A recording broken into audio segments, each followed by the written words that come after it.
right field line. Deep and gone! There goes the perfect game. There goes the no-hitter. There goes the shutout. All on one swing. It's 4-1. I want my money. I want my money now. I got a joke for you, Bonte. And that's the San Francisco Giants. Oh, baby. Good morning to everybody out there on the Monday morning. Patrick Bailey, he breaks up the perfect game. Yay! Let's hang a banner. What we're not doing is hanging banners for getting swept. And that's what just happened this past weekend in St. Louis and Birmingham. National Showcase, you lose in Birmingham at Rickwood Field. Get your thoughts on that, Shasky. Shasky's back. Spadoni did a great job Friday. They go to St. Louis Saturday. You get smoked. Jordan Hicks. I mean, bullpen is calling his name. And then yesterday, Logan Webb just gets rocked for 3 right away. And so the Giants get swept. We got Klay Thompson news. Klay Thompson and the Warriors, right now, contract negotiations, they are frozen. They are non-existent. So we're going to talk about all that here on a Monday morning, my favorite day of the week. Shout out to YouTube, Twitch, and Twitter, brought to you by First NorCal Credit Union. For a low-rate auto loan, apply online or just ask for First NorCal financing at the dealer. Shout out to the Xfinity Mobile text line. Good morning to all the overnight dancers. Hey, your time was last night if you was at the Meg Thee Stallion concert. Hey, overnight dancers. Good morning. Hopefully you had a great night. Unlimited possibilities. Unlimited possibilities. Shasky, we got unlimited options today. You want to go Klay, or you go to these sorry-ass San Francisco Giants? You tell me I'm ready for all of it. Give me your thoughts, The downfall is near, and it's coming hard. Is the downfall here? Is the downfall? The next 13 games for the Giants, it could be the goodbye in July. Because the next 13 games, Cubs, Dodgers, and then on the road to Atlanta and Cleveland. And I think they have, 2 starting pitchers right now, Shasky? 2? 2, if that. Well, okay, so let's start here. Wake me up if you've heard this before. A team that doesn't have great starting pitching, that boots the ball around, can't hold a runner on to save their life, it isn't the greatest situational hitter, just a mediocre hitting team. There's somewhere between 13 and 19 in every team statistic. And a team that literally looks lifeless. You're telling me that team is 6 games under 500 and the 3rd worst team in the National League? Wow, no way. I'm shocked. Here's the funniest thing. Dear God. And I don't want to yell. I don't, because this team's not worth yelling about. No, I'm just being honest. They're not worth yelling about. If you're here defending, a bunch of guys are hurt. You've assembled a roster of guys who consistently stayed hurt over the entirety of their career. Let's put Blake Snell to the side. I'm willing to grant you the Blake Snell thing is a little fluky. You signed him late. He was awesome last year. I would have signed him. Fine. Let's throw him to the side. I'm not even going to get to him. Nick Ahmed. You brought in 34-year-old Nick Ahmed. And since playing 129 games in 2021, he played 17, 72, and now 41. Yeah. That guy's going to stay healthy. Michael Conforto, since playing 125 games, in 2021, he was out all of 2022, somehow played 125 in 2023, and is at 55 games this year. He's 31 years old. No one is putting Michael Conforto in the lineup 150 times a year because they know he can't last. Lamont Wade Jr., 109 games, 77 games, 135 down to 52. Okay. Wow. Shocker. He's hurt. Mitch Haniger. Oh, remember Mitch? And I'll get to Mitch why I put him out. 63 games in 2019. Didn't play in 2020. 157 in 2021. 2022, 57 games. 2023, 61 games. And guess what? Healthy in Seattle this year. 72 games played. You signed him, then paid him to go away, and acquired Robbie Ray, who hasn't thrown a freaking pitch for 2 years and is coming off of Tommy John. Michael Yastrzemski, well, he barely played 106 games last year and had duct tape all over him. Alex Cobb, another guy you had on your team, 36 years old, coming off of major hip surgery. Oh, but he's going to save the day. And I like Alex Cobb. I mean, come on, 36 years old. He's going to save the day. Jordan Hicks, you've been on this all year. In his career in St. Louis, he threw 219 innings. He's at 80 innings already. Yeah, no, let's stop right there because he got rocked. And I know we had the back and forth about him not pitching the 6 in Wrigley Field against the Chicago Cubs, and I thought it was the right decision because this kid has not pitched this much in a season over the course of his major league career. And I'm looking at the calendar, and it's not even July. And he's at a career high in innings pitched. And you notice in the 4th and the 5th inning, he starts to get into trouble. That being said, velocity goes down, and he's been a good signing, but it's trending the wrong direction. And it's not his fault. And look, the next start will be against the Cubs again. He'll skip the Dodgers, I believe. Oh, I think they're going to put him on some sort of Kyle Harrison fake DL thing. Well, then you got the Dodgers, and you got the Braves, and you got the Guardians, and the Guardians are really good. Listen, man. Bonte, my 12U team has more starting pitchers than the San Francisco Giants. It's just a matter of time before Jordan Hicks is in the bullpen. And again, you're reading off all these names. We're back in 2023 again. That's all it is. We're back in 2023 with a different cast of characters. You got one. Last year, you ended up with 2 pitchers, and Cobb barely held on. Hell, Cobb, you damaged him so much last season that it's affected him this season where he hasn't even got on the mound. And Logan Webb, thankfully, he gave you 6 yesterday. Thankfully, he gave you 6. Logan Webb is the least of my problems, even though the game started off and it was 3-0 before you could blink, and he can't hold a runner on to save his life. But he's the least of my problems. I love Logan Webb. But, like, your thing on Jordan Hicks is well taken now, and I'm not even mad at him. It is a good value find. But here's the problem when you're constructing a team with a bunch of has-beens and a bunch of guys who stay injured. You're miscasting Jordan Hicks as right now your number 2. Why? Because Blake Snell was signed late, and he's been hurting awful all year. Why? Because Kyle Harrison, who's never thrown more than 113 innings in the minors, is already at 77 innings in the big leagues. Because Keaton Wynn, who threw a career high last year in innings, is already at 55 this year, and clearly he doesn't look right or effective at all. You just see his ERA right now? What? You see his ERA right now? Yeah, he's not good. Keaton Wynn, but again, 7.16 ERA. I'm not mad at any one of these individuals. Here's who I'm mad at. The guy who built a team of injured guys and miscast every single one of them to have major roles that their bodies wouldn't hold up for. This is on team assembly to me. To me, this is about assembly. It's like, when like the Millennium Tower was like tilting over and everyone's like, what? How could it be leaning? It's like, yeah, you built it with a bunch of faulty parts to hit a stupid deadline and a quota that you had no business, approving a building to be built to those specs. The specs you put together, this roster, everybody knew this wasn't going to work. Sure. Well, Elliot Ramos, who joined the Morning Roast. Now, Lubman, what was Chapman's numbers for the first 2 weeks after the Morning Roast? Who was he bat, like 177? Because let me tell you, since Ramos joined the Morning Roast and he was all giddy, we're all giddy. He's batting like 312. Well, he was batting 387 in the month of June. In the month of June, he was batting 387. Now, we'll get to those splits in just a second. We ice bucket challenged him. Dude, he was going to get coffee with his girl. He was playing video. Oh, man, he was feeling good. We were feeling good. Well, since his appearance on the Morning Roast, Elliot Ramos is batting 0-46.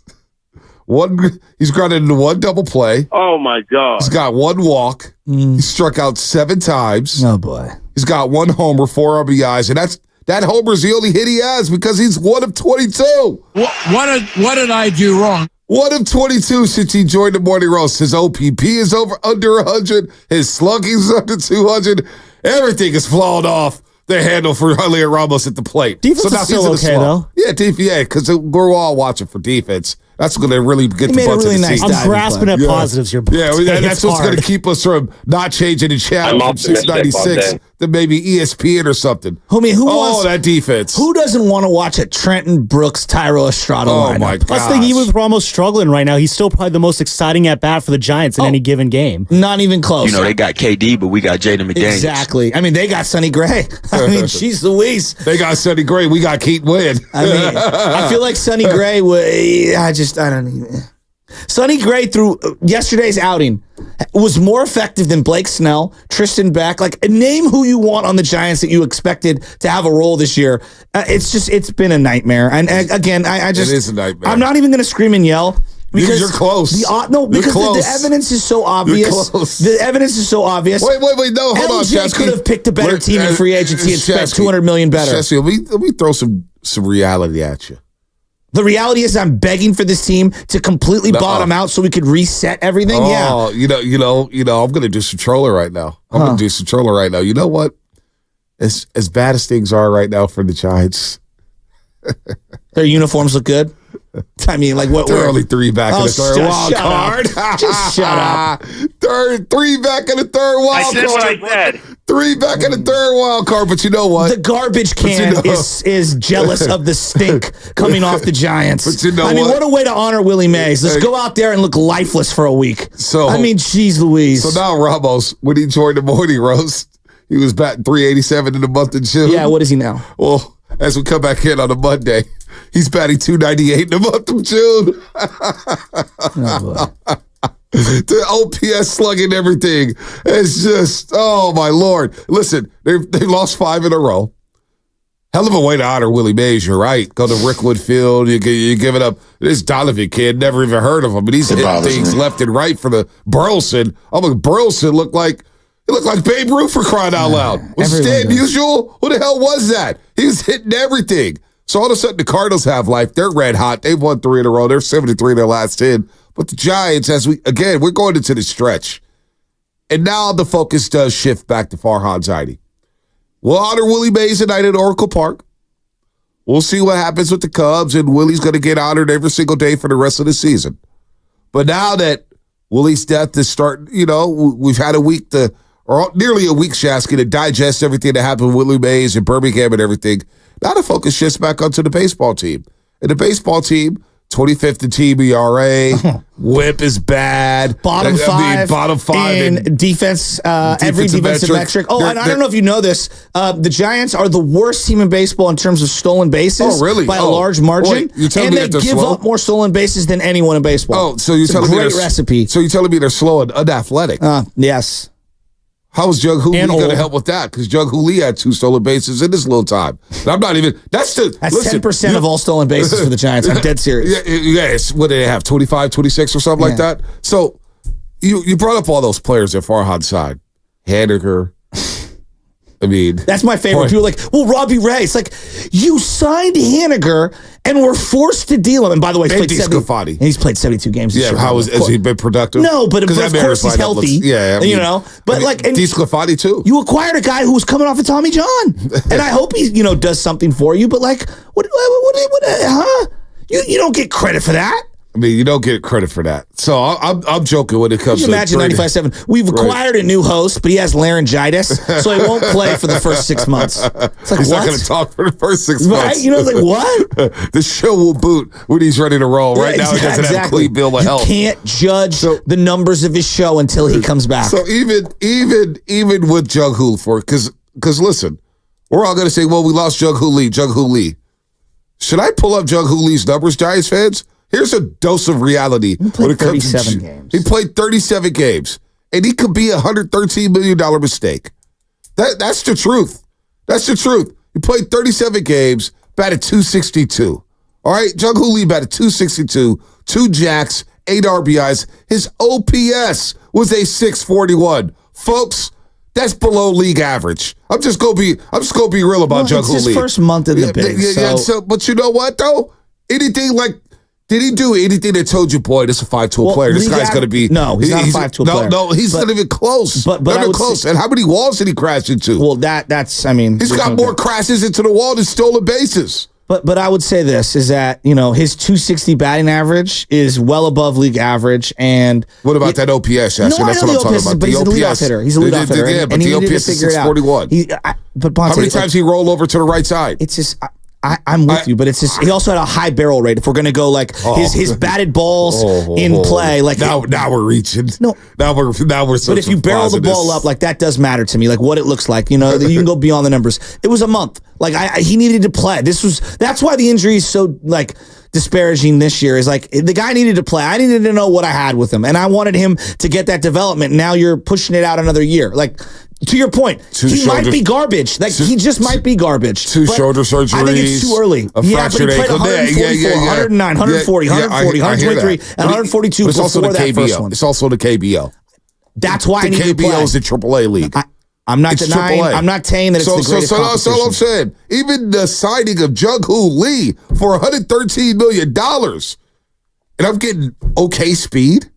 Just okay. On this team, he's got elite speed. Well, that's not saying much on this team. I know. So this team, I feel like I'm defending the Jung-Hoo Lee thing when the reality is that I'm allowing him more grace because he's making a cultural change. He's coming to America. He's playing in a whole new league. Like there's a big learning curve, and I thought there were signs that he could figure it out. That doesn't mean that he is. Like if I were you, I'd be skeptical too, Bonte. I'm very but he's skeptical. One of the few guys that I was optimistic about. How can I not be skeptical over a Farhad Zaidi signing? How can I not be skeptical? I have no rebuttal. What the hell? What are we watching right now? And so now you got the Cubs, you got the Dodgers, you got the Braves, and the Guardians. Why are you smiling like that? Because in these next 2 weeks, it could alter the thought process of this entire organization and the entire fan base. And our thought process will go from we should go buy Pete Alonso, buy Vlad Jr., buy any starter to who we selling. Are we selling Blake? Are we selling Robbie Ray? Are we selling Lamont Wade Jr.? Are we selling Matt Chapman? Are we selling some of these bullpen arms? Because you are so close. This team is so close to selling off and saying, you know what? We're not ready to roll. That was the Cardinals. The Cardinals aren't in the league of the Dodgers. They're not in the league of the freaking, who else is a powerhouse right now in the National League? The Brewers? No. They're not in the league of the Philadelphia Phillies, but guess what? They made you look. The Giants weren't even close. They didn't belong on the same field as the St. Louis Cardinals. So this team with Farhad Zaidi, if he sells, that means to me that you got to do the dirt. Greg Johnson's got to do the dirt before the deadline. If this team shifts into sell mode, then I'm giving Farhad Zaidi his peak slip by the deadline. It's enough. What are we watching? I'm wasting my Sunday morning watching this team. Come on, man. Come on. All right, so it's too much for me. Now you're singing to my ears. And Mark Willer's going to be out there, and he's going to disagree, and that's fine. He might do 4 hours on disagreeing with me today because I'm going to say it like it is. Why Mark Willer? Because this is why. I'm going to say this out loud, and everyone's going to nod their head. There are certain times in life when divorce is okay. There are certain times in life where tanking or rooting against your team is acceptable. Think about it. All right, Niner fans? You rooted against Tom Sula. You rooted against Chip Kelly. You wanted change. You knew as a Niner fan that you needed change. You just knew it. At the end of Singletary, you weren't booing them. You didn't want change, right? And sometimes the dramatic loss creates change. Warrior fans, I want you to go back 2011, 2012. You knew that team currently constructed was not a contender. Yep. You knew if they won enough games, they would lose their draft pick. We were rooting for them to lose at the end of the year. We wanted to keep the pick that would eventually become Harrison Barnes. There are times in life you root against your team. I know this sounds crazy. If you love your team, it's a long-term relationship. It's not about the singular year. And so I know I never root against my team guy is going to come down my road. Come down my road. I am rooting against the Giants because the reality is I don't want to watch Conforto anymore. I don't want to watch Yastrzemski and Slater. They're all nice guys individually, and I've rooted for them at times. I don't want to watch a pitching staff with one guy, Logan Webb, who I hand the ball to. I go, dear God, get me into the 8th inning today. I need you to save us, Jesus. Oh, my God. I cannot watch a team that has not had a 3, 4, or 5 hitter that scares the other opponent in a decade. Since Buster Posey and Hunter Pence were roaming the field. I am rooting against the Giants. I needed to bottom out because I care about the, you know why? Because I'm going to be here longer than Farhan. And I'm going to be here the rest of my life. And I'm going to take my little son to games. And I don't want to watch this crap draft with my kid anymore. I can't take it. I'm rooting against the Giants. I'm here. We're here. It's okay. Divorce is good. You want your friends to be happy. Gosh. One of my friends got divorced, and it was the happiest thing. It was like, dude, you're finally happy. It's okay. If two people are miserable, just go your separate ways. Giants fans, admit it. We're miserable. We are miserable. There has not been a real team that you can wrap your arms around. There isn't one player that you love on the everyday roster. You are miserable. No, we are. Just admit it. No. You're miserable. Wrong? And now it took 15 minutes for you. And the day we honor Willie Mays. How great is this? How great is this? I'm not going to yell. Win. This team's not worth yelling over.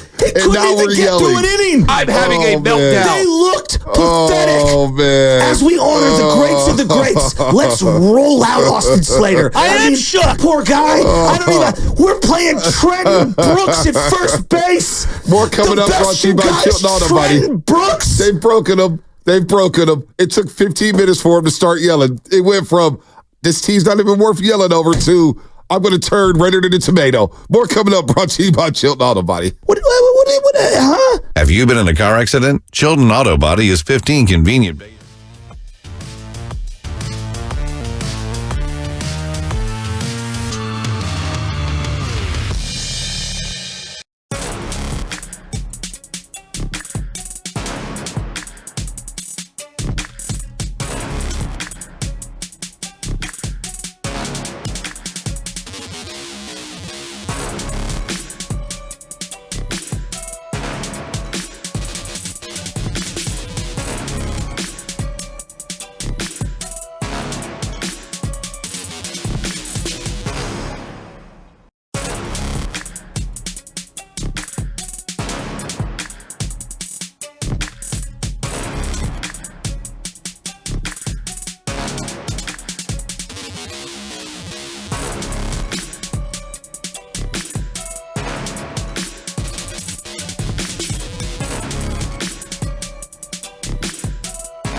I'm actually excited about the Giants. I am rooting against the Giants. Now, back to the morning roast with Vontae and Shasky. Oh, man, we're going to get to Klay Thompson. Brandon Kravitz, 96.9 FM in Orlando. Also does their pre- and post-game shows on the radio side for the Orlando Magic. So we'll ask Brandon. We had him on before, and he said the priority for Orlando was Malik Monk. Well, Malik Monk is off the board now after signing a 4-year, $78 million deal with the Sacramento Kings to stay in Sacramento. So what is the focus of the Orlando Magic? And we're doing that. We're going to go down to Orlando because the latest story by Anthony Slater, negotiation between the Golden State Warriors and Klay Thompson are frozen as free agency looms. Now, what do you mean by frozen, Bonte? Well, Slater writes that the negotiations have been non-existent. Both parties haven't talked. Now, things could have changed since this article was released on Saturday afternoon, but as of now, for what we know, the negotiations are frozen. So we'll talk to Brandon Kravitz about Orlando's interest in Klay Thompson as we begin the Klay Thompson argument. But first, I do want to the Giants. I know you're going off there, and you said you wouldn't yell about them, but you did. I get the passion. Trust me. I'm at the point, Shasky. I'm not wasting my energy yelling on this team. It just makes me frustrated. It's a frustrating team, but you kind of understand who they are. And that's what the Yankee series was for me. I got all the yelling out because I realized after that Yankee series, this team isn't serious. This team, they're going to go to the playoffs and do what? And look, it's still a possibility. It's still very young in the season. You got 3 months left, but I'm looking at the trends. The trends tell me that they're going to end up with 2 starting pitchers down a stretch. It's not even July, and we're talking about transitioning Jordan Hicks to the bullpen. Kyle Harrison, what is he? Keaton Winn's got a 7 ERA over 7. He didn't last 3 innings at Rickwood, Birmingham, Alabama. Logan Webb is scuffling a bit. He's giving up hits left and right. He hasn't been that dominant frontline starter. He looks more like a number 2 and number 3 right now. And then Blake Snell's telling Shader Rubin and company, I need another rehab start. I'm not trying to rush back. and then you look at the lineup. The lineup. No speed, no athleticism. Situational hitting is non-existent. To me, I'm not getting worked up over it because I understand who's running the team. And the guy who's running the team, I haven't had faith in 3 years, and that's Farhan Zaidi. So until Greg Johnson gets off his high horse, and I wonder if he's going to do another podcast with Tim Kawakami because it was all good when you beat Pittsburgh and beat up on the Mets. Well, who's laughing now? All those teams are ahead of you. Well, here's what I don't understand. And this is, I want to get like inside baseball for just a second here. You're supposed to be one of the smartest teams in the league. Oh, we look at data. We look at data. Oh, we've got 1 million coaches, and we look at data, and we're smarter than you. I don't know if you know this, Ponte. That's kind of been the mantra. Like, you know, like the Giants, the Niners are like quest for 6. The Giants, we're smarter than you, even though the data would tell me you're not because your win-loss record over your tenure has not been such. But here's the thing. How have we not taught Logan Webb a slide step? And again, I like Logan Webb. This guy with the high leg kick. The Giants as a whole cannot hold a runner on to save their life. And it drives me insane. So we could talk BABIP and WAR and WRC plus, whatever stupid metric you want. Hold on, let's be clear. How about this? How about old school? Let's go to West Sunset and let's work on literally how to disengage from the mound and throw over to first base. How about we work on mixing in a slide step? How about we work on mixing in allowing, who, by the way, your catcher has one of the quickest pop times in baseball, and that's Patrick Bailey, meaning he gets rid of the ball faster than just about anyone else. But the pitchers have to meet him halfway and either do a better job of throwing over, and not just this, you only have 3 of them. So now, you know, the song it is, when you disengage and throw over, don't just lollipop one over there. Show them your A move. You only have 3 of them now. Otherwise, it's a balk. So, like, this whole thing about holding runners, you lose the force play up the middle on a team that's not very good defensively, and you put a guy in scoring position over and over and over again. And so you told me you were bringing in Bob Melvin to go old school. Bob, guys, can we work with this staff on throwing over and holding runners on and giving your catcher, who has the fastest pop time in baseball, a chance to throw someone out? Was Bo Mel the manager of the A's when John Lester couldn't throw to first base for that wild card game? Oh, my God, was he? Yeah, he was a manager there. Well, they were still a left and right. So you know what? Maybe I'm asking too much. Maybe you are asking too much. We're going to see the Guardians at the tail end of this 13-game stretch. And the Guardians, they hire Stephen Vogt, first-time manager. He looks very innovative. The Guardians are hitting, they're running, they're doing everything, pitching well. Instead of going with the retread, which I was concerned with Bob Melvin, but I can't put this out Bob Melvin. Look at what he has to work with. I'm telling you right now, he's probably on that flight. He probably was on that flight home from St. Louis yesterday saying, I should have just got along with, what's his name down in San Diego, AJ Preller? I should have just got along with the GM. The hell? It'd be a hell of a lot better managing Luis Ariz and Tatis Jr. and Manny Machado. Look at what I'm working with here. Look at what he's working with. So it's hard for me to press Bob Melvin when I know Farhan is cooking things up. Now, what I want to know from Greg Johnson is, did Farhan ever sign the extension? Because remember, in the winter meetings, he got asked about it. I asked Farhan about the extension, and he's just laying it around and saying, I'll get to it. I would have docu-signed. If I was him, I would have docu-signed that bad boy in seconds. Well, what is the status with that? I have no clue. Because now we're getting closer and closer. And I've done a great job. I think we've done a great job of not going on the whole fire Farhan. It's not even fire. I want change. But the priorities, and I'm looking at the problems of his team, and I'm saying this guy put together a team. You knew Jordan Hicks would have an innings limit. He's already eclipsed his career high in innings pitched for a season. Ponte, he's halfway through his career high over a 5-year period at the Cardinals. Exactly. So he's a 4 or 5 inning guy right now. He's a 4 or 5 inning guy right now. I would like to see him in a setup role. Maybe, Randy Rodriguez, you get him right. You get Jordan Hicks in that bullpen. A young guy who's being overexposed. Randy Rodriguez. These guys are I like him. But because they have nothing. Keep going. Sorry. I mean, I'm just saying. This is his construction. This is his creation. Yes. Year 6, and we're watching this on the big league club, and I've heard nothing about Luciano. I've heard nothing about Hunter Bishop anymore. What happened to Wizenhut? I'm enough is enough. Enough is enough. This is mediocre baseball. And the problem is, they spent $200 million on this team. What team in baseball? This is $200 million team, Shasky. Well, I don't even, the money is just, Jesus criminy. The money's unbelievable. What team in baseball is giving 25 at-bats to Trenton Brooks after the 25 we've seen? The worst team in the league, probably. The Miami Marlins. I don't even think they would. The Colorado Rockies, would they give them 25 at-bats? But does anyone think highly of the Rockies? No, nobody thinks. The Giants are only ahead of the Rockies and the Marlins in the National League. So, everybody told me, Farhan does such a great job working the back end of the depth chart, right? And the roster spots 21 through 26. The 40-man roster makes no sense to me. Okay, great example, Austin Slater. You've told me for weeks that Austin Slater is important. Weeks leading up to it. And we have an outfield logjam.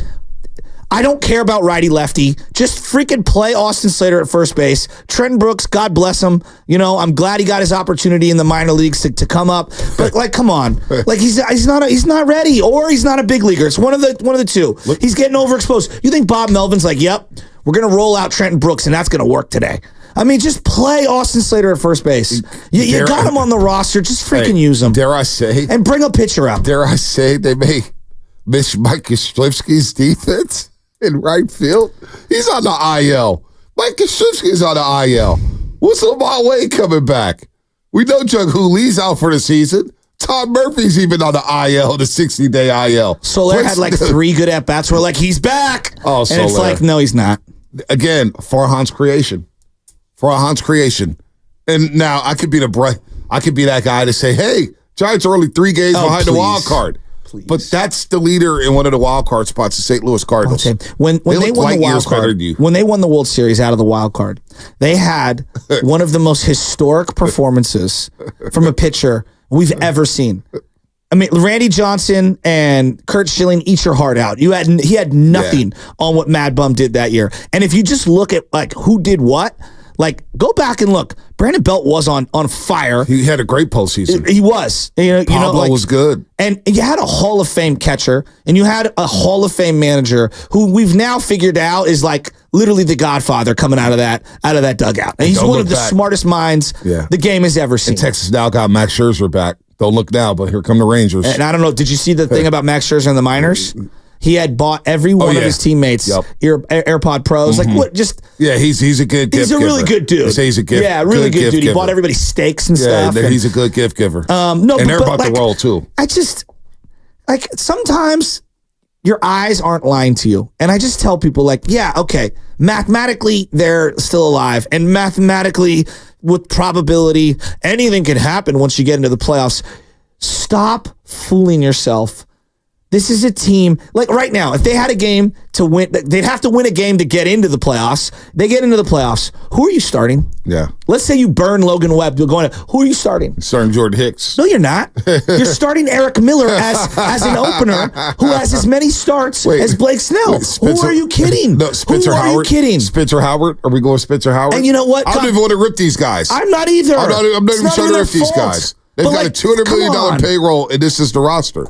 A $200 million payroll, and this is the roster. At least in 2014, and they fell flat on their face, you had PV and Hudson. At least you had those two outside of Mad Bum. Like, you had a couple guys. They weren't that good. No, I know they weren't that good. But Bonte, I knew I'd hand him the ball, and well, at least not in the World Series, but leading up to that, they'd go at least 4 or 5. I got guys that can't even take the ball because they're up at limits. Well, this is the way the Giants look right now, so we're going to table them for now. We'll talk to Richie Aurilia at 9:20. But let's get into Klay Thompson and the Golden State Warriors. And we're going to start by going down to Orlando to Brendan Kravitz, 96.9 FM in Orlando. Those are pre- and post-game shows for the Orlando Magic. And on that station, what is the outlook for Klay Thompson in Orlando as the Warriors and Klay Thompson, apparently negotiations are frozen. We'll get to the sorry-ass Giants a little bit later. I'm not even outraged anymore. I just want to see what the ownership group does. What do you do now? As we go through this 13-game stretch, will you be buyers or will you be sellers? And I think they're going to be selling. And if they sell, there's no way you could bring back Farhan next season. This is not the plan.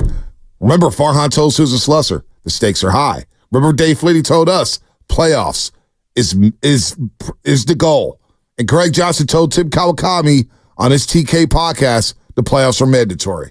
So remember that, Giants fans. Remember that as we head into July. All right. That's enough of Giants for right now. Let's get into Klay Thompson, and that will be brought to you by Fremont Bank, celebrating 60 years of full-service banking with no compromises.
This is Klay Thompson, and you are listening to the Morning Roast on 95.7 The Game. It better not be roasting me if I'm giving them all these intros.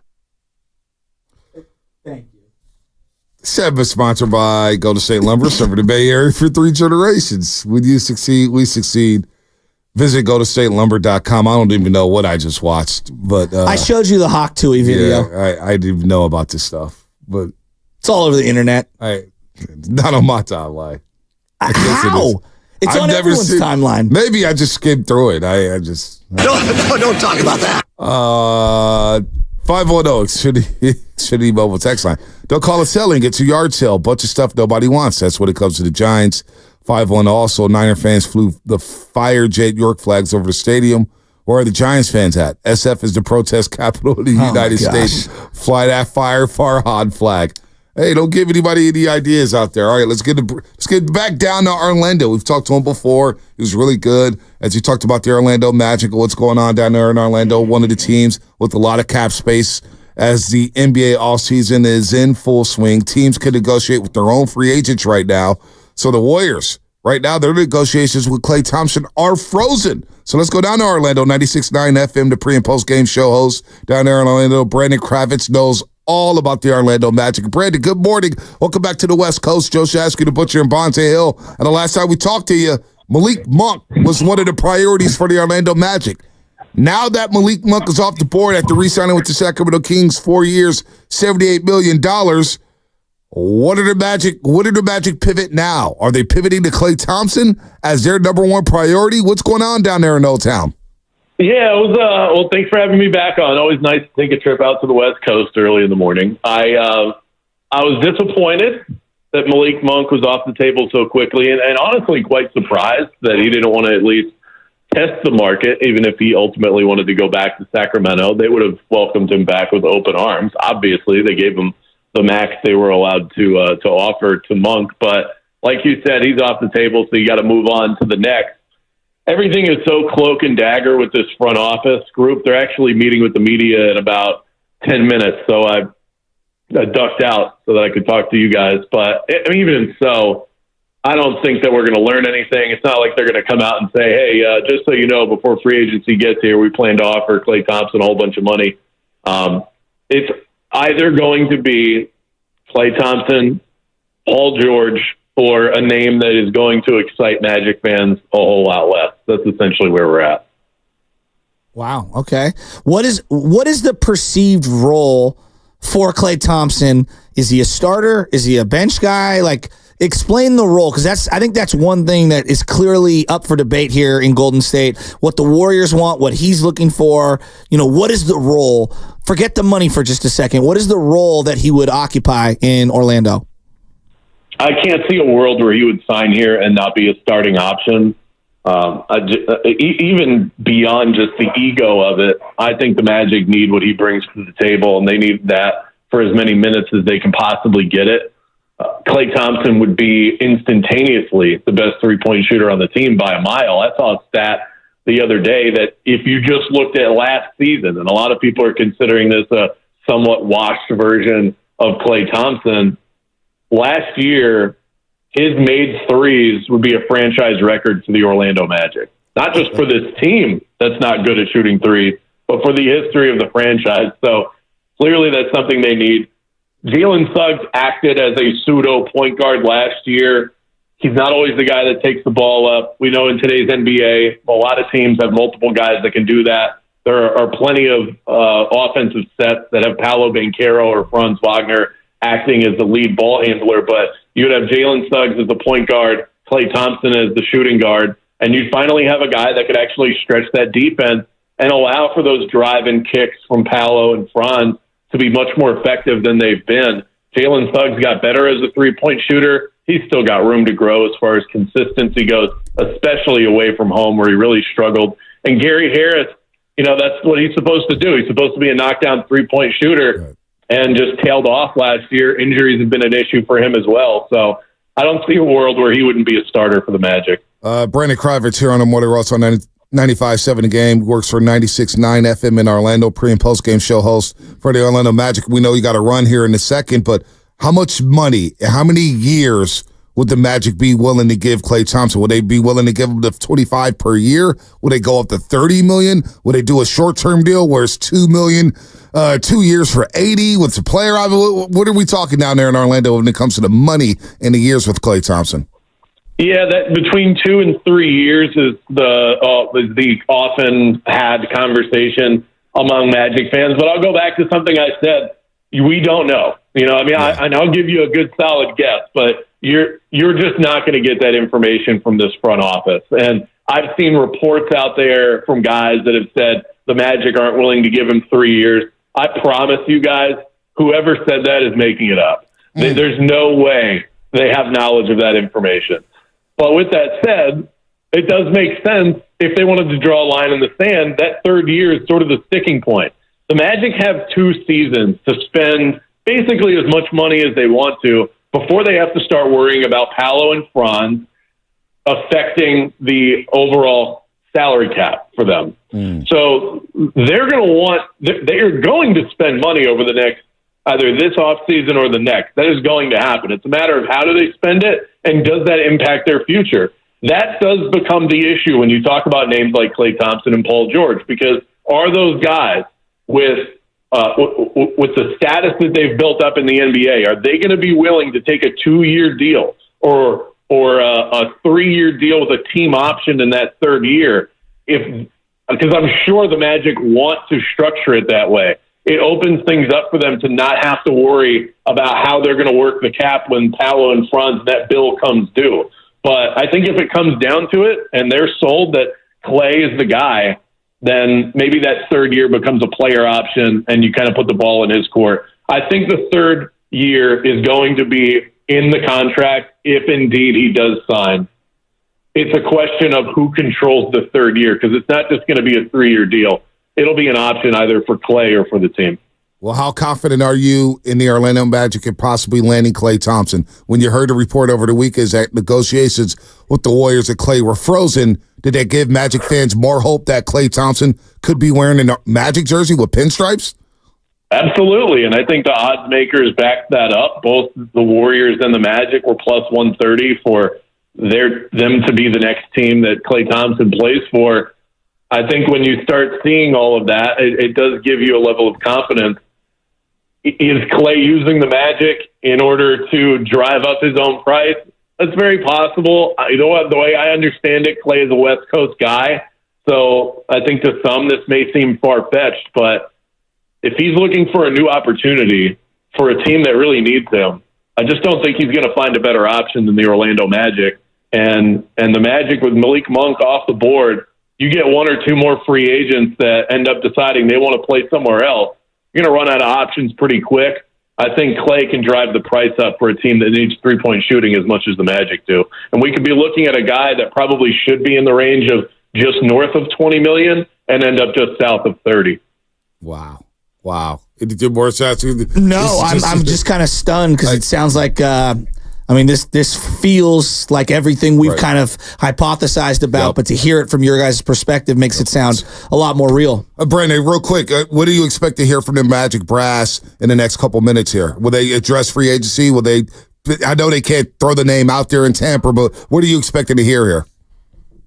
Yeah, I think one of the things that they'll talk about is taking care of the guys that are in-house first. They have a few names that they need to figure out what they want to do with the likes of Markelle Fultz and Gary Harris and Mo Wagner. We're in that period of free agency where you can negotiate with your own guys. There are a number of players that will impact the overall cap. The Magic could have up to $50 million available if they choose not to bring everybody back. Chances are they're probably going to settle in somewhere closer to that 40 plus range, but they've got to figure that out. So I would expect questions to be answered. As much as they'll dodge it, I expect questions to be answered about the guys that they have to figure out that are in-house right now. And then a lot of this is also pre-draft. That's the reason that there's availability. So outside of free agency, I think most of it will just be about some of the prospects that they're looking at. They pick 18 in a couple of days. All right, Brandon. Good stuff as always, man. Get to that presser. We appreciate the time this morning. All right, take it easy, guys. Anytime. Brandon Kravitz, 96.9 FM in Orlando. 888-957-9570. Roasters. 95.7 the fan, 95.7 the game fans, audience members. Get on the phone lines right now and pound that number, 888-957-9570.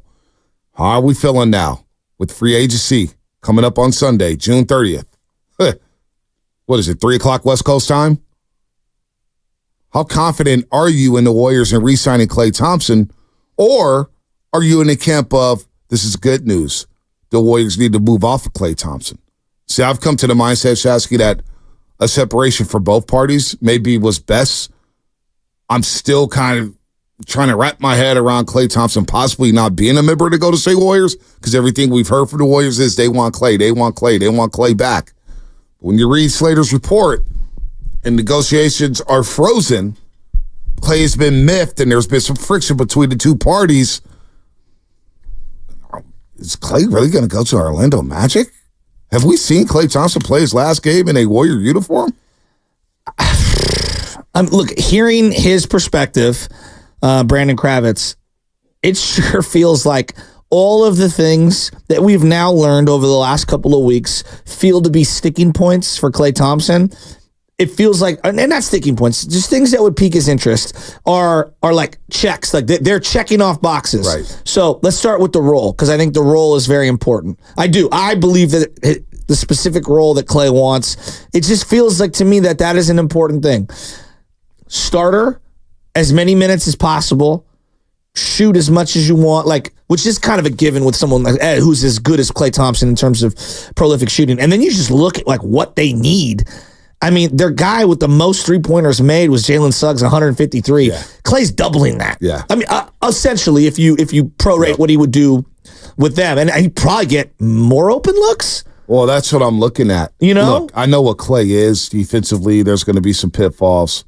Offensively, he's going to shot hunt. But when you have Paulo Banchero and Franz Wagner who have the ball in their hands and could break down the defense in the half court, that drive-and-kick game was missing from the Golden State Warriors last season. Yeah. A drive-and-kick game helps Klay Thompson out tremendously. Well, and even someone like Cole Anthony off the bench is somebody that I believe is like a willing passer and can help set him up. So, I don't think he just fits with the starters. I think he fits with a lot of their combinations. So, he clearly fills a need. Shooting, right? Period. And notice how they didn't bring up defense and two-way player and all that stuff. Then the other part is, okay, they have the money that to him, to Klay, I do believe that there's a level of respect that he, both internally from the Warriors and externally from whoever a potential opportunity would be, that he would desire. Hey, I want to be valued at X or whatever. Just stroking the ego, which again, I don't think we say ego, and I don't think that's a bad thing. No, we all have that in every walk of life. We have that. Why does Klay get lambasted for having an ego or some confidence check? I mean, the guy was a four-time champ. Anderson. Let's go to I'm not trying to just pick him out. Just the first name that popped in my head. I'm sure he has an ego to a certain degree, right? They all do. So you get the money, and then you get the years, which. It does sound like these guys want the year. Just NBA player X want the most guaranteed years that they can get. Plus, you might get a player option. You might get the 2 years and the third-year player option. That may be a sticking point there. That may be, but what's the yearly average? Is Klay taking 25? Because I don't think he's going to settle for $18 million. Well, seeing Malik Monk basically get about 19 and a half over a 4-year period. And that was the most Sacramento could offer him. I was shocked. I was too. That he, stayed there. Clearly he likes the situation. But I also believe that had he been blown away, I don't know Malik Monk, and I don't know how much he loves Sacramento. There's always people who leave a little on the table to stay in a spot because of quality of life, professionally and personally. So I can't understand that aspect. But if someone's offering you $10 million more per year, approximately, which is what I thought he'd be closer to 30. I thought he was getting 30 for sure. Me too. I thought he was getting that. But I think what that told me was two things. Number one, I still don't know what Klay's market is. And number two, teams that already have 2 max players paid for are unwilling to flippantly overspend on the middle class players in the NBA. No doubt. And I feel like the CBA and how difficult it is to navigate has basically scared everyone else in the league. And look, Boston's in the luxury tax. I know Denver is kind of in there. Clippers are heavily in there. Lakers are in there. Those teams are seeing how difficult it is to maneuver and make moves once you've locked in certain contracts. Now the other teams are a little scared. Yeah. Especially those mid-market teams that we always saw as overpayers to get someone to come there. The fact Malik Monk didn't get $30 million or close to $30 million, that shocked me. It did shock me. Maybe it's his brotherhood with De'Aaron Fox. Maybe it's just Sacramento being a low-key area where you don't have a lot of media members. You're not the media capital of the world. You can kind of fly under the radar. I have no idea. I was stunned, though, that happened. Now, focusing back on Klay Thompson. If he did go to Orlando, I'm with Niner Empire on YouTube. Klay does fit in Orlando big time. Here, we need him to play make and be a shot creator. Klay's never been that. He's never been that. If he goes to Orlando, he doesn't have to worry about that at all. You have two guys, Paolo Banchero, who one gets to the free throw line, operates in mid-block, could step out for three. Franz Wagner could get to the rack at will. They have size and strength and physicality in Orlando. He can play defense and press up on guys, and if he does get blown by, he's got help in the back end. Not only that, you just stand on the three-point line in Orlando, the happiest place on earth, with Disney World right there, and he's sitting there. It's the happiest? Yeah, I don't know if it's the happiest. I'll just throw that in there. But I think about guys like Rashard Lewis who signed down there. I think about Hito Turkoglu and whatnot, and how they reinvigorated themselves down in Orlando. Look, it gets laughed at as like a small market team or whatnot, but Orlando has had big years, and they've been able to sign big-time free agents. Tracy McGrady on line 1, Grant Hill on line 2. Didn't work out for him because of the injuries. He goes in Orlando. He's going to have plenty of open shots. He'll be a veteran on that team. And as he mentioned, Jalen Suggs, to me, is the X factor. If Jalen Suggs gets his three right, and he's a point guard who defends at a high level, that takes a lot more pressure off of Klay at defending opposing guards, which he, let's be honest, can't do right now. No. Can't do it anymore. But like, the other aspect that I don't think we've brought up yet is, the state income tax is another factor. Yeah. So like, not only would you make, let's just say hypothetically $30 million, you're not getting taxed as hard as you would in California. So let's say that the Warriors can, whatever, they offer $25 million. Yep. It's not a $5 million difference. It's actually a bigger gap than that. Yep. And with something we do in football and in baseball, we talk about the money. We don't talk enough about that in basketball, I feel like. Especially if all of the contracts are going to be close to equal. There are some perks. That's why Dwight Howard ended up going to the Texas State. Was also Houston. But it was also because they limit the amount of child support. Yeah, because I remember that was a big sticking point for him as well. Yeah, no state tax in Florida. So 888-957-9570. How are we feeling about Klay this morning? Now that the report came out with Anthony Slater, we're going to talk to Slater on Wednesday. Is this good news for the Warriors? Because there's a loyalty factor here. And I think a lot of people assume that the big three would retire together. And, in sports, not everything ends in a fairy tale type of way. It's not a storybook ending. Bonte, it's time for you to do the legal. And I don't, and I'll do the legal in a second. I don't think, is the business messy here? Do you find that the Warriors have been messy? I don't. The Warriors offered 2 years, $48 million. They didn't get anywhere. They weren't close on the deal, so haven't been at the table. I am surprised that it's been so, what's the word? I don't know. Difficult in terms of it doesn't feel like both sides are actively going back and forth. I don't remember specifics on the Draymond free agency, but it did feel like, hey, he's going to test free agency and we'll allow him to see what his market is and come back to us. I'm not getting at least the wording from some of the articles and the people that are in the know. It doesn't feel the same. This feels different. And, saying that the talks are frozen, could they thaw out? Sure. But that's a different message than what happened with Draymond. Draymond was go out there and see what you're worth and come back to us and we'll do the best we can. Whereas it feels like with Klay, like, we want you at this and we're driving a hard line. And if you don't like it, tough. And I'm surprised it's so stern. In Slater's piece, he wrote, there's been no traction between Thompson and Orlando Magic, according to league sources, despite some initial mutual Interest. There's expected to be interest from other cap space teams and some longer-term offers on the table in the market that could always move in unpredictable directions. It's always possible Thompson's best offers may end up smaller in money and shorter in years than many predicted or expected, leading some to presume that that'll lead back to an inevitable reunion with the Warriors at a rate both sides are comfortable at. So it is still possible. It is still possible he comes back to the Golden State Warriors as you're listening to 95.7 The Game, KGMZ, FM, and AC1 San Francisco, and Odyssey Sports Station, always live on the free Odyssey app. Don't forget that you can also watch us every single day on our YouTube, Twitch, and Twitter streams, brought to you by First NorCal Credit Union. For a low-rate auto loan, apply online or just ask for First NorCal financing at the dealer. Doesn't it feel, to me, it just feels like to me, the Warriors have made it very clear. The role here is a lesser role than what Klay would like. It'd look like the 28, 27 minutes per game. Unless they're thinking about just 15 to 20 minutes per game. I don't know what they're doing. What role are we talking? Are we talking a Brazilian blur type of role, Leandro Barbosa? Are we talking 6 man of the year role? Are we talking 30 minutes a game, 25 minutes a game? Lesser. What is the role? It just feels what lesser. Well, because lesser, they tried to go lesser when he came off the bench, and they realized that, damn, we don't have enough shooting without him. There's no doubt. They tried to, but I also believe that, like, to me, it feels like this. They still view Draymond as a big part of the starting and closing, no matter what.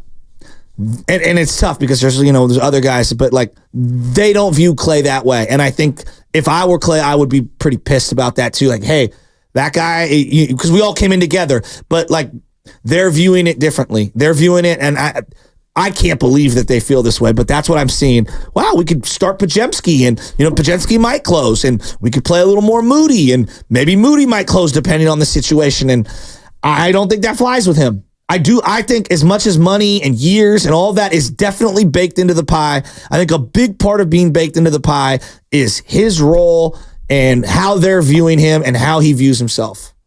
Is Klay in the right to question that role? What do you mean? With the scenario you just threw out there. Pods, Moody playing over him in crunch time. If for Klay, is it well within his right to be a little ticked off about that? If I was Klay, yeah, I would probably be ticked off. But the reality is too also, like, he hasn't been as good, and he has more of a niche. No doubt. Skill set, no doubt, for closing games. Like for this team to close games, they can ill afford to have multiple poor defenders on the perimeter. No doubt. And I think the fact that Steph isn't a great defender really plays in this. And that's where I question Pods, but that's a different question. Yeah, it's because I was going to say, is Pods a better defender than Klay? If he is, by how much? And at the end of the day, too, some of the problems for the Warriors in crunch time was not just defensively at the point of attack, because that was a big issue, but also creating good looks at the rim. And if you do have Pods, and Pods' jumper doesn't improve, I expect his jumper to be a lot better than last season. That's just the growth and the repetition and the offseason work. And I expect Moody, if he's here, to be a better shooter. But if not, then your crunch time offense is going to be compromised. Well, there's no doubt. And all you're going to do is hold the ball. You're going to hold the ball and wait for Curry to run off of multiple screens, and he's not going to have the airspace. Yeah, but if I'm coaching the team, I'm just going me. If I'm coaching the team, and I know every decision I make is going to come with you second guessing me in terms of like, you better win, because if you don't win, then I'm going to be like, hey, what the heck? And like, I know every single time we come down the stretch in a tight game, I have to worry about your emotions and how you're going to react. And am I losing you, or is this going to be detrimental to the team chemistry and all that, given the backdrop of chemistry issues, which aren't all Klay related, okay? I want to make that very clear.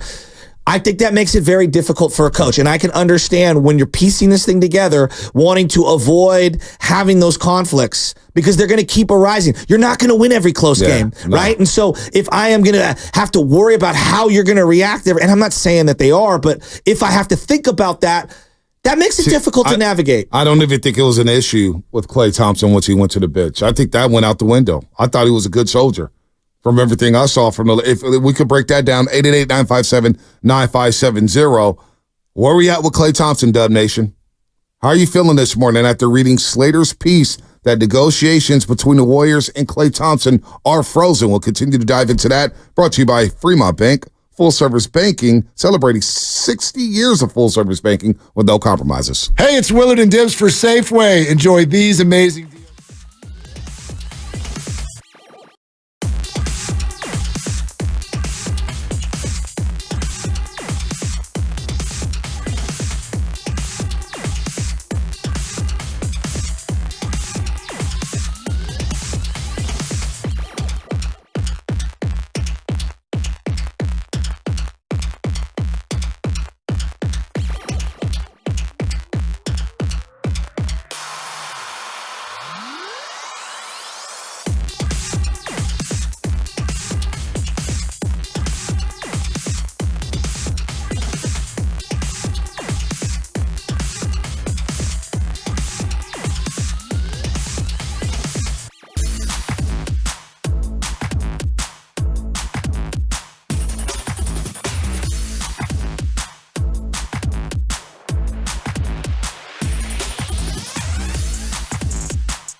Now, back to the morning roast with Bonte and Shasky.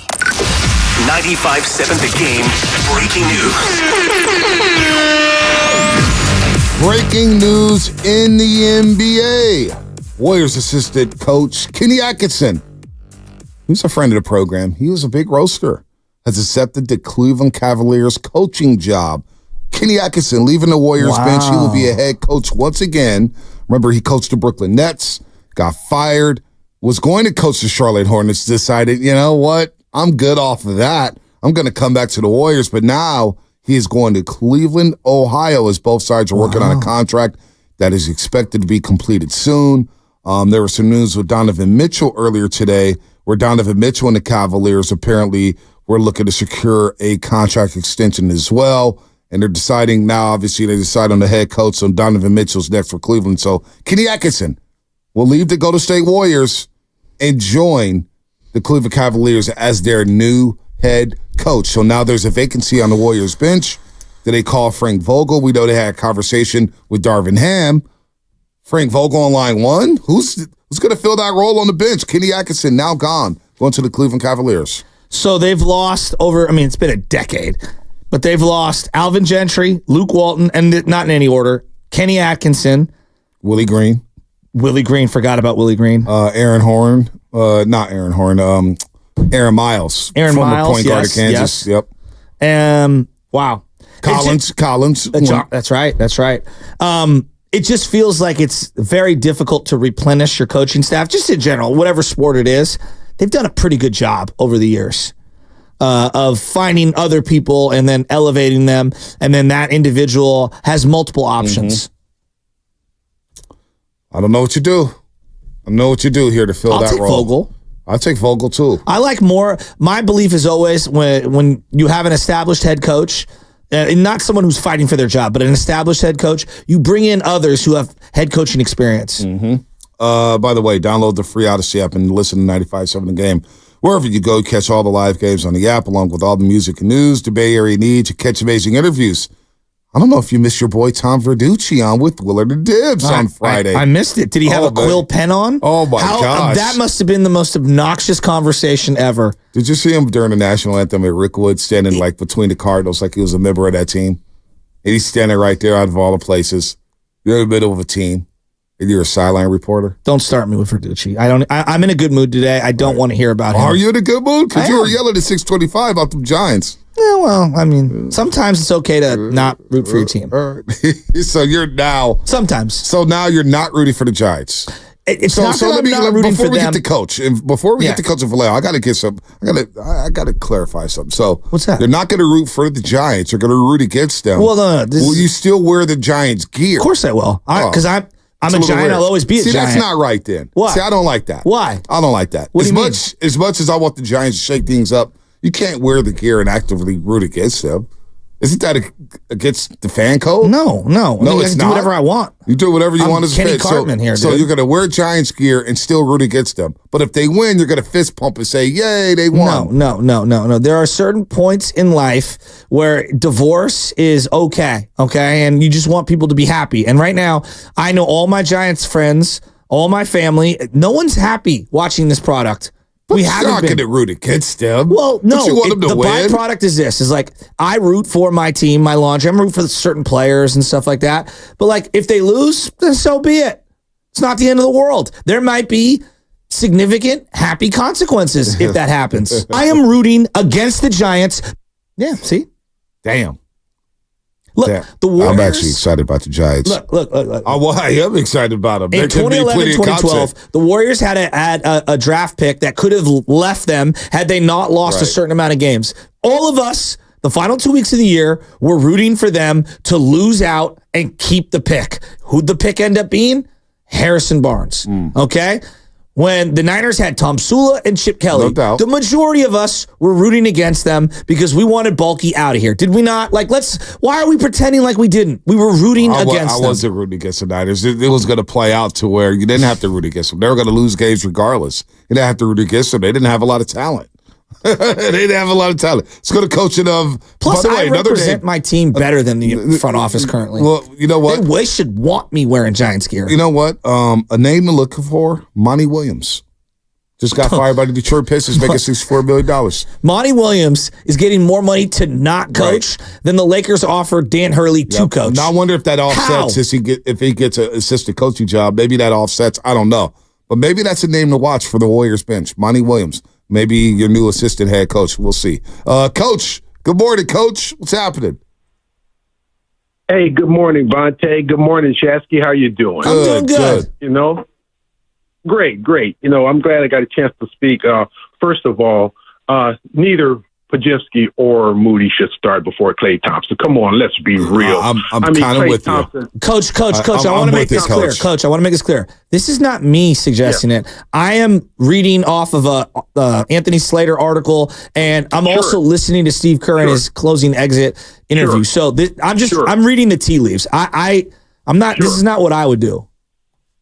Right. Sure. And part of the problem is Steve Kerr. Okay. Klay Thompson will be a better shooter than them when he's 50 years old. I mean, he's that type of generational shooter. Now, you know, you're talking about somebody that makes other people you have to guard when he's on the court, and that's Klay Thompson. Right now, Podziemski for sure. He's not going to draw attention. I mean, I don't think he could score 20 points a game if he's out there by himself. And remember, you know, this all rookie, you know, first team, whatever. Eric Paschall was first team all rookie. Yeah. Okay. So that's where I put that, you know, let's put that in perspective. He made it because he played a lot of minutes, not so much how effective he was. Now, if Moses Moody, you know, Bonte, you mentioned his shooting. Moses Moody, who could shoot a great percentage the way he was jerked around. 3 games here, 2 or 4 games, not playing at all. 5 minutes here, 30 minutes the next game. Don't play 4 games, then come play 3 in a row. No one can shoot consistently under those circumstances. What the Warriors really need, one of their biggest problems beside a big man was stopping the point of attack. They need they really need a quick defensive point guard that can stay with all these little beams that are flying around and driving the lane. Neither Podziemski nor Moody can really, but Moody does a better job stopping those guys from penetrating. That's why Kuminga and Wiggins had to play the other team point guards. The guy that should replace Klay Thompson, unfortunately, is probably not on the team. And if he is, Keonis might be better than both of those guys at that particular skill. Coach, would you be interested? There was a lot of rhetoric over the weekend from, I don't know how credible any of these sources are, but there's a lot of Paul George to the Warriors comments that are out there. Would that interest you? Oh, heck no. We don't need another senior citizen on the team. We don't need that. Listen, the game is longer, faster, quicker, higher above the rim. That's the trend. That's why I would like a Monty Williams on the team. He's a younger thinking guy than Steve Kerr. Kerr is looking at guys that played like him. And unfortunately, that doesn't fly right now. And, you know, in reality, as great as Steve Nash was when he played, he would have a heck of a time in today's NBA because these guys are too long and too fast right now. And that's the trend. And I would like to see the Warriors go that way. So let me get this straight. You want Monty Williams, who's done nothing, to replace Steve Kerr? Yes, because you and I could have coached those Warriors championship teams. Okay, Coach, that's not fair. I don't think I could have coached Durant and Steph. You flush coach. I don't think that's fair. Oh, you flush coach. I don't think that's fair. Let's be fair. Like, honestly, I thought your call was good, but Spadoni didn't. You need to contact Floyd Water Plumbing and Trade at floydwater.net. But you can't say that about Steve Kerr. Like, we have to be realistic. Like, you could say that Steve's not better than Phil or, you know, better than this guy. That's fine, okay? But you also, the guy does have 4 championships. Well, you know, everybody always says, oh, anybody can coach him. Well, Doug Collins was coaching Michael Jordan to the Bulls.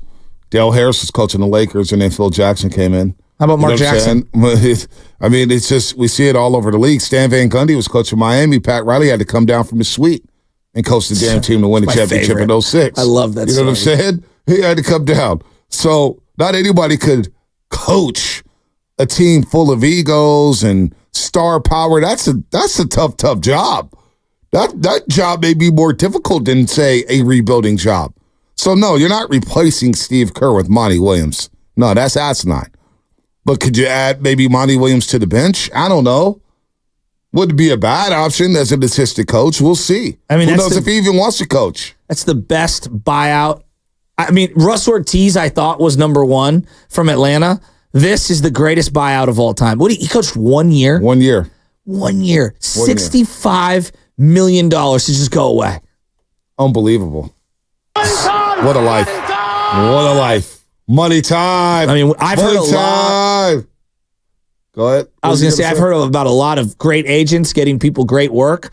There is no better agent than Monty Williams is right now. I want my money. Yeah, I want my money now. We all do. That's Monty Williams after getting axed. Listen. What's that from? I must have missed that. I don't know. JG Wentworth, 877 cash now. Oh. I don't know what that was. 888-957-9570. Let me know when we get the Klay sound up here because we talked to Brady Kravitz down in Orlando, and it seems like they are very interested, even though they're being tight-lipped down there.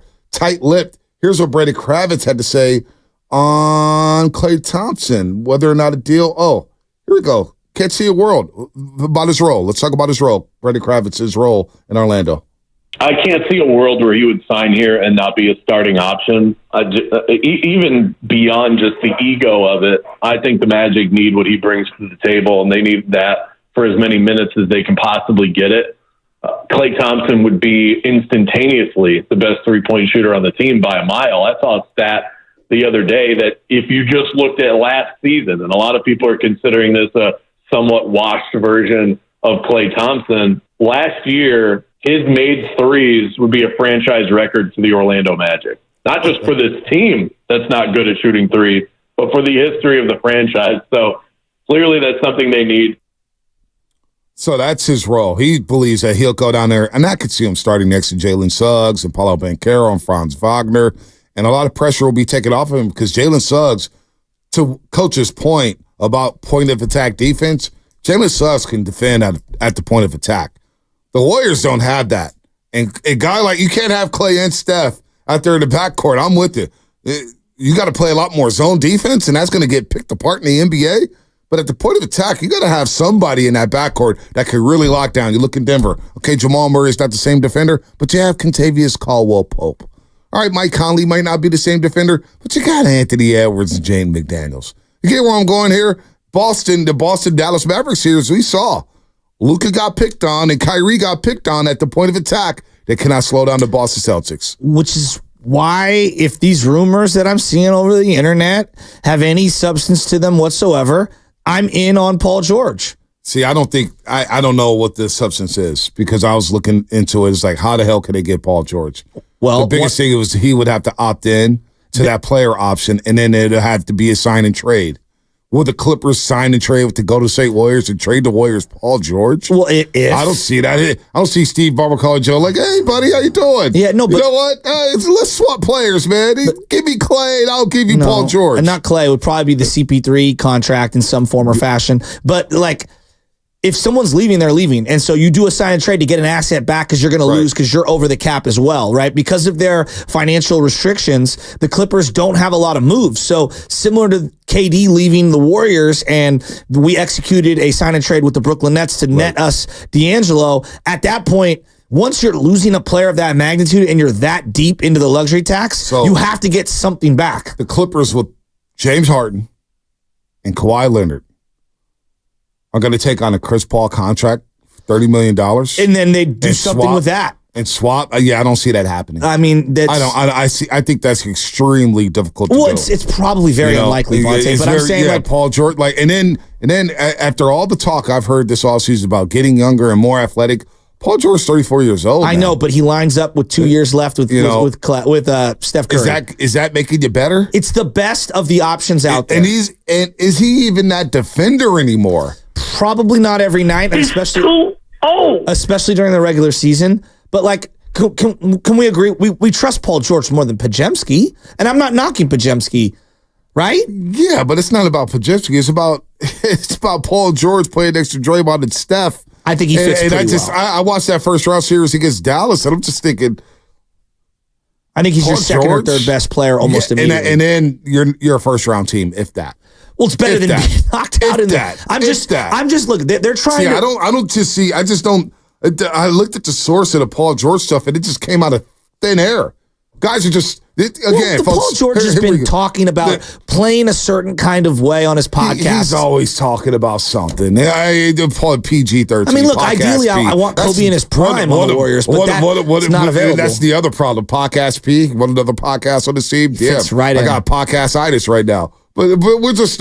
I try to tell you guys every offseason, it's Lion season right now. It's Lion season. Yeah. So we're going to hear names thrown out. This guy to the Warriors. This guy to the Warriors. Tomorrow's probably going to be Zach LaVine. The next day is going to be some other star. Lauri Markkanen. Where's he at? And we're going to hear all these names here.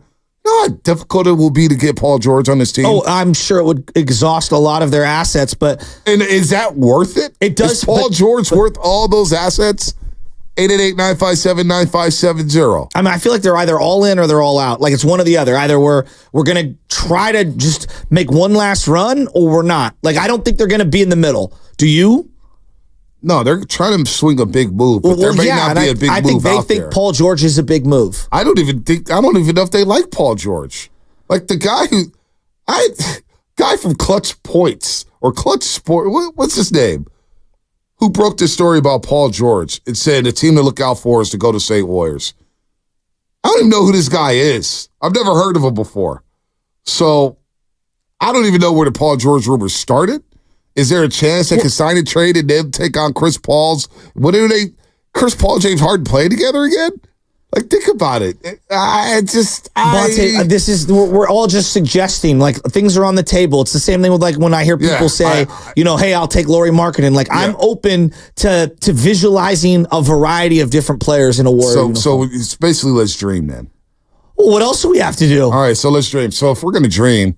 That's what they're doing right now and with the Warriors. If we're going to dream, let me dream about Joel Embiid.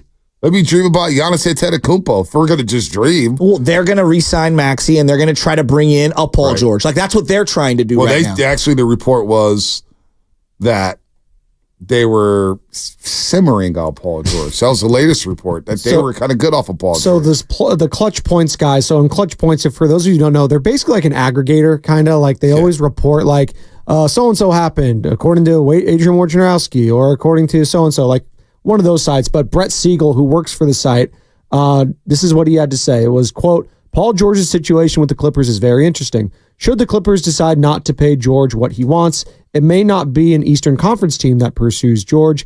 Keep a very close eye on the Warriors regarding George if Klay Thompson is to leave. That's it. And again, like do I want a guy who's 25 years old?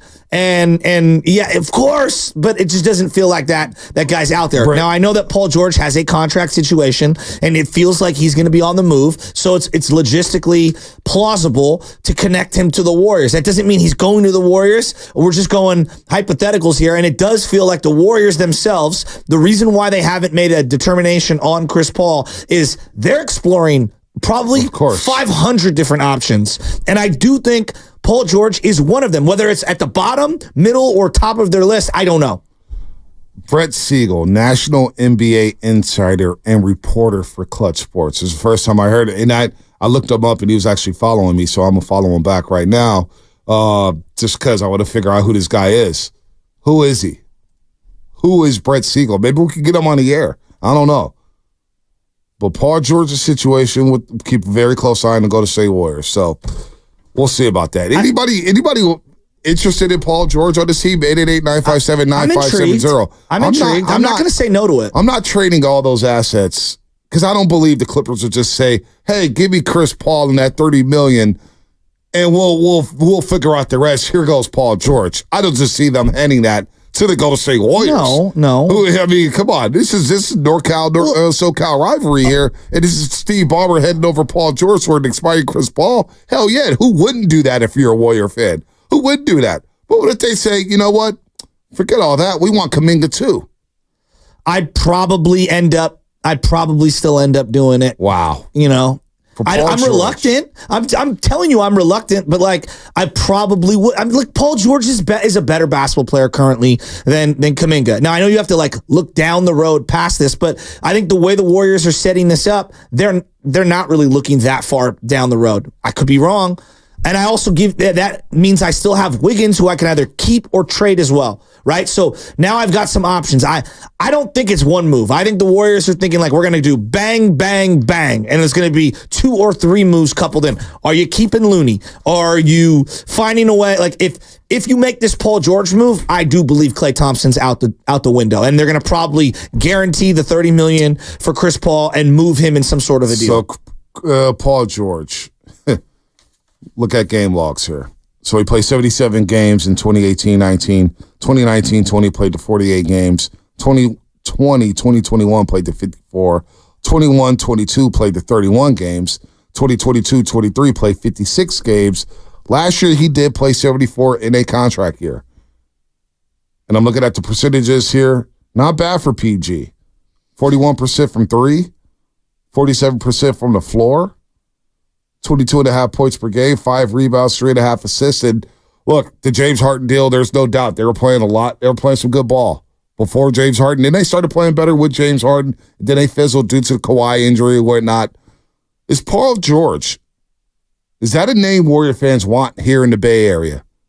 Is that a guy you want the Warriors to go all in on? Because you seem very reluctant. I don't know how much better you're getting with Paul George on his current roster. Now, but isn't he let me ask you, isn't he a second ball handler? Isn't he I'm intrigued with Paul. Decent catch and shoot guy? Isn't he a better defender? I can't stop looking at the playoff shortcomings with Paul George. When I need him to come through for me, he doesn't come through for me. But it can't just be Curry or bust anymore. The last 2 playoffs, Curry's slowing down a little bit too. I mean, but the last 2, Curry's slowing down, and he's going to see all that stuff. But the last 2 playoffs, if he's playing the 2, right? And I hate turning this into a Klay versus Paul George thing because it's not that simple. He's played the 2 with the Clippers. He's been better the last multiple years than Klay. Clay's been pretty bad in their playoffs. Paul George, but what have the Clippers done?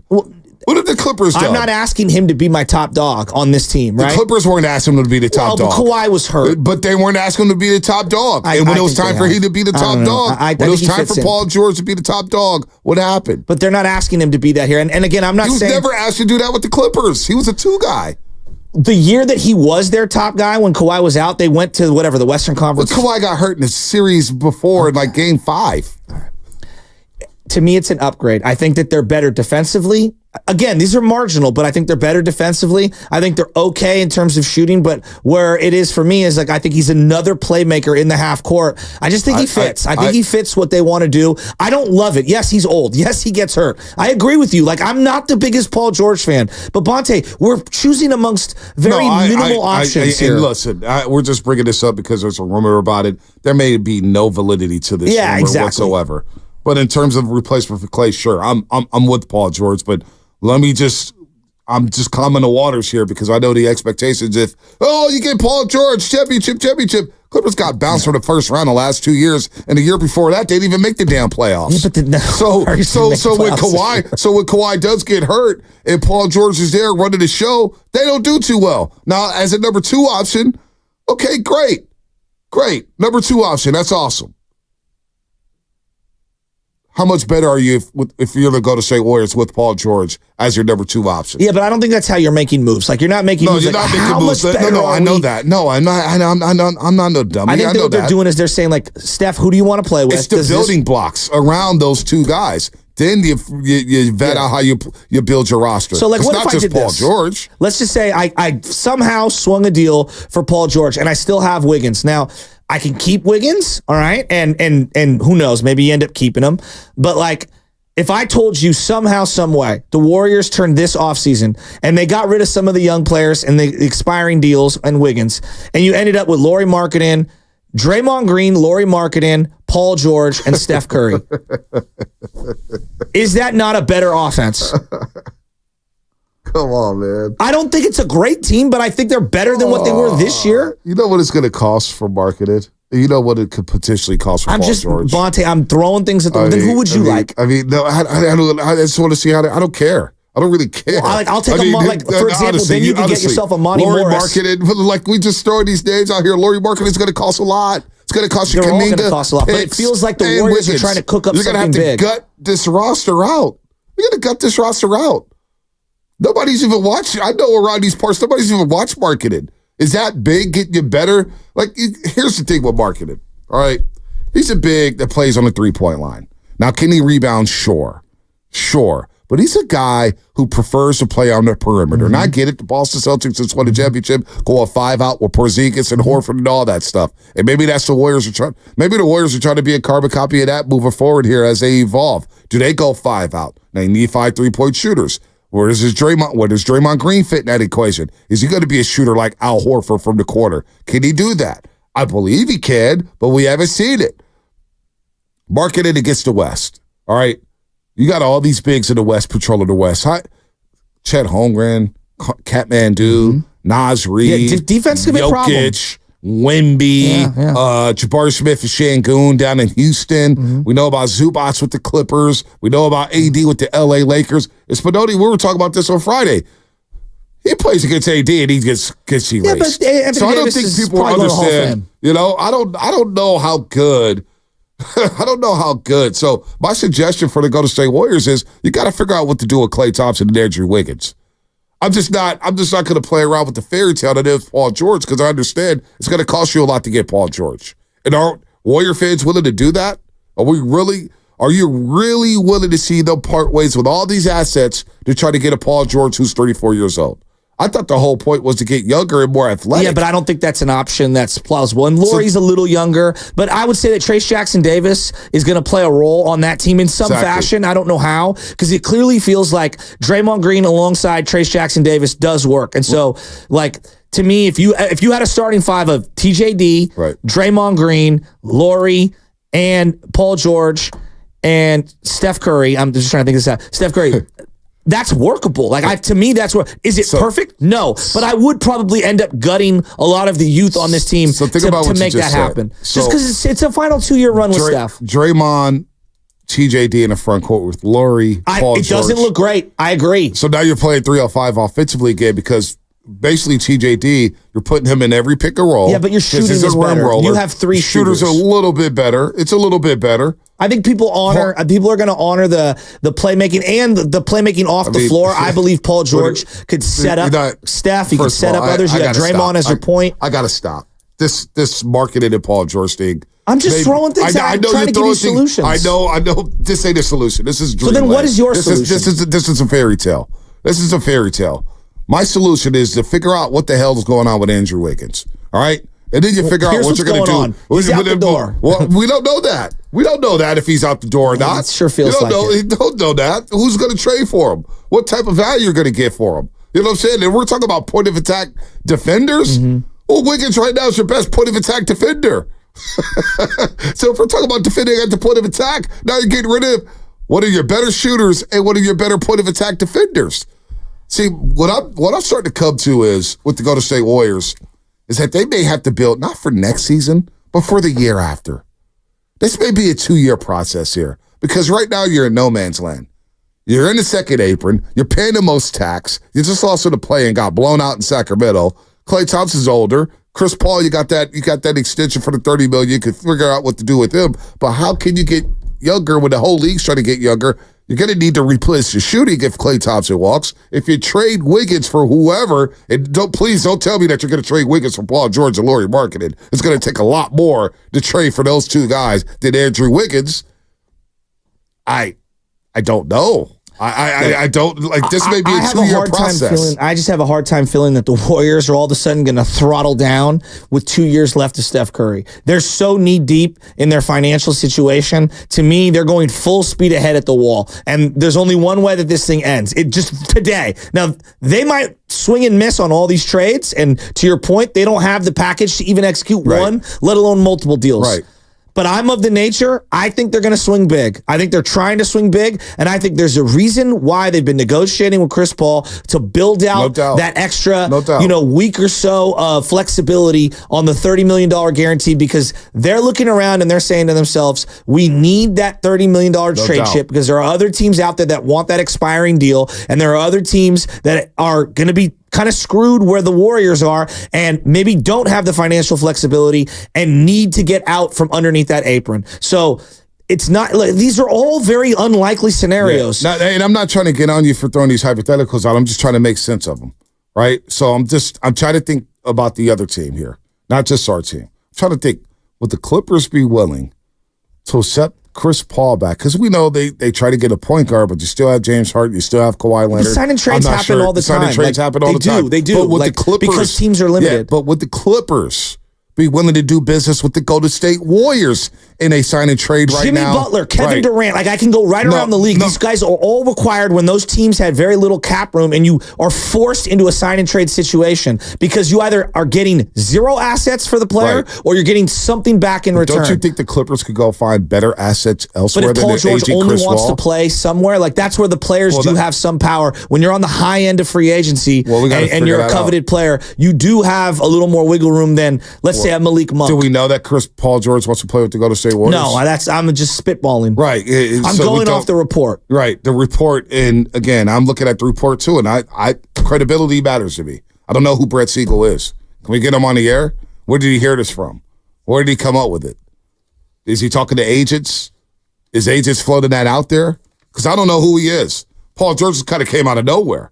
Well, I think Paul George has been a logical, someone that the Warriors probably circled multiple years ago and have been trying to, finesse for quite some time. And they know what their situation is. Like, they know their biggest need right now is a bigger bodied number 2 alongside Steph Curry. You need a playmaker. And is he older? Absolutely he's older. Is he hurt a lot? Absolutely he is. But when I look around the league, I'd rather have Paul George than, let's say, Zach LaVine currently for the Warriors, for what the Warriors are looking for. No doubt. I don't think he's the ultimate answer, but I do believe he solves some of their issues, and he's a start.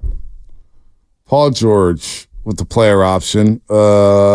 If he accepts the player option, he'll be making $48.7 million. $48.7 million.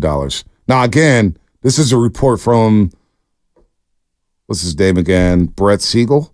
Brett Siegel, national NBA insider reporter for Clutch Sports. I've never heard of him. He follows nobody, apparently. That's what I'm looking at right now. I haven't heard anything from Chris Haynes. Haven't heard anything from Shams Charania. Now, here's a question, 408. Why not trade for Jimmy Butler? I suggested Jimmy Butler about a week ago. I would love to have Jimmy Butler. I think, he comes with his own injury history, especially of recent, and unlike Paul George, has a odd locker room dynamic history. Everywhere he goes, it starts off good, and then it ends up being bad. But again, this is where we go back to, I think people need to come to the grips with everyone we're trading for is going to have some flaws, whether it be character, personal, professional, age injury history, or maybe they don't play defense. Whew. Jimmy Butler making a lot of money. I'm interested in, I'm going to be real with you. There is a part of me, it's like, playoff Jimmy, in terms of defense and attitude. How's that going to fly in the Western Conference, though? I don't know. Because every time they play the West, they get smoked. They get smoked in Miami. It's one thing to play against the East and try to punk those guys. And he wants a new deal. There's other parts of this. This guy, Jimmy Butler's making $48.7 this year. He's got a player option at the age of 36 for $52 million. $52 million for a 36-year-old Jimmy Butler. Now, do your defense get better at the point of attack? Absolutely. Is Jimmy the best shooter? No. But he does get to the free throw line a lot. He's a streaky shooter. And he's rugged, and I think that he fits. He fits the Draymond profile for defense. But does he fit the read and react offense? Probably not. He's going to hold the ball a lot, He's a mid-range guy, yes. So I almost think the Warriors, my thought but again, process this is with the where Warriors. you've got flawed guys. Yeah, my thought process with the Warriors, because I'm not high on any of these guys, to be honest with you. Like Paul George doesn't move me. Jimmy Butler doesn't move me. I almost feel like you have to build for Not this season, but the year after. I just don't see them taking a I don't step see back. that. I don't see it happening either, but I almost feel like that's the most logical scenario here. And like, get your books in order. Well, okay, so get your books in order. It's interesting. I think one of the big things that people aren't talking enough about is if they keep Kuminga, they're going to pay him $30 million. Now, how does that affect your books as you move forward, right? So if you decide you're keeping Kuminga, a part of that decision is, well, now it's not just I'm keeping Kuminga, it's I'm paying Kuminga, and I don't know how much I'm paying him. How much am I, how much am I looking down the line? And I'm saying, okay, I'm projecting he will become this type of a player. I can build the team with him making X amount. He might be one of my more high paid players. Like there's layers to that decision. And then any team that acquires Kuminga is asking the same questions on the receiving end. Okay, I get Kuminga. I have to know by October 31st, am I extending Kuminga? Otherwise, he becomes a restricted free agent. So and I'm cool with either or in that situation. I would bet on Kuminga because I think $30 million a year in a couple years could be a bargain for Jonathan Kuminga, who's only 21 years old, who's getting better and better and better. But do you play that game with the restricted free agency and then risk a team giving him a max deal and then you have to match it? Maybe that's the way to go. Maybe that's the way to light a fire under JK every single game saying, hey, we haven't paid you yet. But then again, he may spiral out of control and say, well, trade me to a team that wants to pay me. No idea. No idea what's going to happen there. But let's talk more about it. Klay Thompson and the Golden State Warriors negotiations are frozen right now, and that's where we're talking about Paul George, Lauri Markkanen. I have no idea what's going to happen here in the up. But do the Warriors even have the assets to trade for these guys? I think we need to humble ourselves as Warrior fans. It's going to be a long offseason. We'll see. Let's get to be humble in this one. Hey, let's get to the injury report.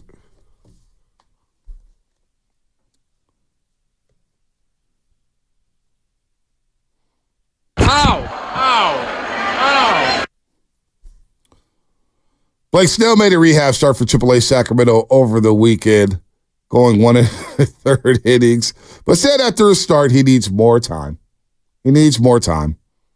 Robbie Ray also appeared in relief of Snell over the weekend. He went 2 in the 3rd innings as he continued to work his stamina up to the big league level. He's expected back in the rotation after the All-Star break. The Giants have lost 5 games in a row. They come back home today to take on the Cubs for 4. Then they have the Dodgers for 3. Then they travel to Atlanta for 3. And then Cleveland for 3 before playing the Toronto Blue Jays and the Minnesota Twins. It's a tough stretch coming up for the men in orange and black. The injury report brought to you by Boxer & Girls in Northern California's premier workers' compensation law firm, helping injured workers get their lives back for over 40 years. What's coming up in the game brought to you by Fremont Bake, celebrating 6 years of full-service baking, no compromises. 888-957-9570, Warrior fans. I got basically a wish list from Joe Shasky.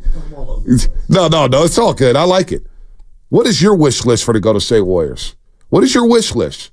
Is Paul George part of your wish list? Is Lauri Markkanen part of the wish list?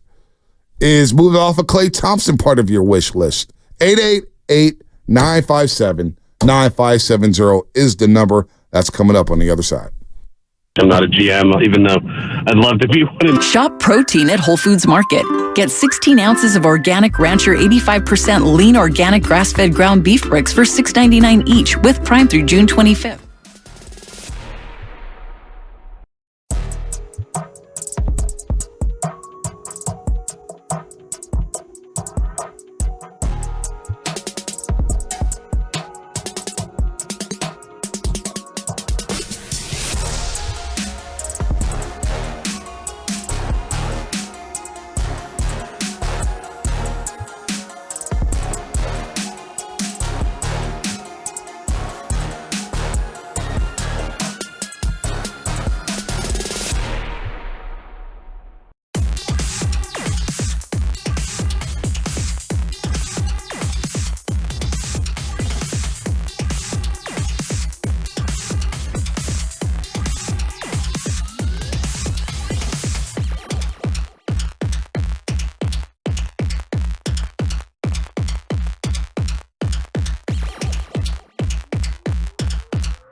Oh, baby, we got action now. We got action in the NBA. Free agency officially begins where all the teams can negotiate with any player in the league June 30th, which is Sunday. Sunday, I believe, 3 p.m. West Coast time. Or is it 6 p.m. East Coast? Well, 3 p.m. East Coast time? Whatever. Sunday's the day it all starts. Now, the Warriors do have a window to negotiate with Klay Thompson right now. And apparently those talks are frozen, which means they are non-existent. So what's going to happen? What is your wish list for the Golden State Warriors this offseason? Is it a Paul George? Is it a Lauri Markkanen? Because Brett Siegel from Clutch Points, I never heard of him before this report. God bless his soul. But he's saying that team to keep an eye on when it comes to Paul George is the Golden State Warriors. So how are we feeling about that? Shout out to YouTube, Twitch, and Twitter, brought to you by First NorCal Credit Union. For a low-rate auto loan, apply online or just ask for First NorCal Financing at the dealer. Shout out to our friends at Flowing Water Plumbing and Drain. If you're going to call it to the roast, you better bring it, because if you don't, you will be flushed. Brought to you by Flowing Water Plumbing and Drain. Look, my wish list, Shasky, is to get a little bit younger and give me some defenders at the point of attack and some rim protection. That's maybe asking for a lot. But this is a wish list, right? So we can all wish upon a star. Yeah, my wish list is Anthony Edwards. Yeah. My wish list is Joel Embiid. Teasing. My wish list is Giannis Antetokounmpo. No, but you brought something up in the and we'll get to some Anthony Slater stuff, because you're referencing how it's frozen with Klay Thompson. My bigger takeaway from that article was that the Warriors are working on a big deal, and so to me it feels like they're looking large. And yes, Klay is a part of what they're putting together right now. But it does feel like the Chris Paul $30 million is very, very important, whether they're going to keep or not. And if they keep that money and they guarantee it, they got something cooked up. I don't know what that is. It might not satisfy everyone, but that's very important. And you said, as I'm, throwing out hypotheticals, and again, I'm just connecting Paul George because it's logical, because he's going to be a free agent if he wants. And, he's talked a lot about Steph Curry on his podcast and whatnot. And you could see why they're similar. But you said, I need to figure out what's going on with Andrew Wiggins. What is there to figure out? What am I going to do with him? What am I, because a few weeks ago, and I was taken aback. I was like, wow. I wasn't appalled, but I was shocked. We brought up Andrew Wiggins, and we got calls, and even you was hesitant to get rid of Andrew Wiggins all of a sudden because of what you guys are saying. Point of attack defense. No, I think you misinterpreted that. No. Trading for the right person. No. That's all fine and dandy. But we all admit we don't even know what his value is right now. Yeah, so we don't know what his value is. And I remember the conversation was, we don't want to. I remember. No, you were telling me that's what it was. It was like, we can't take pennies on the dollar for Andrew Wiggins. Yeah, it's got to be the right somebody. deal. You got to get somebody with some substance. And I'm asking the question: who the hell are you going to get? Well, you need to either get a better shooter. You either need to get a better shooter, or you need to get a better playmaker, or you need to get somebody who does a litany of things. And it may not be just defense better than Andrew Wiggins, but let's say the totality of what they're bringing to the table. Hypothetically, in this scenario, let's say they go get Paul George with some combination of Wiggins' money. I think that's an upgrade. Well, you got to realize, too, with Wiggins' value, aren't you going to have to staple something alongside Andrew Wiggins? Absolutely, and I'm probably going to have to do that with Chris Paul. Or Jonathan Kuminga. It might end up being one of those guys. So you want to give up, No, I'm reluctant to give up Kuminga. I'm not saying you, but I'm saying in this situation that is hypothetical, I have a hard time giving up two perimeter defenders. Because one thing Wiggins did do when he's motivated, and that's the problem, right? I think he's motivated all the time. We just don't like his body language as a fan base. I'm whatever, but he could defend at a high level. And now, if you put them two dudes in a trade, Kuminga and Andrew Wiggins, now we're begging for another point of attack defender. We're begging for another shooter. I don't. Gosh, I just want to know where Wiggins' value is. And because a few weeks ago, everyone's adamant, you can't take pennies on the dollar, but you may have to. Well, no, it's not the player we're describing. He may just be a better addition by subtraction. Maybe one of those type of guys. No, you did that with the Jordan Poole thing, and now you're up against the wall with Chris Paul. Like, no, you can't do that this time because you only have so many assets. That's the point. And I think discernment is the word I use. Like, whatever trade you use him in, make sure it's a discerning move, a move that either helps you with flexibility financially or gets you back a clear-cut number 2 alongside Steph Curry in an offense. Yeah. That's what we need. So, like, to me, like, there is nothing to figure out with Andrew Wiggins in terms of like what he's bringing to the table. What he's bringing to the table is perceived value in a trade and the $25 million in terms of balancing out the trade to get the money right. So during the break, I was looking up the Brooklyn Nets because Paul George names floated out there, and I've been wanting to get younger and more athletic. The name that I think we should be hyper-focused on, and I don't know if it's going to happen. I don't know what the Brooklyn Nets what their plan is. But is Mikal Bridges on the block? Because if he's on the block, Mikal Bridges. That's the guy I would rather have. Okay, than PG, and then maybe but I don't could get think one he's of a their free picks. agent. But no, he's not a free. He's under contract. Yeah, he's under contract. But in that scenario, you're having to deal full face with Brooklyn. Whereas in this scenario with Paul George, you're assuming that you have some more leverage than you would in the Mikal Bridges deal, where he's choosing you, and then it's like Clippers, either you're playing ball with us or you're not. And the Clippers could play ball somewhere else with Paul George. Yeah, but if Paul George says, I'm not signing with that team. Well, then you got bigger problems. But Mikal Bridges, forget the stipulations right now. But Mikal Bridges defends, I think, at a higher level than Paul George. His game is evolving. He hasn't hit his prime yet. Yeah. He's younger. Good knockdown What is shooter. Brooklyn's identity? What is their plan? Would you trade Kuminga in that deal? I probably would. Yeah. I hate doing that. Yeah. But I like Mikal Bridges. And he can hit the 3. Atco Pest Control spent $5 to say this. He just wasted $5. But thank you, Bay Area, for trusting us with their pest control needs since 1962. Happy we could take care of the roach problem for you this weekend, Bonte. Well, number one, I've never used your phone number because my house is clean. We don't have roaches in my household or rats. So I will never call you. And I don't throw rats on the table because I think they're dirty and they're nasty. So, good. Thanks for the $5, though. Let's go to BPA. BPA, what's happening? You're on the roast. Already know what you're going to talk about. So make it quick. No. Surprisingly, I don't want to pay Kuminga $30 million a year. I just don't think I don't think he's a $30 million a year player. And so that's why I'm as comfortable attaching him to a trade. Certainly get a guy like Mikal Bridges, who's, a defensive stopper, point of attack stopper, can guard multiple positions, can, true 3-and-D, can score 20 points a game. Yeah, that would be my number. If out of all the options, I would take Mikal Bridges over anybody else. And then, Klay. I'm not sure Klay is helping himself right now. That doesn't seem like his market is materializing. That seems to be the word. That's what Anthony Slater said. Like, most people don't want to overpay for like high maintenance fourth options. And so, I think he'd probably be due to tamp down the rhetoric of like what being prioritized and that, he's insulted and all the rest. Make sure you have a market for you. Anyways, that's all. Hey, have a great day, guys. It's the most efficient call yet. In and out. Hi, how are you? And like In and Out,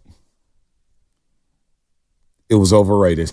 In and Out's delicious. Come on. It's overrated. Come on. Chick-fil-A. Well, Chick-fil-A is delicious too. Why can't I like both of them? In and Out's not In and Out is properly rated. It's good. No, it's okay. It's okay. No, we could argue about wait times and all that, but it's good. I think In and Out's delicious. It's definitely not worth the wait. But you look at like bang for the buck. Oh, not even close. The cost. It's unreal. Yeah, we had a car full of like 12 and 13-year-olds coming out of a baseball game. Dude, like $40, we're all stuffed. Yeah, and you got to eat it right away because you let it sit for 5 minutes and boom. Well, that's any fast. That's any fast. You're not reheating Mickey D's fries. Not Chick-fil-A. I haven't been to McDonald's in a long time. Let the Chick-fil-A sandwich sit for a couple hours and get back to me. Yeah, Chick-fil-A is so good, though, too. They're both good. See, I don't discriminate. I like them all. Mikal Bridges is, he's older than I thought. What is he, 29?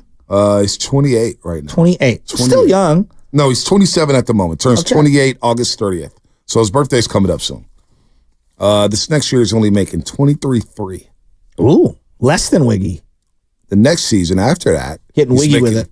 He's making $24.9. So $23 million next season, $24.9 a year after. Then he becomes an unrestricted free agent. He's probably going to command a lot of money. Right now, he's on a 4-year, $90 million deal. Now, I don't know what Brooklyn's going to do. And this, again, we're playing hypotheticals and we're wishing upon a star. I'm playing the game with you guys. I'm wishing. My wish list, number one, would be to get Mikal Bridges. We know he could defend at a high level. But is he the number 2 option in a half court? And I'm not trying to poke holes in it. I'm here for the Mikal Bridges acquisition. He's a low-end number 2, right? He's a playmaker. Would you still want a Lauri Markkanen? Well, I would just look at the Brooklyn Nets. And now we have it on. They're not going to get rid of their big. Who is it? Nico Collins. They're not going to get rid of him. They're going to sign him back. Nicholas Claxton. But Lauri Markkanen, I mean, number one, you're going to have to trade a lot to get Mikal Bridges. So you may not have assets to flip that for Lauri Markkanen. So, okay, you add Mikal Bridges to this team, and you said who's on the way out the door? Well, obviously, approximately Klay, then you're going to have to trade multiple assets, right? You're going to have to trade probably Wiggins and Kuminga. So now and picks. Gosh. I mean, this is Does that make you better? This is not, I don't know. I don't.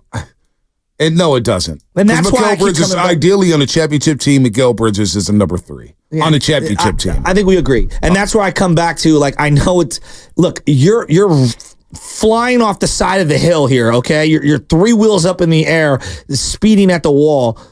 But like 34-year-old Paul George, I know it's not great. But it's not also the worst idea in the world. And if you can have him or get him, acquire him, and still maintain, let's say, hypothetically in this scenario, Wiggins, now I have the Wiggins chip that I can move in with some other package for something else, right? Whereas acquiring someone like Mikal Bridges probably exhausts a lot of your assets. You only have so many. So now that Paul George's name is getting floated out there, Warrior fans, you want Paul George? Is Paul George attainable? That's why I can't wait to talk to Anthony Slater to discuss all this.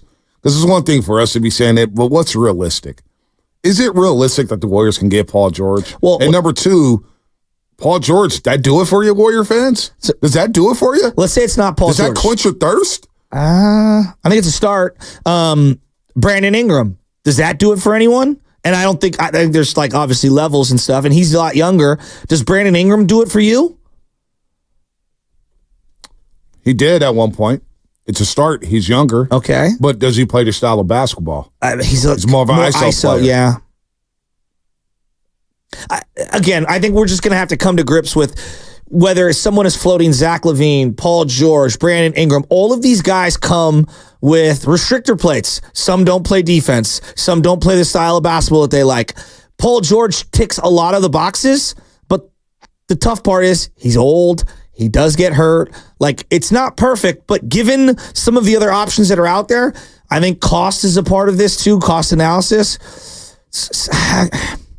Again, I'm reluctant to say it's a great move and they're back in contention, but given all of these other things, Is it possible that the Warriors can end up in the same exact spot in this hypothetical? They get Paul George. Absolutely. And they get rid of Wiggins and Kuminga. But if they kept Wiggins and Kuminga, wouldn't they be in the same spot? They can't keep Wiggins, though. You have to try something different. Well, you have to try something different. But you can't go 3 years in a row with an inconsistent guy. Is Paul George making that much better as opposed to having Wiggins and Kuminga on his roster? Because now you still got 2 defenders at the point of attack. If you do get a Paul George, I don't believe the Clippers are just accepting Chris Paul on that $30 million buy. I don't think they're doing that. You're going to throw in stuff. They're going to have to throw in a lot, right? GP2, Moody, draft picks. I don't know. Well, they're going to have. You got to have to play. You got to have some players. That's GP2, Moody, whatever. Are those players? They're not taking GP2, who's been hurt. Bonte, again.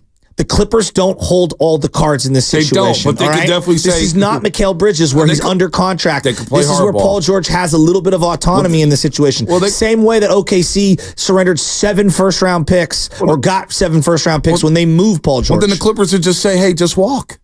Just walk. Yeah, but then they're going to set GP2? Because of their cap situation. I know, I hear the cap situation. They lose the slot. No, they lose the slot. I get it. I understand all that. They either get an asset back, no, I understand or they lose out completely. They're not just going to accept any asset.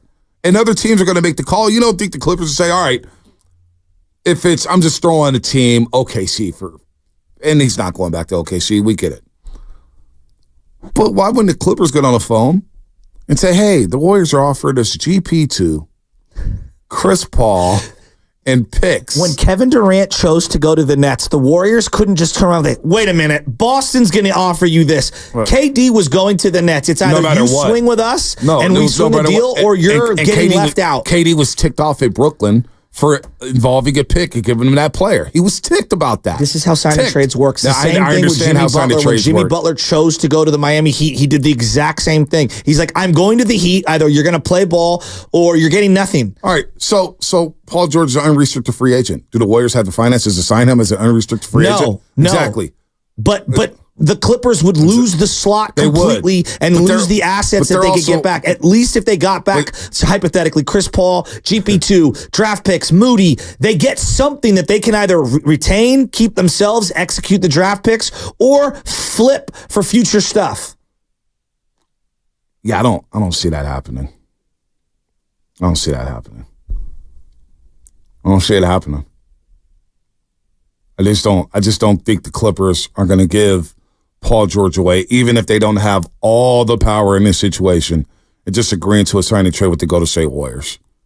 A team they're going to have to play 4 times a year, that they're battling for market share, battling for ratings in this state of California, and a team they're going to have to leapfrog in the West. I just don't see it happening. I don't see it. I don't see it. The Clippers maybe just be like, you know what, we'll rather lose the slot than acquiring a CP3 and maybe he walks and then you get GP2. I just don't see it. I'm having a hard time envisioning that. Which is why I don't know why. Look at their Clippers cap situation. They don't have a lot of options. I understand their cap situation. They're right where the Warriors are. I understand their cap situation big time. They have a better roster right now, though. Yeah, a lot better. Well, I mean, both teams, have some pluses and minuses. They're both old and injured. Yeah, and that's the thing. Paul George is going to be 35. I don't love it, but given my options, I'd rather have Paul George than Wiggins all day. And I probably would I'd probably rather have Paul George than Klay Thompson. As much as it's difficult to say that out loud, I think most Warrior fans, if they were removing emotion, they would probably agree with that. I'm sorry, man. Alongside Steph. I'm trying to play the hypothetical here. The Lauri Markkanens, and I know we do this during this time of season, but like the Paul George situation is so unrealistic to me. Then what is realistic?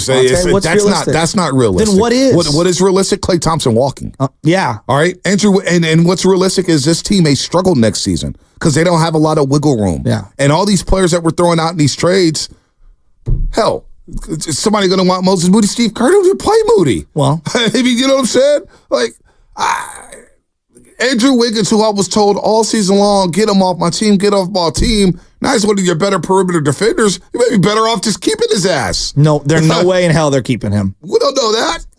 We don't know that. I'm ready to invest heavily on the Andrew Wiggins is out the door. And then what are you getting for Andrew Wiggins if he's out the door? I don't know. That's a bigger question. What are you going to get for him? Where's his value at? So they should just pack up and not do anything. I don't think they should pack up and not do anything, but maybe doing nothing or maybe doing minimal movements. Maybe you're building for the season after next season because you don't have a wiggle room. Now, I don't see that from Joe Lacob. I don't see that happening from Joe Lacob and company, that they're just going to tank and punt the season or whatnot. But how much wiggle room do you have? And how many assets do you have to go get a big boy? So I think we're overrating our assets. That's just my opinion on it. That's my opinion on it. I'm hearing Markkanen. Well, Utah Jazz going to want a king's ransom for Lauri Markkanen. Are you willing to pay a king's ransom for Lauri Markkanen? I think he's an upgrade for this team, and I think he does something that they desperately need, especially if Klay Thompson walks, which is shooting. That's right. I do believe that they need shooting and spacing, and at the minimum, he gives you length, okay? Right. And they need length. I don't think he's a good defender by any stretch of the means, but if you're going to play Draymond Green heavy minutes, you need a shooter, another big shooter opposite him. Now, I don't believe Markkanen and Dre are going to go 4-5 all year or anything like that, but there's going to be overlapping stretches. is. And you have to have a stretch guy alongside Draymond offensively to make it work and make it hum long term. I do believe also they're going to play TJD alongside Draymond Green for long stretches. And so that's even more imperative of why I need somebody who can shoot. 40% from three last year for Markkanen, played 55 games a year before that. Wow, this is interesting. I didn't know this. Lauri Markkanen has only played, he's never played more than 68 games in the season. Yeah, they shut him down a year ago, and I believe also again this year. 68 games his rookie year, 52 second year, 50 his third year, 51 his fourth year, 61 his fifth year, 66 his sixth year, last year 55 games. It's a lot of games missed. Some due to injury, some due to him just being shut down. It's a lot of games missed. That's just all these deals are going to have guys who have warts. I mean, It bothers me. The perfect trade doesn't exist. I'm not looking for the perfect trade, but I'm just saying when you trade assets, major assets for players like this, boy, I don't know about Lauri Markkanen. Jason in L.A. Jason, what's happening? What's up, gentlemen? How are we doing? Good. Look, I'll just make it brief.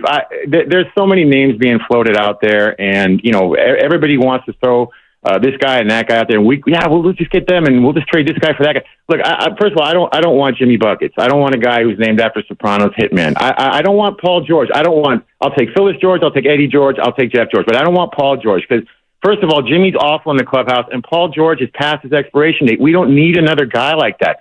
The time to move off of players, unfortunately, has passed us by. We are not going to get optimal return on our investment if we try and get rid of guys now. We got to dig in and build through the draft. And that's just the unfortunate, sad fact of it. When you hold on to guys too long, and I'd love to have Klay back. Game 6, Klay is my hero. All these guys, I'm a long-suffering Warrior fan. Nothing made me happy. I never thought I'd see this run.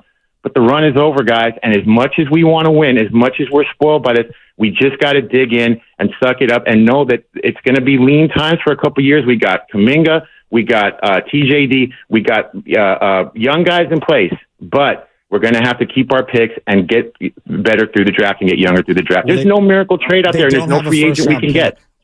I'm not trying to interrupt you. They don't have, like this year, for example, they don't even have a first-round pick. They don't, and I'm fully aware of that. And that's another unfortunate aspect of, we'll just move picks and we'll figure it out later downstream. Well, downstream has happened. We're at downstream, gentlemen, and it's going to have to get younger through the draft. And that's all. That's it. That's as best I can do. Good call. Like in his, and he's not wrong, but like just do the math right now. Curry's he's eligible for a big extension this offseason, right? So at no time can you have more than 5 years on a contract in the NBA. That's kind of like one of their rules. He's making $50 million. Just rough numbers right now. $50 million, Dre with 30. That's $80 million. You throw in Wiggins for the next couple of years at 24. All right, and if you give Kuminga 30, I mean, you're boom. That's 4 guys. You're right at the salary cap. Now, keep in mind if you do trade for Markkanen, he's making $18 million this year. It's a bargain for him, right? I mean, then he becomes an unrestricted free agent at the age of 28. So that gives you financial flexibility. So now you got to make a decision. Do you want to pay this guy? Do you want to pay Lauri Markkanen after trading all those assets for him? He's played on a lot of losing teams. Maybe he'll, pull a Malik Monk and stay here. Maybe. So the Warriors, I'm looking at their picks. So they have a first-round pick in 2025, first-round pick in 2026, 2 second-round picks in 2026, got a first-round pick in 2027, 28, 29. So you have your picks for the next few years if you do want to trade picks. But do you want to do that when you're in this crossroads figuring out what to do when Steph Curry retires, when Draymond retires? What do you do with these picks? Do you go all in right now and get rid of these picks to try to win one more right now? That's what we're talking about, basically what we're talking about here. I think it's the more and more we have this conversation, I think it's becoming clear that we may be closer to a rebuild than we all want to admit. It may be after the All-Star break when the Warriors do host the All-Star game and it's going to be a Steph Curry showcase and who knows if Klay's going to be here for the All-Star game, but it's going to be a showcase for the Golden State Warriors. And then after that, if the team's not doing well, then the conversation looms to what do you do with Steph? Do you blow it up? I think we're closer to having to blow it up conversation than we are reloading for a championship. I agree, but when I hear and I read Anthony Slater say they're gearing up for a big trade, I don't get the sense from ownership and management that they're willing to wave the white flag while they have stuff. Yes, listen, they do want to make a big deal. We all know that. Joe Laco's not going to settle. However, what big move is out there? What big move can they swing? We'll get to Shaka on the other side. Shaka, hang tight. 888-957-9570. Richie Aurilia joining us at 9:20. We'll talk about those Giants. Do we really want to do that? That's what's coming up. Brought to you by Fremont Bank, celebrating 60 years of full-service banking with no compromises. When I found out that bears feed redwood trees with salmon, I was...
with me now. The best part of waking up is the morning roast in your cup. Oh, give it to me. Yeah. What's up, Jeremiah? What's up, roasters? What's up, haters? What's up, players? Trust me, I love the haters just as much as the players. I do. The haters always give us fuel. And they even give the garlic fries and baseball guys fuel. They're always hating on the Giants, right? Not Sam Lubman and Joe Shasky. Bring the best damn Giants talk in the Bay Area all season long. Shasky will explain why he will root against the Giants, although he'll cheer when they win, but he will root against them. And the reason why? Please explain. It makes a lot of sense why. It does. It really does. Go subscribe right now on Spotify and the free Odyssey app. And who do you know? Another curse. The garlic fries and baseball guys curse because Lubman talked to Mike Krzyzewski. Now Mike Krzyzewski's on the IL. Just like that. Just like Ramos was batting 387 in the month of June. He joined us. Now he's batting 298 in the month of June. At least Bonte didn't win. Hey, his batting average went from 387 in the month of June to 298 in 5 days. All you can do is just laugh it off. Laugh off the pain, folks. I'm a little. I was a little in shock.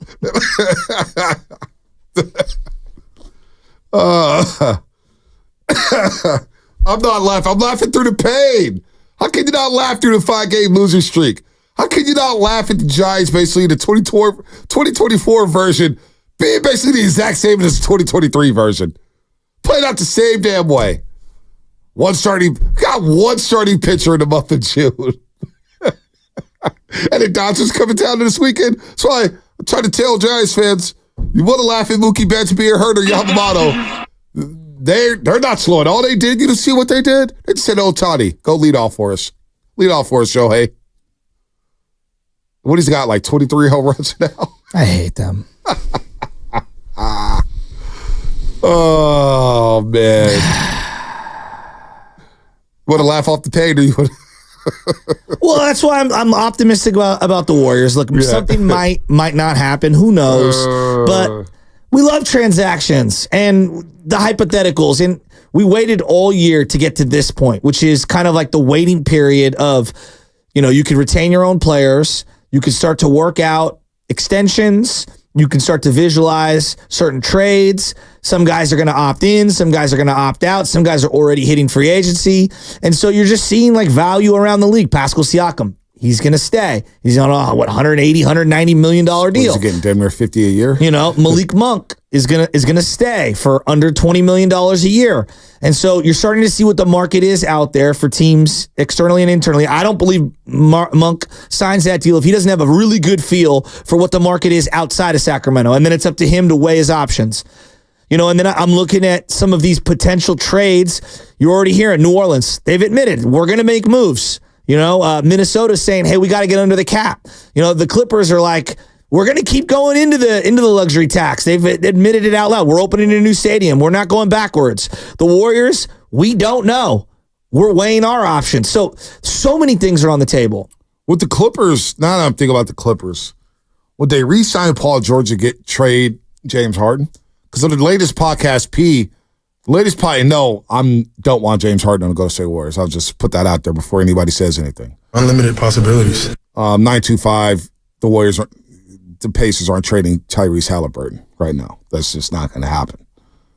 When does that crack come into play for you? Well, what if the Clippers are basically saying, you know what? We're going to re-sign Paul George. We'll keep him here alongside Kawhi. Because it was very interesting to hear Paul George on his latest podcast basically say that, look, we traded for James Harden, and Harden's great offensively. We know what he could do.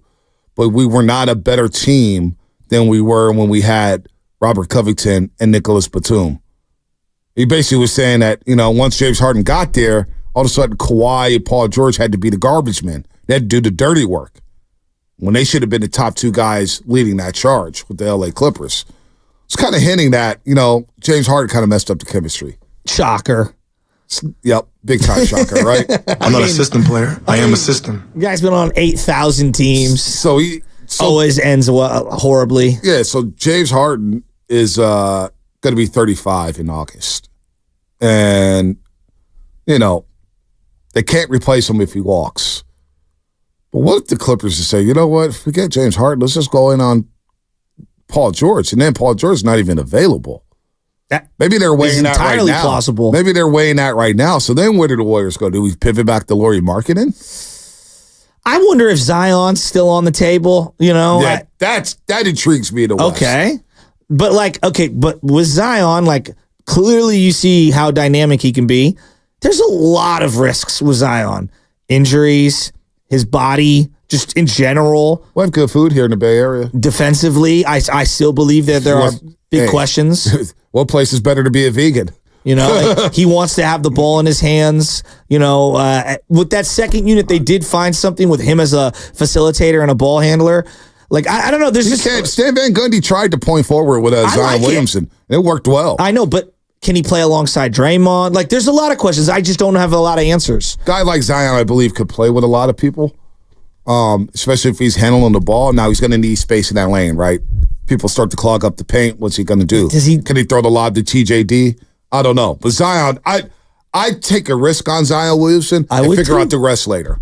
That's kind of how I operate. Give me the big player, give me the player with talent, and then I'll figure out the rest later. But in that scenario, they're probably going to keep Ingram. So it's Ingram or Zion. Those are their two chips. And Zion way more coveted than Ingram. But in that scenario, they keep Ingram.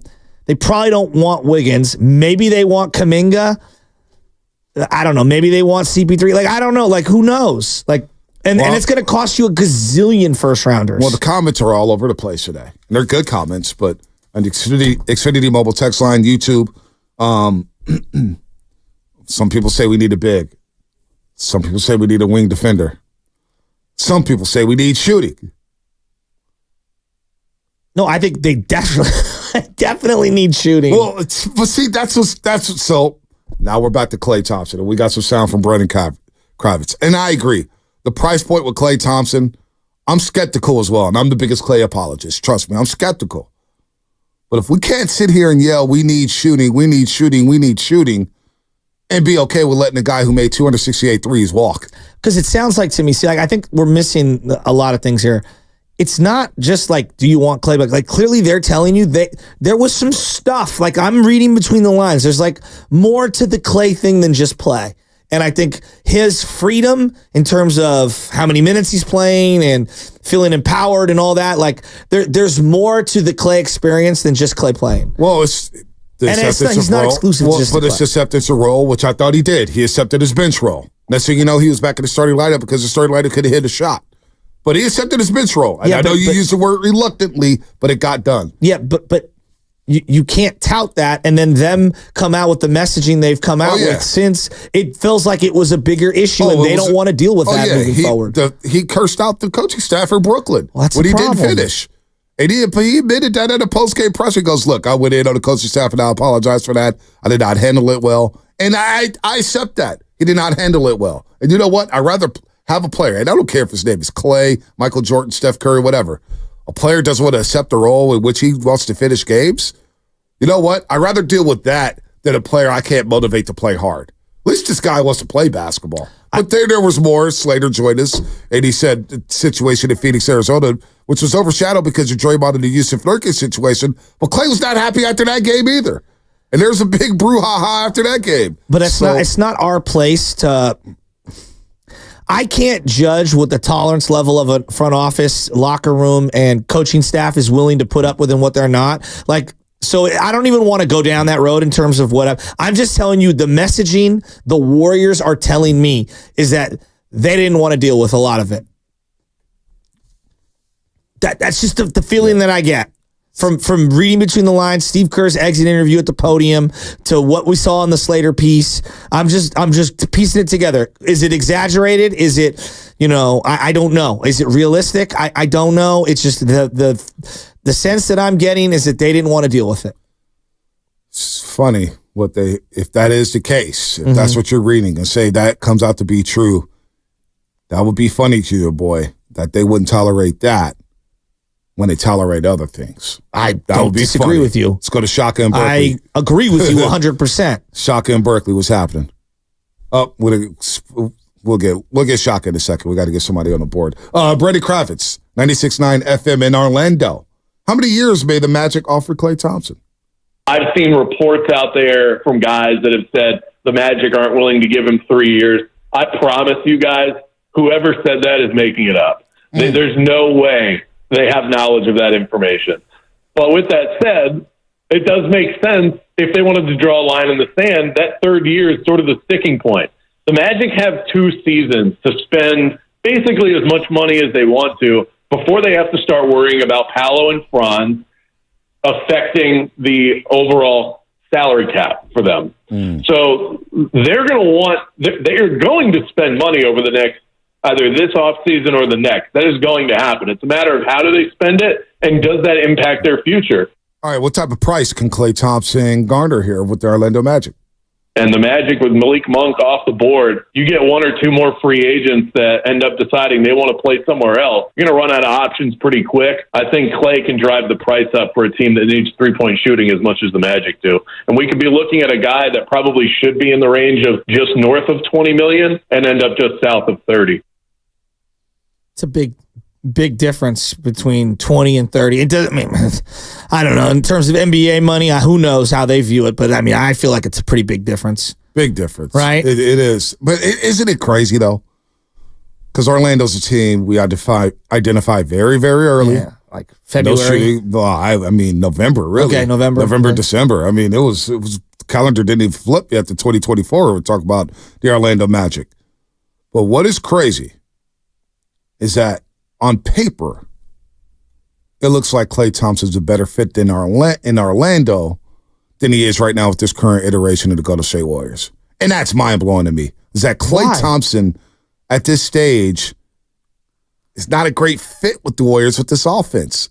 Especially in I think it's more. I think it's more. You think it's personnel? You think it's personnel too? No, I think yes. So like for the reason why he fits in Orlando more than with the Warriors is because when he was at his apex, him being able to guard the best perimeter player kind of shielded Curry and enabled Curry. I think this is also in part like a lot of the Klay rhetoric is like, hey, we have to acknowledge that Steph isn't going to defend anyone, right? And I think people are afraid to say that out loud because he's so prolific and he's an all-timer and he's amazing. The other part of this is, hey, we also play away with that guy, Draymond Green, and with Steph Curry in the half court, that if you're not going to move around and you're not going to be able to facilitate, then you're just reduced to a spot-up shooter. It makes it much easier to guard you with this offense, this personnel, and then flip that onto the other. It's not just what you do offensively, it's the package. Yeah, it's exactly what I was saying. He's a better fit in Orlando on paper than he is with the Warriors. And that's hard to swallow. That's basically what I was saying,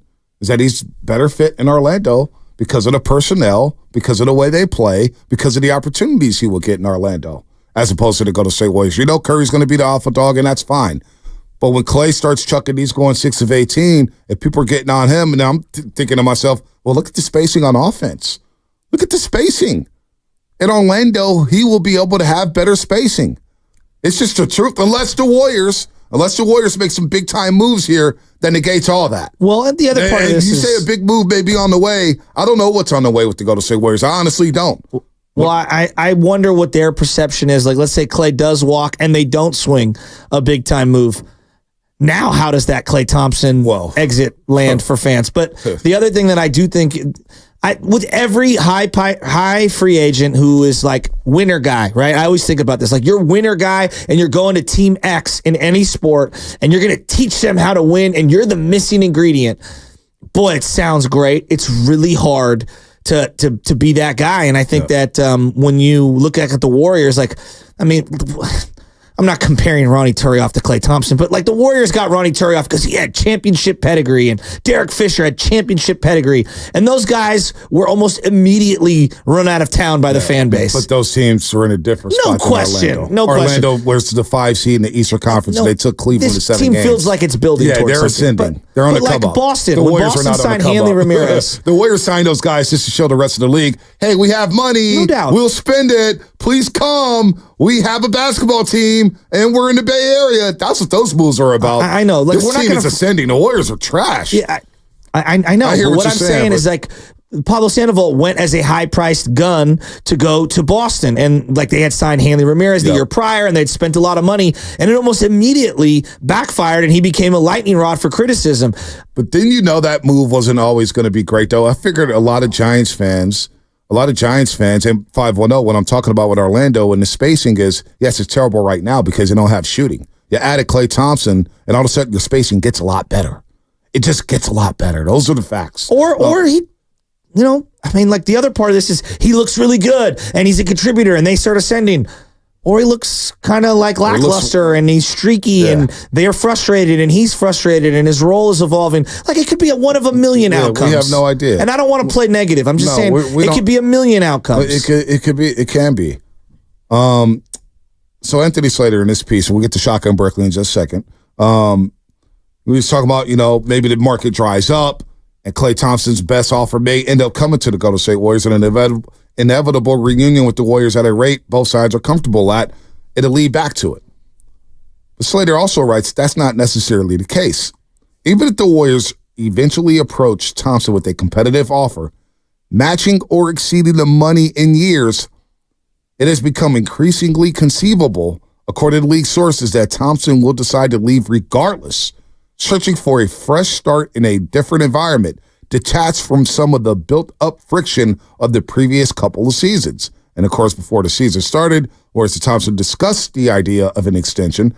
Shams Charania reported talks were in a 2-year, $48 million range, but nothing was ever close.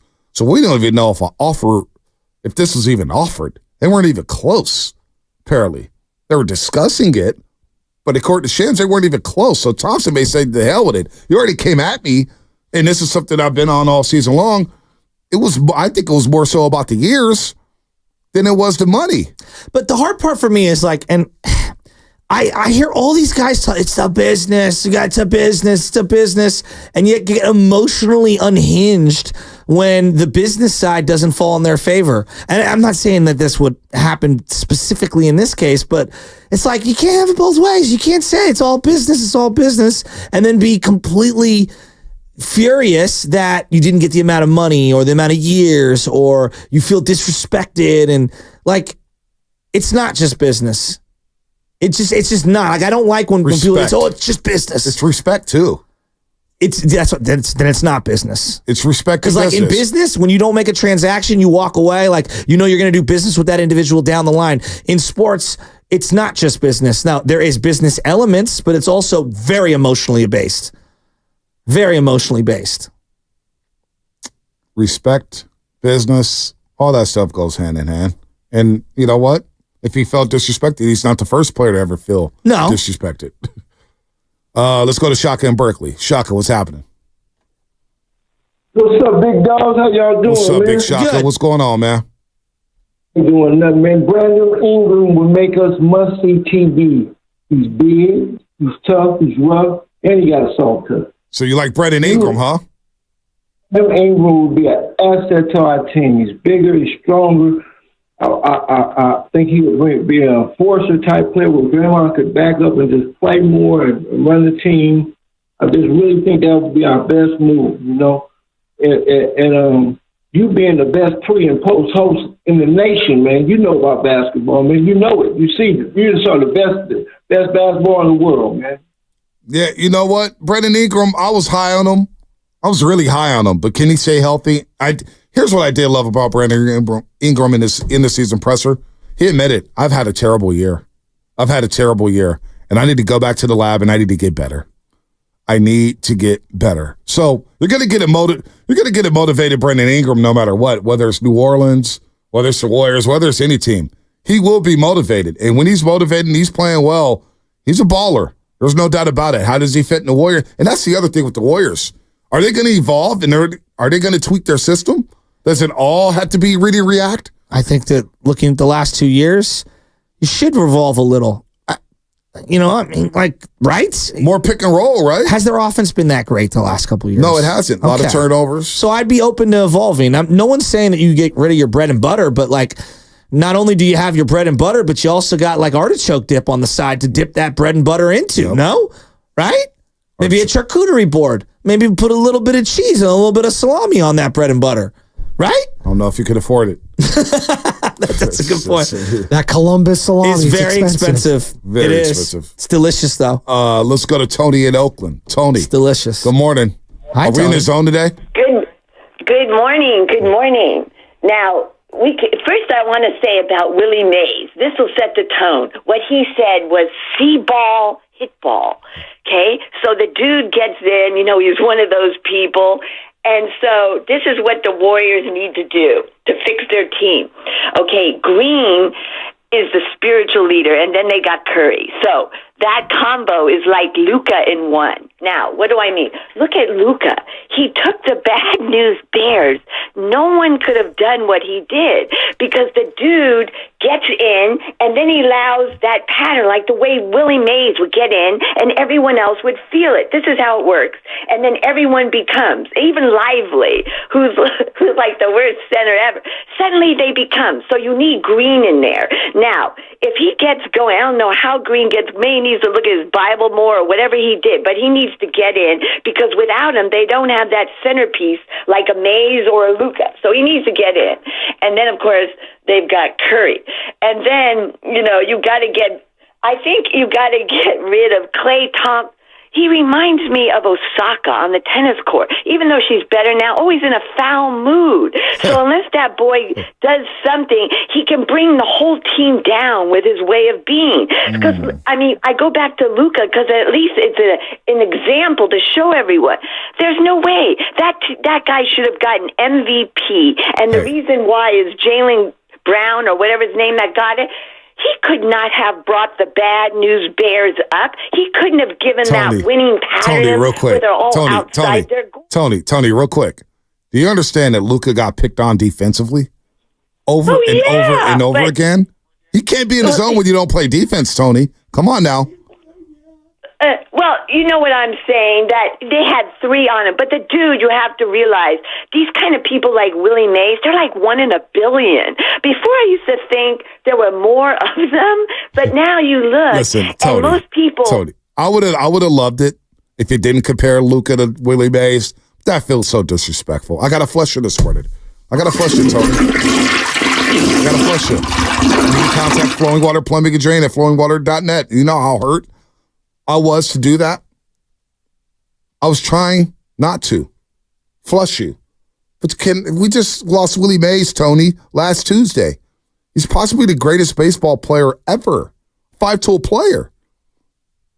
You can't put Luka in that same category. I know Luka's scoring 30 a game and he's dropping triple doubles, but he's got to play the other side of the floor. And Boston picked on them over and over and over again. And he complained, and he whined, and he got punked. Tony, call back tomorrow. I hated to do it, but I had to flush that take. I had to flush it. You weren't in the zone this morning. You can't be in the zone this morning when you're comparing Luka and Willie Mays and putting them in the same category. You ruined your zone. No, you're not in the zone, Tony. You weren't cooking today. I did like the Osaka comp. Naomi Osaka, who struggled. Ever since she had the baby, she's been struggling, dealing with the mentals. I get it. But Klay ain't got that. I mean, come on. We don't know. I mean, we don't know. Klay hit 268 threes, man. Yeah, but there is an element, and like I'm just speaking for myself, and I say this and again, I'm not pretending to be Kerr. This isn't the pros. There's a tolerance level in the pros that is totally different than any other, coaching standards. But you talk to any coach at pretty much any level. If you're going to be a malcontent attitude-wise, you better be freaking awesome, right? And I think that's getting overblown, though. I just, the attitude thing, okay, Klay pouted a few times this year. They had to have a team meeting for not shooting, and the guy was in his dome. But a malcontent. I didn't say he was. I know, you didn't what say I'm it, saying but is that coaches... to stop you before you do say that. What I'm saying is that coaches, like, one thing that's very important for coaches is that if you're not going to be one of my best or second best players on a team, whatever team it is, you better not have a bad attitude. You have to fall in line. And coaches say this all the time. I'd rather take on somebody with a great attitude who's a slightly lesser player than someone that I think has. And I'm not saying that that's exactly what's happening here. But there's a talent tolerance thing. And this goes back to another thing that you almost brought up. And now I will get into, which is why I'm perplexed. Why they're drawing the line in the sand on Klay's attitude. It feels like that's the messaging I'm getting and not Draymond's. It's like, wait a minute. Like, Draymond's attitude's been really bad. You think that he's bringing more to the table? And you're willing to tolerate more? Like, that's where I'm confused. I want to know more. Like, so wait a minute. On Draymond, you're allowing a lot to slide, but Klay, you're driving the hard line? I'm perplexed there because I want to know more. Well, it's funny because... Do you get where I'm going? Last week I mentioned that I'm afraid that if Klay leaves, there could be some nuggets here that gets revealed, and you get these pieces where Klay this and Klay that, and it makes a player look bad. Or it makes the organization look bad. That's what I worry about in these situations. It doesn't have to, it could be an amicable split up. Hey, Klay walk, thank you for the services. This is business, this is pro sports. We've seen it before. But what bothers me is all of a sudden we're start talking attitude and this and that. How's his attitude when he accepted a bench role reluctantly, went out there against Utah, lit their ass up for like a 20-point half, talked to Fit to Buki at halftime, and was like, you know what? This bench thing, didn't talk to us, said this bench thing ain't that bad. I get to read the game, and I'm cool. And we didn't hear a peep about Klay when he went to the bench. And that was right before the All-Star game. The rest of the season, I think we all admit, was he fine the rest of the season? I thought he had some poor body language the last couple of years. I don't think it's the end of the from the All-Star. I asked from the All-Star break, when everybody bitched and moaned about going to the bench. Yeah. And he went to the bench the day before the All-Star break. The last game before the All-Star break, he went to the bench, had a 20-point half or whatnot. He was lighting it up. Then he joined us the next week on postgame, was like, look, I like the bench. I get to read the game. It's actually not that bad. Did we hear anything about his attitude from the All-Star break on through the rest of the season? Not that I know of, but I also don't know what happened prior or the year before. We didn't hear anything. That's my whole point, is that he accepted his role. He came off the bench. Played very well off the bench, looked reinvigorated. Then why are they saying otherwise? Why is the messaging feels like it's different? No, because this is how it always happens. It's all leverage. Yeah, but when Dante DiVincenzo left, they didn't talk about... It's all leverage. He didn't have an attitude. DiVincenzo didn't have an attitude, although I do know that he sulked a little bit because GP2 came and kind of took his minutes. And there was some whispers that, DiVincenzo's not happy. He also wasn't of the... Q rating or recognition of someone like Klay Thompson. Exactly. And we hyper-focus on Klay because he's Klay. I think we're afraid. Like, I'm not you. I'm just saying I think most people are afraid. His body language hasn't been great the last couple of years. And, toward the end, he accepted it. But I do feel like a big part, and there's many things. There's many, many things. But a big part of the last couple of years has been just the Klay aura. Klay not practicing or whatever, and taking some poor shots, them having to sit him down, yada, yada, yada. Like, there's a lot of Klay stuff, and so I don't know what's going on behind the scenes. He might be perfect behind the scenes, but when they are saying to us, like, hey, he's got to accept certain things, like, I'm listening to what they're saying, and I'm thinking, man, what are they not telling me? That's playing a part of why they're driving a hard line with Klay Thompson. Well, they also realize that they're a lot older. And when you have a team down the street from the San Francisco Giants that basically gave the Brandon's loyalty contracts, it set you back. The Giants are still a below 500 team, and those contracts they gave all those guys set them back. So the Warriors, they've talked, Jay York has talked to Joe Lacob, and Bob Myers will talk to John Lynch and hang out with John Lynch. Steve Kerr hanging out with Shanahan. And all these managers and coaches, they know each other and they hang out. The thing is, you don't want to end up like the Giants. That is looming. And if you're the Warriors in this situation, it's painful. Trust me, one of the members of the Big Three potentially moving on, but you may be better for it right now in this because you're at a crossroads. You can't just give Klay $20 to $25 million a year and say, let's run it back and you finish in 10th place. The league is going in a different direction. Well, so this is thrown at me, and I'm curious on this one. Like, as I'm listening to you, you're saying like the bench role. Would he be okay with a bench role here if there were a starting job available? All the variables were the same in terms of finances and years. Would he accept a bench role here if a starting role elsewhere were available? Not sure if he does, because this is what's going to happen. Comes off the bench. And we know Steve Kerr, he's not afraid to change the lineups. He's not fixated on a specific five. We saw 28 different starting lineups last season with the Golden State Warriors. Could be wrong. Could have been 29. Podziemski and Moody say they start in this hypothetical, and Klay signs to come off the bench. And Pods just don't have it. He's going through a sophomore slump. Then you ask Klay to start again. Then what?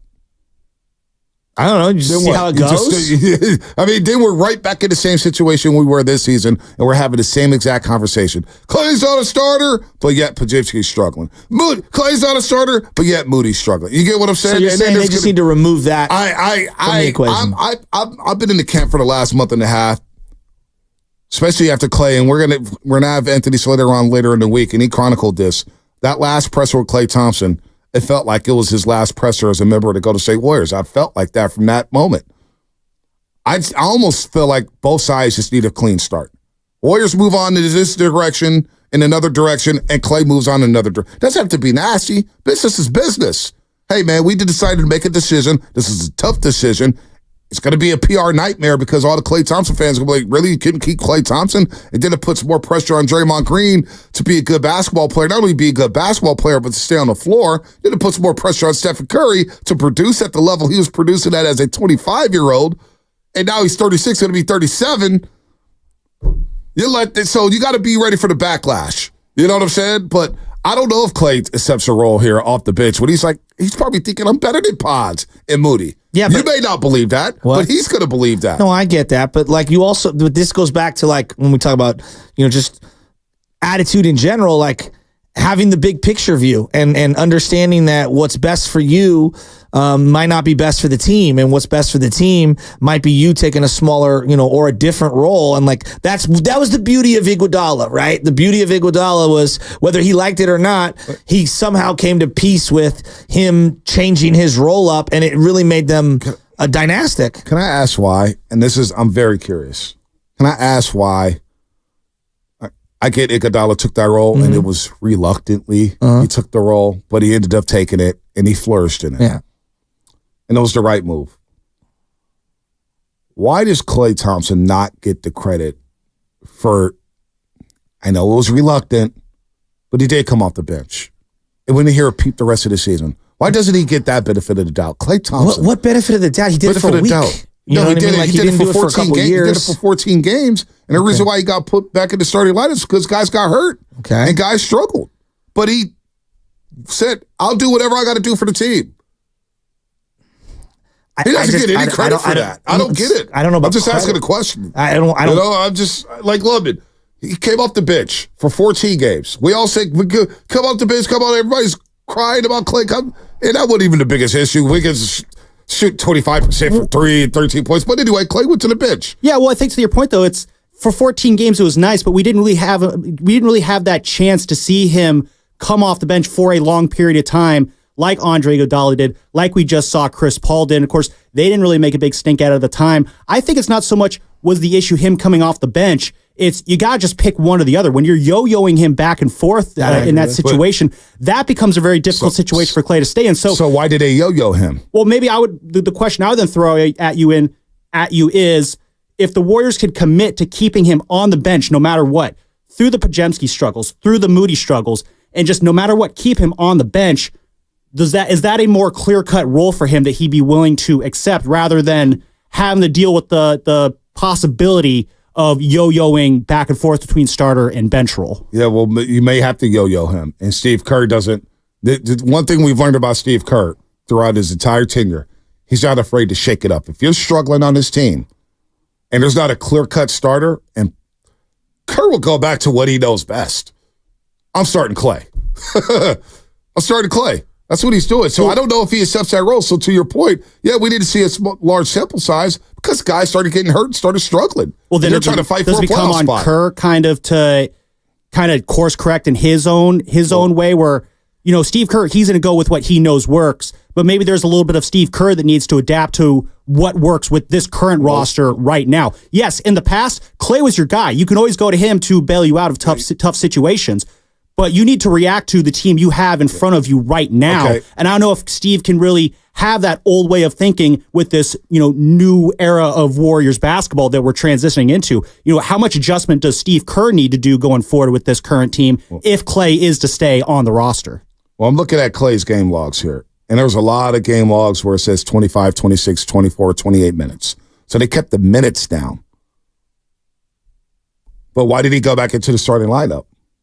Well, they weren't good. They weren't good, number one. They're fighting for a playoff spot, right? Number two, they tried to make this push for the 6th seed. They fell flat on their face. But guys started struggling. So they kind of had to go back to him in the starting lineup. I'm sure they didn't want to. And Klay was probably like, dude, what's my role here? What's my role? What's my role?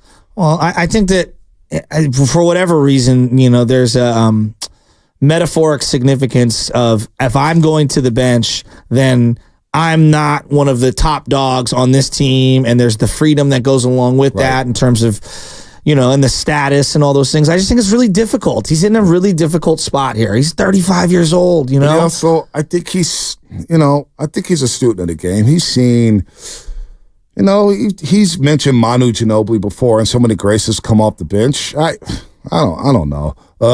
You're listening to 95.7 The Game, KGMZ, FM, and AG1 San Francisco, and Odyssey Sports Station. Always live on the free Odyssey app. Don't forget, you can also watch us every single day on our YouTube, Twitch, and Twitter streams. Brought to you by First NorCal Credit Union for a low rate auto loan. Apply online or just ask for First NorCal financing at the dealer.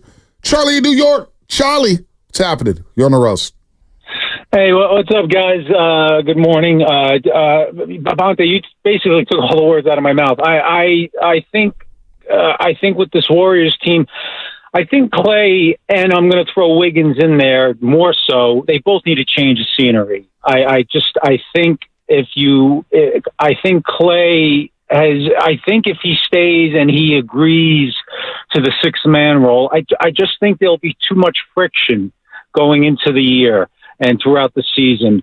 I think it would be best for both parties to part ways. And the Warriors really need to change direction of how they construct this team going forward. How they do it, whether they get Brandon Ingram or I love the idea of Zion. Well, who knows? But I think there's certain players on this roster you just need to just move on from. And like I said, Wiggins is another one. I think and you're going to be getting pennies on the dollar for him, unfortunately, because he's had 2 bad years. But I think they would be better off with whatever you can get in some package for him, or I wouldn't even know how you would move Wiggins. What would it have to take? But I just think this team needs a facelift, and that would, unfortunately, I think that would be without Klay, without Wiggins, and some of these other pieces, and they need to start focusing on. They got to change with the times. They seem reluctant to change with the times, and they're falling behind now. Yeah. Anyway, that's all I got, guys. I'll keep listening. Good call, Charlie. And maybe they do realize that they have fallen behind, and that's why that facelift is coming for the Golden State Warriors. It is fascinating, though. We talk about Andrew Wiggins. I remember being at Buon Vino, Walnut Creek, and we were fighting like, no, I'm not trading Andrew Wiggins and putting him in the package for Jaylen Brown. And 2 years later, Jaylen Brown is hoisting the Bill Russell Finals MVP award. And we're talking about getting pennies on the dollar for Andrew Wiggins in just 2 years. And even before this season, I was talking to a member of the Golden State Warriors. I won't say who. They were basically laughing at the fact that Jaylen Brown got $60 million a year. It's like, we got Andrew Wiggins. And you know what? I was okay with that because I thought, man, Wiggins, Jordan Poole, Kuminga, I would never do that deal. Now Poole's in D.C. Wiggins is averaging 13 points a game, and we're debating whether or not you want to pay Kuminga $30 million a year. Damn, life comes at you fast. We haven't even gotten to that portion of the offseason. But I will say this, things do. They changed dramatically. I mean, Freddie Sanchez was a batting champ and World Series champion and out of baseball in a year. Basketball, though, with this team, Jordan Poole, I mean, I thought he was there's no way in my mind I didn't see the next 5 years with Jordan Poole on the Warriors. Oh, my gosh. And then immediately just gone, just wiped off the map, sent to Washington into witness protection. Andrew Wiggins, the greatest 2 months of his life. And ever since then, it's been just an absolute nightmare. Wow.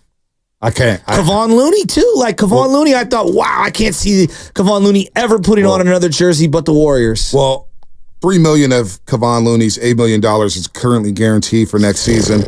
The $5 million, right now 3 is guaranteed. The other 5 will be guaranteed by Monday, which is today. So could he be released or will he be part of a package? Who knows what's going to happen with the Warriors. And he's a trusted voice in that locker room. Steve Kerr's mentioned it. Leader. We know what he means in that locker room, man. There's a leadership void. There's a spot for Looney on almost every team. Absolutely, especially a contender. Yeah, I agree. And I don't really want to lose it. He had a poor year, though. And to use Steiny, he had a lousy year. And I love the guy. More coming up. Richie Aurilia, as we talk about one franchise and another struggling Speaking of lousy, the Giants. Richie Aurilia, your favorite shortstop. He's going to join us. I don't see an end in sight with the Giants, man. I really don't. That's what's coming up, brought to you by Safeway. We're a 43-win team, dude. Head to Safeway this week for tons of amazing deals for members. Get Haas avocados, mangoes.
right field line, deep and gone. There goes the perfect game. There goes the no-hitter. There goes the shutout. All on one swing. It's 4-1. Now, back to the morning roast with Bonte and Shasky. Not good. Not good if you're a Giants fan right now. Losers of 5 straight. I do want to get your opinion on the Rickwood game, Birmingham, Alabama. I know you were out Friday. Reggie Jackson, I watched that video over and over and over again. Wow, it touched me. I sobbed, Shasky, watching those pregame ceremonies Thursday in Birmingham, Alabama. All the Negro League players finally getting their due. But, you know, my family, like I realized I had relatives that may have gone through some things. And you just never ask them about it because you just know. And you don't want them to relive the details and relive that moment. That's what I saw from Reggie Jackson. He was like reliving it in real time, thinking, I wouldn't wish this on anybody. So I want to get your thoughts on that. But first, we got to get Richie's thoughts on the Giants. Of course, former Giants shortstop doing big things at ABC Sports Bay Area. Current analyst on Giants pre and post game live. Richie, it's been a long time. Good morning to you, Richie. How you doing today? Good, guys. How you doing? Oh, we're doing fine. My boy Shashi over here was doing fine at 6:15. Then at 6:25, he started breaking down the team, and he went crazy because his team is losing. And it feels like we're back in 2023 again, Richie. They're down to one starting pitcher. What is going on with this team? You said you were bringing me on to talk about some stuff. There's not much to talk about except bad stuff. Listen, every team gets beset by injuries, and in spring training, the comment is, well, if we stay healthy, we'll be pretty good from every team. But listen, they've been hit by injuries, and the guys who haven't been injured really haven't performed up to par yet. And I don't know, I use the word yet, but we're not in a point of the year where you can still say it's early, I think from what I heard yesterday, I think they have the second or third worst record in the National League. It's not a good place to be, kind of where you want to, you're going into the All-Star break here coming up in a few weeks, and you kind of want to go into that hot and get some momentum going in the second half. But, what their schedule looks like coming up, that's going to be really hard to do, I think, for this club, especially if they don't get some pitching back. Yeah, and the pitching has been it's been an issue. Starting pitching has been an issue, no doubt about it. And the thing that we got to get into, Richie, is like, I'm teaching a bunch of 12-year-olds the proper way to hold runners on and to slow down the running game. And it's very difficult. And it's something at the big league level you don't talk a lot about on the radio or on television until it's like a nightmare. Now, Patrick Bailey has one of the fastest pop times, so he gets rid of it very quickly. But now you're only able to throw over 3 times. And so having an A move as you disengage or step off and throw over is very important, how you utilize those. And then guys are timing them up. Like, we're not mixing in slide steps. It's a lot of high leg kicks. Like, there's a variety of issues here. But how has it gotten so bad? How are they, like, I know they know this, like, it's yesterday was just driving me crazy, and it's Logan Webb, who's a great player. He's a great player. I was so frustrated, and Bailey's in a no-win situation. What is going on with controlling the running game? Well, number one, I'll start with this. For years, before they implemented these new rules, there really was no running game. I mean, there was maybe a guy, or in the last, let's say 7 or 8 years prior to these new rules of throwing over. I mean, maybe there was 1 or 2 guys in the league that stole 30 bases. I mean, maybe, if my memory serves me correctly. So I think, one, that the protocol on how to do it is not there, right now, at least not yet. And 2, listen, I actually think Logan Webb's probably one of their better guys. He's a veteran. He slide steps. He's kind of quick to the plate. And the other guys are, they're just getting taken advantage of right now. And I think that rule, I mean, now that listen, I've heard about this for the last 2 weeks now covering the team. It's a popular topic where teams are just hearing that, you can just run on these guys whenever you want. And then you flip to the other side with Bailey. Yeah, he's a great defensive defensive catcher, and he has a great pop time. But like, I don't, and I'm not saying he's doing anything wrong, but I don't see another catcher in baseball throwing the way he does to bases. Like, he comes out from behind home plate, really quick sideways, and then he has to throw sidearm. And I think that's part of that is because he's trying to be even quicker, to get the ball there. And we saw early in the year, his accuracy was just not good. Agreed. And so I think now where, you're in a spot of, kind of, what are you going to do? It's over 80 stolen bases this year and not even half the season. So I think it's something that needs to be addressed. Yeah, no speed, athleticism, 25 stolen bases for the Giants. They're giving up stolen bases at a rapid rate. The voice you hear is Richie Aurilia, of course, former Giants shortstop, now on NBC Sports Bay Area, good friend of the program here. Richie, I'm looking at the pitching, and at some point it feels like Jordan Hicks is going to go to the bullpen because he hasn't pitched this long in the season before. He's already eclipsed his career high in innings pitched in the season. Kyle Harrison's on the IL. Blake Snell, that situation has been an absolute disaster. We have no idea what we're going to get from Robbie Ray. And this stretch coming up where you got 13 against the Cubs, Dodgers, Braves, Guardians, this could possibly alter the mindset of Farhan Zaidi into saying, hey, I'm going to buy, playoffs. It's all about the playoffs to, do I have to think about selling? That's what's coming up, Richie. I think you're right. I mean, listen, this organization, we've talked about it in years past. It's hard. It's hard to get a complete rebuild because of what the fan base is used to, right? So, but if you have players that are, I guess maybe not under contract next year that are possibly movable, do you try and move them? The only thing that hinders that is the fact that there's so many teams that make the playoffs, and there's so many teams that are still kind of within a striking distance of a wild card spot or in the mix for a wild card spot. It's hard to just just pack it up and go. Right. But the thing is, it's hard moving forward when you don't know where your injured guys are coming back, and you don't know how. Let's just go examples, right? You don't know. Cobb should be back, after the break, and Ray should be back at some point, but he's going to be on a pitch count, and then Snell should be back, but. What are you going to get? And I think now, there's, I'm speaking mostly of the pitching, but, you got to get some guys on the offense hitting the ball too. And, you look at yesterday's box score and, you got 2 hits and 10 strikeouts. It's not a good combination. And, so at some point, I think as a front office, as a person who runs the organization, you have to think about possibly moving some pieces. What are you seeing in the last, 5 games or so, 5-6 games here for Ramos? And he hasn't had a multi-hit game since only 1 hit over that period. I know it's a small sample, but are you seeing something from him at the plate that's different, or is it just a rough stretch? The guy was lights out for 2 months, so, you're expecting him to downtick a little, but have you seen anything in his at-bats that should concern Giants fans? I haven't really seen too much. He doesn't really chase too much, which I think would be a big issue.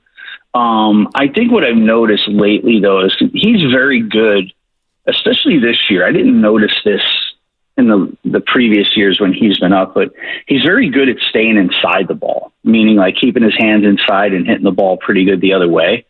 And when you have success like that, word gets around the league with scouting reports and stuff like that, where now I feel like, he's still staying inside the ball, but he's getting pitched a little bit more in.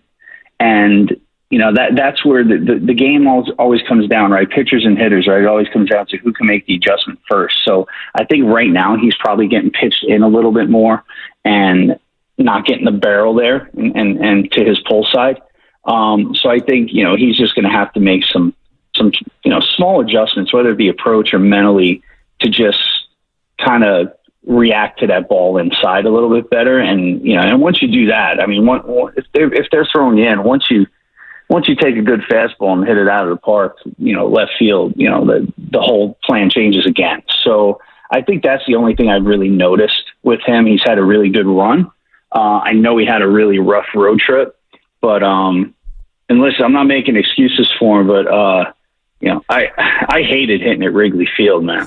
I hated hitting at that place because why is that? And I haven't been there in years, but why? Why'd you like? I felt like everything was on top of me. Like I felt like the pitcher wasn't 60 feet away. I felt like he was like 50 feet away, and I felt like the backstop of the fans behind you were really close. And then when I played there, and I talked to other players that played in my day, I always felt like home plate was facing right center field. Like, so you'd step in the box and like, you look at the pitcher and you're like, why does he feel like he's behind me or something? It was just a weird visual for me.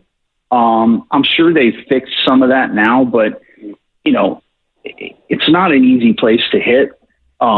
It's kind of nice when the wind blows out, but it doesn't blow out all the time.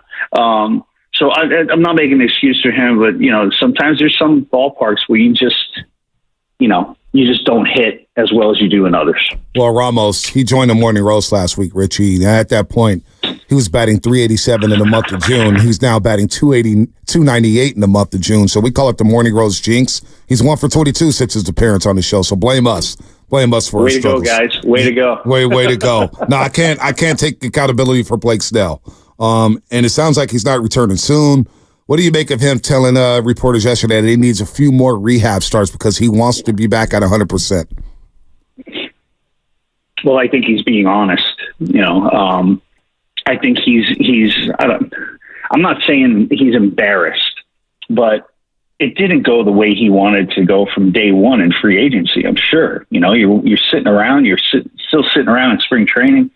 You finally sign, and then you throw a couple like simulated games, and then you come out and you don't do well, and you keep coming out, you don't do well. So there's something to be said for a level of preparation for a season and how you go about it. So I think that what he's feeling now is a sense of, well, I've done this twice already. I've come out of spring training, and then I've come back from the first injury, and I have not been myself or what he expects of himself. And I think it's just a feeling of him being honest, saying like, listen, man, I really want to come back and pitch the way I'm capable of.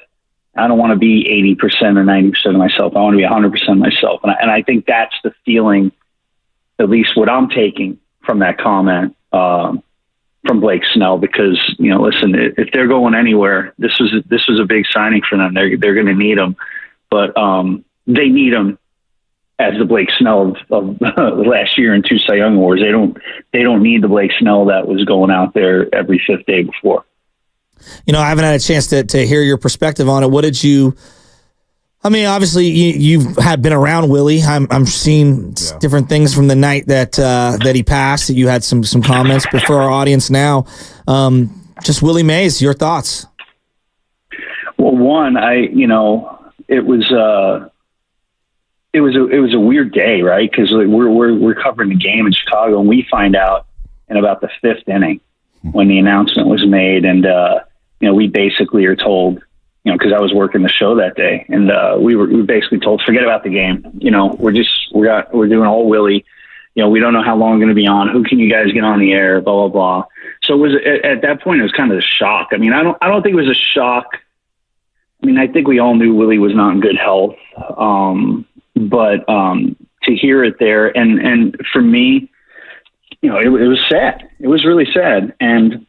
But then you get into the show, and you have all these people calling in talking about Willie's stories and experiences, and you realize, not only was he, probably the best gifted player that ever played the game, but you hear the stories about what he did for kids, what he did for other people, his stance on certain topics, and you realize what a good man he was. And that's what I saw in the clubhouse all the time. Yeah, I had my talks with Willie about hitting and baseball and stuff, but I just loved sitting at a table and listening to his stories, because he had a million stories, man, and they always brought a smile to your face. And, once that day was said and done with us doing the show, I felt honored that I was actually there that day to do that show, because, I had a buddy of mine call me and said he was watching the show, and how really,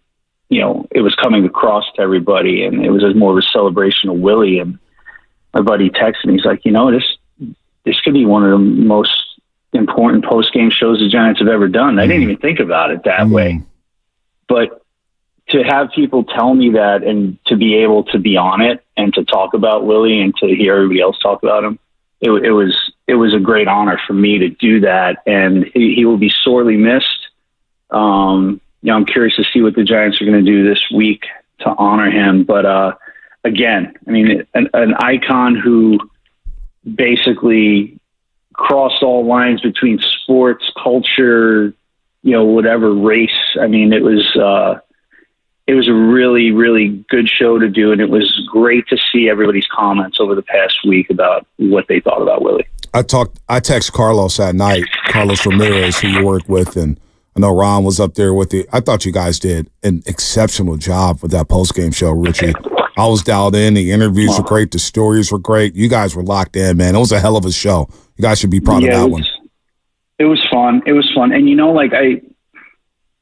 sometimes they rely on us in situations like that to get people to come on. And,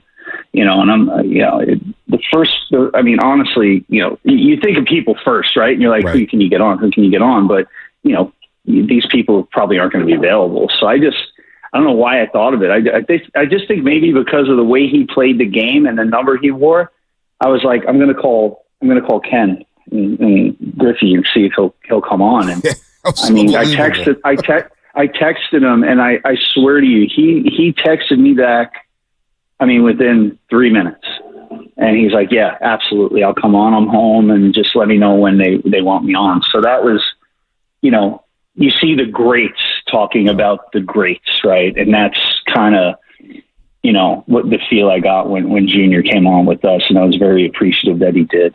Nah, it was amazing. It was amazing television. You guys did a hell of a job. You're always doing an amazing job there. Are you still in town? Will you be on the show tonight? I'm not on tonight, but I get I get Friday and Sunday Dodger games. Hopefully by that point they get out of this little rut, but we'll see. We'll see. Hopefully they have a starting pitcher who can give them at least 5 innings by that point, Richie. This Keaton Wynn and Jordan Hicks, boy, it's getting rough for the Giants, but we appreciate the time, Richie. You're doing a hell of a job, and thanks for spending some time with us this morning. All right, guys. Have a great day, man. Anytime. You too, Richie. Richie Aurilia here on a Morning Roast on 95.7 The Game. So Friday you were out. Spadoni was in after the Rickwood game, and obviously the stories about Willie Mays. I haven't heard one bad story. The callers are giving great stories about their first interactions with Willie. And it's just starting to hit that he's gone. And, it's been a celebration of Willie Mays. Obviously down in Birmingham, Alabama, you see the murals, you see the statues, see all the honors towards Willie Mays. But the reality hit, the Giants are playing bad baseball. But now we come back to Oracle Park, this first game at home since Willie passed away, and I'm very eager. I brought it up to Flippy. I was like, whenever somebody hits a home run for the Giants, they play the Say Hey soundtrack as they round the bases. I don't know, because how can you honor a guy like Willie Mays? He's the greatest of the greats. I think I don't know. It's always difficult in these things. Like, he's got a beautiful statue. It's called 24 Willie Mays Plaza. Yeah. I would say that the building of that stadium changed the San Francisco skyline and the San Francisco downtown and Soma for the rest of our lives. And that is one of the seminal things, and his name is all over that thing. Mm-hmm. So that's one way of doing it. I know Major League Baseball has created the World Series MVP or whatever in his honor. I don't know. I think going as far as, retiring his number, I think that's a little far. I like that Jackie's the only one that has that honor throughout baseball bestowed upon him. Yes, throughout baseball. Excuse me.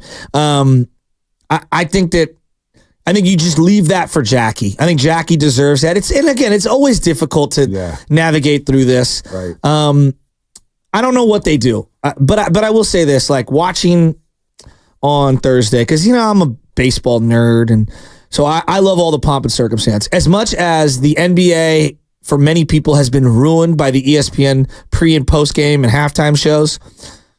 I thought on the other end of the spectrum, we need to give flowers to the Fox crew. Fox did a brilliant job on the festivities leading up to it. Fox did a brilliant job on the pomp and circumstance, on allowing different people to be themselves, whether that's A-Rod, Derek Jeter, whether that's Barry Bonds, whether that's Reggie Jackson. I thought that they did a really good job explaining to the uninitiated why this mattered. Yeah. And I think that was important. There are different ways of going about things. I watched Field of Dreams last night, Bonte. And in Field of Dreams, there's a seminal moment. And some people agree and some people disagree.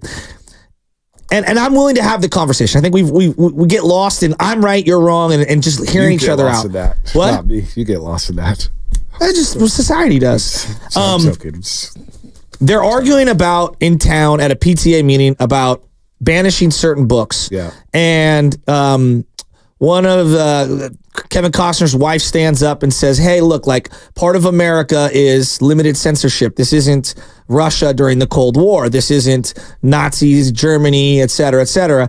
And I understand trying to shield our youth from some things, but I also am a believer as someone who speaks for a living in the First Amendment and having the freedom to be able to express yourself. That comes with consequences at times. But those who do not understand history are deemed to repeat it. And so when we censor stories from people like Reggie Jackson, I think we're missing the message. Wow. So to have Reggie have the platform uncensored to say what he said hit me in my soul as a white guy. You know, I'm not pretending to be lesser, better, bigger, better, or whatever than anybody. It hit me and I was like, damn, like I don't want that future for my kid or your daughter or Joey's kids or any of, or for us. And so him explaining what he went through really hit me. It really hit me hard. And like we talked about like the buildup. Why Rick Wood? What does it mean? It was real life, right? Rick Wood was real life. That other movie, Field of Dreams, great movie, was based on a movie. It was Fantasyland, you know? So the Reggie Jackson thing I thought was the most powerful part of the entire broadcast. It hit me. So a few things that you said there about history and covering up history. I remember doing the show with you and Steiny the first time Juneteenth was going to get recognized as a holiday, and both you guys were like, Juneteenth, we never heard of it. I had never heard of it. And it's sad because one of the biggest festivals in this city is the Juneteenth Festival that just happened on Fillmore Street, which happened last weekend. And then Oakland celebrated their Juneteenth on a Sunday. My mom went to both of them. I used to go to them as a kid. But it's not your fault.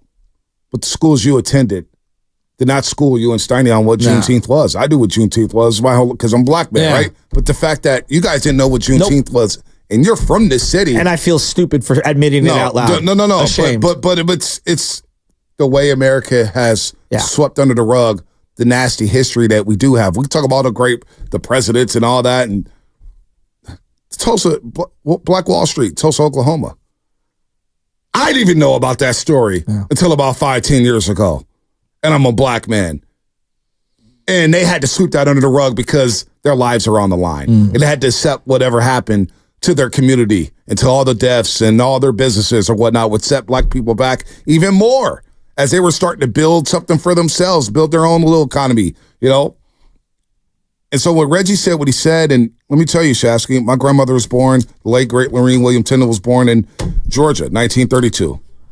And you can't imagine what was going on in Georgia in 1932, right? The Deep South, wow. But as a black man growing up and having elders and having people who have experienced some of those bad times, I never asked the questions on what they went through because you already knew. You just knew. You saw the movies, you saw the details. And in my position, I never wanted to get into a conversation about somebody went through because I didn't want them to relive those moments. And what Reggie Jackson was doing on that panel, after Barry Bonds was up there and King Griffey Jr., Reggie Jackson in real time was reliving what he went through in Birmingham, Alabama. It did not hold back. And that pain I saw in his eyes, I started crying once I saw the Negro Leaguers get wheeled out by the other teams. I mean, that was powerful. I started crying because I said, damn, it took this long to give them their due. Yeah. And they were happy that they got their shine on. And they had the shortstop from the Indianapolis Clowns, the OG there. It was great, right? Great interviews. Was so cool. The scene was great. But I started sobbing because I said, I can't believe those people, my people, went through what they went through, all trying to play baseball. And they had to compartmentalize going out there to a baseball field, being called all type of names, being thrown at. and being told you can't come into the restaurant, you can't use this bathroom, go drink water outside, go drink the horse manure water. You know what I'm saying? Just get out of here. And you still had to go out there and play baseball and not complain, because if you complained, you either got killed, you got hung from an oak tree, as Reggie Jackson said, or you're going to be cut off the baseball team. You're not going to be able to make money for your family. So you had to sit there and take it and endure it. And Reggie said it. If it wasn't for my white friends, I would have beat somebody's ass. And so that raw emotion, I thought it hit America differently, but I started thinking about what Reggie went through. And he spent a year in Birmingham. What did Willie go through? What did Jackie go through? What did our families go through? So it's deeper than that. And then that's why we look at everything that's happening in America today, where they're talking about, some of the history we're going to keep out of the history. No, keep them in the history book. Same thing with Anna's parents, right? Mm-hmm. Anna's grandmother. They're from Belarus and they're Russian and they lived through the Holocaust. I don't ask them about that. No. Anybody that you just like, oh, you lived through that? Oh, okay. All right. Leave it alone, because you don't want them to go back during that time. And it cripples some people, man. It depresses certain people. It just sets them back. So I thought it was, you're spot on. I thought it was the most powerful thing I've seen on live television in a very long time. I think where it is difficult to compartmentalize is that in our heads, it's not that long ago. No, it's not. Where these things were happening. And so that's why I think it's very important. And I'm just a believer, like, again, there are some topics that, you're not introducing to a 5-year-old because they just can't compartmentalize it at that particular point in their life. Right. But I do believe, like, just in general, like, for me, like, censorship is up to the individual's discretion. And to see Fox be so open with it, because they could have easily... it's a live feed, but they could have easily Reggie, cut him off or whatever. And they let him go. That was my point. And so I think that they deserve credit for that. And also, I think the most important thing was the message of what he was saying is valuable so that we don't repeat it, right? And I wouldn't wish this on anybody. What? He said, I wouldn't wish this on anybody. And it was a hard time. It was not easy going back down to Birmingham. Think about that flight going into Birmingham, Alabama. He's about to land Reggie Jackson. A very prideful man. And he's thinking, damn, I played here 1 year and it was miserable. I couldn't even sleep on Joe Rudy's couch. They threatened to burn the apartment complex down, by the way. And I'm glad somebody on YouTube just brought this up. The whole Black Wall Street, that happened in the early 20s. Oklahoma Supreme Court just denied the judgment for the survivors of the Tulsa massacre. So basically, they got to sit there knowing that they're not going to ever get justice for what happened in 1920 and 21, 22, whatever had happened in Black Wall Street, Tulsa, Oklahoma. So that history that refuses, like, I'm sure Fox at the end of the day is like, thank God Reggie said that, but I'm sure there were some people out there cringing saying, we didn't want to hear that. We didn't want to hear it. Uncomfortable is where you learn about yourself. Going beyond your comfort zone is how you understand new things and understanding someone else's point of view. And so I think being uncomfortable, though no one wants it, is necessary for growth. Yeah. That's just my belief. Again, I'm not trying to bestow my thoughts on others. Now, the game itself was frustrating. Well, King went in last 3 innings. It's not even that. It's just the Giants as a whole. But one thing that I will say is I'm just a sucker for the old school uniforms in general. And I think that baseball needs to do a better job of stop doing City Connects. Do throwbacks. How hard is this? You will print money. What are you doing? It's on a tee for you. It's literally on a tee. Yeah. Stop creating new jerseys. Go back into the halls of yesteryear and use all your throwback jerseys. The other thing that I think is important, and this is the bigger takeaway, we crushed the NBA for the in-season tournament. The broadcast partners for sports leagues are begging the sports leagues for more standalone regular season content. And, the Rickwood, I would call it, a television experiment on some level, from a TV standpoint, was a smashing success on a variety of levels. Fox wanted something unique in their broadcast deal that was already there. They're like, hey, we need something to spice up the regular season. I'm expecting more of this. And they're going to say it's because of homage to different, parts of history. And it's a smart move on their behalf because you get great PR because of it. But This is only the tip of the iceberg. And I'm expecting, like, if I'm the NBA, how are you not playing some kind of a game? I'm not saying you go to Rucker Park, but like, you have to find a way to channel this. Think of that college game that was on the airship carrier many years ago. Like, baseball needs to do more of this, more Sandlot style games. And you have the NFL doing it with their international package, going to London, going to Germany, going to Brazil, where the Eagles and Packers will begin their games. So you got your standalone games there. And the NCAA tournament, I guess that was their own way of trying to spice it up. No, it is. But I would tell them go backwards, not go forward, right? So like the court was too much and the uniforms, everything was too much. Go backwards, like strip away some of the newness. Like what I thought was awesome when Fox went to the old way that they used to broadcast games in the 50s, where you had like the first baseman was like fuzzily over the right-hand side. That was, for half an inning, it was perfect. That was great. The NBA also did... The NBA did this. Madison Square Garden, Warriors and Knicks. Well, for the first half, they played none of the music. It was just cool. the organ. Yeah. It's just a random defense chant, but it was quiet.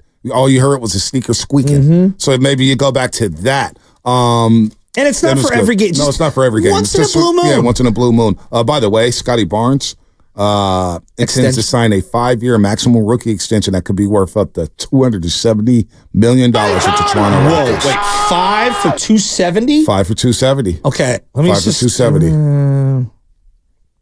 Wow. 5 for $270. What obviously in Kuminga's draft class as well. Yep. 4th overall. The only one from that draft class back in 2021 to make an All-Star game so far. $54 million. Scotty Barnes. So Sky's getting 54. Is Kuminga half the player he currently, what he's done? I think he's half the player, Scotty Barnes. Scotty Barnes is pretty good, though. So 30 for Kuminga? That's what I'm saying. 30 could be a bargain for Kuminga. 30 could be a bargain for Kuminga. He's got to continue to ascend. 30 could be a bargain for him. Wow. Real quick, Jordan. $54 million for him. That's what Steph's making next year, by the way. That's kind of, and I like Scotty Barnes, but that is a little crazy. I know it's the finances of the NBA. It's just crazy. That is wild. To see it on paper. Real quick, let's get to J-Dub in Union City, and then we'll get to Fast Five. J-Dub, what's happening? Fellas, how we doing today? Good. Now, I just want to chime in real quick. I know you were talking about the Reggie Jackson segment before the game, and it was really powerful. But here's the thing I think I want to say is, and this is like for a lot of producers or whatnot out there, like be careful of what you're signing up for. Because, I don't know, maybe y'all remember this. It was a few years ago, so Congressman John Lewis, right? They sent him back to a diner where he and some other civil rights leaders did a sit-in. And he just, like, broke into tears, right, during that moment. It's, the reason why I'm saying that is because you can try to romanticize the past and history all you want.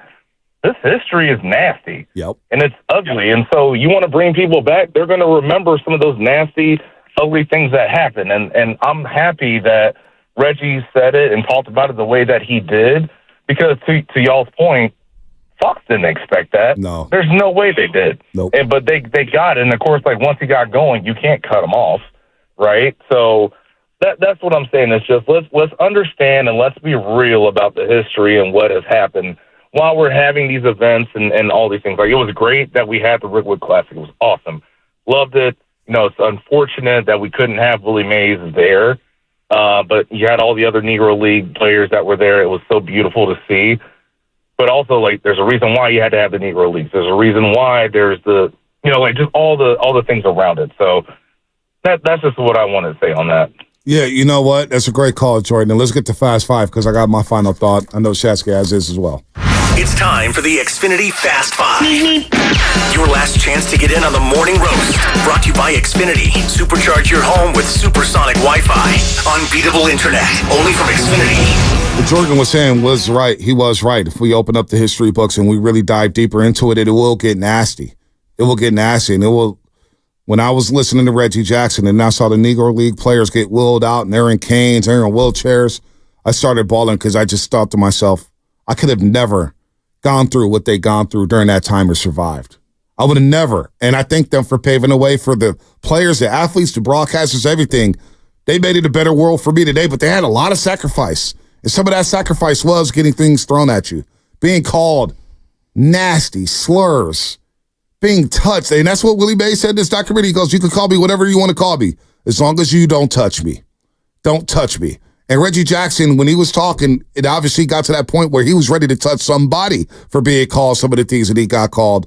And that's why I broke down that broadcast in the pregame show. I had to pause the game, Shasky, just chill for a second, because I was really hurting after what Reggie Jackson said, because he had to go through that. A lot of people had to go through that, and to hear it put bluntly like that in Birmingham, Alabama, to be raw and uncut and authentic like that. Thank you for Reggie Jackson saying that, but damn, it brought me back to saying, my people went through some tough times in this country, man, and how far are we?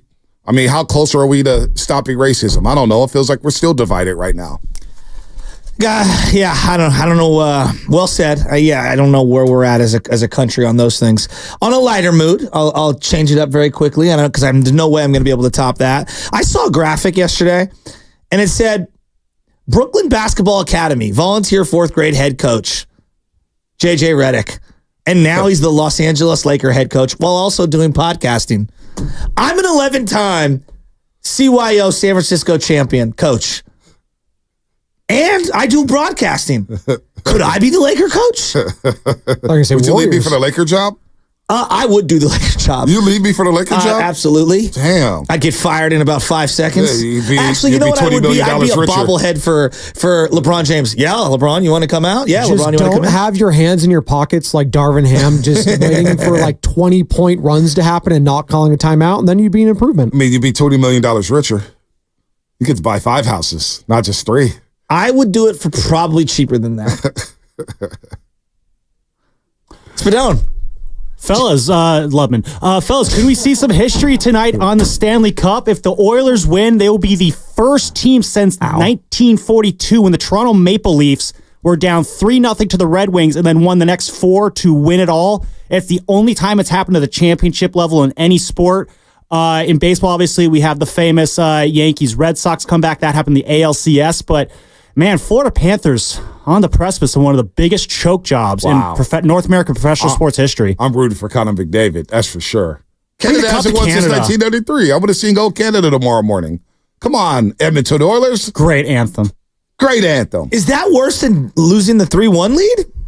Yes. Probably. But it's not going to be remembered that. You're one game away from winning the Cup. You get beat 8-1. And lose at home, then you go back to Edmonton and get smoked again. Like, what happens if Edmonton scores first? Go ahead, Spadoni.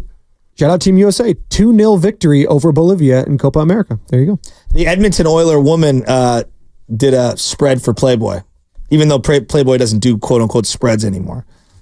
Don't talk about that. You know who I'm talking about, America. Oh, Stop it. I thought you canceled your Playboy subscription.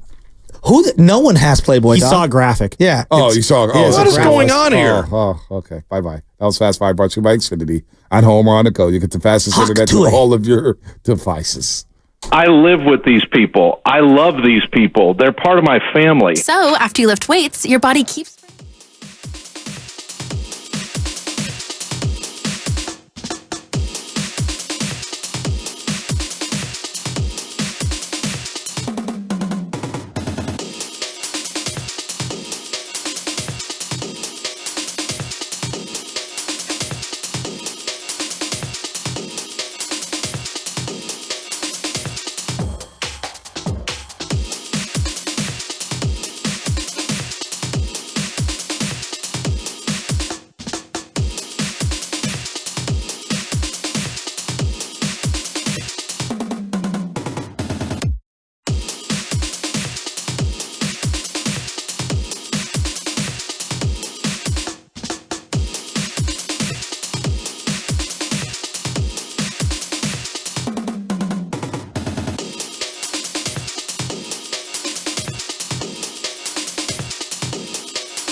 All righty.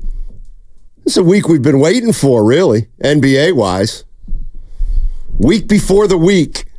Matt Steinmetz, Evan Giddings with you. Guru's feeling a little better, but he'll be back tomorrow. Yeah, we look forward to it. Yeah. So I'll tell you what. So next week, free agency begins, but the Warriors are making a lot of news already, and there are things happening that are going to lead up to this, and we're going to talk about them.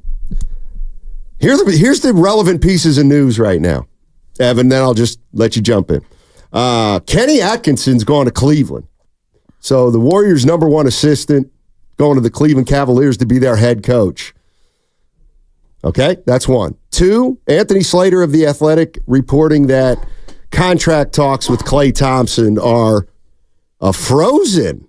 Wonderful musical, by the way. Let it be. I never saw it. Was it good? What? It's for children. Okay. I'll let it go. Let it be would be the Beatles. Today we'll learn about Kevon Looney, although Slater indicating that the Warriors will exercise their option and bring him back for another year at $8 million. And then we've got Chris Paul later in the week. Warriors have to make a decision whether they're going to guarantee his contract next year for $30 million. And Slater also saying Chris Paul II, it's possible that the Warriors could push that back if Chris Paul agrees to give him a little more flexibility after free agency starts. So that's what's going on. And I tell you what, here's what I want to do. I feel like all that stuff kind of adding up one way or to the other. Can you make any big picture judgments or thoughts on anything that's kind of happened or anything that you're reading in terms of the tea leaves? Well, first of all, I'm glad we're finally here. It's been a while. I feel like we've been talking about all these decisions that the Warriors have to make, and now in this week, they can finally make them. Kevon Looney, they're going to have to decide on today. Chris Paul on Friday. They can move them back, but we're also going to hear from Mike Dunleavy Jr. at 3 o'clock or at 3:30, pardon me, and I'm sure Wilden Dibbs will have a lot to respond to after that. I mean, as far as the big picture, I mean, the biggest thing to me is hearing that the Warriors and Klay Thompson apparently have not moved an inch, seemingly from the 2-year, $48 million offer last offseason. Klay and the Warriors are at an impasse. I think that's big. For a franchise player, for a 4-time champion, to hear that, because the Warriors have been able to negotiate since the end of the NBA Finals. They've had an opportunity to reach out, to figure out if there is some middle ground that they can work with. And it doesn't sound like they have made a gesture. It doesn't sound like they've made an effort to figure out where Klay is. And that sounds to me like a team that is asking Klay Thompson to basically go out and dictate his own market in free agency. So I think the first domino was GP2. We have a couple of smaller dominoes in Looney and Chris Paul, but the biggest domino is Klay Thompson. And it doesn't sound like he's really a priority for the Warriors right now. No, and that's why I think there's two things going on. I think that when you talk about Klay Thompson and his history here, obviously he's a big picture. He's a big part of it. In other words, if the Warriors don't have Klay Thompson on the team next year, that's a big deal because it's one of the big three, obviously. The issue, though, I think if we're realistic, is he might not be and doesn't look like priority number one right here, right now for the Golden State Warriors. I will say this. Gary Payton exercising his $9 million option, and if it's true, and I think AP3. I think Mike Dunleavy today, when he talks to the media at 3:30, will likely tell everybody, Kevon Looney's coming back for $8 million. Well, the way I look at Kevon Looney for $8 million, that tells me that if the Warriors were to waive Looney today, they'd still owe him $3 million, but they would get help financially in terms of lowering their payroll. To me, the fact that they're going to pay Looney, if in fact Slater's right, $8 million, that tells me that those are two nice salaries, Peyton and Looney, that you can tack on to a player and make it easier to make a trade. Because 8, when you're talking about Looney's 8 and Peyton's 9, those are actually good. I'm talking about the numbers. Numbers are actually good numbers to add up when you have a $25 million salary, but you want to get a guy with $45 million or something. You can throw those two guys in there to make the salaries match. So I think they're very beneficial players to making salary matches if you're going to trade. Well, I'll just give you the math right now. You combine Chris Paul, Kevon Looney, and Gary Payton II. You get about $48.5 million. That is the salary size of a star player, of a near max player. That's the salary of what Paul George would opt into if he decides to. 48.7. That is about the salary that Jimmy Butler would be making next season. That's the salary that a lot of big boy names, maybe former superstars or current stars, that's what they make. So you're right. I think the Warriors have not necessarily made a decision on if Looney or even Gary Payton II are going to be on the team next year, but they want those salary slots. And that's why I also think they're trying to let Klay go out and dictate his own market, is because it's not that they don't want him back, but they're trying to stay under this new second apron that's going to affect a lot of things. And so I think they're just trying to go out and court a big boy. Like Operation Superstar is, I think, the Warriors' prerogative this offseason. Like they're trying to find another running mate for Steph. And Klay Thompson, if you are just kind of a cost of that, it sounds like they're willing to make that choice. Yeah, there's two things there. When we talk about a big name free agent or a big name acquisition, it's going to really cost the Warriors a lot. It's going to most likely cost you Kuminga, and it's probably going to cost you draft picks down the line. The one thing that I do think is interesting, and I'm looking at this, it's from Bobby Marks, and I think Zach Lowe was in on it, Tim Bontemps of ESPN. Here's where the Warriors are. And I think the way they wrote this is very interesting as it relates to the second apron. The Warriors could go in extremely different directions in the next few weeks.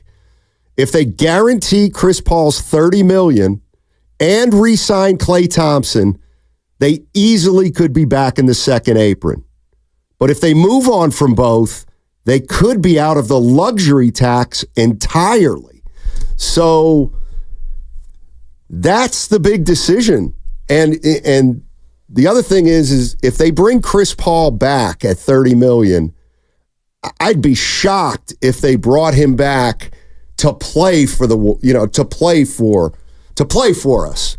I gotta believe that they would bring Chris Paul's $30 million back to move him for said big name player. Yeah, I mean, I think Klay and Chris, like, they can't realistically keep both of those salary slots. They just can't if they want to stay under the second apron. And I do think both of them could be used to make a trade. I think the Warriors are trying to. The Warriors are trying to do something. Yeah. Like I think when I hear all of this, like every rumor that we believe to be true about the unsatisfactory season that they had and how pissed off Joe Lacob was, like that's what I hear, because everyone's on the table, including a legend. Like Klay Thompson's not a priority for the Warriors. That's news. Right. Klay Thompson is on the back burner to them trying to make a large-scale change to their roster. That's something we've never heard of before. I think this is the way they're going to try to go. If both players are not brought back, Chris Paul and Klay Thompson, Golden State would then have the flexibility to take on salary in a trade and still avoid the apron and possibly the luxury tax. See, here's the situation. If you retain Chris Paul and trade him, that means there will be that kind of money on your books still. In other words, Chris Paul's $30 million will just become somebody else's $30 million, or at least a portion of that deal. So if Chris Paul simply is not guaranteed next year and Klay walks, at that point, you have flexibility that you didn't have, but then you also have some assets that another team might covet that you don't have anymore. The bottom line is this, Evan, and I think this is maybe what the hardest thing is. Just because they can do something doesn't mean they're going to be able to. It is going to be very hard. I'd be very surprised if the Warriors can land a Jimmy Butler or a Paul George. It's just going to be so tough to do that, and I think the price is going to be a big part of it. And not the money price, but the players you give back. Well, because I think every team, the only part of this Warriors roster that any team really wants is probably Kuminga. Like he's the centerpiece of every single trade. And we heard just before the show that a member of his draft class, Scotty Barnes, has got a rookie max extension. Now 5 years, $270 million. Jonathan Kuminga is extension eligible this summer. The Warriors have a choice to make on him. He might be more of a priority than Klay Thompson at this point. Or at least the decision of whether to extend him or not. Right now, Jonathan Kuminga might also want more money than what the Warriors gave, say, Jordan Poole a couple of summers ago. That might be a hang-up. So I think if they're trying to make a trade, he's got to be in the thick of it. He has to be at the center of every single deal that would bring back a star. And then the question is, do you think that if, say, the name that's been floated around is Paul George. Paul George opts in, the Clippers could move him, and the Warriors could acquire him. Right. Are you afraid of Jonathan Kuminga being 3 or 4 years from now in a better place than Paul George? I think obviously he will be in a better place than Paul George just because Paul George will be done by then. But I think what you meant as a player. You're just talking as, right? Right. I think it comes down, what we're going to learn this summer is how much they believe in Jonathan Kuminga. Do you believe that Jonathan, I don't know Paul George's all-star appearances, anything like that. I think if right now you said to Warrior fans, hey, Kuminga's going to have the same impact or kind of going to be the same player as Paul George. Now, I know it's hard to imagine. I would take that in a heartbeat. Absolutely. Right. Paul George might be a Hall of Famer. Perhaps. I don't want to go down that rabbit hole, but no. But I'm just saying, like his resume is right. Is one of the better players. Yeah, in his era. I mean, if you're asking me, the Warriors have a chance to get either Jimmy Butler or Paul George, and the package is the same essentially. I would actually want Paul George instead of Jimmy Butler. That's me. Maybe you would want Butler. I do. I would rather take Jimmy Butler, I think. But here's the part that I think is the biggest key to this that we haven't talked about. And it's the one thing that I don't think is possible for the Warriors is to wind up this offseason with a Paul George, with a Jimmy Butler, and Kuminga is still on the team. That almost can't happen. And the reason it can't happen is because the Warriors, one of the things they must factor into anything they do this year is whether or not they're going to pay Kuminga or not.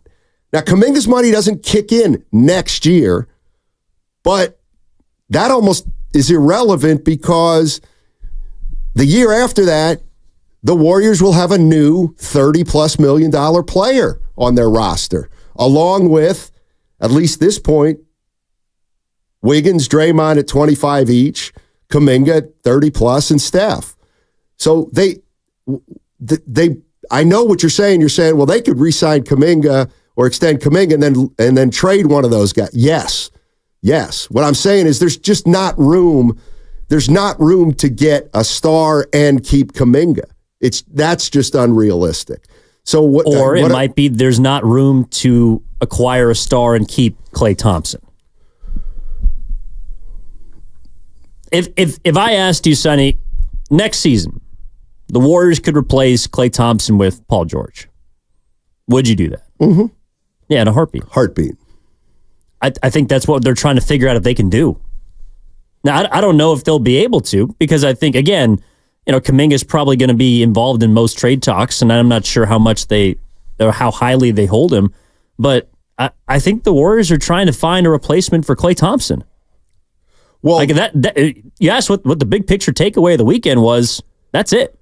Like they're trying to find someone else next season that can step in and help them be better. Right. What I'm saying, though, is I don't think a scenario exists where you get Paul George, lose Chris Paul, lose Klay Thompson, and still have Kuminga. Because now you got two guys you're going to have to pay.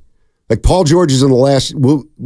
under this scenario, I'm assuming Paul George opted in and then got traded. He would have to under any. Yeah. Okay, so he opts in at 40, I mean, do you not extend him at the sign of the trade, at this time of the trade, if you're the Warriors, or do you? Probably be a sign and trade. Yeah. Well, then that's bad news for Kuminga. Moving forward, because I think that's probably why he'd be involved in the trade. Yeah. So no, I just think we're on the same page there. Like it's I don't see how the Warriors, let's say, get a big name and Kuminga's still on the team. Maybe I should be clear, with an extension. Theoretically, they don't have to extend him this offseason. No, and I mean, they might try and find a landing place to get off of Wiggins' deal. I mean, in that case, if you bring back someone who's a forward and you believe that Kuminga can step into a larger role, then maybe you just trade Wiggins for an expiring. And then that's how you get off of his money. I mean, I do think the Warriors' goal this offseason is to acquire a running mate for Curry, to acquire a better second option than they had last year, or an established one at the very least, and keep Jonathan Kuminga. And I'm not sure they can do both of those things. Right. 888-957-9570 is the number. Official free agency doesn't start till next week, but the Warriors already have a lot going on. Mike Dunleavy, he will talk to the media today at 3:30. Expect that press conference to either be live, or if not, we will get it to you upon its completion at 3:30. I'm virtually certain of that. The Warriors have a decision to make on Kevon Looney today. I got to believe Dunleavy will address that.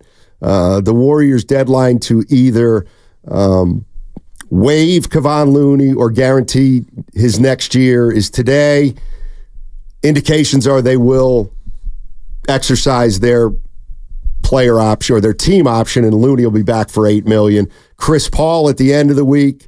The Warriors have to decide whether they're going to guarantee his contract for next year or not. And that to me is a big one, Evan, because if the Warriors simply say we're not guaranteeing Chris Paul's contract, he's a free agent, boom, $30 million's off our books for next year. Okay, that helps. There's no doubt about it. If they do guarantee next year, it tells me they're going to try to use his salary to do what you're doing, what you're saying, which is you try to use that contract next year, the fact that Chris Paul will be making 30, as a way to be a part of a deal for a Butler, for Paul George. Who else is out there that you like? Mikal Bridges. I mean, he's under contract, obviously. Markkanen's under contract. And that's the other thing. You got to kind of look around. I like Mikal Bridges. We all do. Why wouldn't the Nets love him then, is what I always ask, Evan. Well, because he hasn't helped them be very good. I mean, that's probably it. Maybe they regret trading Kevin Durant for a horde of wings and some picks. I don't know. I mean, I think that Chris Paul's deal, I mean, the way it's trending is, I think, the way that Looney's trending. And we're going to find out later today, I think, officially, if they have guaranteed his $8 million, or they can also agree to push it back. And I kind of think that's also the way that Chris Paul's negotiation is going to go. And by all accounts, it also appears that Chris Paul's been a willing participant in this whole deal, which is another reason why the Warriors might be inclined to meet him halfway. The thing that stands out to me is so if Chris Paul's been the consummate professional and the Warriors want to try to work with him to trade him to a destination that he would enjoy, but also would be able to bring back somebody else, that's all well and good. I don't hear that kind of back and forth with Klay Thompson, though. Right. Like, I don't hear the, well, I'll meet you halfway on this and let's try and get you your money, or, maybe it's a 2-year deal, but you want 3. No. Like, Anthony Slater, over the weekend, his report was that there has not been a 1, 2, or 3-year offer on the table.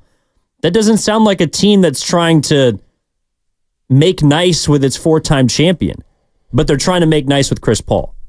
Like, they're trying to use Chris Paul as a trade asset that I think they envisioned this scenario happening when they got him. I agree.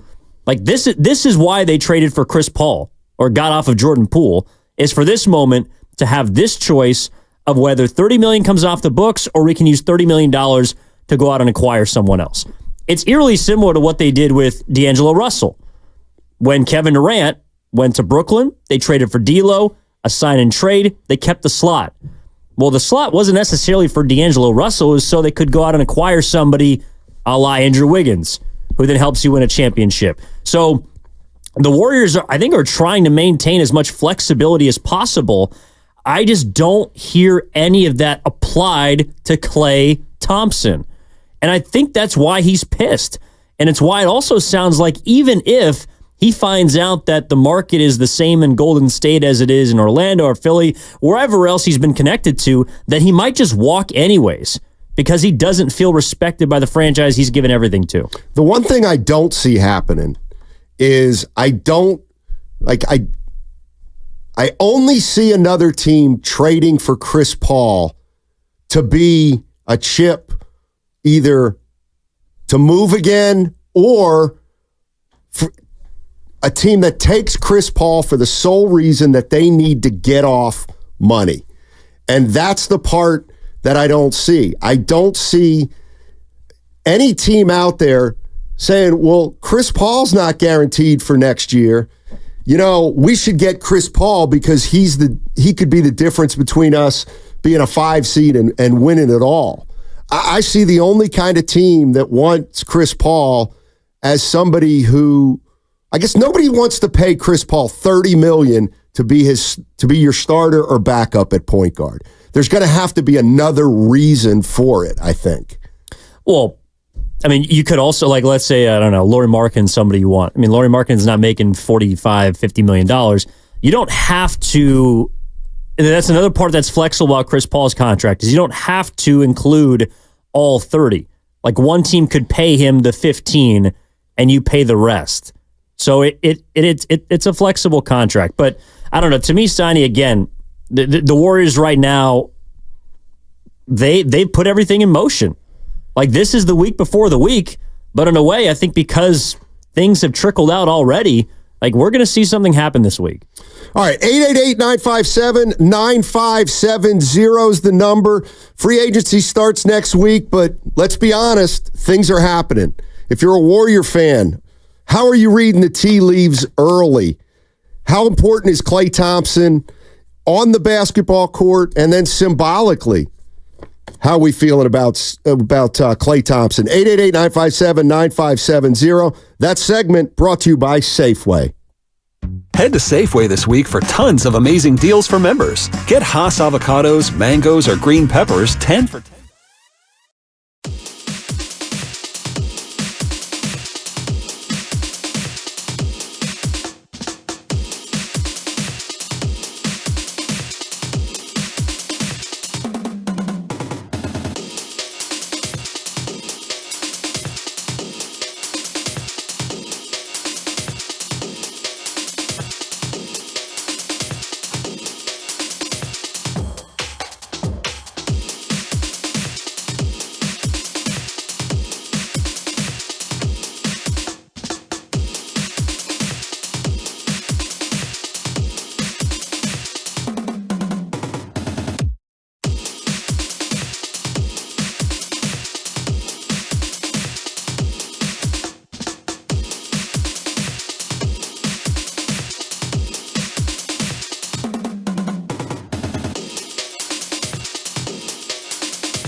looking to be a lot like Christmas. Well, NBA free agency.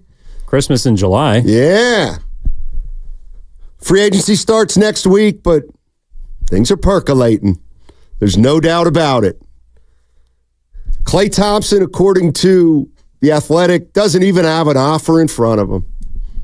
Doesn't even have an offer in front of him, according to Anthony Slater.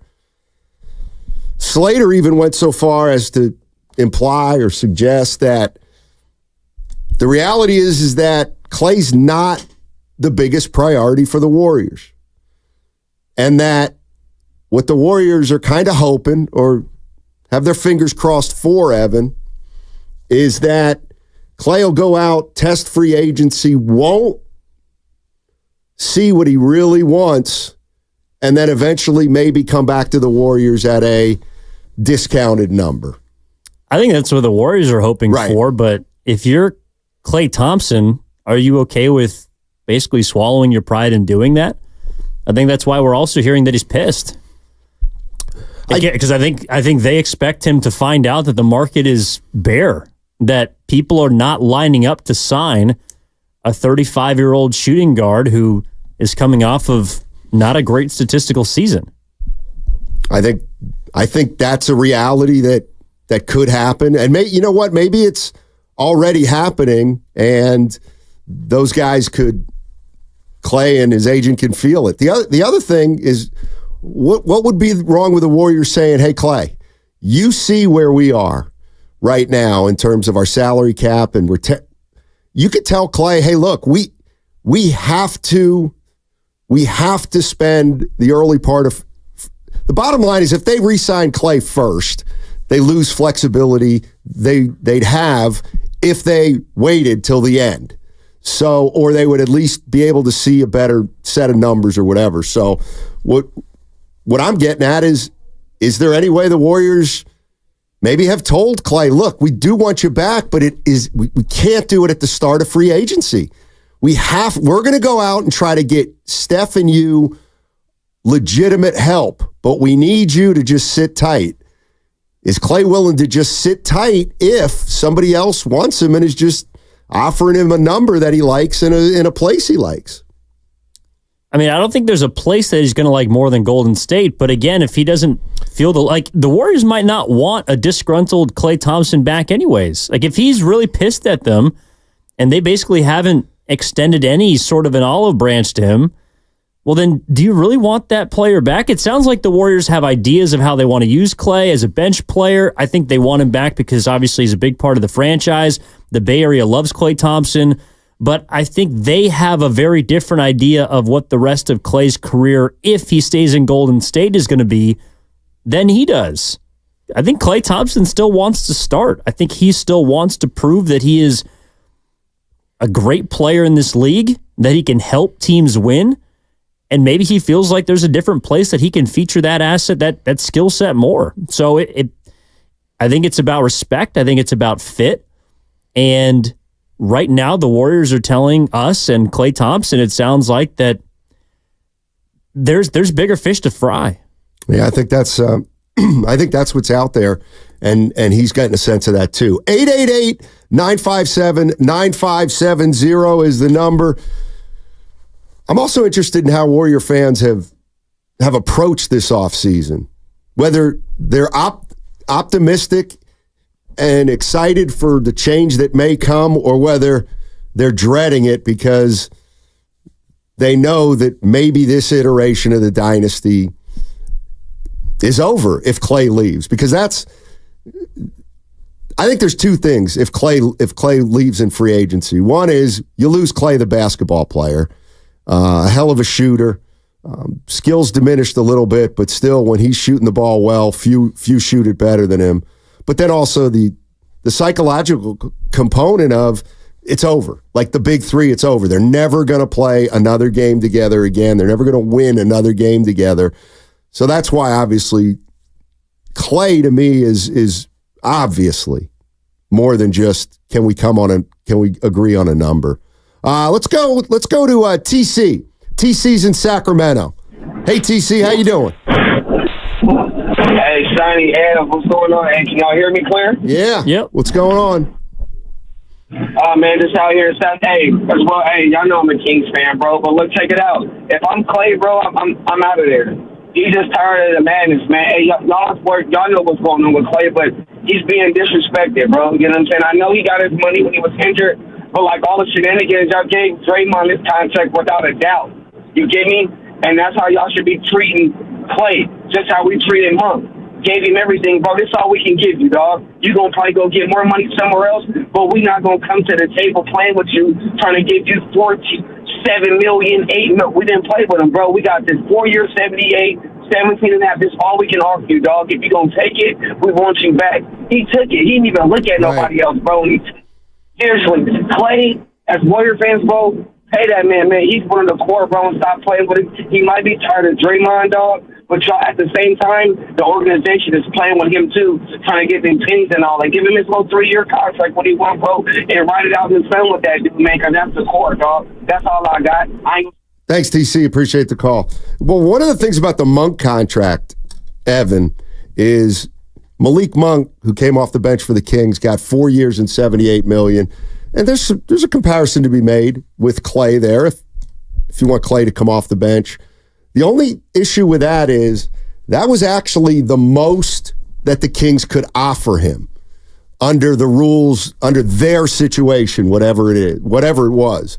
They maxed out to their extent Malik Monk, 4 years, $78 million.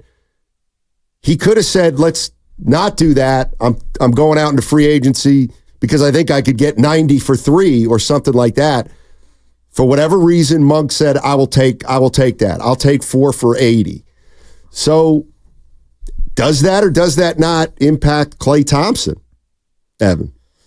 Probably, because I think there's a lot of people that at this point would consider Malik Monk a better player than Klay Thompson. And especially if you think Klay should be coming off the bench next season, then it kind of sets the top of the sixth man market, right? And it's less than $20 million. So Klay Thompson was offered $24 million per year last offseason. It also tells me that right now the going rate for Klay Thompson has come down. I mean, that was a big question we had all offseason or all season, right? Had Klay improved his value? Is Klay worth more than 48? Is he worth more than 24 a year? It kind of feels like it's gone in the southern direction, doesn't it? It does. It does. It feels like there's a tone being set by both parties that it's not just going to be a fait accompli. And again, I think we knew this was going to be a touchy one with Klay. I think we all saw this coming. And the one thing that I question when people say, well, the Warriors want Klay back, but that's the part that when I think of Klay Thompson, he's not going to want to hear. He's not going to want to hear the but. And the but is at their number or at a number that they've decided is fair. And if that number doesn't match up with Klay's, it seems like the message has been sent, yeah, then he's going to walk. Then he's going to walk. It feels right now like Klay would be prepared to leave the Warriors in free agency. That's what it's starting to sound like. What are you laughing at? I just think it's funny. It's like thinking about a relationship. Like they're trying to set up a situationship with Klay. Like they don't want to lean all the way in, and they don't want to break it off completely. They're kind of just stuck in the middle. You know when Draymond Green signed his $400 million deal last offseason? When? I'm looking at the report right now. June 30th, 3:01 p.m. Free agency opens on June 30th at 3 p.m. 60 seconds after free agency opened last year, Draymond Green agreed to a deal with the Warriors. Is there any way in hell that happens with Klay Thompson this offseason? Wow. That's a great question. No chance. Zero chance. And if I'm Klay Thompson, I would be pissed about that. And it's not even about the 4 for 100. It might not even be about the number. It's we're a part of the big three. Like, we are the big three. It's Steph, it's me, or it's Klay, and it's Dre. Well, you obviously take care of Steph. That's no question. Understandable. You took care of Draymond a minute after free agency started. You're not even going to offer me a deal? You're not even going to put a single-year contract on the table? Like, seriously. Hey, listen, I'm with you on this one. And I think maybe that's something we're underestimating. And I didn't realize that was the timing of it. But you're right. I mean, you have what we've called the big three. And here's the other thing that kind of rubbed me the wrong way. And I get it. This is not about Draymond, but this is about Draymond Green in a way. Yes, the Warriors extending Draymond Green or re-signing him right after free agency is a message in and of itself, that was their biggest priority. And the part that kind of irks me a little bit, or would really irk me if I'm Klay, is Klay didn't have a player option. Klay, at the start of last year, in the offseason, Klay Thompson had one more year left in his deal. Draymond Green also had 1 year left in his deal. He opted out. He decided, I'm going to be a free agent. I'm going to test the market. And according to Draymond, he had a better offer. So the Warriors then appeased Draymond for 4 years, right off the bat of free agency. I'm with you 100%. There's no way Klay Thompson is sitting where he's sitting thinking, yeah, I'll be patient. It's all good. It's all good. He can't, you know what? He can't afford to do that either. If somebody comes out of the block and gives Klay something that he likes, he's going to take it right away because he doesn't believe the Warriors will pony up the kind of money that he's going to end up possibly taking from another team. And it doesn't sound like it's a situation of Klay Thompson receiving an offer from whoever and then presenting it to the Warriors as if you can match this. Right. It doesn't sound like that at all. It sounds like if Klay has a deal that he wants, he's gone. And that's why I do think it's very possible. In fact, I'm leaning it's more probable that the big three are broken up this summer. And Klay, it's not looking at Draymond and counting his stacks, I don't think. He wanted Draymond to get paid. I think they probably have a fine relationship. I don't know.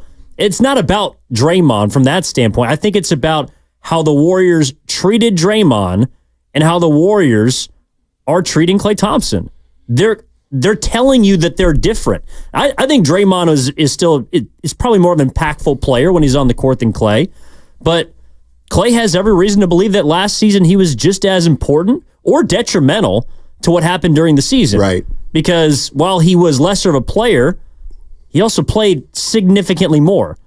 He also didn't do anything that jeopardized the team off the court. So as much as, yes, Klay is not the same player. He's not as good as he used to be, and he might be getting worse. But I just think it's as much as it is what have you done for me lately league, it's also looking at the team and saying, man, you serious? You're going to treat me like this? I mean, the Warriors, if we could put the rat on the table, brought to you by Atco. Oh, yeah. The Warriors are in a situation where they can't or deem that they can't pay Klay Thompson because they've handed out bad contracts the last two off seasons. If we're being honest. Jordan Poole was labeled arguably the worst contract in the league. They got off it in a heartbeat. Yep. Andrew Wiggins looks like he's a terrible deal right now because they can't get off him for less than beans. Draymond Green has got 3 years left. First year into a 4-year deal, he gets suspended for 20-plus games. None of those 3 deals look good right now. No. And that's why they're in a position where they can't just, on July 1st or June 30th at 3 p.m., say, here you go, Klay. That's the reason. I agree. May's in Florida. Hey, May, how you doing? You want to talk about the Warriors and Klay? Hi, how y'all doing this morning? Doing well. Good. Good. I was listening to all the conversations from different individuals, and we was talking about Klay, and I'm a Warriors fan, and all the things that you always sharing about how Klay not accepting this and that, and then last year he really went through this season past that he went through. He was mad at the media because they was asking him questions about the bench, and then Steve Kerr had to talk to him about his attitude and all this kind of stuff. And you're all right about Draymond and all that and stuff. And one mind I was saying just trade Draymond and Klay, and Steph wouldn't have to be worried about all this drama. And him not accepting his place where he needs to be is Klay's mentality. That's the thing that's challenging him, because I watched him on the bench, his body language and everything. He didn't want to really talk to none of the guys. You know, he was just off, and that really affects the team. It affects the team, really. It really hurts the team respectfully in the locker room. You got to look at that. Then y'all was talking about bringing guys in like Marketing and Chris Paul and all of that. We don't really know how the chemistry is going to be between those guys. Why not bring in guys that's maybe good as role players and not give up Kuminga and not give up TDJ and Brandon? You bring in older people and they've been hurt. You're going to hurt the Warriors even more, because like you all saying, this is a young league now. This is a young league. You need guys that are young and not almost 35, 36, 37, 38.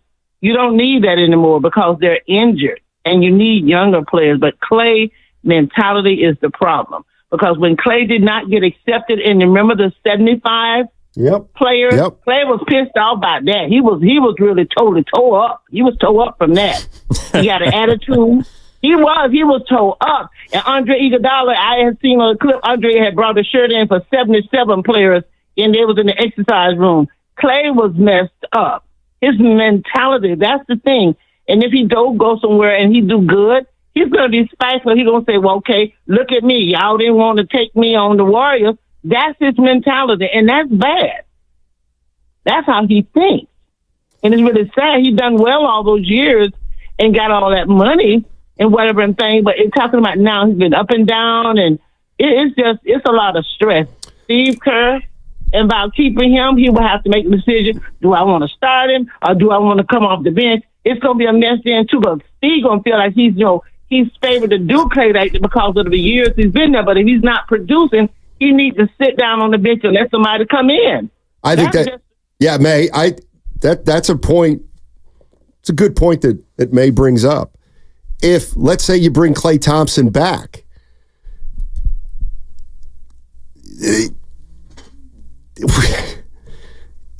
does he really come off the bench? Like, here's the one thing that I've maintained. You've got this big three, and okay, let's even say you can get Klay back here at a great number, $20 million over 2. You know, let's say they re-put up that $48 million 2-year offer. Yeah. To me, with Klay, it's less about the money than it is, well, what's his role going to be? What do you really expect out of Klay? Okay, he'll be coming off the bench. Okay, he's still going to be playing 28 or 30 minutes, I think, a night. And so no matter whether you are able to bring Klay Thompson back at, let's just go high end, let's go low end, high end. If you bring Klay back for 18 or 32, you still have the issue of his role and whether or not, you know, he's at the point now where if I say, oh, he's going to play 30 minutes a game next year, is he good enough? I hate to say it, but is he good enough to play 30 minutes a game on a team that you are trying to assemble real quickly to be a contender? I think that's going to be hard. By the same token, if he's not here, then you've got to replace something, shooting specifically. I mean, I think either way, and proof's a little bit in the pudding, but I think Pods is their starting 2 next year. I think that's who they want to start alongside Steph. And the numbers would tell you that Klay Thompson was better coming off the bench last season. That's also a credit to him. You know, he leaned into that role and was willing to do what it took. I think they also asked him to come off the bench because he kind of proved, to your point, that he's not a 33 to 35 minute player per game anymore. I also don't think Draymond's a 33 to 35 minute player per game anymore. Steph Curry at age 36 might not be a 33 to 35 minute per game player anymore. And that's also part of it too. Like, these guys are going to have to readjust, and they're going to continue to readjust. And so the one thing that is, I guess, a little bit different than Curry and Green is it did feel like Klay, and it has felt like Klay is fighting Father Time more than those two guys.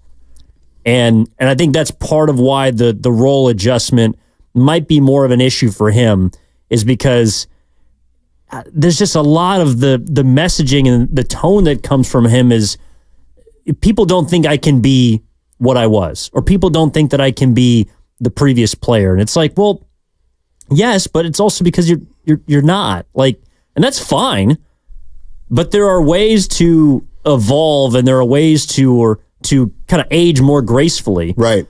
And I'm not sure that right now that Golden State is a place where Klay Thompson can just age gracefully.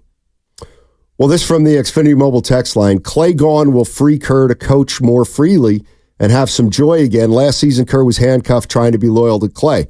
Look, I'll take the bigger picture there. That's very fair in that text is if Klay's on the team, we've seen how Kerr coaches and who always gets the first crack at things.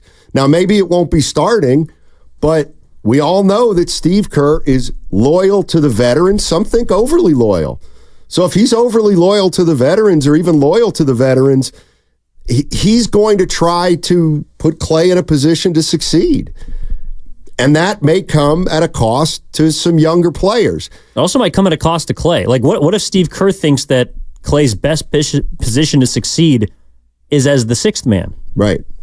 That might not be what Klay thinks. Right. And that might be something that Klay will know before he ever signs on the dotted line anywhere. He may know right now that if and when he re-signs with the Warriors, he's going to come off the bench. And so in his mind, he's thinking, okay, I'm going somewhere where I can be a starter and make more money than they're offering. Because if somebody wants to pay Klay to be a starter, he's got to make more than he's going to make here, because he's not a starter here. I don't necessarily know that, though. Like, no, and I don't know that he does either. For example, right now, Steiny, with all the messaging and the tone from Golden State, if Klay Thompson was offered $20 million a year from the Orlando Magic, and he was offered $20 million a year from the Golden State Warriors, what does it feel like he would choose right now? Both at 20? Both at 20. I say totally Orlando. Equal. It feels... I agree. Like he would go to Orlando, but that's what the feel I'm getting. Because, and that's also, I think, an indication of his relationship right now with the Warriors. It you know what? It does sound like if he got 20 for let's just say the best he can do is 2 years, $40 million from Orlando. And then maybe even the Warriors would say, I'll tell you what, we'll throw you a bone. We'll give you 2 for 50. He still might be like, no, because I know how you really feel about me. Like, I think that's what's going on. I think somewhere deep inside, the Warriors, last year when Draymond Green was a free agent and the season ended, everybody came out of the woodwork saying, well, we can't be a championship team without Draymond. I think there is something to the fact that nobody's saying that about Klay. And there's no way that Klay isn't noticing how big a priority Draymond was last year and how low of a priority he feels this year. And it sucks too, because I think Klay is, he's kind of the first block to fall of the old guard, just also because of timing. Like, I think a lot of the decisions the Warriors are making this offseason are a result of them not making the playoffs. And that's not just because of Klay Thompson, but unfortunately, he's the one that's due, and he was also a reason why they didn't make the postseason. Playing Game Online 1. Yeah. All right, 888-957-9570 is the number. There's also another rat on the table that needs to be put down, if you will, and it does involve Steph Curry. It involves Steph Curry and maybe trying to be a little more realistic about what his future looks like. 888-957-9570 is the number. What's coming up on the game is presented by Fremont Bank, celebrating 60 years of full-service banking with no compromises. See, I got this photogenic memory. It's photographic. I did that on purpose. Hitting the road this summer? When you download...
Sports, man. Now, back to Steiny and Guru on 95.7 The Game. All righty. Evan Giddings in for Daryl the Guru Johnson. According to Adrian Wojnarowski, Toronto Raptors All-Star guard Scotty Barnes intends to sign a 5-year max rookie extension, could be worth $270.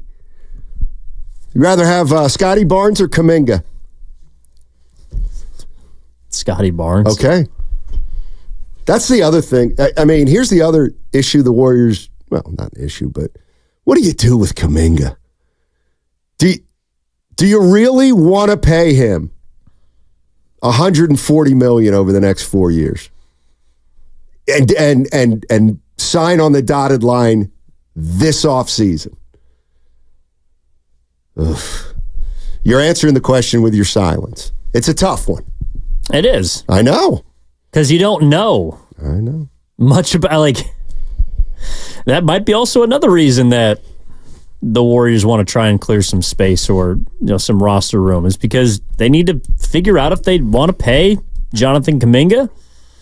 Also, if they want to keep Moses Moody around. I mean, I think if they are trying to upgrade, if they do want a large-scale player this summer, then I think they'd be okay with just trading Kuminga and having someone else make the decision for them. Well, that's something that I'm trying to put two and two together. And I know it's not easy in this situation, but if you're telling me that the Warriors haven't offered Klay a deal and they're thinking about picking up Chris Paul's option for next year, believe it or not, that tells me Kuminga is very much on the table. Do you make that connection at all? Not necessarily. Okay. No. I mean, why would the Warriors keep Chris Paul right now instead of beat it? We got to start dealing with the cap. Because you keep the you keep the salary slot. Correct. Like that, but you could still trade him later. I mean, you don't have to trade him this summer. It could be at the deadline. It could be some other I think if they keep Chris Paul around, it's because they're going to trade him. That's why I don't think that they will guarantee the contract on Friday. I think they're going to agree to move it to sometime in July, because then that gives them more time to survey the trade market. It gives them more time to figure out, for example, like if Paul George opts out and decides to become a free agent, then he's off the table. But if he opts in, or maybe he opts, to try and put together a sign and trade with the Clippers, then he's on the table. So I just think the Warriors are keeping their options open, which is, again, if why I'm Klay Thompson, the first offer that I get, I might be inclined just to take. Because why should Klay Thompson have to wait around while the Warriors twiddle their thumbs and figure out who else they can go and acquire? Unless, of course, they're selling that to Klay. Like, hey, Klay, we can't give you this money, but we want to bring you back. We want to have a competitive team. You're a part of that. And here's the starting five that you'll be a part of. Here's the top six in the rotation that you'll be a part of. Hypothetically, we can envision yourself alongside Steph and Paul George and Draymond. We're also going to go and try and maybe move Wiggins for a center. And then this is our new starting five that you're going to be a part of. You just got to wait. Like, maybe there's a slight chance that there's a conversation there. But I also think that then what? Yeah, then what? Then all the money in the other teams is gone, and now the Warriors have all the leverage, even if they get all those things done. You know what I mean? Then what? Do they come back to Klay and say, we'll give you 30? No, I think I don't think Klay's getting 30 from anybody. I wonder. I don't know. I mean, boy, what would you set the number at? Klay Thompson? Yeah, 25? I think it's at like 20. See, I would still take the over on that. But just it's just a hunch. The Monk deal's interesting too, because I also think that one of the reasons he signed is because, like, if Malik Monk, who's in the midst of his prime, can't court a long-term lucrative deal with another team, then I don't think there's a team out there that's going to be willing to give Klay, for example, the third year that it sounds like he's looking for. Like, I mean, maybe he could find a 2 for 50 or 2 for 60, but at this point in his career, he probably wants something a little bit longer because it's, in all probability, his last bag. Let's go to Joy. Joy is in Texas. Hey, Joy, how you doing? I'm doing all right. Thank you all for having me on. I appreciate it. Big fan of the show. I've been listening to all the discussions all day on y'all's radio show and everywhere else. And there's one premise that everyone is ignoring and not looking at. Give it to me. The premise is they don't want him back. He has worn out his welcome. He got maxed when he got injured, and then they saved his starting spot for 2.5 years. They were 30-9 when he came back. They were elite. Handed him that starting spot immediately. He's been upset with them ever since. Imagine the body language we see from the couch. Imagine being in the locker room with that dude. Imagine coaching him. And we already know he had to be sat down multiple times this season. He's supposed to be a veteran, right? He's seen veterans go to the bench and have integrity about it. He has had horrible body language. He's blaming fans. He's ripping on, the media. They don't want him back at all. I guarantee it. And no one wants to even imagine this premise to be true. Look at the unfollowing them. They don't have an offer on the table. I mean, just look at it. You have to be objective about these things. I'm a fan of the front of the jersey, not the back. God bless you, Klay. You are amazing. But your attitude over the last 2.5 years erased it for me. I am so upset with this man for being so immature. And I'm telling y'all, they don't want him back. He wore out his welcome. I would not be surprised, and this sounds crazy, I would not be surprised if they renounce him if he takes too long to make his decision. Because the minute that he comes off the books, they are a healthy organization. That salary structure is great. They have all these assets to make trades. I disagree, but that's all right. It's close. It's close. All right. It's close. Hey, Joy, good call. Great call. And I want to, hopefully he's listening after he hangs up. Because he's right. Nobody has said what he just said.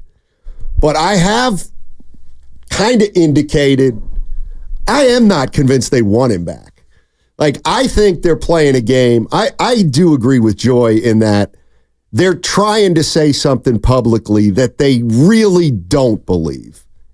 I kind of agree that they don't want him back, if for no other reason than they know the conditions or the money that he's going to be back for is going to hurt. Well, I don't know if we can completely say they don't want him back. Well, I just think they want him back at their price.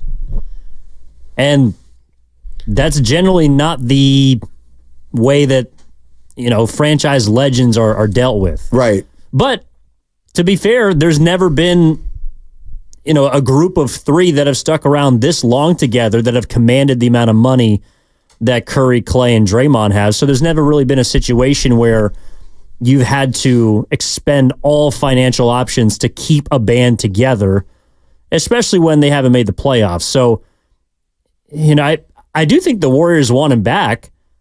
I just don't think he's that big of a priority to come back. Right. Not to the Warriors. 888-957-9570 is the number. This is from the Xfinity mobile text line. Wouldn't Steph have had to sign off on the front office's approach to how they're handling Klay? Wouldn't Klay be even more upset about this? I think the Xfinity mobile text line meaning that maybe Klay knows Steph doesn't want him back. I also don't believe that. Well, he might not. He might be indifferent, but I don't think he's sitting there saying, "Klay, I'm done playing alongside you." And here's what I don't believe, and this is where I think a lot of people are going to part ways with me. And I get it. We don't have to put it all in black and white, but we talk about how we're going to get this team back into contention as fast as possible. Why? Because of Steph. We talk about making drastic moves where you mortgage some of the future. We got to maximize Steph. Is there any, can I ask an honest question? Please, no, sure. No, but you tend to be, when I do that, a little snide. Goo actually answers me honestly. You tend to be a little snide. What do you mean? Is there any fear? And is anybody put into the equation that Steph Curry may become or start to become or is in the process of becoming the player he was in the second half of the season? Because if Steph Curry is that player, you can't make it all about him. Like I'm parting. Like if it's like one part of me that gets to me is because situations change. Draymond gets to get $100 million last year because you thought something unrealistic might happen, and now what do you give? Klay gets hosed because they proved last year they weren't a championship team with Draymond Green. Wait, what? So last year, yeah, they come off a 44-win season. Yes. Dre gets his money. Yes. Why? Because they made the second round. Okay. Because they still thought they were in their window, championship window, whatever. Yeah. Okay. Are they at that same place this year? No. And that, you could make a case, take all the personality out of it, personality out of it. That's why Klay's really getting hosed, is because they're not at the same spot this year as last year, right? And he's the odd man out. Like for example, if Andrew Wiggins was a free agent, I think we'd be talking about the same thing, but no one would care because it's Andrew Wiggins. Like if the roles were reversed and they had paid Klay $400 for $100 last offseason and Draymond was a free agent this offseason, they might have also dealt with it the same way. Like it sucks because it's Klay Thompson, but because of the timing of it, he's the one that's due. Like he's the guy that we're talking about. You know what I mean? I mean, no, I do. If he was under contract, I think we'd also be just well, how could you have 3 years left of Klay Thompson? You know, he's only shooting 38%. He's below his average for his career. Like, it sucks that he's the one, but that's also because of the rest of the contracts that they've handed out. Correct. I couldn't agree with you more. SG in California. What's up, SG? How you doing, man? How are you guys doing? I'm a big fan of this show. Glad thanks. to be able to talk to you guys. Sure. But I have a quick question that I want to throw at you guys. I've been hearing today all you guys talk about Klay and stuff, but I want to know this. I've heard pods being thrown around to see if he's going to start, but we've clearly seen last year that the problem with starting pods, Draymond, is there's no spacing. That's why Klay came back to the starting lineup, because in the games that Pod started, yeah, they had better offense in some possessions, but clearly Pod wasn't being respected as a full three-point shooter. Teams were willing to give him threes because they know he couldn't make it at a volume that Klay could make it at. But second of all, unless the Warriors are willing to give up their youth in Kuminga, I don't see a pathway where they could even get Paul George. So if people could say, oh, we could leave Klay and somehow get Paul George or start Pod and Pod has a better future, I just don't see that right now, because the Warriors are on one hand saying they don't want to give up their youth to trade someone like Kuminga, and second of all, I haven't seen anything from Paul to show that he's like a full-time respected starter, you know? Yeah, I'm with you there, SG. If you're right, and I don't know that you're not, if the Warriors are kind of right now saying, you know what, it's probably going to be Steph and Pods in the backcourt. Or Steph and Moody.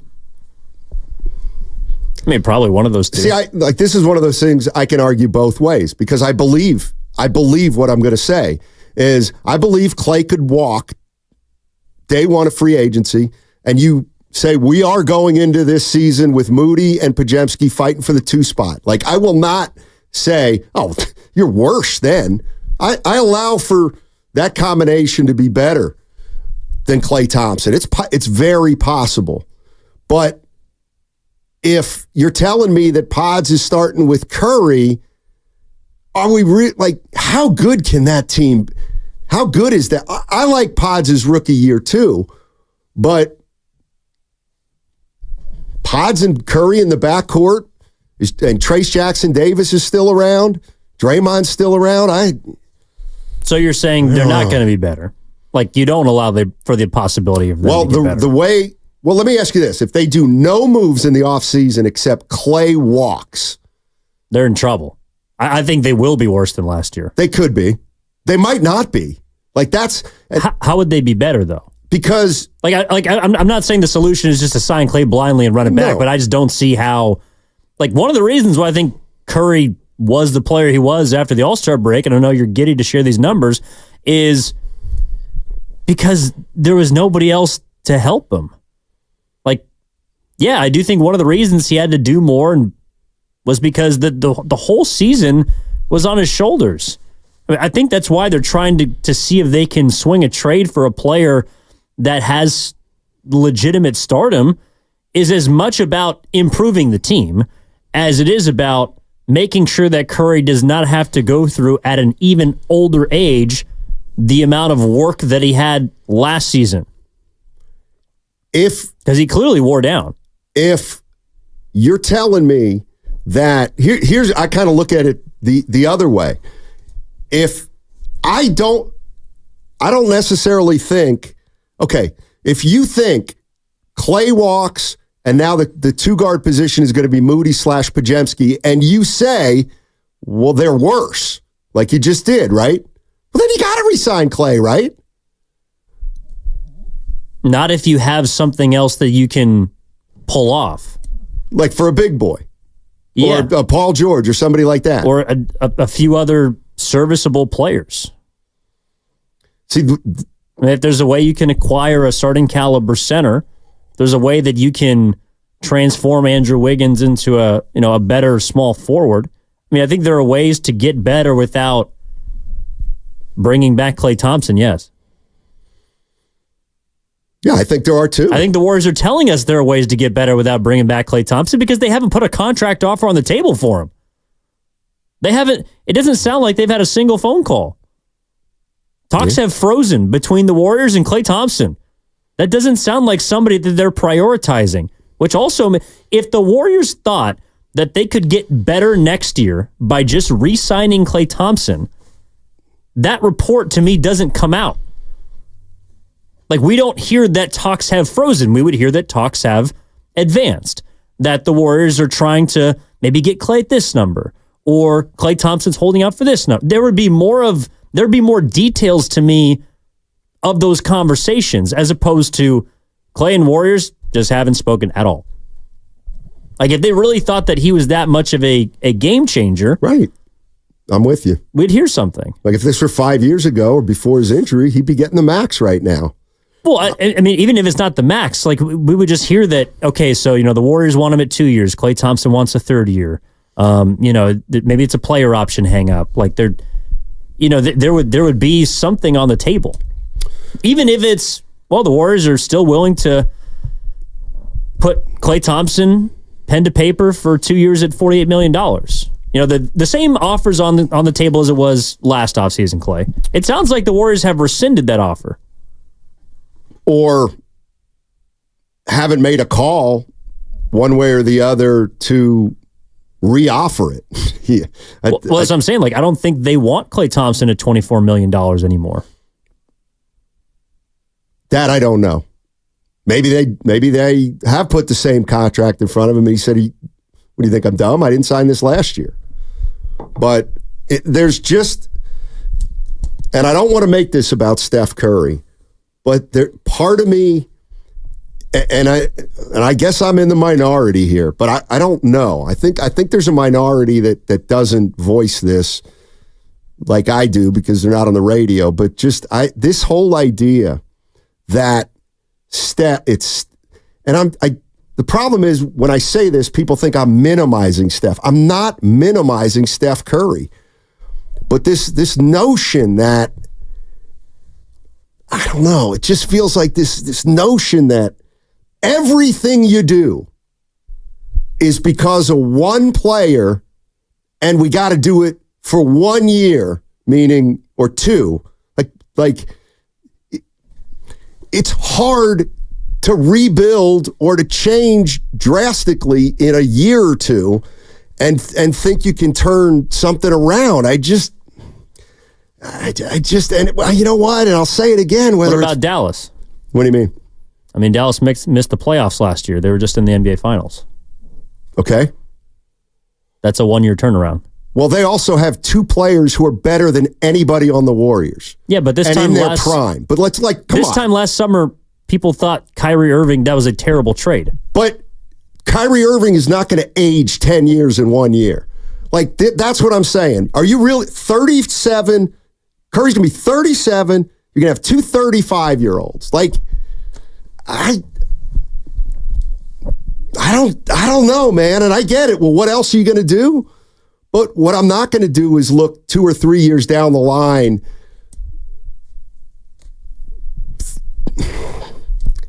to hope next year is going to get better. Well, then how can you...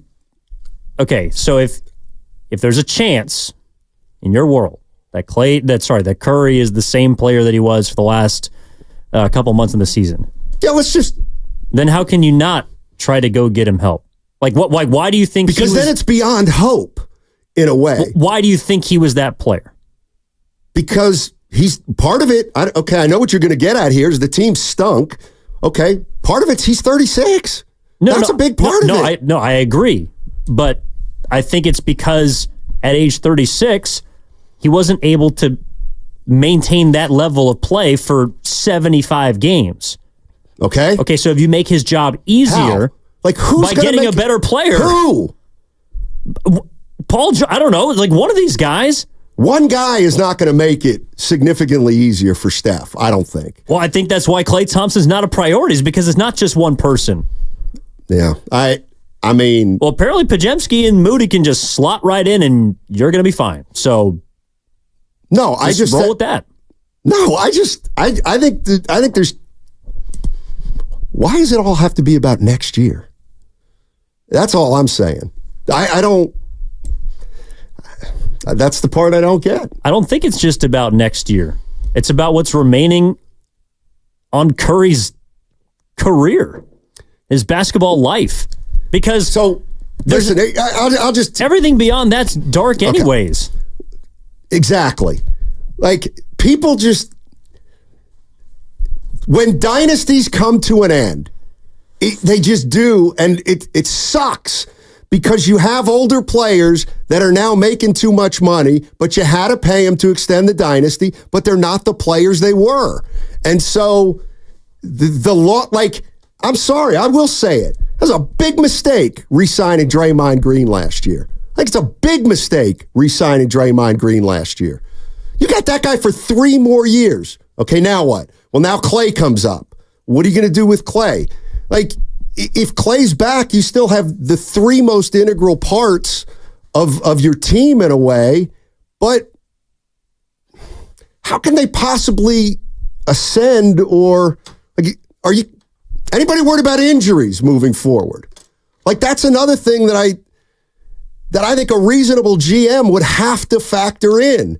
That if we're going to go to post with with 37 or 36 and 234 or 35, like, I don't know. 888-957-9570 is the number. Yeah, you can tell. You can tell it's getting close. It's absolutely getting close. Free agency, 888-957-9570. What's the right move then, Steiny? Sounds like you're voting for a complete rebuild. I'll tell you what it is on the other side, but like any team at the end of a dynasty, there are no good choices. Download the Odyssey app directly from our QR code on both YouTube and Twitch. Brought to you by First NorCal Credit Union for a low-rate auto loan. Apply online or just ask for First NorCal financing at the dealer. I'm a Warriors fan all the way. I just opened a BMO Savings Builder account, and check this. Every month I save.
I try not to like you. Now, back to Steiny and Guru on 95.7 The Game.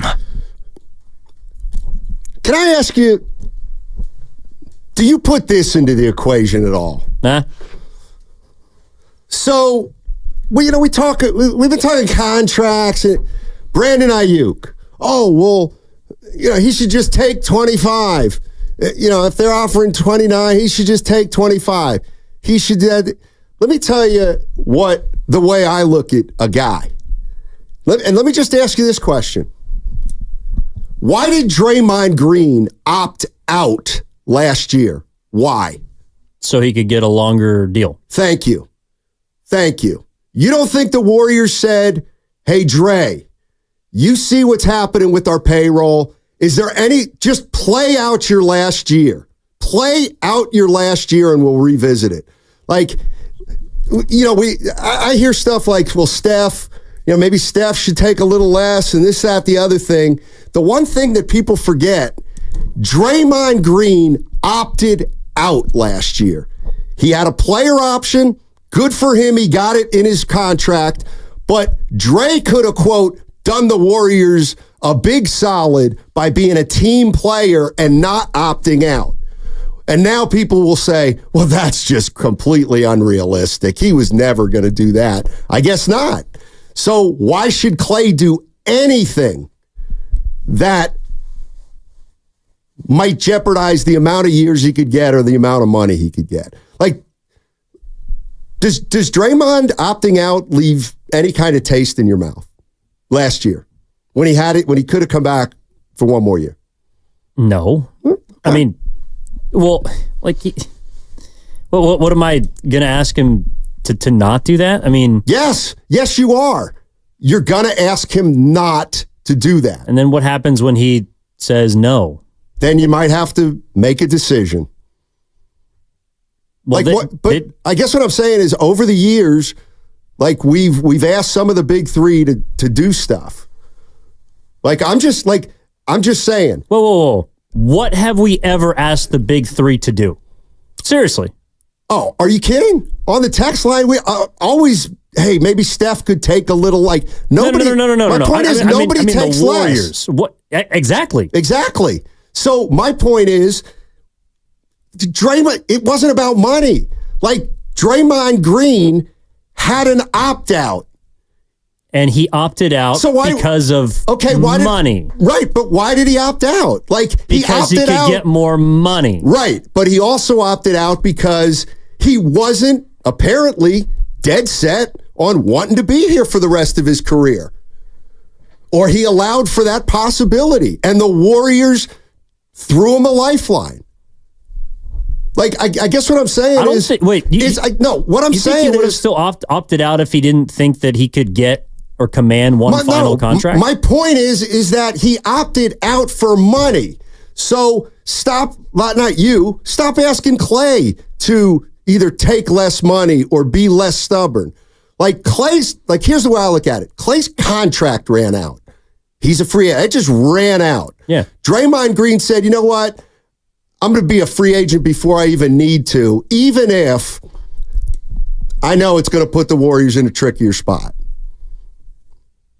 I mean, I guess it's not a big deal to somebody. I get it. He had an opt-out. He used it. But one of the reasons why he and Klay didn't align was because Draymond signed a 4-year, $100 million deal before. Right. Klay Thompson signed a 5-year max deal. Right. So they were never aligned. This was always going to happen. This is about Draymond Green just opting out of his contract and nobody asking that question. And I remember at the time, you could just ask Draymond, see if you can get Draymond to come back on his last year. Sure, but if he played 44 games and was hurt, for example, if Draymond Green had the year this year, last year, where he played 55 games, but he got suspended 3 times or got ejected 3 times, got suspended for an extended period of time, do you think he still opts out or do you think he opts back in? To me, the player option is just about a second prove it. It's a second prove it year. So you have the option to capitalize on your best year and you get 2 cracks at it. He played 73 games. I don't think that he did it just because it was a contract year, because he could have just opted back in and tried another time to play the most games he had in 5 years. Like, I mean, I'm not saying that the Warriors made the correct decision in offering him 4 years, because right now that's not looking like a great deal. But if you're going to hold it against Draymond, why wouldn't you hold the Andrew Wiggins contract against the Warriors? Why wouldn't you hold the Jordan Poole contract against the Warriors? I have all those listed. It's like the Warriors won the title. What did they do? They gave Wiggins money. They gave Poole money. They gave Draymond Green money. So next guy up is Klay, but the rules have changed. And he has every right to be upset with that, even though it was all outside his control and mostly facilitated by the Warriors. Why he's in this position. Yeah, and that sucks. Yes, it does. That's also why that's why they haven't talked. Let's go to Tim. Tim's in Mill Valley. What's up, Tim? Hey, guys. Thanks for taking me. Mm-hmm. Two things real quick. First off, I don't hear very many people talking about how well the Warriors actually did the last third of the season. I felt like they were really building some momentum around the young guys. Everybody was gelling. And I saw momentum. And it was surprising they got just overplayed by Sacramento in the last game, to me anyway. I thought it was a kind of a shocker. But because they had been building momentum and everything seemed to be kind of falling in place. Unbelievable that Kerr let Klay just go on and on with that bombshell. But anyway, that was the first thing. I feel like there's some momentum there, and I don't even know why you need to change the roster a whole lot with how it was starting to gel.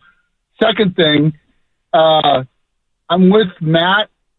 Steph's old, man. He's a very specialized player. He can't do what he used to do 2-3 years ago. Go on long 4 to 6 game runs of being Steph Curry. He's pulsing now. You know, it's the Steph show, but it ain't what it was. Yeah, Tim, thanks for the call. You were breaking up a little bit there. I'm not going to say he's old. He's older. Well, okay, so if Steph had the worst shooting stretch of his career after the All-Star break, like maybe about 30 games, shot 38% from 3. How'd they go 19-10? Like, they were actually better after the All-Star break than they were before. So riddle me that. Their schedule was probably a joke because, like, all I know is they were 5-21 against the best teams in the West. So I don't know who they were beating. But okay, they were 19-10.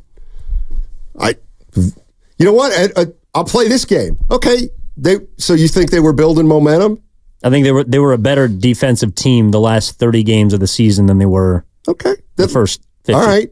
Then could have been due to the new rules. It could have been due to them getting healthy. It could have been because Steph was more impactful off the ball. I mean, I don't know. It could be. My point is, if we're just going to focus on why Steph was so bad or lesser than the player that we know him to be, I just think it's interesting that was also when they played their best basketball as a team.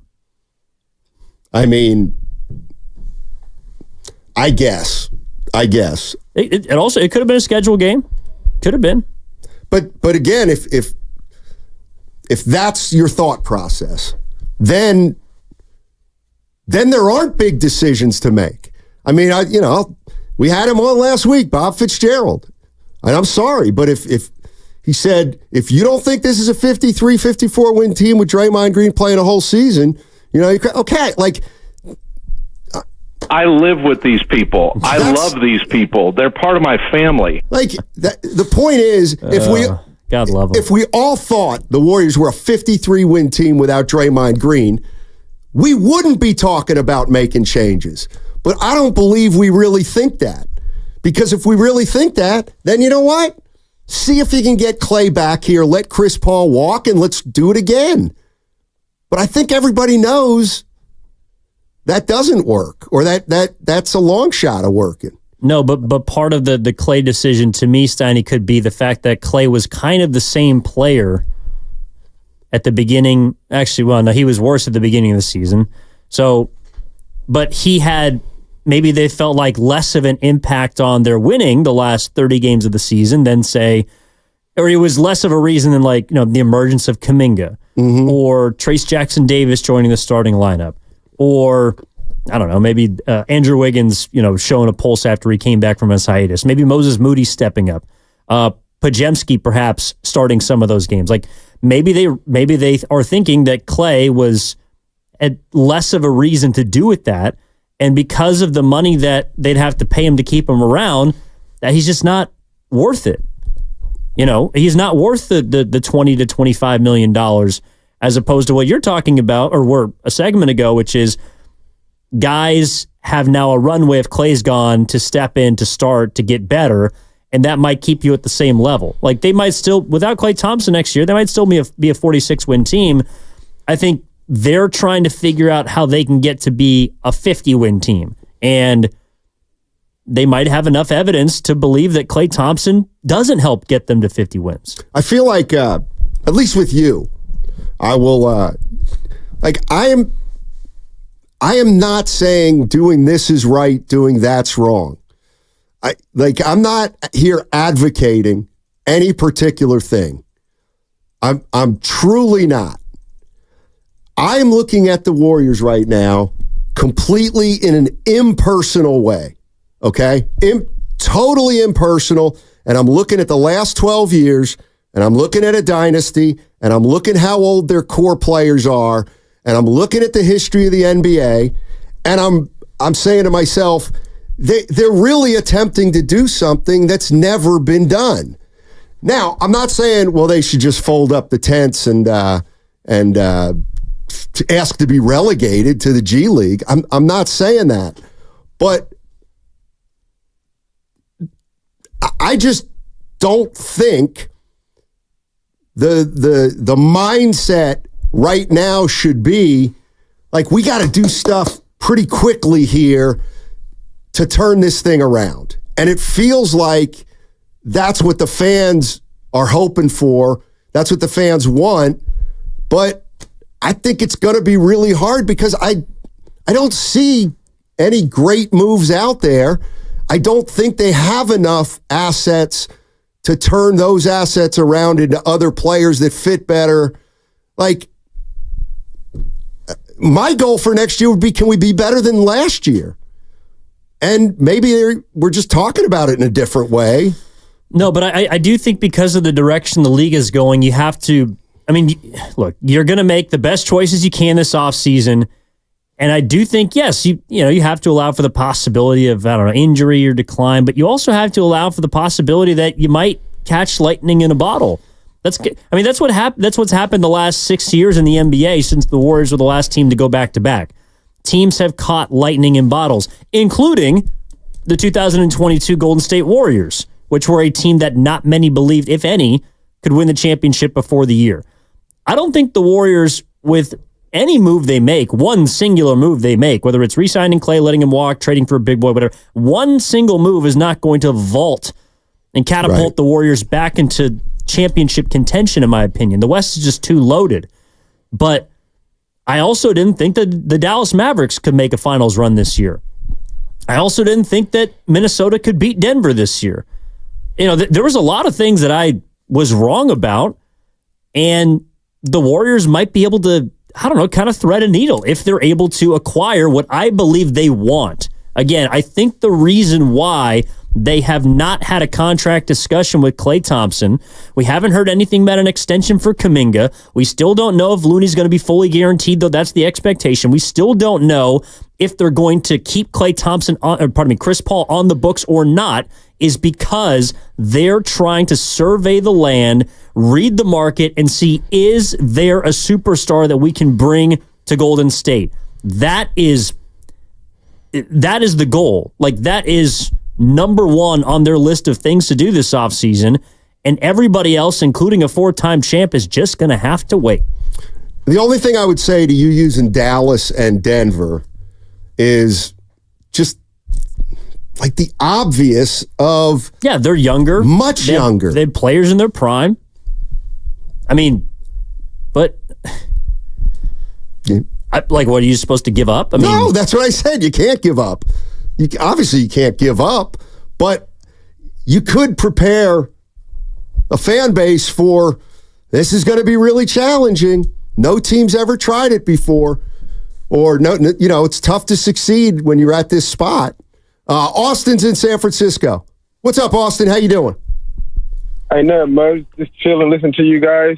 Man, hey, I want to say this. Hey, I think they should just stay intact with Klay Thompson. If they can bring him back, bring him back.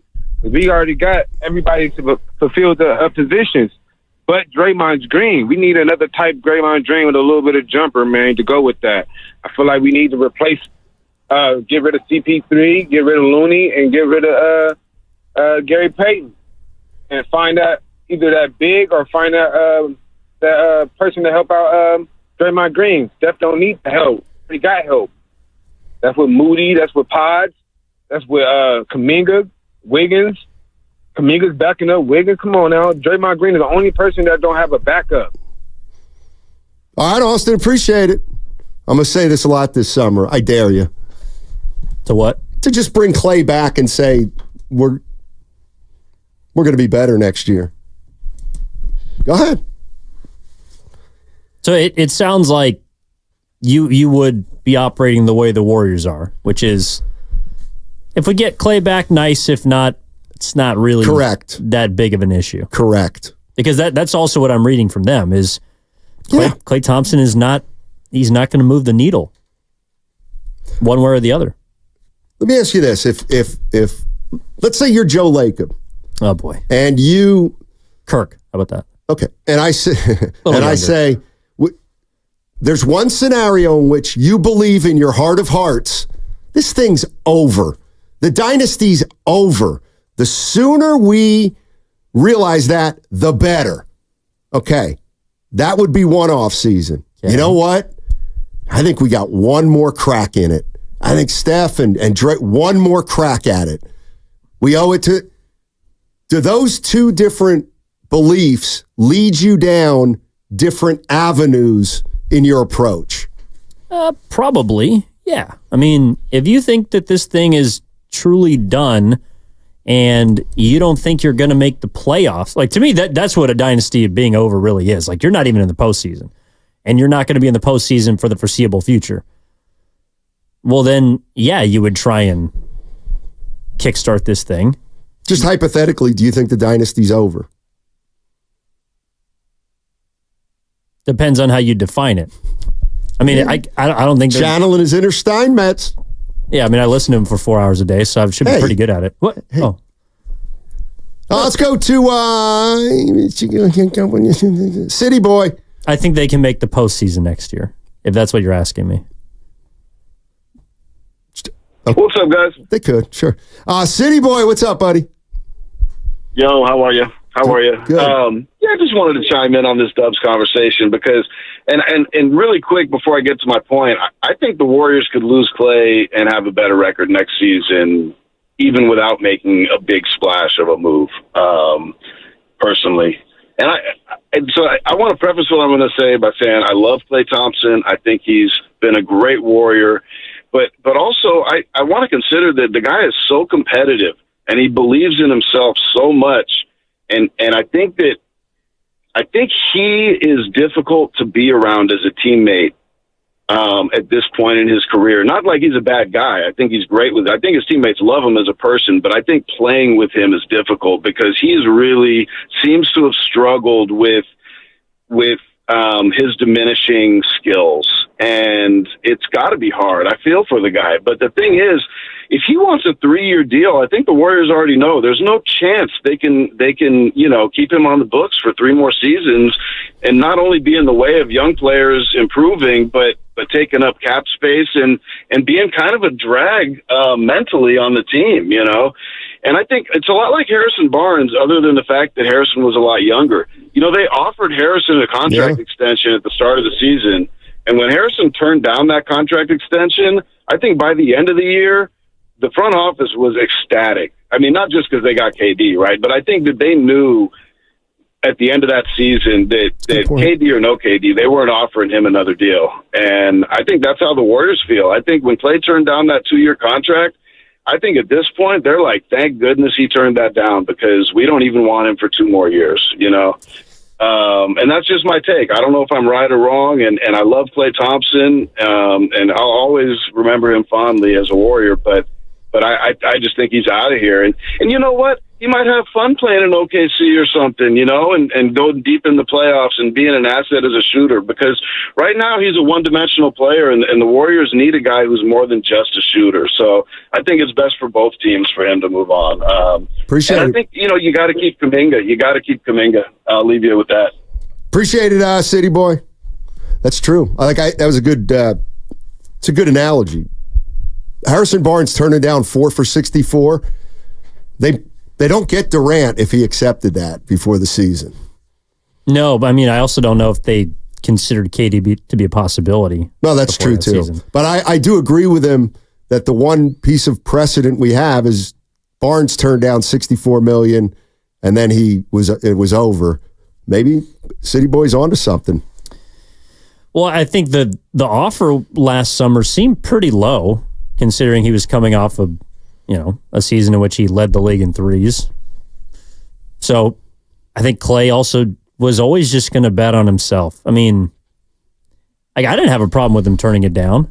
I also don't have a problem now with the Warriors saying that you're going to have to get in where you fit in. Because, and this is the other part of it too, it applies to more than just the Warriors. Like, I really do think teams are afraid of the ramifications of this second apron. Like, we've been kind of hearing that build for a year or two, and it's finally going to hit this new NBA season. Everybody's body language is saying they don't want to be in the second apron. Right. It's not just the Warriors. It's one of the reasons why I don't think the Clippers have re-signed Paul George, why Miami Heat haven't re-signed Jimmy Butler, why people are trying to figure out what to do with these aging, overpriced, past their prime stars. People are trying to figure out what they're going to do with these exorbitant albatross contracts, or contracts that they would have to pay in the example of Klay Thompson, and they don't want any part of it. And that's why I think Klay is, you know, the Warriors are trying to go out. I think they're trying to trade for, you know, a star or whatever to get a second level score. And I don't know what it is, but they also are saying, okay, Klay, that will determine what we can offer you. They could give him $25 million right now, but they're afraid of being in the second apron of the luxury tax, because then you can't aggregate salaries. You could lose a draft pick down the line. Like, there are real consequences. And that's the big picture that, to me, is going to be so hard to overcome.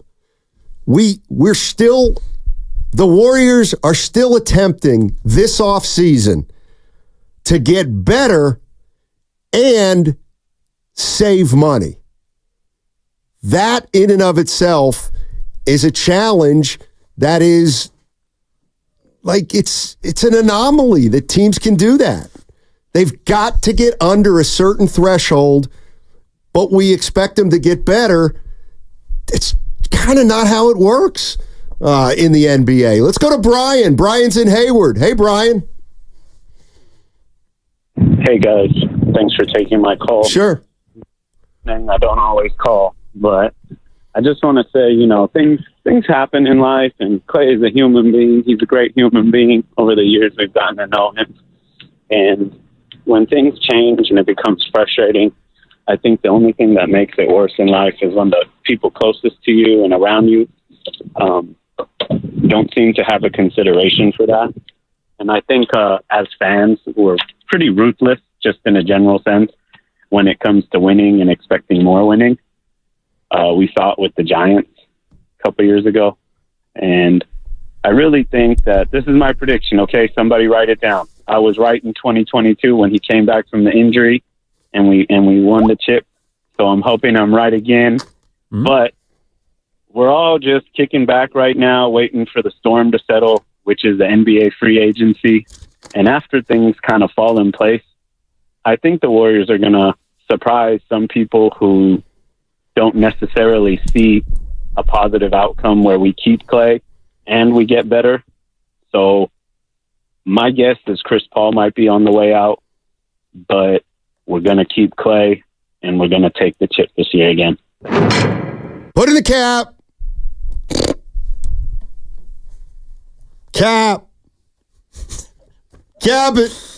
All right, 888-957-9570 is the number. I see Leroy, I see Seth, I see Eric. Coming up at 1 o'clock, we will get Brian Geltzeiler's opinion on all this. Sirius XM NBA radio. He's also a contributor at NBA TV. If you've heard Brian on before, you know he is the man, and he's great to talk to, and he thinks very highly of the Bay Area and the Golden State Warriors. KTVU's Fox Local streaming app for your connected TV. That's right, live stream mornings on 2, the 10 o'clock news, and all Fox 2 newscasts, plus watch Like It or Not and more. Fox Local, free and easy to use, no subscription required. Give me the meat. Join us for the San Jose Sharks NHL Draft Party on Friday, June 28th at 3 p.m. Witness the Sharks select #1 overall.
don't know if I can make it. Make it where? To the end of the final horn.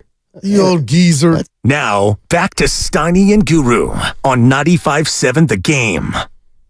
All right, Guru's starting to feel better. He'll probably be back tomorrow. Evan Giddings in. Free agency is a week away, but things are already happening in the NBA. By the way, the Warriors lost an assistant coach, Kenny Atkinson. He is going to the Cleveland Cavaliers. Congratulations to Kenny Atkinson. If you remember, he was offered the Charlotte job a year ago, almost took it, then didn't, citing his family. And his family's really, Cleveland's such a better place to move your loved ones. Good luck. It's bothering me. No, I'm serious. Like, good luck. You can't say that. Why can't you say that with a straight face? What are you laughing at? Cleveland's a pretty good destination. It's not a bad job at all right now. It might be a better job right now than the Warriors' job, but something about Donovan Mitchell. Easy. I like him. Yeah, his previous 4 head coaches haven't. I'm just saying. What are you saying? I'm saying J.B. Bickerstaff was a pretty damn good head coach. Oh, please. And he no longer has a job after making it to the second round of the postseason. Yeah. They have high expectations in Cleveland, especially with that team. Didn't cut it. So we should go get a head coach who, I don't want to come down his road, but so here's one track thing. Record is lesser than. Here's one thing I was thinking, and so I was talking to you earlier today about the Giants, and I think they're in New York, San Francisco. Yeah. I think they're in a world of hurt right now. The Giants. Yeah, and first thought I had they was just lost a legend. The first thought I had was a manager or a coach. One of the cliches is, I know what to expect out of him. And I was saying, if you go up and down the Giants lineup, like outside of Logan Webb, you don't know what to expect out of guys. For example, Matt Chapman, when he was in his prime, you knew what you were going to get. But I don't think right now as a hitter, he's comfortable or he's the same player he was. Soler, you acquire a guy like Soler because I think you believe we know what we're going to get out of him. It's probably 30 homers and 85, 90 RBIs, this, that, and the other thing. That's the way I'm starting to feel about the Warriors. Because you used to be able to always count on the big three, Iguodala, Durant. I know it was a dynasty team. But just more and more, what do you know about Klay? What do you expect out of Klay? It's like you don't really know anymore. He might be really good. He might not be able to make a shot. His defense might be better against a bigger guy than a smaller guy. Draymond Green. Well, you know what? Do you really know what to expect out of Draymond Green? Like what kind of Draymond Green you're getting?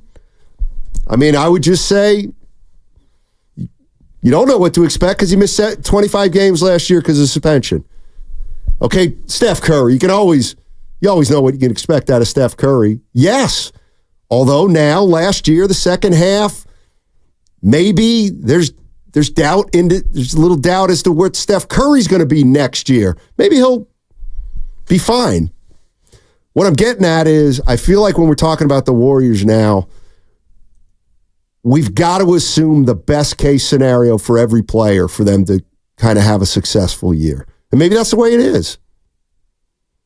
Well, successful, you mean like make the playoffs? I mean... And maybe win a round or something like that.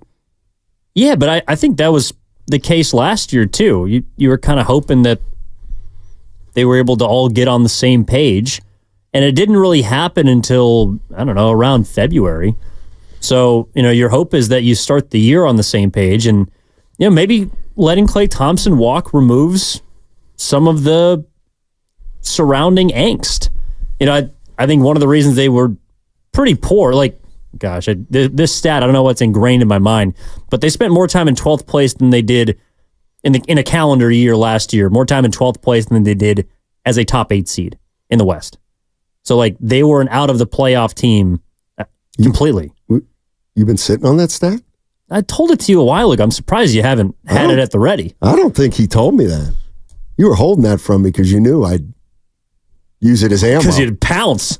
I didn't know that. Wow. Yeah. They were a 12 seed longer than they were a top 8 seed last year. Right. Yeah. You hate to see it. Seth's in Dublin. Hey, Seth, how you doing? Hey, I'm doing good, guys. Thanks for taking my call. Sure. Hey, my question is kind of touching on what you guys have been talking about the last couple minutes about ideal scenarios. Yes. And I wanted to say, when Klay deleted those photos off of Instagram, it actually, I don't want to be too dramatic, but it kind of felt like a part of my childhood died. Like, I've been watching Klay, since I was 13, and now I'm 26, I'm married, I have kids, and like, even though I'm just a fan, like, these players, they're definitely a part of something much bigger. Like, I would go to Warrior games early just to watch Klay warm up, and like, does that even play a role in him coming back or not? And like, I even kept the newspaper when he had 37 points in the third quarter against the Kings. He was such an important part of what this dynasty once was. So right. In my perfect world, I'd love for him to come off the bench and have a smaller role. And it's so frustrating because, it doesn't seem like that's possible. And I was wondering, what your perfect scenario would be with Klay Thompson and with the player he currently is. You know what? I think my perfect scenario for Klay Thompson would be he leaves here, gets a nice little contract from another team, and helps that other team in the playoffs. That would be my perfect scenario for Klay Thompson because, I mean, I get that they asked Klay to come off the bench last year, but there just is something about, well, Draymond starts, Steph's going to obviously start, Draymond got paid. The more I think about it, Evan, Klay Thompson, how can he not take it personally? Or how can he not, even if he understands it's not personal, that business is business, how could he not be a little bit bummed out? You know what I mean? And think to himself, maybe even without any malice, you know what? It's time. I think this is the time for me to see if I can play somewhere else. Yeah, I don't think at the beginning of this year he wanted to. I don't know, he might not still want to not play for the Warriors. But Klay Thompson's from a basketball family. He probably understands the history of basketball better than most. And he's probably asking himself the question that a lot of people have with regards to the Warriors, which is how you treat a legend. Like, Klay Thompson's a legend for the Warriors. He might not be a legend for the Magic, but he's a legend for the Warriors. Yeah. People are always going to love him. But the Warriors are no longer in a position to reward their legends the way that they want to be. And Klay Thompson is the first domino that might have to fall.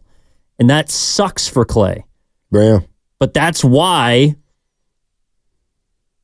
I think I'm kind of with you. I think a change of scenery is probably what's best for both sides. 888-957-9570 is the number. Free agency starts next week, but already a lot of news trickling out, Warrior-related, league-related. According to Anthony Slater of The Athletic, Klay does not have an offer in front of him, and it looks more and more like he may leave in free agency. It's not only according to Slater, it's according to some other writers around the NBA.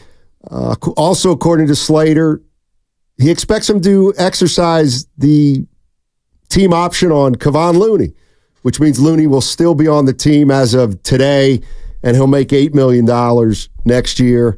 But yeah, I think you sum it up well. Like, the Warriors, it's nothing personal, but Klay's the odd man out, unfortunately, it looks like. 888-957-9570 is the number. Let's go to, if you want to jump into the conversation regarding Klay Thompson. What do you do with Klay Thompson? What is the solution with Klay Thompson? Or what's the best avenue for the Golden State Warriors to go down as free agency begins to heat up? 888-957-9570. Let's go to Eric. Eric's in the city. What's up, Eric? How you doing? Hey, guys. Good afternoon. Thanks for taking my call. I wanted to state two kind of quasi-facts and a saying before I get into the Warriors. Okay. And that is, one fact is, before the Celtics won their title last night, they won one title in 38 years after their dynasty fell. The Lakers were in the lottery after Magic left, and if it weren't for Shaq and the miracle draft of Kobe, they haven't really done much since. And the Bulls haven't done anything since Michael Jordan left. So your point about dynasties, when they fall, they fall. The second point I wanted to make was the Warriors are 10th in the West, and the three teams behind them are pretty good. Memphis probably has a good shot at being better than us next year because Jaw's coming back and they're younger. Houston came pretty close to our record last year, and they've got a whole bunch of lottery talent. And San Antonio is a sleeper because you don't know how good Wembanyama is. So realistically, there's a chance that we could be the 13th best team or 14th best team in the West next year, as is. And as my grandma always used to say, fair is what you pay on the bus. So life ain't fair. So with that being said, I think the question that the Warriors front office is asking themselves is realistically, is there a path back to the playoffs? And if there's not a path back to the playoffs, what are we doing here? As much as I love Klay, he got systematically screwed by the change in the system to the CBA, which is, I think, the third point that's very clear is every team is afraid of the second apron. So I think the move is really to just sack it up and let Klay walk, see if we can't do something with CP3's contract that doesn't involve moving Kuminga, and see if maybe we can make a run in more like 2 years than next year. I don't know. I'll take your thoughts on. No, appreciate the call, Eric. Never forget the dynasty started with a tank, with a flat-out, unadulterated tank job. For Curry? No, it was Bogut for Ellis. Well, then the dynasty didn't start there. What do you mean? It started when you drafted Steph. Oh, really? It was a big struggle the first 3 years for Steph. Yeah, he was hurt. Yeah, I'm just saying. It's interesting when he started getting healthy and playing full seasons. It's almost like the Warriors got a lot better. Yeah, it is. And it almost feels like Warrior fans think he's going to get better in the next 3 years as opposed to age. Well, I don't know if he'll be as bad as he was the last 2 or 3 months of last season. But, the year they won the championship, Stoney, of course, you remember. Oh, yeah. Shot his worst percentage from three of his entire career. Yeah. The year they won the championship. Credible. Got better the year after that. Credible. Yeah. BJ's in Oakland. What's up, BJ? How you doing, man? I'm doing all right. How are you? Doing well. So what if Klay did something really unusual and basically said, look, I got lifetime stats. I've been through 2 serious injuries. This team has been really good to me. I love the Warriors. I love the fans. Go out and make a deal for whatever players you need to improve this team, and you can pay me whatever you want. Okay? I'll be here. I'll bust my gut for this team. The guy would never buy another drink in his life in the Bay Area. He has a broadcasting career ahead of him. he goes from one member of the dynasty to somebody who's beloved by millions of people. Does anybody ever do that? Are you talking about Klay Thompson? I am. Nobody really does that. Yeah. I mean, just nobody does that. And as I'll remind people, like, well, players on the Spurs did that, but they Thanks, did it. Dick. They did it together, right? Taking pay cuts. I mean, it's hard for me to expect Klay to take a pay cut. I know technically Draymond Green did take a pay cut, but not a huge one. Not the one that they're asking Klay to probably take. I mean, Klay Thompson, he was not a $43 million player last year, but that was what he was paid. I mean, so you're asking him to come back for basically half of what he was making previously. You're just going to have to eat that. When I look at the Warriors, okay, let's take last year, for example. And people, this is what I think kind of happens where the Warriors are right now through no fault of their own. Okay, last year, Draymond Green opts out of it. And I said it last year. Last year, Draymond Green opts out. Okay, so what are your choices? Well, you can let him go for nothing, or you can re-sign him. Steiny, what would you want to do? Neither is what I said. I don't want to do either, really.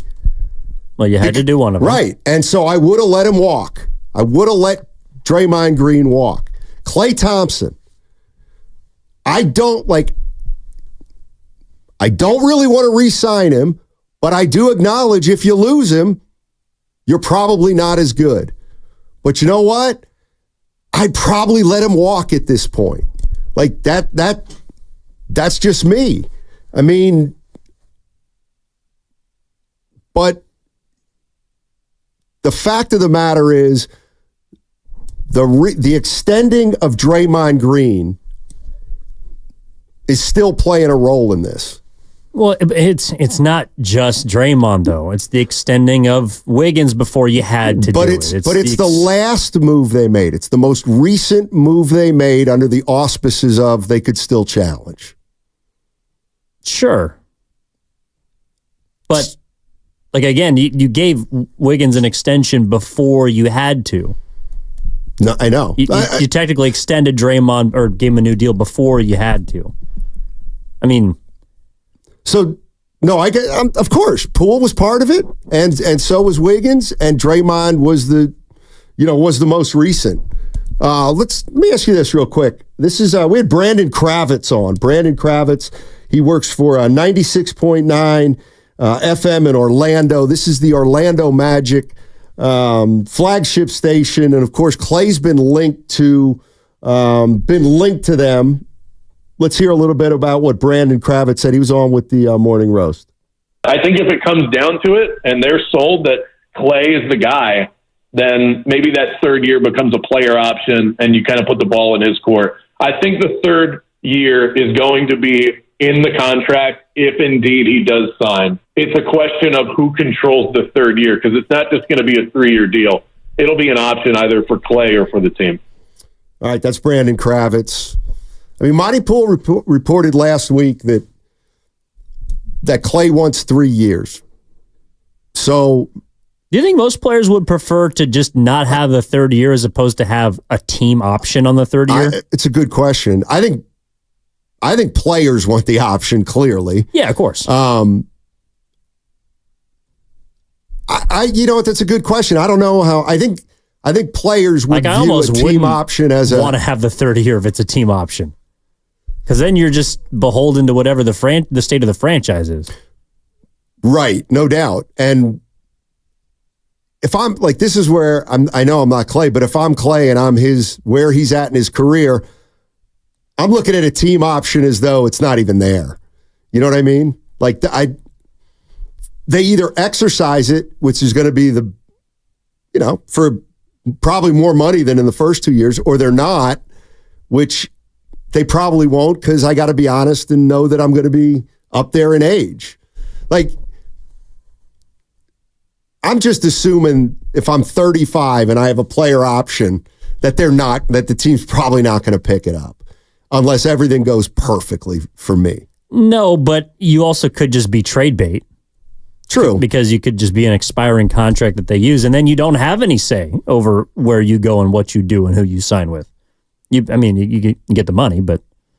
I would think Klay would look at a third-year team option as no. I think he'd rather have either a player option or just 3 years guaranteed. I mean, I don't know. Well, I don't know. Well, I think it's interesting, too. Like, for example, someone like Chris Paul, Chris Paul is going to be a Hall of Famer, first ballot. He's somebody that will, in all probability, be on his third team in his last 3 years. Actually, well, technically fourth team if you include Washington. Chris Paul the second. Precisely. It's going to be Chris Paul the fourth by the end of this run. But he's somebody that feels like he has basically opened his mind to, well, in order to keep playing, in order to keep having an NBA career, like, I'm kind of at the mercy of teams. It doesn't feel like Klay Thompson feels like he's at the mercy of anybody but himself. And I don't know. I feel like, unfortunately, he's beginning to find out what a lot of older players do across all sports, which is you kind of have to get in where you fit in. And that doesn't usually apply to lifetime players for teams in which they've won titles with, but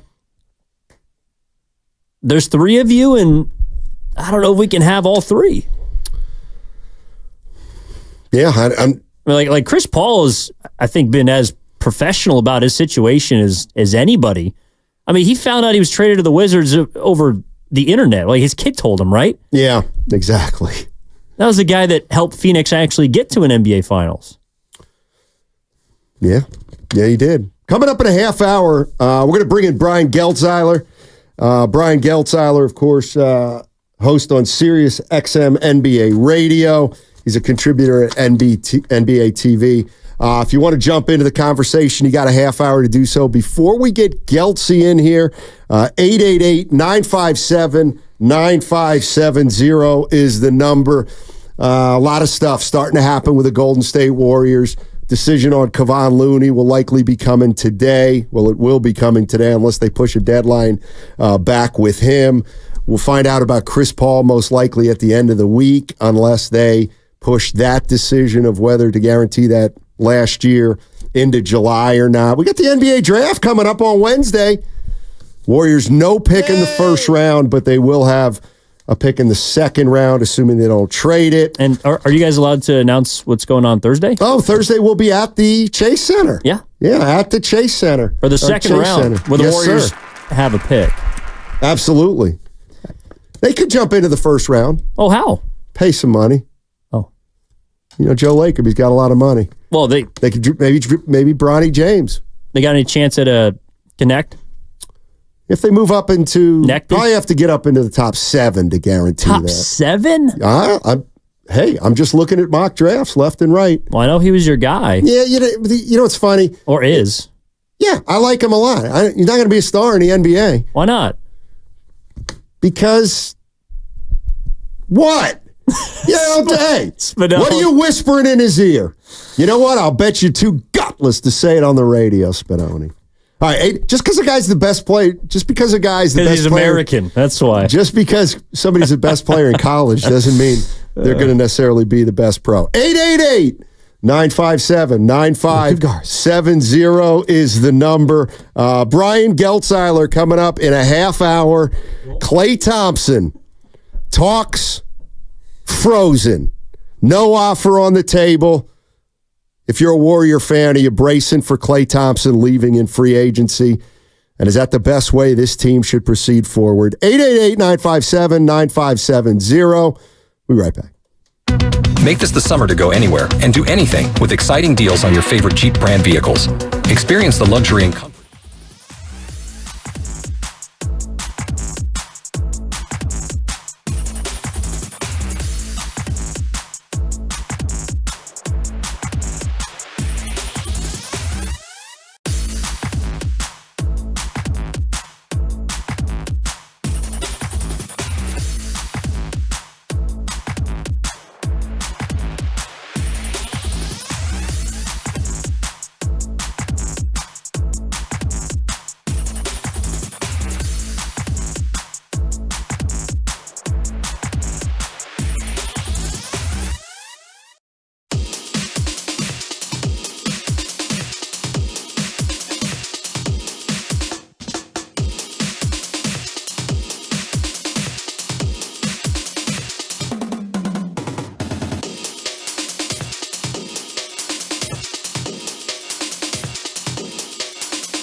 Now, back to Steiny and Guru on 95.7 The Game.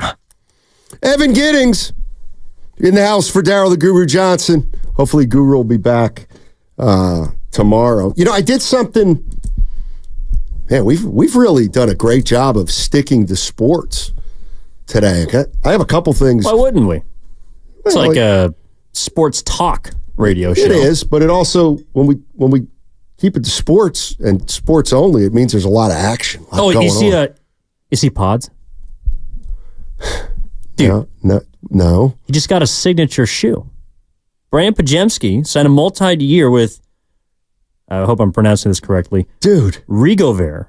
It might be Rigover. But he's getting a signature shoe. Dude, I got to tell you something. What? I'm dead serious. You mentioned that before the show. Yeah. And I thought you said Bonds No. is getting a signature shoe. And I was like, why would Barry Bonds? And then I was thinking, he's big enough. Yeah, he's definitely big enough. Oh, yeah. But if Barry Bonds or Barry Bonds wanted a shoe, I was like, I guess so. I could see. He's maybe the greatest player of all time. But this is different. No. Pods. Pods is getting his own signature shoe. Do you have any insight on this company? Not really. Or sneaker? Need to look them up real fast. See where they are in the Dow Jones. I'll bet it's Pods. I'll bet it's a shoe company from Europe. Do we have it, Grandy? Or I don't know exactly. I do know Austin Reeves is like their signature athlete currently. Not anymore. Move over. Hey, what are they trying? What? What? They're trying to put together a roster. In fact, Connect might be the next one, if you know what I mean. That's what I mean.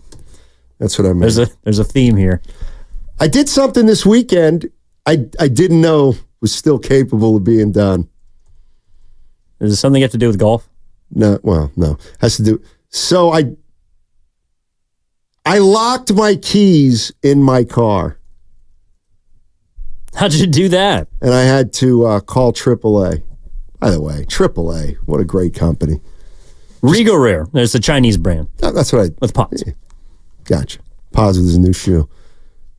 Can't wait. Yeah, so I didn't know this was possible, but I went and hit some golf balls on Saturday. Put my wallet in my bag, my phone in my bag, and my keys in my bag. Walked off the driving range, opened up the trunk to my car, put the bag in the car. Okay. Pushed the button to put the trunk down. Night. And now that I think about it, the first time I pushed the button, nothing happened. And I thought, I wonder if something's wrong or it just didn't catch. And so then I pushed down on it and it went down. And the next thing you know, the car was locked and the keys were in my golf bag, which I could look at through the window. Now, how quickly did you realize that your car was locked and the keys were inside? 3 seconds. The time between me closing the trunk, going to the driver's side door, and realizing that was locked. Oh, so you didn't even realize that the keys weren't in your pocket. You tried to open the door and it was locked. Correct. I'd forgotten the keys were in the bag. But even when I shut the door, I didn't think, I just thought the other stuff would be open, but nothing was open. Oh, no, dude. I swear to God, the last 3 times I've locked my keys in my car, it happens immediately. The door closes, boom, and it hits me. Damn it. My keys are in there. So it sounds like you got help, though. You're all right. Well, Brandon IU says ID4 doesn't allow that. Brandon IU, a great listener, knows even what I drive. By the way, ID4, the car I drive, it's a pretty nice car. Let the record reflect. It wasn't for me. It's a Tiguan, right? No, it's better. No, but BMW? No, it's a Volkswagen. Oh. It's called ID4. But it's like, that's a nice car. You wouldn't drive domestic. Oh, my God. I drove a Saturn. This is the nicest car I've ever had in my entire life, by far. But the reason is because it was originally bought for my wife. And then she got the car, and all of a sudden, COVID was over. I had to come back into the city for work, and she was working at home. And it has a carpool sticker, so I was like, So it's like the Pajemski's brand of cars. Like Pajemski's brand of cars. Rigo Rare. Oh, no, it's better than that. Please. Have you seen this shoe? I haven't. I haven't either, but I'm sure it's going to be great. So it's like Dodger Stadium. It's the best stadium in baseball, but you've never been there. Is it the best stadium in baseball? Well, no, that was a joke. Right? Oh, No, yeah, because it's your favorite stadium, but you've never actually played there. Well, I can't stand when people say, "Oh, Oracle Park, it's the best stadium in baseball." It's like, okay, that's your opinion, and Well, that's we great. heard that all last week. And we're from San Francisco. That's great. The amount of people that said Willie Mays was their favorite player and they never saw him play. I mean, there's a large faction of folks that we heard from last week about that, you know? Sure, but Clemente is Guru's favorite player, but he never watched him play. Right. I'm more, everybody in San Francisco thinks Oracle Park is the best stadium in baseball. Oh, really? Is it better than Padres Stadium? I don't know. Is it better than the Pittsburgh Stadium? I don't know. Some would argue that it's not. Well, we got to get out there and find out for ourselves. Is it better than Dodger Stadium? Who says? Exactly. Is it better than the original stadium of that ilk, which is Camden Yards? I don't think so, or I don't know. Is it better than the original Tiger Stadium? Is it better than Forbes Field? Is it better than the Field of Dreams, which is fictional? I don't know. I love that movie. Field of Dreams? Yeah. It's not better than Bull Durham. It's pretty good, though. Well, I think Field of Dreams was a more emotional film. Anybody with a somewhat complicated relationship with their father, that movie tends to be a little more gut-wrenching. It doesn't get any more emotional than Susan Sarandon in her prime, which is not what we're talking about with the Golden State Warriors, because those players are no longer in their prime that they're trying to make the hard choices about. So Pajemski's getting a signature shoe. Does that mean he's next up to get paid? He's getting paid by China, but no, as a starter. Let me ask you this: what the hell's the difference between what Brandon Pajemski's accomplished? And I love Pods. Brandon Pajemski hasn't accomplished one thing in this league that Eric Paschal hasn't done in this league. As of today, he has signature shoe. But you're right. Look, I also it is pretty wild though. Like, could you name the other? I don't know. How many other members of the All Rookie team that Eric Paschal made? Do you think you could name? Wembanyama. No. Oh. That's my point. Oh. This year, because of the rookie class, it's like actually going to be memorable. Eric Paschal's class, God love him. I see what you're saying. Yeah, it's a better rookie class, probably. You would think. And Pods is always going to be linked to Wemby and Chet and Brandon Miller? No doubt, but it might be like never think it's out of the realm of possibility to look back and say, in 10 years, oh my God, look at that team, and Pods was on it. You know what I mean? It's possible.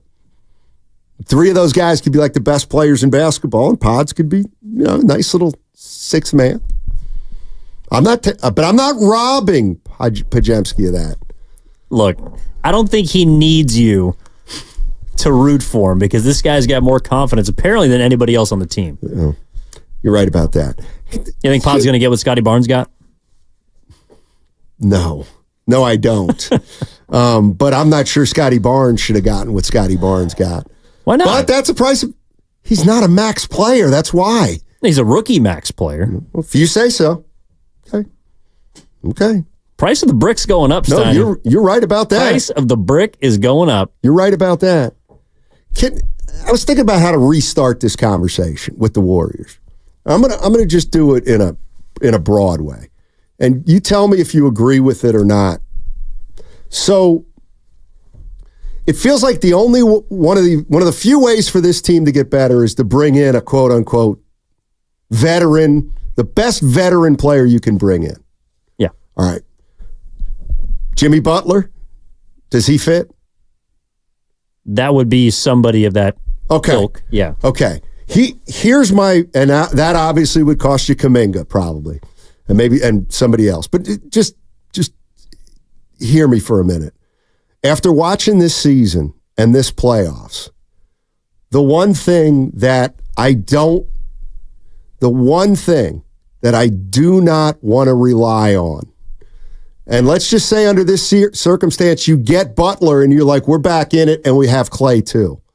And maybe Klay's going to be the difference. But after what I watched all season, I think it's almost beyond the realm of possibility that the Golden State Warriors could start next season with Steph Curry, 36, Klay, 34, Draymond, 34, and Jimmy Butler, 35, and think that team could have a really productive regular season to give themselves a seed that realistically gives them a shot to win a title or go deep in the playoffs. Those are two entities that I don't know how they can play a full season so they win 52 games to get the 5 seed, then play the playoffs like we saw. You know what I mean? That's the one thing I would never do, I don't think. I think they'd be probably looking with that group at like what the Clippers were last year, right? Mm-hmm. I mean, the Clippers were a 4 seed. Yeah. Won 50 games or 51. I mean, I think that's what you're aiming for. You're trying to put together a group of past their prime, but still productive stars, and essentially praying that one of them doesn't get hurt, because that might have been the difference between the Clippers getting bounced in the first round and, I don't know, perhaps knocking off the team that ended up making a run to the finals. I think Dallas still probably wins that series, but... Yeah, I mean,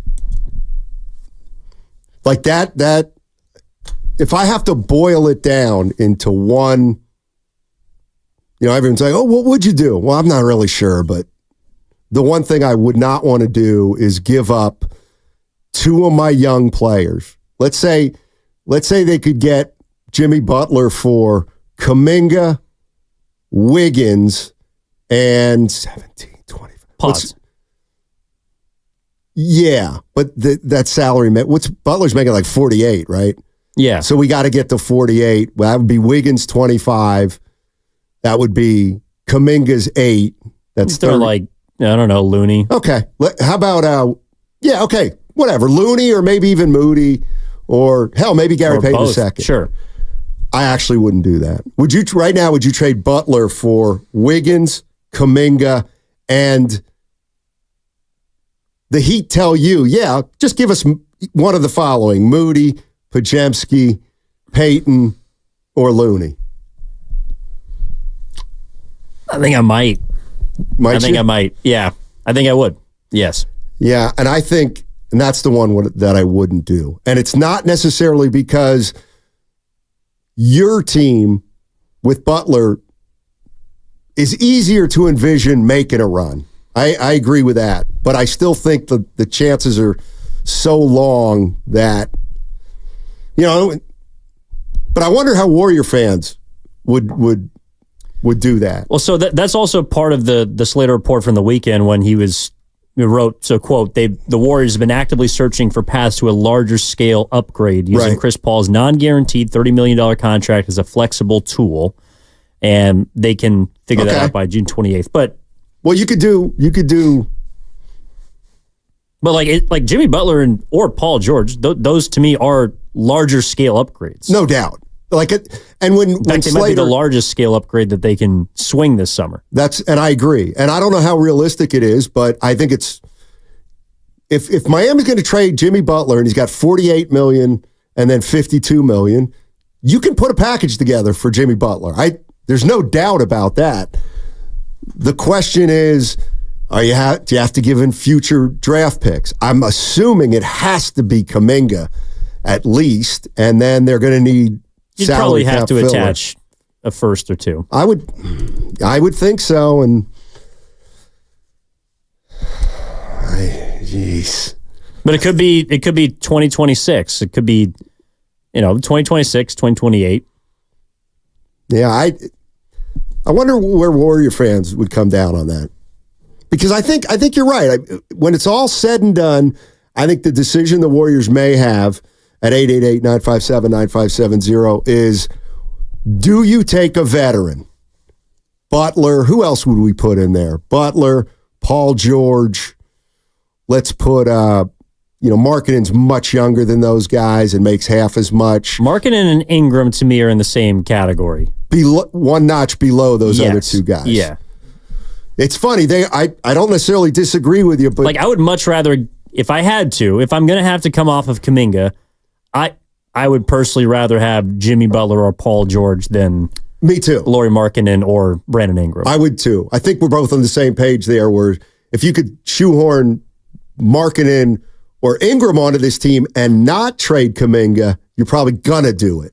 Yes. And that to me would be more attractive than bringing a, like, at least then you can look at your team and say, well, we got Ingram and Kuminga. So now we're younger, we're more athletic, but the idea of, but they may have to make the decision on a guy like Butler if they hope to, like, I do think Butler would make them better right away, probably.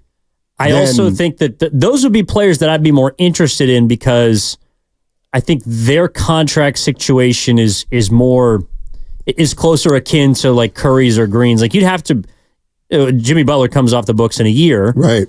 Paul George probably wants a new deal, but I don't know if there's anybody out there that's willing to give him like a 4-year max. Right. So you might be the team that could give him, I don't know, like a 2-year extension or something like that. But if you go and get Lauri Markkanen, well, he's due up at the end of next year. So the next summer, you're in the same situation as you are with Kuminga, only you're dealing with a larger scale player. So you're going to have to pay Lauri Markkanen a lot of money. And the same with Brandon Ingram. I think one of the reasons that why the Jazz and the Pelicans want to trade both those players because they don't want to pay them more than $35 or $40 million. Yeah. So if you're the Warriors, you have to decide if you trade for one of those guys, how much you're going to invest in them. This from the 408 on the Xfinity mobile text line. I think you might have misunderstood. Y'all tripping not wanting Ingram for those pieces. No, I think that's what we're saying is in a hypothetical move where you got to give up, let's say, Kuminga and Wiggins and a pick or two. Would you rather have a 35-year-old in George or Jimmy Butler, or would you rather it be an Ingram or a Markkanen? I'd probably take the younger, one of the younger guys. Yeah, so I would still lean towards the older player. Okay, to be honest. Gotcha. It makes sense.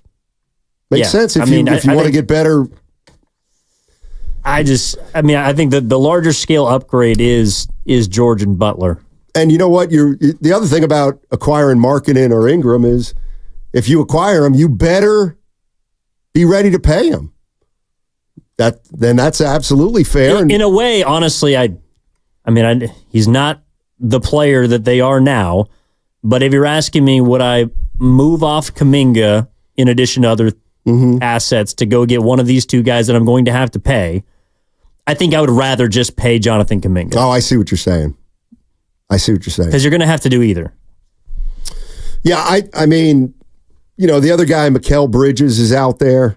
The name is out there. It feels like his name's out there more than the actual player. But yeah, I mean, to me, I would rather go that direction than the older. I'd rather look at Bridges and a Markkanen and an Ingram than a Butler or a Paul George. But Warriors may not have. The one thing I do like is I would at least like to take a look at Kuminga. Under the circumstances, you can get, let's say, an Ingram, a Markkanen, or a Bridges somehow without trading Kuminga. Yeah. Like that I could go for. But I don't, is that possible? I'm not sure. Well, someone who's more tapped in than we are, Brian Geltzeiler of Sirius XM NBA Radio, can help us in about 10 minutes. So we're going to talk to him about that. He's also, he's always got a pulse on the rest of the league. For example, we might be valuing Kuminga a lot more highly than the rest of the league. And I think we see him as the only trade chip for the Warriors, but another team might say, that's it. Like Kuminga can't be the centerpiece. Yeah, no, I think I don't. So if I'm another team and I look at the Warriors roster, I mean, there's no doubt about it. Kuminga's the most intriguing guy. Yes. I don't think there's any doubt about that, about what he could be. If I'm another team, I absolutely have interest in Kuminga. Particularly if I've got somebody already established who I think can be a number one, if you know what I mean. Like, I wouldn't bring Kuminga onto my team expecting him to be the best player. I'd love for him to start out as the third best player. That's where a place like Miami might fit. You know, if you put him alongside Adebayo, right, and Hero, and to some extent Jaquez, you know, that might be a nice little young core. I was thinking more like, what if you had like a Cade Cunningham and Kuminga, or a Kuminga and Paolo Banchero? Well, Klay Thompson's taking a slot in Orlando, so I don't know if they'll have enough money to pay Kuminga. Man, this is going to be fascinating. Really is. It you know, the one thing that I read, Bobby Marks said the Warriors could go in any number of any number of. He also and he might be right. I think Bobby Marks is very smart, but Bobby Marks has been pretty steadfast on Klay Thompson being worth $30 million. He has. My takeaway from the Malik Monk deal is that Klay Thompson is not going to get $30 million. Like he's not a $30 million player, and in fact, he might not be a $25 million player.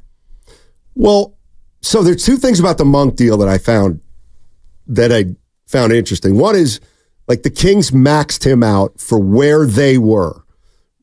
And we're not really sure what that means. Like, does that mean they gave him as much as they could while staying under the second apron?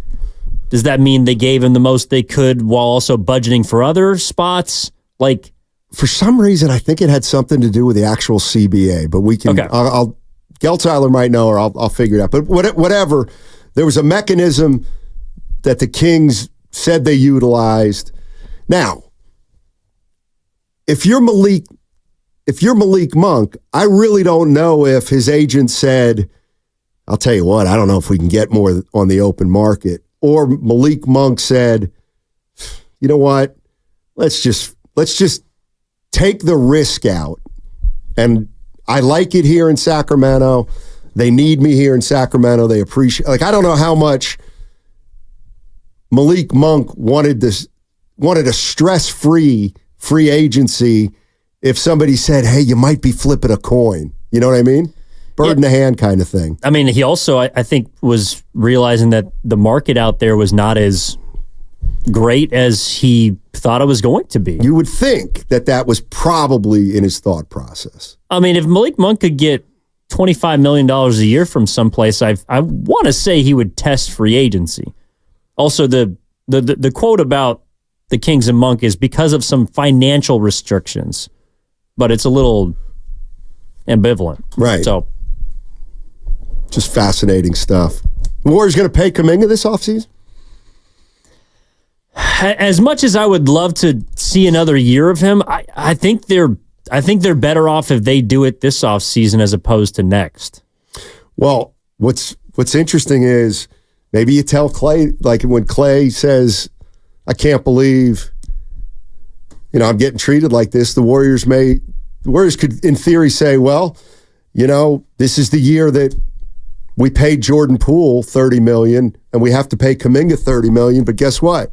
We're not doing it because things have changed. Maybe Kuminga will kind of be the victim of stuff changing and where this organization is. Good point. As Klay. I don't know. Brian Geltziler on the other side, he is the man when it comes to the NBA. He's a host on Sirius XM NBA Radio, contributor at NBA TV, and he knows the Warriors inside and out. That's one of the reasons we love talking to him. Download the Odyssey app directly from our QR code on both YouTube and Twitch. Brought to you by First NorCal Credit Union. For a low-rate auto loan, apply online or just ask for First NorCal financing at the dealer. Hey, it's Willard and Dibs for Safeway. Enjoy these amazing deals and, as always, earn 4 times reward points on hundreds of exclusive offers with your Safeway app. Dibs, Avo.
Now, back to Steiny and Guru on 95.7 The Game.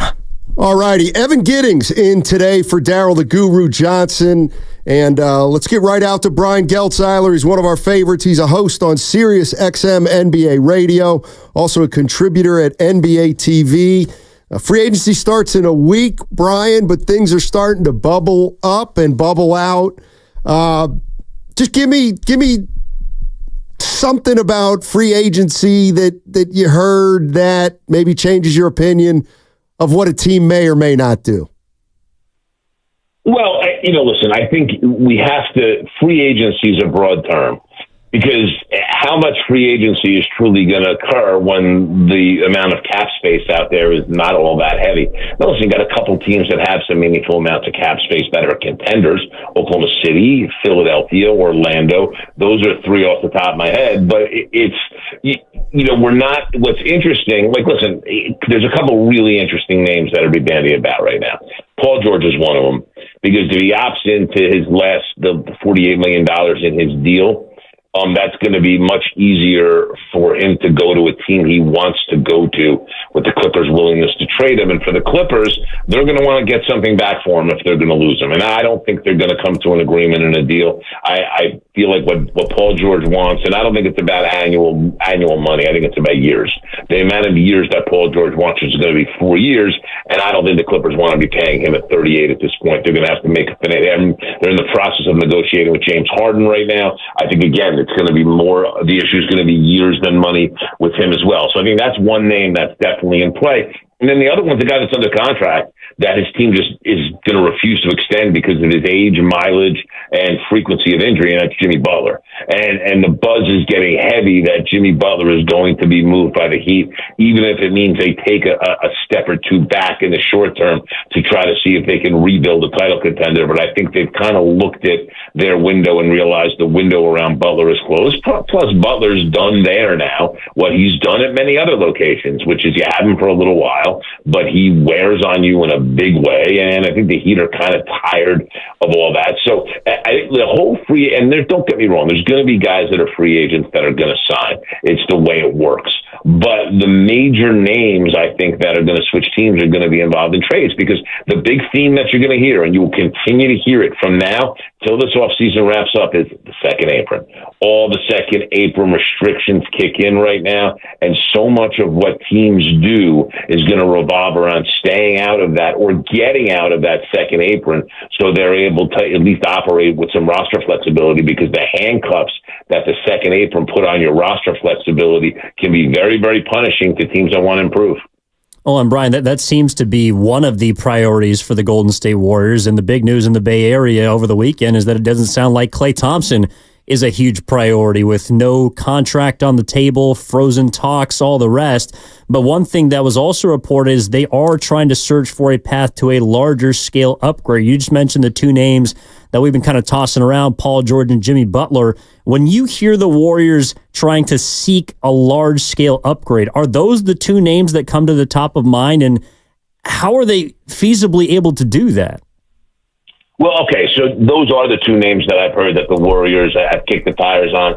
But again, there's going to be availability of other guys that hasn't necessarily been revealed yet. The one name that I have heard consistently that kind of bubbling under the surface, and I'm starting to hear it a little more as we dive into this week, is Kevin Durant. That's another one that may very well be available. Phoenix, if they're going to trade somebody to create flexibility, they're going to have to trade one of their star players, really. That's going to be what it ends up being for them, because they, again, are under the second apron restrictions of not being able to aggregate two players in a deal. So that's another name to keep in mind. But when it comes to the Warriors between now, so today's the 24th, between now and Friday, have an interesting salary asset with Chris Paul. So Chris Paul, it's either by Friday, it's either a $5 million buyout or $30 million is going to be guaranteed for his contract next year. If they can find a team that's got the guy to move them to, and Big Paul's money gets guaranteed, the Warriors can then take that young asset with not a big salary and some picks and turn that into a large scale guy. Because keep one thing in mind about the Warriors salary situation right now. Klay Thompson's $43 million coming off the books. takes them out, not out of the luxury tax, but it takes them back below the first apron, which means that they get all of the, except for the full mid-level exception, they have a taxpayer's lower mid-level exception. They would be able to operate that way as the calendar turns on July 1st to the next NBA fiscal year. So then the Warriors from there can make that kind of deal and end up back in the second apron, but at least there's some flexibility. Here's the other thing you got to remember about what the Warriors are looking at here. The Warriors want to be able to sign Jonathan Kuminga to a contract extension. I know we've heard his name in trade talks a lot. I would be floored if they trade him. Floored. Because I just think he's got a lot of promise, and for them it almost feels like, let's fill the Klay spot with Kuminga and we'll play a little different, be a little bit bigger. Klay's a little bit older. So there's that whole thing looming too. The Warriors doing a little bit of a reload here to try to make one more push in this Steph Draymond era kind of seems like the right thing. And unfortunately, from a financial standpoint, the sacrificial lamb has to be Klay Thompson, just because that money coming off the books allows them the flexibility that they wouldn't have. Even if they go make Klay a deal, that $20 million is going to keep him in the second apron. Even if and who knows if he's going to take $20 million. So I think this is imminent that the Warriors and Klay Thompson say goodbye. And do I know that the Warriors add a big player? I'm not sure that they do. But this Chris Paul, this option on Chris Paul's contract and the ability to guarantee it is a really nice salary cap slot to be able to move out, stack a deal, and be able to get a more significant player. Brian Geltzeiler joining us on 95.7 The Game. He's a host on Sirius XM NBA Radio, also a contributor at NBA TV. Assuming the big boys' names out there, kind of Butler and Paul George, is there any scenario that you see where the Warriors could land one of those guys, acquire one of those guys, and still end up with Jonathan Kuminga on their own team? Yeah, it's possible. Listen, if they end up having to do something, Chris Paul is going to be the lead salary piece. There's probably going to be some picks involved. Listen, I think they want to keep Kuminga. I think ultimately they would rather keep Kuminga than land a 34-year-old player. And I agree with it. I would feel the same way. And they feel like they can do both, and they would like to do both, and they're operating under two timelines. But I think we also have an understanding of that Kuminga is a keeper, Podziemski is likely a keeper. A player like Jackson Davis, they would like to keep. But if he had a lot of value in a deal for them, I think they start to look at things a little bit differently. So that's a guy that could move, and Moody could move. Listen, they got to make the same kind of financial decision on Moody. Yeah. They do for Kuminga, and I don't think they're as sweet on Moody as they are Kuminga. And I don't know if they want to pay him a number. Maybe let somebody else be the ones that have to pay him that number. So I think they could piece something together. It's just the question becomes is. The problem they would have is that the assets they'd be moving out for a player like George would be assets that were more revolving around future assets, younger guys, picks, things like that. I think if the Clippers make a deal with the age trajectory of their team, with the age of Leonard, with the age of Harden, they're going to want guys that can help now. And the one team I keep looking at and I keep hearing about, but I think makes a lot of sense with Paul George is the New York Knicks, because the Knicks have to do something now. When they re-sign, and Knicks don't care about being in the luxury tax and paying that tax money, that's not an issue for Jim Dolan and the people of Madison Square Garden. I think the issue more with the Knicks is once they re-sign Anunoby, once they re-sign Hartenstein, they're going to be in the second apron. So if they're going to use Bogdanovic's expiring deal, or the fact that Randall's only got 2 years left on his deal, and all those picks they've accumulated, they kind of have to use them now. Because otherwise, or just keep this team together as is. So this is kind of a put up or shut up summer for the Knicks, and it just so happens that George may be the guy available for them. And when it comes to now assets and picks, the Knicks could pretty much outbid everybody out there. Well, it seems like the biggest now asset for the Warriors as a player is Kuminga. That's the guy that everyone is kind of looking at. You mentioned you wouldn't move him, and that a payment might be imminent as far as a contract extension for him.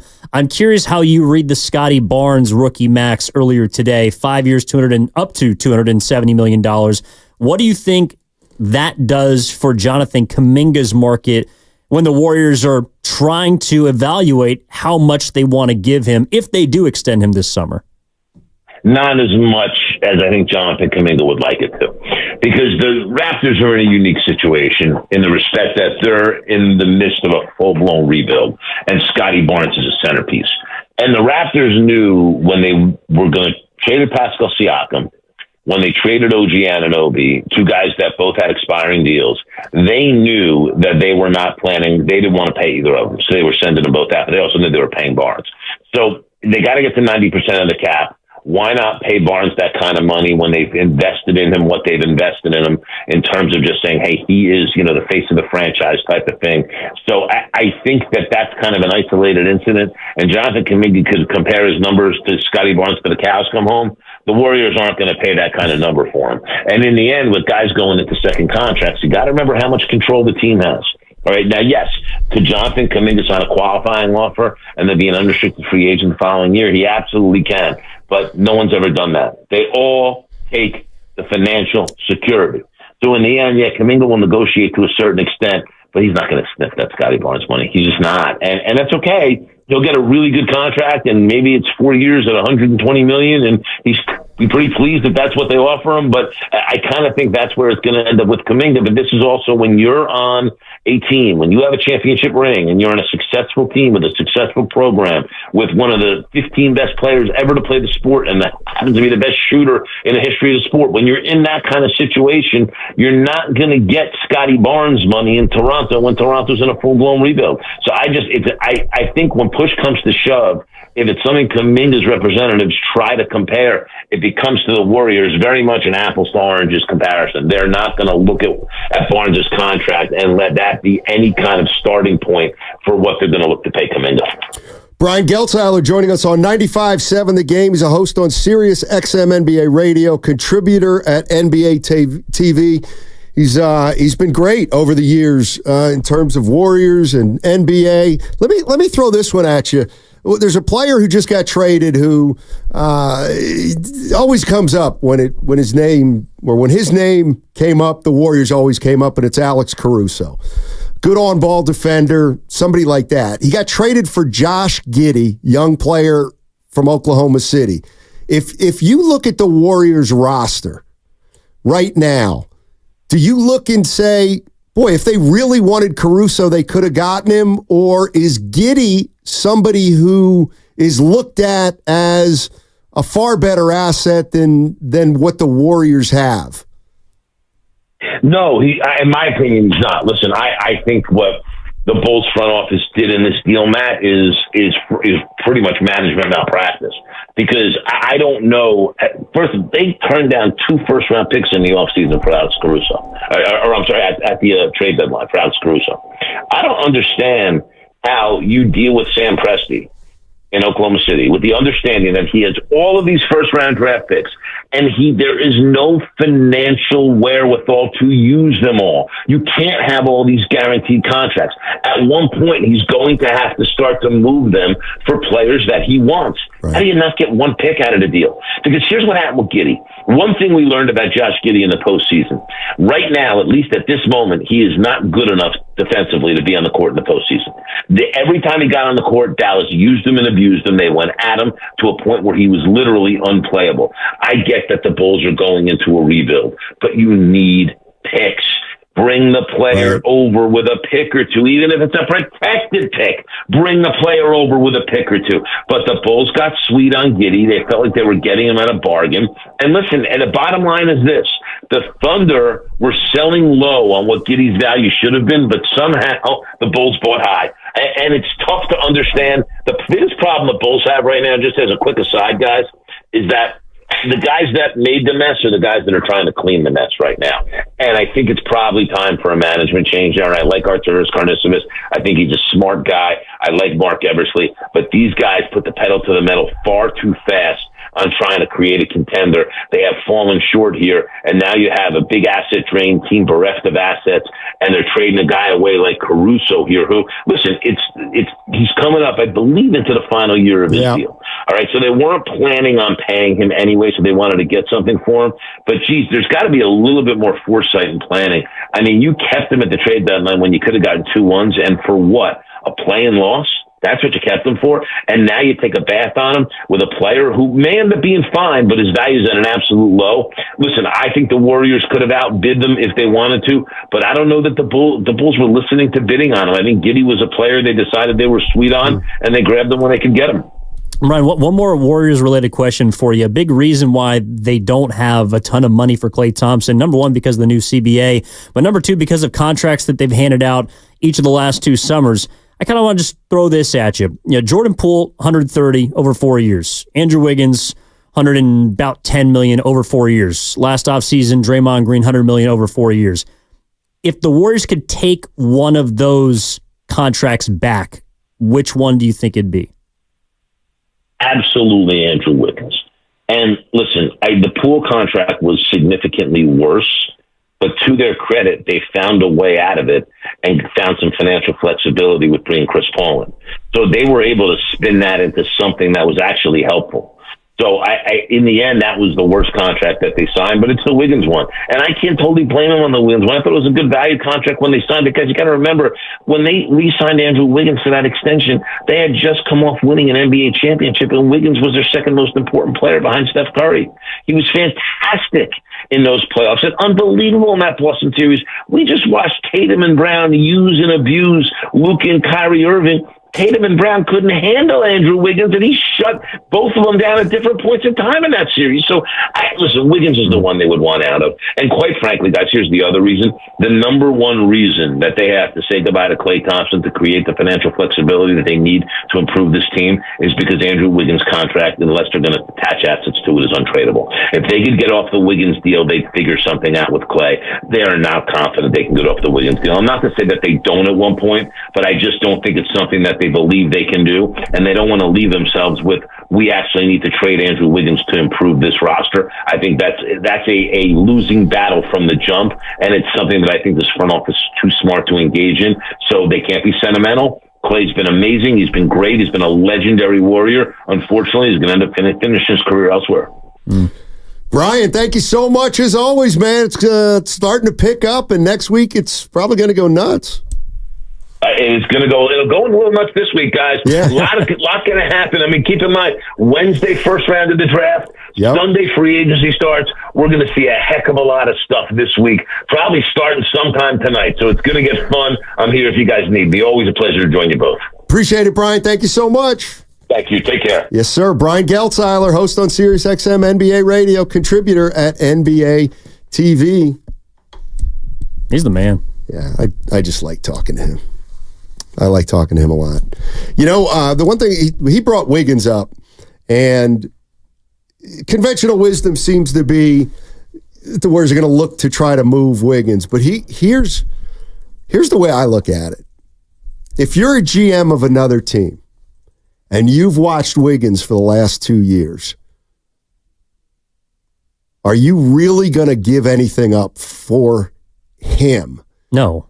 Exactly. That just makes sense. Like, if you're a GM, you cannot give something up that you remotely like for Andrew Wiggins, somebody that you have no idea how he's going to perform.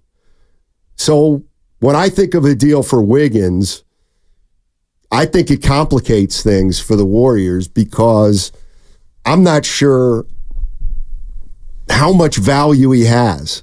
And I get it. He just needs value on one team. Is there one team out there that looks at Wiggins and says, I'm telling you, this guy is a hell of a player. The last 2 years notwithstanding, he needs a change of scenery. But if he gets a change of scenery, I think he can be the player he was 2 years ago for the Warriors. You think any team out there might be thinking that? And my point is if that team is thinking it, well, they can't give up a sure thing for it. No, I mean, but again, I think that's why Wiggins was probably acquirable in the first place. And remember, the Timberwolves sent what turned into a lottery pick with him. Right. So, I mean, that's how they got Kuminga in the first place. That's probably what you're looking at to get off him. And as much as you're right, hindsight's 20/20, but Draymond's deal is not looking great right now, especially with 3 more years. It's why I've been frustrated. Like this was the first year of Draymond Green's new contract. You're right. It's also the first year of Andrew Wiggins' extension. He's got 3 more years left. And while Draymond Green did things to get himself kicked out of games and he made himself unavailable, there were times when Andrew Wiggins was unavailable on the floor. Draymond, at the very least, when he played, was a productive player. He might have been their second most impactful player throughout the entire season when he was available. My biggest issue with Wiggins, and why I was a firm believer that they should have tried to move him at the trade deadline and didn't, only because they got saved a bit by the 3-forward combination of Wiggins, Kuminga, and Draymond, is because I just don't know how you get off him now. You're going to have to attach a first-round pick, and I think the Warriors might be willing to do it, but I don't want to play that chicken and the egg game with as many people as I have to. And while Draymond, you got to wonder about what his attitude's going to be and if he's going to do something stupid. Andrew Wiggins, I don't know if he's going to show up. Yeah, as a player, here's the way I look at it is, and you were asking me about this early, player option versus team option. To me, if you're a player and you get a player option, that is a bonus, if you know what I mean. Like, that is your little piece of leverage. If it's a team option, it's that team's piece of leverage. Andrew Wiggins has a player option his last year. It's for $30 million, and it's not until 26-27. So that tells me that when they were talking, and it makes sense, like Wiggins had juice. It tells me that they went to Wiggins and said, hey, look, we really like what happened this year. You got 1 more year left, but we want to kind of wrap you up and da-da-da, and the back and forth, and he gets a player option for that last year. It tells me that, I think that's what Klay means about priorities. After the Warriors won the championship, Wiggins was a priority for this team. Did he need to be? I don't know. Well, he didn't. I mean, if Draymond didn't need to be a priority last offseason, Wiggins didn't need to be a priority 2 offseasons ago.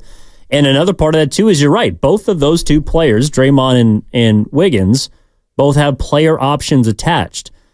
We've seen a couple people bring up the fact that Klay could be under lock and key right now. He chose not to sign a 2-year extension. But to Klay's defense, there wasn't a player option added to that extension. There wasn't a 3rd year or even a 1-and-1, which gives the player more flexibility and power to choose when and how they negotiate their next deal. Klay was not afforded that. And so maybe Klay Thompson is, like you brought up last week, if I'm Klay, I'm not taking less than Draymond Green. Right. The deal, the contract that might piss him off the most might be Andrew Wiggins, because at least he knows Draymond. I mean, he's understood him, and for all of his flaws, he knows the guy. The deal that might piss him off is this guy came in, and yeah, he helped us win a championship. He was our second best player, but I've helped you win 4. Yep. This guy's helped us win 1. And you afforded him the same flexibility or the same benefit of the doubt that you did to a 4-time champ and Draymond a year later, and I can't even get that. So that's another reason why I feel like Klay Thompson's not feeling the love, number one, is also probably feeling like even if the Warriors come back and say, hey, this is what we got for you, and it's the exact same as another team, he might just be like, you know what? I think I'm out of here anyways. And just to throw this last piece into the puzzle about Wiggins and when he got his extension, in fairness to Wiggins, one of the reasons he got that extension when they didn't have to give him that extension at that time was a way for him not to become a free agent after that season. Because what was on the table after the NBA Finals was, well, what if he has a year like that next? The Warriors got him for 25. He throws together a year like he did the previous year. He's probably getting 35 or 40 million, and they wanted to probably guard against that. All right, what's coming up next on The Game is presented by Fremont Bank, celebrating 60 years of full-service banking with no compromises. Shop protein at Whole Foods Market. Get 16 ounces of organic Rancher 85% lean organic grass-fed ground beef bricks for $6.99 each with Prime through June 25th. Make it a top.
Now, back to Steiny and Guru on 95.7 The Game.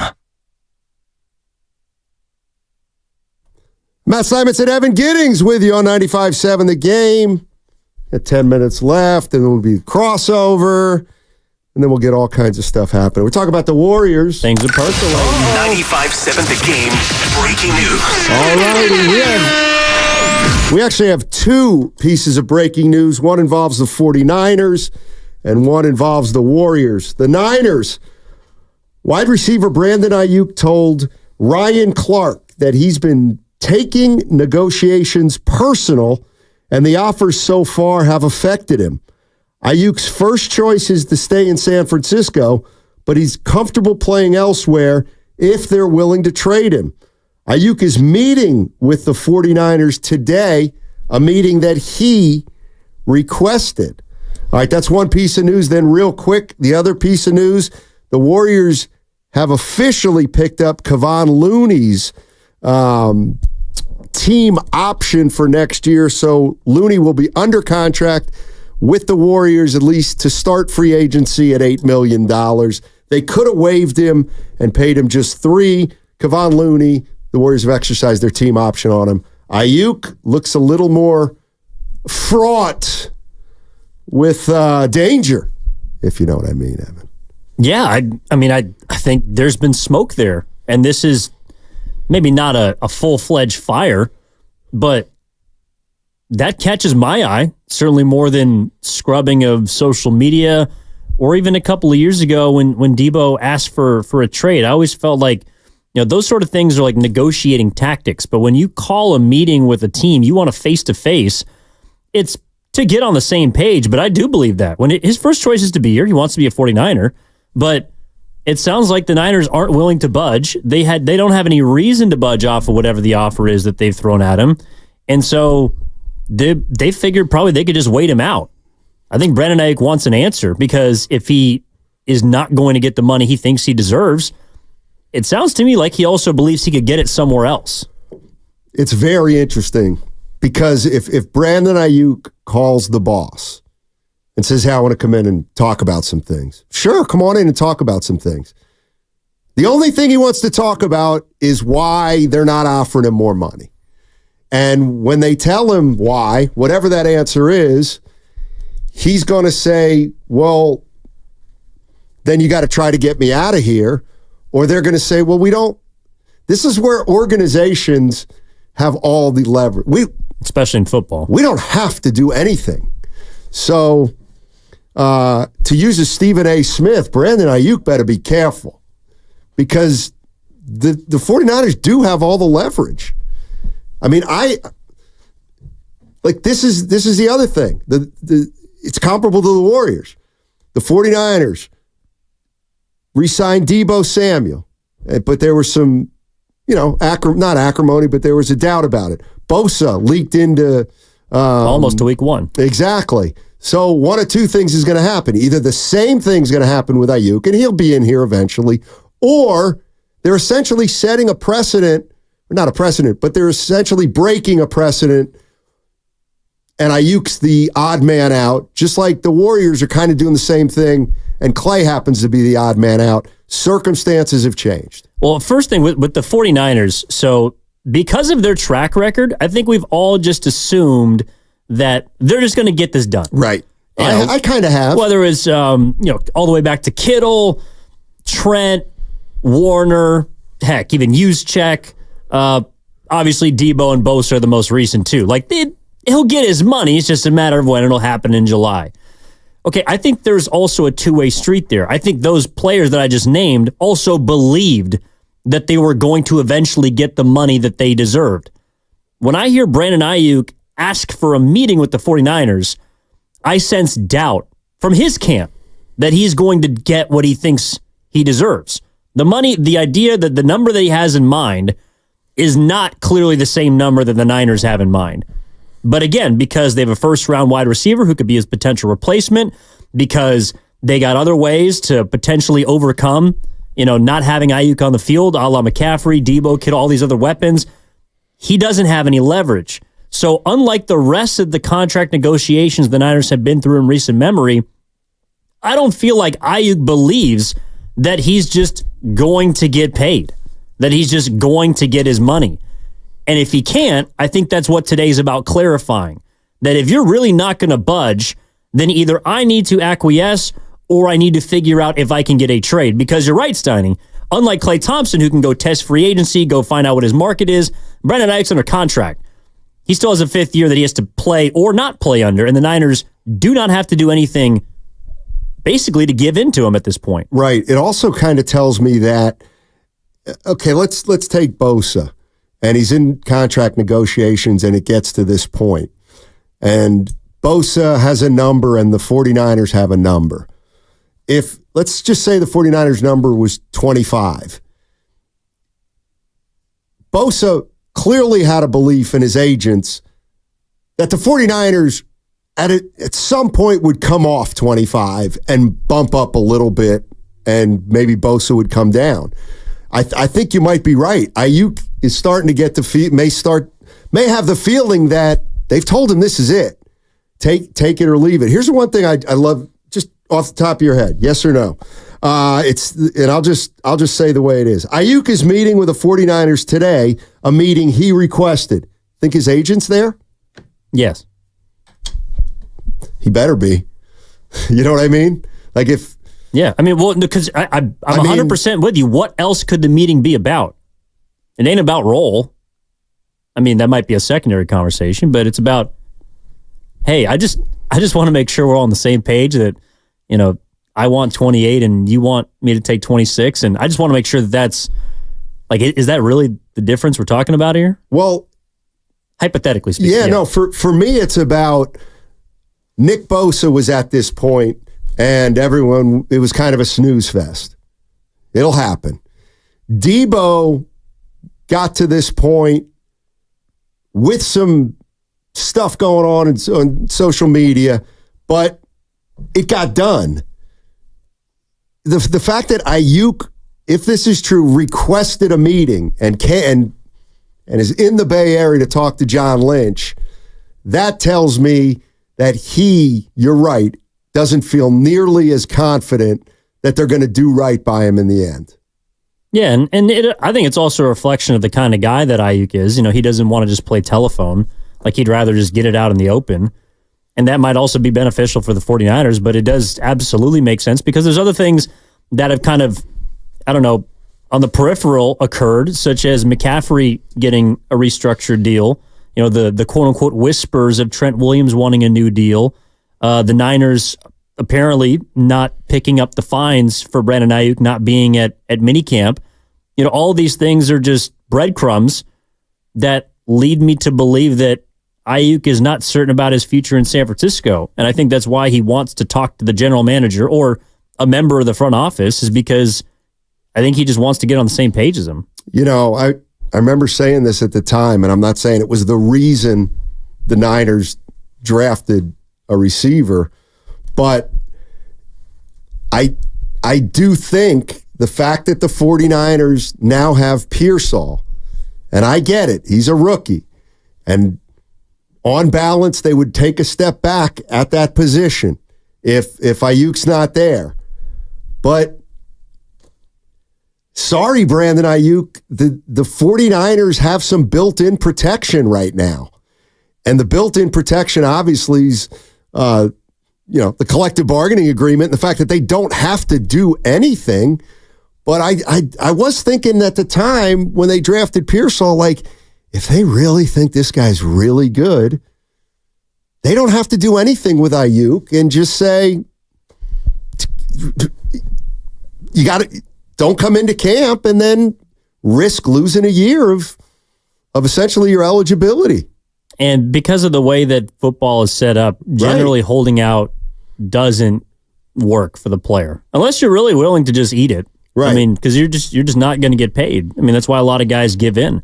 We heard last year about Lamar Jackson being a holdout candidate, or the Ravens shopping him, and then they ponied up and gave him big money. Like, players that are, I'm not saying Ayuk is as good as, maybe like a 2-time MVP, but generally players at some point have to give in. I think the Niners have done a really good job at not making it appear like their players are giving into them. Or that they reward them. They might not want a guy, but they're not going to let everybody know they might not want a guy. What do you think's going to happen with Ayuk?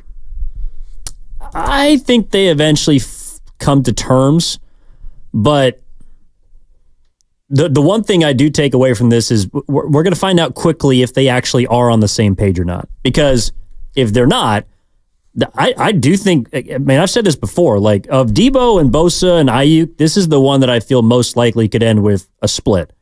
Like Ayuk could be traded. All right, on the other side, Willard and Dibbs in the house. It's the crossover on 95.7 The Game.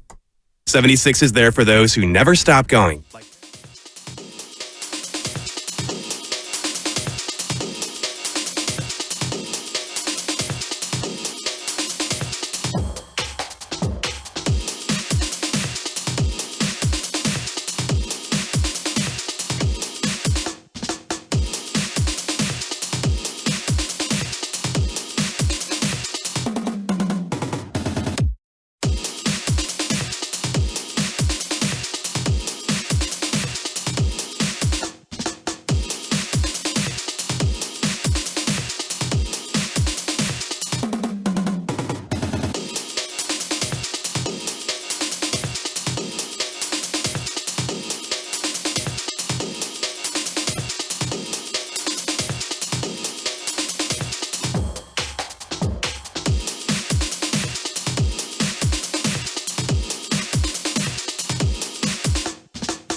Now, back to Steiny and Guru on 95.7 The Game. All righty, crossover time on a Monday. Steinmetz, Giddings, Willard, and Dibley.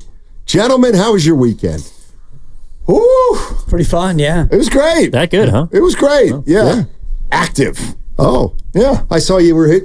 Now, were you at Northwoods? I was. I could tell by the photo on Singular. Instagram. Yeah, Northwood. singular. There's only one of them. Yeah. It's just Northwood. Yep. Yeah. And it was great. It was just me and the 10-year-old too. We just Got a nice swing. He does. The languid lefty. Yeah, he doesn't know the prospect that he is, which is good. What's your 10-year-old's name? Jude.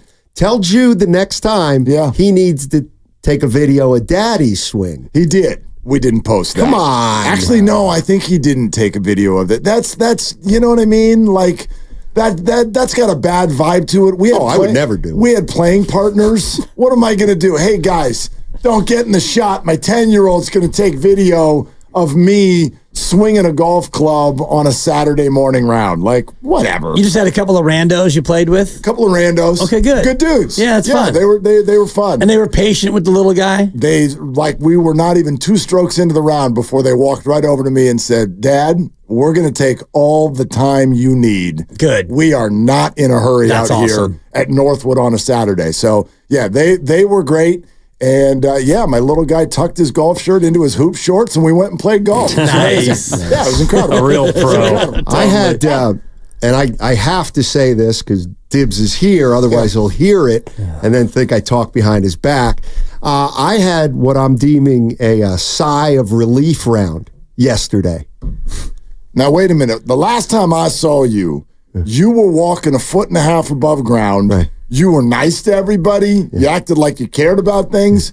It was a different Steiny. Yep. And I knew, you didn't say it, but I looked at Dibbs. I go, he's on a heater. He's playing well right now. So why did you need, what did you call it? A sigh of relief round? A sigh of relief round. Why? And it's when this happens. You look at the text thread, you see you're playing 2 foursomes with 8 guys. Mm-hmm. You see Dibley, and then you see it's Mike Dibley, not Dan Dibley. Got it. Okay. All right. That is a sigh I of took relief. a while for that, but Yeah, and no, you brought it home. And turns out my brother, Mikey 2.0, lot more fun to hang out with than me. Danny 1.0, which You're is like fine. Danny. I'm okay with that. When's Danny 2.0, though? I bet he's going to be a hoot. Oh, no. There will be no 2.0. Okay. This is me. This is all you get. All right. well, we have this in common Fine because with it. I have a friend that I introduce to other people, and they become better friends with him than they do That with me. happens. Dana. Oh, for sure. Yeah. For sure. That's basically who. Me and Dana? I mean, Yeah.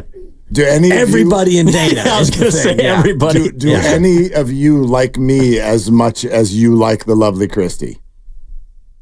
It depends if I had to talk to her for 20 hours a week. Well, that's the only fair. real. That's For me, that's it's a fair little bit of a answer. different barrier. My because reason for bringing it up is what you just said, I deal with in all aspects. I think my parents like Christy better than they like Yeah, me. geez. I don't like it. Just kind of, that's life. Well, I'm going to be honest with you. I don't know Christy that well, so I'd probably, but I definitely like you more than most people in here like you. Oh, okay. Thank you.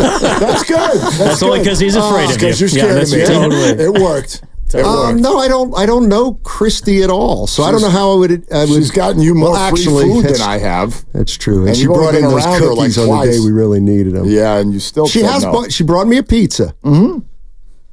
Way to your heart. What have you brought me? Exactly. Cookies. Oh, you brought donuts. That's right. Yeah. That's right. You know what? It's And breakfast it's like Bob burritos. Were you there Myers. for that? I don't have to make a decision, so I'm not going to make a That's fine. decision Let's right just now. enjoy Strong. this year. Yep. Okay. No, Sounds apparently there's good. a lot of decisions there. Yeah, Well, they Mikey, had we're to gonna make a have to make right decision now. on Kevon Looney, and they chose to keep him for now, which was, probably the right move. So you guarantee Kevon, and now Kevon becomes either a big piece for the next year or he's on the move in the next 6 days.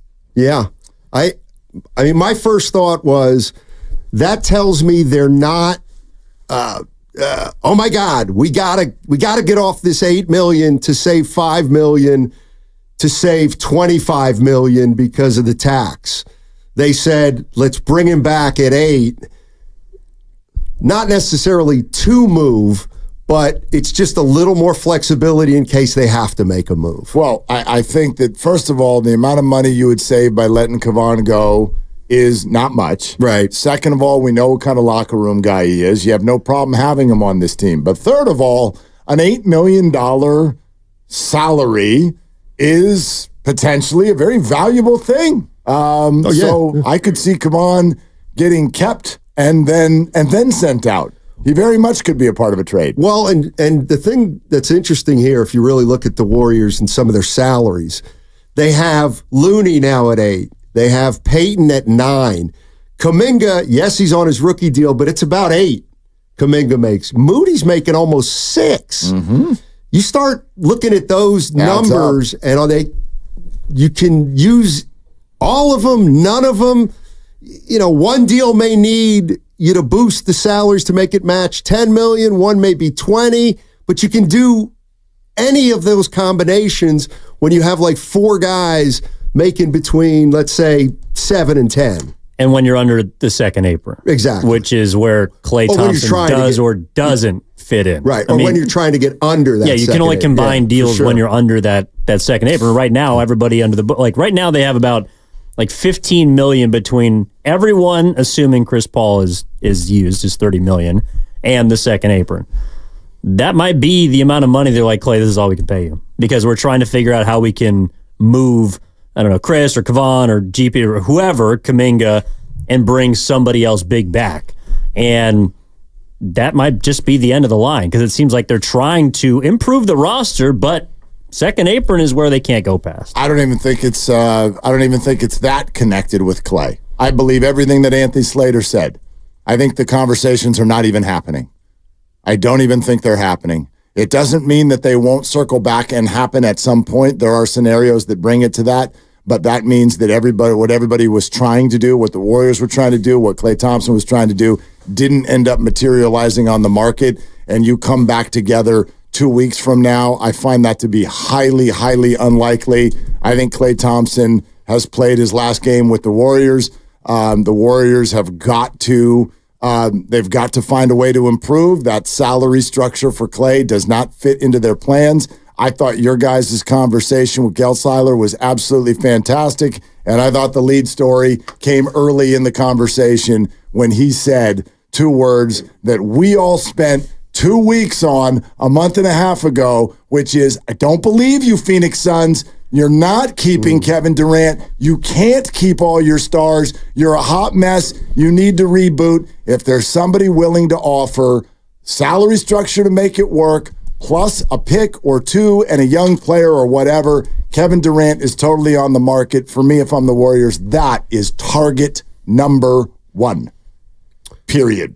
I don't get Butler, George, whatever, anything else you want to throw at me. What fits to me with regard to the Steph Curry timeline and the fact that continuity is what works in the NBA, I love the idea of bringing back somebody who's already played with these guys before. That's target A, if you ask me. And the more I look at these contracts, the more maybe something's coming into focus, and it's this. Any big boy, whether it's a signing trade, it's going to be a 50 million-ish, a 50 million-ish player. So salaries have to add up. Okay, so how do you get to 50 on the Warriors? Chris Paul, there's 30. Well, that's one way. Let's start there. But you could go Wiggins, Draymond. Well, that's 50, but nobody's going to want both those guys. Or you're probably not going to want to give up Draymond. You don't want to give him up, or not Draymond. But the only team that's going to want Chris Paul, I think, is somebody who looks at the $30 million as relief rather than there's the piece to put us over. But now it's starting to make sense about why the Warriors want to push that deadline into July with Chris Paul, because you're right. Chris Paul and Wiggins, that will match up with a Paul George. That will match up with a Kevin Durant. That'll match up with probably Zach LaVine if you'd ever want that. But that's starting to make a little more sense. And if somebody says, no, we don't want one of those guys, you still have 3 or 4 guys that you can add up to 25 million. How about a Looney, a Moody, and a pick or 2? Like Chris Paul to me, Chris Paul is something that the Suns should want. Multiple reasons. There's somebody, first of all, they have no point guard. Right. They have no point guard. Now, it also becomes immediately an expiring deal for a team that totally needs to reboot. Plus, he was just there. He's played alongside Booker, and you can attach pieces to it that would help them in their rebuild. I think that whole thing makes all the sense. I know that people for a while said there's no way you're getting Durant without giving up Kuminga. Maybe they're right. Maybe I'm aiming too high here. I think the Warriors can get Kevin Durant, or at least in a conversation, without giving up Jonathan Kuminga. They might. Like, the one thing I'm just thinking off, kind of off the top of my head, and I don't know. So the Warriors have to make a decision on Chris Paul on June 28th. But if they push that into July, that means the Warriors could trade Chris Paul on July 2nd, and the team that gets him can say, yeah, we're not guaranteeing his contract. If they would just, and that's something the Suns may. Immediate salary relief. Exactly. Yes. Exactly. So. By the way, who is that up to? Is that up to Chris? It's up to the team. Well, no, the team wants to move the deadline. Oh, I think the Warriors want to move the deadline. Does I think Chris they need to agree? That? They'd have to agree. Yeah, right? They'd have to agree. Okay. And Chris Paul would do it. Yeah, there is a reason. Why? The reason would be his contract gets guaranteed. And so even if he goes to another team and then they waive him, he still gets paid if the contract gets guaranteed. And that would allow him to then go to L.A. as a free agent, which is what he wants anyway. But he would still count against the Suns' cap. Does he get the 30? Yes. If they guarantee a deal, but the whole point of pushing the deadline is not guaranteeing it. Well, like once it you would be to guarantee give yourself more flexibility. But if you guarantee it, I'm talking about from Chris's perspective. Okay. I'm just asking questions here. If you push the deadline, that would mean that, as you just said, you could trade him, and then whoever acquires him says, no, we're letting you go right now. That means he doesn't get the 30. That means he gets the 5, but he's free to go somewhere else, correct? That's the way I understand it. He would have to be getting a carrot in this situation, I would think. Correct. Yes, I think the carrot for him would be the ability to go and be a free agent wherever he wanted to be, and also have that $5 million in the guaranteed portion of his contract. That's the part that makes it hard for me to think about him going to Phoenix, because the word is he wants to go to LA, either the Clippers or the Lakers. So why would he agree to go to Phoenix? I mean, all he'd have to do is say, I'm not going to Phoenix. So if you acquire me, you're basically acquiring an empty salary slot. And is that what Phoenix wants? Probably. Yeah, but I think that's pretty attractive to Phoenix. But they also, I mean, I don't know if Chris Paul's that in love with playing for a team that moved off of him, that he didn't find out they move off of him until he found out from his kid. No, but remember, you're moving the deadline past July 1st, so this doesn't mean you would play for Phoenix. This just means that your carcass would be involved in a deal. No, yes, but... And then you're let go. One of the reasons why Chris would agree is because the Warriors, there might be a wink-wink thing that we're going to put you somewhere that you can actually play, that you would want to go and play. And I don't know why he would want to go back to Phoenix. Like basketball-wise, he makes sense. The salary fits, but he just played there a year ago, and then they shipped him off for nothing. I think what, and again, I'm just trying to understand here, and I think, Dibs, you're probably onto something. I think what the Warriors are looking at Chris and say, look, no one's paying you 30. No one's doing that. So if you don't move this thing back, then we can let you go now. But it would help the Warriors out if you moved it back a little bit, and we send you definitely to a place that is going to let you go so that you can go play wherever you want. That would be, I guess, like that. I don't know. Is that the carrot? Because if not, you're the carrot would be the $5 million that he would get. Well, he's getting that either way. He gets that no matter what. I mean, but if but the other part of the contract is if they trade him to a place in which they only pay him, like, I don't know, let's say they trade him for Markkanen. Markkanen's making 18. So the Jazz would pay him 18. The Warriors would pay the other 12. He still gets 30. So that's only if the deal's guaranteed. You're listening to 95.7 The Game, KGMZ FM and HD1's San Francisco, always live on the free Odyssey app, Twitch and YouTube, powered by First NorCal Credit Union. The reason the date's June 28th is because June 28th, Chris Paul's either going to be a free agent or he's going to be a Warrior that must be paid $30 million next year by some team. So the minute if the Warriors were to say, we're guaranteeing your contract for next year, it means that any team that trades for Chris Paul can't just waive him for salary relief only. They're going to have to say, we're still going to have to pay Chris for 1 year. So that's why you move the deadline, but what's in it for Chris? That's what I'm trying to figure out. I don't know what's in it for Chris. Location. See, exactly. The freedom to go where he wants to go. No, but again, that location is it's no different than what Washington was for Chris Paul. We sent you to Washington. You're not staying in Washington.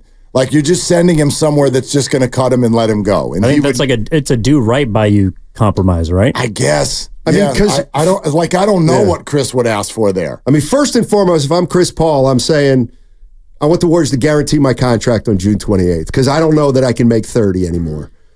So then the Warriors say, well, what do you say we push that back? My first thing would be no. I mean, I want to know if I'm making 30 or I'm a free agent. Well, we're going to try to do some stuff. You're going to get your 30.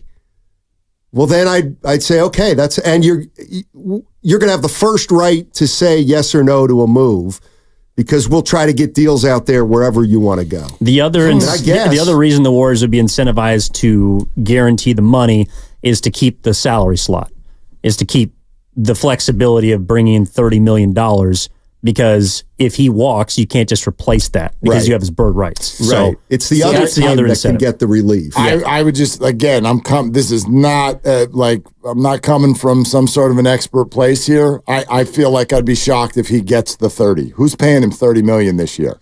It's why the Warriors are asking to push the deadline. Well, you're asking to push the deadline so that you can potentially still move him and then have him get released for $5 million by the acquiring team. One way, that's my understanding. Right, but they could do the same thing that the Warriors essentially did with Jordan Poole, and that is Chris Paul was making 30 and 30, and Jordan Poole was making 30, 30, 30, and 30, essentially, 120. So by trading Jordan Poole for Chris Paul, they essentially saved at least $60 million in real money. Correct. Maybe 90 if they get him off. So there might be a team that will trade a guy with 4 more years left on his deal to the Warriors, and part of Chris Paul comes back so they get off that long-term money. Maybe. In other words, it's an expiring deal. We'll sit with Chris Paul for a year. And I think Zach LaVine is one of those guys and I think Trae Young's another one of those guys. Not that he's going to be in play, but there are players out there who are making way more than they're worth for a long period of time. Yeah. And I also think there's a team out there that may want one of those guys and can live with, if you trade for Trae Young, I don't know if this is last year or not, maybe it is. You trade for Trae Young and you say, well, you know what? If it works out, it works out. If not, let him walk and we'll have money to be a free agent to try to get somebody we like better than Trae Young. Just going back to, Durant's got 2 years left on his deal. That's actually perfect literally for the Warriors. Exactly what they want. So does Butler. But Butler, that's not as good of a player. It's not as good of a player. And we don't know that the match is going to be as good as it will be with Kevin Durant because we've seen it, that match was sometimes that by match gasoline. was lit. 2 titles, right? It should have been a third or would have been a third if it wasn't for 2 devastating injuries. True. Yeah, 4 years ago. It certainly wasn't all bad. Right. In fact, I would argue it was about 98.6% good. There was some rough stuff with Draymond, but who the hell hasn't experienced that? I wonder how Kevin Durant would feel about coming back. I was going to say, Kevin's going to be ecstatic. Who knows what Kevin's thinking? I don't think we know. Do we know that? That's why I said I wonder what Kevin Durant and it feels like would think about coming something back. different every year with that guy, right? I want this. No, I want that. I don't know. It's been a number of years. I would believe that Kevin Durant is probably a little bit of a different person than he was when he left. Well, and also, with all due respect to Durant, if I'm Phoenix, I can send him anywhere I want. Yeah. And I'll tell you, even if Durant gets sent to Detroit, he'll want it, but he's still showing up. He wants to play basketball. He wants $51.7 million. Exactly. So, Like the Suns could hose Kevin Durant if they want to and send him wherever they want. And if he's feeling bad about it, too bad, because he's not a mainstay there anyway. Or isn't he a reason why they fired their head coach, though? Probably. So you fire the head coach for a guy that's not happy with him, and then you trade him? Yeah, I mean, it's kind of like what the Pistons did with Monty Williams, only he was a coach. Oh, yeah. Well, the thinking is Phoenix has to do something. Right. Because are you just going to run it back with Booker, Beal, and Durant and pay that much for a team that is clearly broken and 3 stars that don't fit, and you fired your head coach? And it feels like there has to be more of a change there to financially make it right and also make the basketball product better. Yeah, I mean... and you can't trade Beal. He's got a no-trade clause. Well, and that's why the trade was idiotic in the first place, is like, what did you think was going to happen? I mean, you hoped you were going to compete, but you thought you had a big 3. Well, yeah, you did, but also you knew that you weren't going to be able to add anything outside of Drew Eubanks and Yuta Watanabe. Like these are that was going to be your team. So the fact that they want to pivot so quickly is a little surprising to me. But who knows? I mean, I think the other team that I saw Geltziler tweeting about earlier was Houston with Durant. But yeah, he seems to be back on the table. So, if the Warriors deem, I don't know how they get someone big though without moving Kuminga. Like, why? because he's the only guy anybody would want. But again, we're like what we're talking about with other teams in terms of what they quote unquote want. That's different city by city and team by team. Some teams are trying to win. Some teams are trying to reboot their salaries. Some teams are trying to just gather young assets. But what win-now pieces are on the Warriors? Well, but again, I don't think Phoenix is a win-now team. I think Phoenix is a whoops, we got to start over team. Well, but you still have Beal under contract for however many years. You still have Booker who wants to win now. But that's 4 more years. You have to deal with that. But like I've thought this from the beginning when Phoenix's season ended the way it did. Like if you look at what they did, they are up a complete creek. And the fact that they were so far away, did they win 0 playoff games? Yeah. Did they get swept? Yeah. Is that right? Yeah. The fact that they were so not Same close, as the Warriors. Yeah, but and the Warriors also need to make changes. Right. But the Suns are in a spot with those 3 contracts where it was like, you're completely in jail. You just come back and do the exact same thing for 2 more years, or you start your reboot. And with Beal being untradeable and Booker is your homegrown guy, I've thought from the jump, it makes all the sense in the world for them to move Kevin Durant. And it's not for a win now piece. It's for a let's start over. Let's get some picks.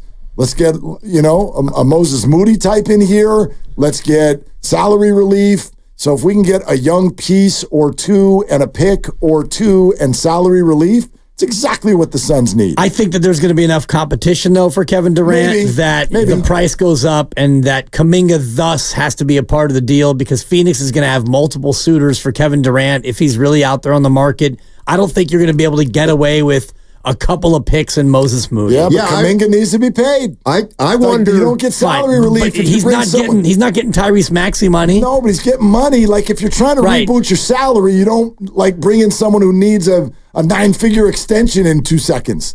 You do if he's 22 and you believe in him as a guy who's a future piece. And if they are going scorched earth and rebuilding, I mean, they might want what they gave up for Kevin Durant, which was 4 first-round picks, and that's the whole hell of a lot for a Warriors team that doesn't have a future if you acquire Kevin Durant beyond a couple of years. Yeah, I wonder if, and you only get 1 year of getting off money, but I wonder if, we want to move Durant. Okay, well, he's got 2 years left. Would Phoenix give us Chris Paul, Peyton, and Looney, and then Moody? Well, why would they do that? Well, because all those guys are free agents at the end of the year. Exactly. And in one fell swoop, now they're only paying 2 guys instead of 3. So it would ideally work better with a guy with a longer term contract than 2, but they could make more hay flexibility-wise with that kind of deal than, we got to have players we like and are willing to live with for a while. Yeah, I think that's plausible, number one. And number two, I also wonder, I don't disagree with you guys who wouldn't want Kevin Durant, but who can have Kevin Durant? How many teams out there are like, that's the missing piece for $51 million and we can fit that in a trade? I get that everyone wants him, but how many teams could pull it off? I think it's a pretty small number, I would bet. Yeah, and I also believe that if Phoenix is going to make a deal where it's primarily early cap relief or a year early, then you are going to have to throw in some picks.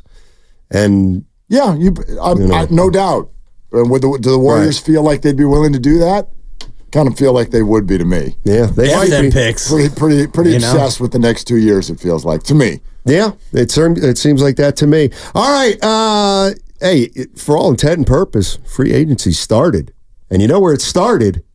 On 95.7, The Game. They're longtime friends. Let me tell you something real quick about Dibs that I'm sure not everybody knows. And first-time partners. Hang in there, big guy. There'll be brighter days ahead. Now, these two homegrown Bay Area boys finally come together to take over sports talk. Get the hell off of my doorstep. Major League Baseball, you stink. It's Willard and Dibs on 95.7 The Game.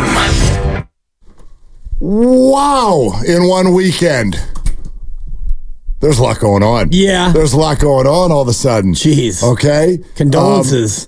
To who? The Orange and Black. Oh. And we'll get to it. Yeah. Well, maybe we won't. I don't even know if we're going to get to it. There's. We will. We'll cram it in there. Yeah, that's fine. Man. I mean, Blake Snell is saying some things that are... It just sounds like things are a little bit rough in that organization. The 5 losses in a row, add that in. The Dodgers are coming to town this weekend. Good Lord. Yeah, Farhan's in trouble, but push that aside for a second. And Brandon Ayuk is meeting with the Niners. Push that aside, but only for a second. It does feel like free agency is here. Mike Dunleavy is going to speak publicly. We'll have it in just over an hour. Monty Poole is on the show in just over 2 hours. Warriors insider, NBC Sports Bay Area. Of all the things that are out there, and I want to be very, very clear here, by no stretch am I a Warrior insider. I'm not reporting anything.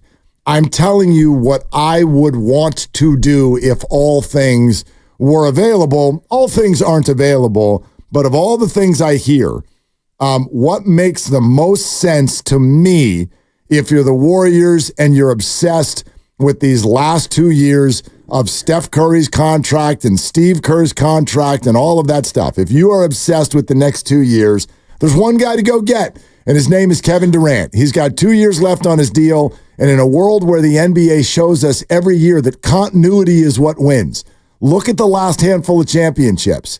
Tell me who won by throwing the team together 6 months before they played. Nobody. That's incredibly rare. Boston, got to go through it. You got to get knocked off the pedestal, come back, you win a championship. Denver, been together for a while. Warriors, don't need to tell you that one. Continuity plays in the NBA. If I've only got 2 years left and I'm obsessed, I don't want to go find a new key number 2 and then spend half the year figuring out how to play together. I got someone who already knows how to do it. That's the guy I'd like to go see the Warriors get. 36-year-old Kevin Durant. That's the one. Turning 36 in September, so same thing you go for Steph from Curry. old to equally old, if not older. You go from a 34-year-old Klay to a 36-year-old KD, and you figure that that's going to be the best solution. I'm not saying that you're necessarily wrong, and I don't know what other choice you have. You're not going to be able to go out and find good younger players for the most part, so you probably do have to double down on the age. Well, and the age thing is funny to me because I feel like we're only using that on certain players. Kevin Durant, to me, body-wise, I feel like is playing at a higher level right now than Klay Thompson or Jimmy Butler. These are all mid-30s players. And Draymond Green, all of them. That's fine. Draymond is not, you know what I mean? That's sort of a different arena, if you ask me. He's signed. Yeah. KD played 37 minutes a game last year, and he played 75 games. He played really well. Yeah, he played great, really but well. he was healthy, he was durable, and he played a ton. To your point about his 36-year-old body, he's an older player, but he's playing a lot of minutes, and he's been healthy other than the Achilles injury, which is now 5 years ago. Yeah, man, I look at Kevin, and I know people will go, gosh, that's old, but I've heard a lot of you get excited about Jimmy Butler. Jimmy Butler's what? Maybe 6 months younger? Something like that. And his body has been breaking down way more in recent years than Kevin's has. Plus, Jimmy wears people out. Like, Jimmy comes in, and 2 years later, everybody wants to get rid of him. And Jimmy would be brand new. How would Jimmy and Steph mix? I have no clue. Right. I have no clue. Would Kevin want to be back? No idea. No idea. I'm not saying that this is all like just, okay, sign, seal, deliver, it's done. There are things to figure out. That's just my wish list. My wish list is Kevin Durant. Number one on the list, yeah. No matter what it would cost you, I suppose, because I do think that would cost you Kuminga. It's going to cost you Kuminga, and I don't know how you make the Chris Paul part of it actually work, because I don't think that Phoenix is necessarily going to be in the mode of, let's take a $30 million contract back and then just not even have that player play for us. I don't think that they are in the same mindset that you're putting them in. I can't speak to it. I don't work in that organization, but I don't feel like Phoenix is going to be in straight give-up mode where you give up Kevin Durant, a top 15 player still in the league, and you get back not much. I just don't see that from Phoenix. Well, I don't see it as not much. And if you listen to the teams talk, what I hear everybody talking about right now is money. That's what I hear everybody talking about. That's what the Warriors want relief from. That's what a lot of these teams want relief from. I don't see it as giving up. I see them as admitting a mistake. You know, they built a roster that was not intuitive, and it was very, very top heavy and very big salary heavy, and it fell woefully short. They got worse. They got worse when they brought in Bradley Beal. Not even close. They have no point guard. They have no idea on the offensive end who's doing exactly what. And think about this. If Geltzeiler, and he came on with Steiny and Evan just a short hour and a half ago, and he said he keeps hearing building buzz about Kevin Durant. Well, go back to what the Suns said publicly 2 months ago. What'd they say? Oh, we love Kevin Durant. Not only do they love Kevin Durant, they wanted to make the whole organization about him. We got to figure out how to package and highlight Kevin Durant. Remember the GM? No one's ever done it before. Draymond's like, excuse me? No one's ever maximized Kevin Durant before. A few years of the NBA? Do we need to send you some videotapes or something? The Suns were all about Kevin Durant. And now he's on the trade market. That tells me exactly what you're saying maybe is not the case. I would read as maybe is the case. I don't think that the Suns are suddenly going, you know what, this is how we can be really good next year, is we can trade Kevin Durant. I think they realize one of two, if not both things. Kevin's still not happy. Kevin's not optimistic. And then the second thing is, there is no way out of this maze without getting one of these massive contracts out of here. Right. And you don't do that by bringing in someone that's going to make, you know, almost as much. Like what's Jonathan about to get? 30? Kuminga? Yeah. Probably between 25 and 30. Oof. He's going to get what Jordan got, if not more. I don't know what the max scale extension, whatever it is, but if well, he's not going to get the max. Tyrese Maxey's going to get the max, and that's closer to, I think, 35 or more for a player at that stage of their career. It's not the super max because you have to be a veteran for that, but it's going to be a big piece. I don't think that it's going to be more than $30 million a year, but I do think that if you're Phoenix, you know, you don't have to pay Kuminga right away. I mean, you have to give him the extension, but it doesn't kick in for another year. So that gives you another year to kind of figure out if that's something that you want to hold on to. I hear you. I think that their situation is more dire than maybe people realize when you look at what they've got going on and make they've got $150 million between three guys. And right now they've got more than 200 on the books for next year. Right. Which puts them in and above the second apron. But Beal, like as you said, well, it gives them another year to figure it out. You're not going to figure it out. Beal's got 3 more fully guaranteed years. No, and with a no trade clause. Yes. And Booker's got 4 more years. Bradley, fully guaranteed. Yeah, well, Booker you want. Beal's the one they would love to kick to the curb in the year 2026-27. Okay? 2+ years from where we sit right now, Bradley Beal will make $57 million to be a mediocre player for the Phoenix Suns. They're not in a good spot. They got to figure a way out. And if I'm them, that is the route that I would take. If I've got a disgruntled Kevin Durant, absolutely no real hope of winning with the roster as currently constructed. I want young pieces. I want draft picks. I want salary relief. And I understand what you're saying. Who wouldn't want Jonathan Kuminga, age 22? I totally understand that. I just don't think they're in a spot to demand it. And what they might, if they did put Kevin Durant out of the market, what they can sort of demand in return is probably not what we think it would be. Just because how many teams are there that are like, yes, $51 and $54 million for 2 more years, age 36 and 37, plus we have enough to give you in return to make that happen. We'll still stay whole. And that, I just don't think that's a long list of teams. It doesn't have to be a long list. It just has to be a couple, 2-3 teams. That's fair. Brian Geltzeiler was talking about Houston as a team. And I know Orlando's got a lot of cap room. I don't know if they have necessarily the big contracts to send back, but I'm sure there are enough 2 or 3 teams out there. I haven't researched every team's cap situation, but you could find teams that are out there that have the ability to make that move. And the other piece for the Warriors is they have to be out of the second apron in order to make this trade even a possibility. Otherwise, they can't take on even one more dollar than they send out. Which I think was a premise that we were working with a handful of weeks ago, thinking that we were believing them when they were like, we must have Klay Thompson back. Well, now we're like, oh, you were kidding. So July 1st, they're out of the second apron. Yeah. Because Klay is probably going to walk. So there's $43 million.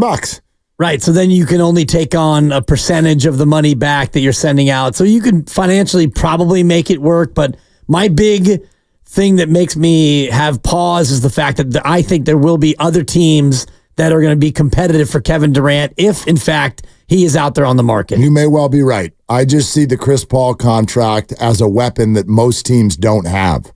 And that is, take Houston, for example. Who the hell is Houston going to send to Phoenix to add up to $51 million? Who do they even have to do that with? And if they did do that, what are they left with? They don't even have that many good players. They've got Fred VanVleet. Fred VanVleet. There's your guy. Making 42 next year. And how many more years after? 1. Okay.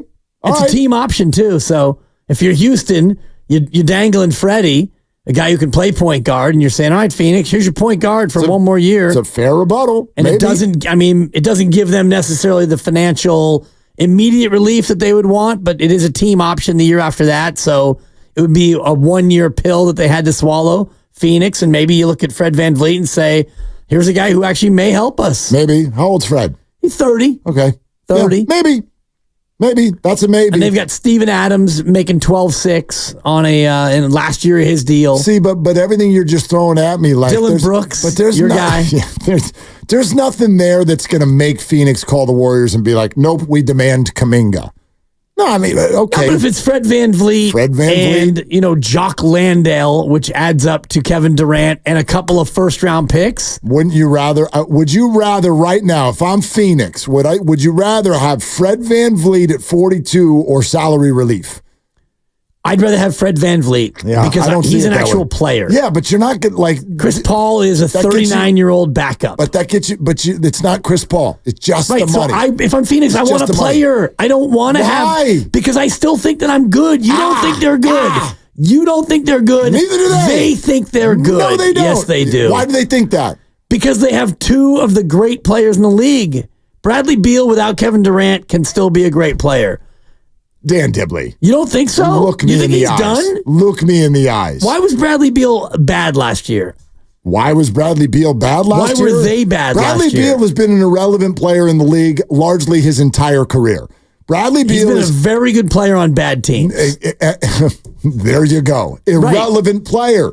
He is Jordan Poole. He is what Steve Francis used to be. He is all of these players. James Harden. It's empty numbers. It's just empty numbers. It's never going to add up to anything. He proved it last year. The Phoenix Suns, I don't believe, are under some sort of an idea that they're a Fred VanVleet away from competing with Denver and Dallas and Minnesota next year. I don't think that they see themselves as a team that is desperate for a rebuild. Okay. Which is the way you're portraying it, and we'll see. I think that they are in financial hell, and I think that owners think about this stuff differently than we do. Of course. We're out here in fan land. We love it. We love basketball. They love money. They love money. And so if I'm Phoenix, the way I've assessed what they're looking at and also basing it on what I think it means if Durant is clearly available, like if Phoenix thought they were going to be good next year, I got an idea. Keep Kevin. That's the best player you can get. Well, they're in the second apron, so and you know that there are many punishments for being up there in repeat years. Absolutely. 888-957-9570. It appears to be a whole new world for the Golden State Warriors. How do you see it, and where do you want it to go? We'll take your phone calls, 888-957-9570, and we're about an hour away, if not less, from hearing Mike Dunleavy live right here on Willard and Dibs. Have you been in a car accident? Children.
Now, back to Willard and Dibbs. Oh, just determined to get me aggregated, huh? Yep. Yep. You know what my Twitter feed will look like if I answer your questions?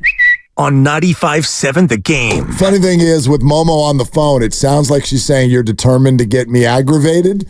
She said you're determined to get me aggregated. Yes. Yes. We were trying to make her say something that would go viral because we are cheap radio hosts. Yes. And what we do now in modern media is an aggregation sensation. That's very good. So you take the word. No, that's fine. I'm happy to pay it. You take the words of one, and then you take it to your site, and you can either attribute it or you don't. And then that site gets picked up by another site, which gets picked up by another site, and it gets to be completely like piled on all these other things. And hopefully it all goes back to 95.7 The Game, Willie and Dibby.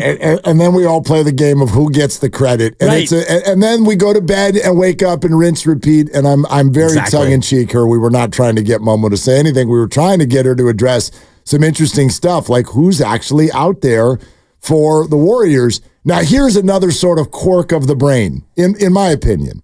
And someone just texted this in, but I know a lot of us are thinking it. So this isn't to call out a specific text, but you brought up Houston, and I can't even find the specific text, but you'll know who you are if you texted it in.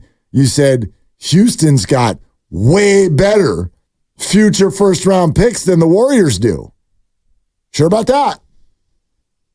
Are you?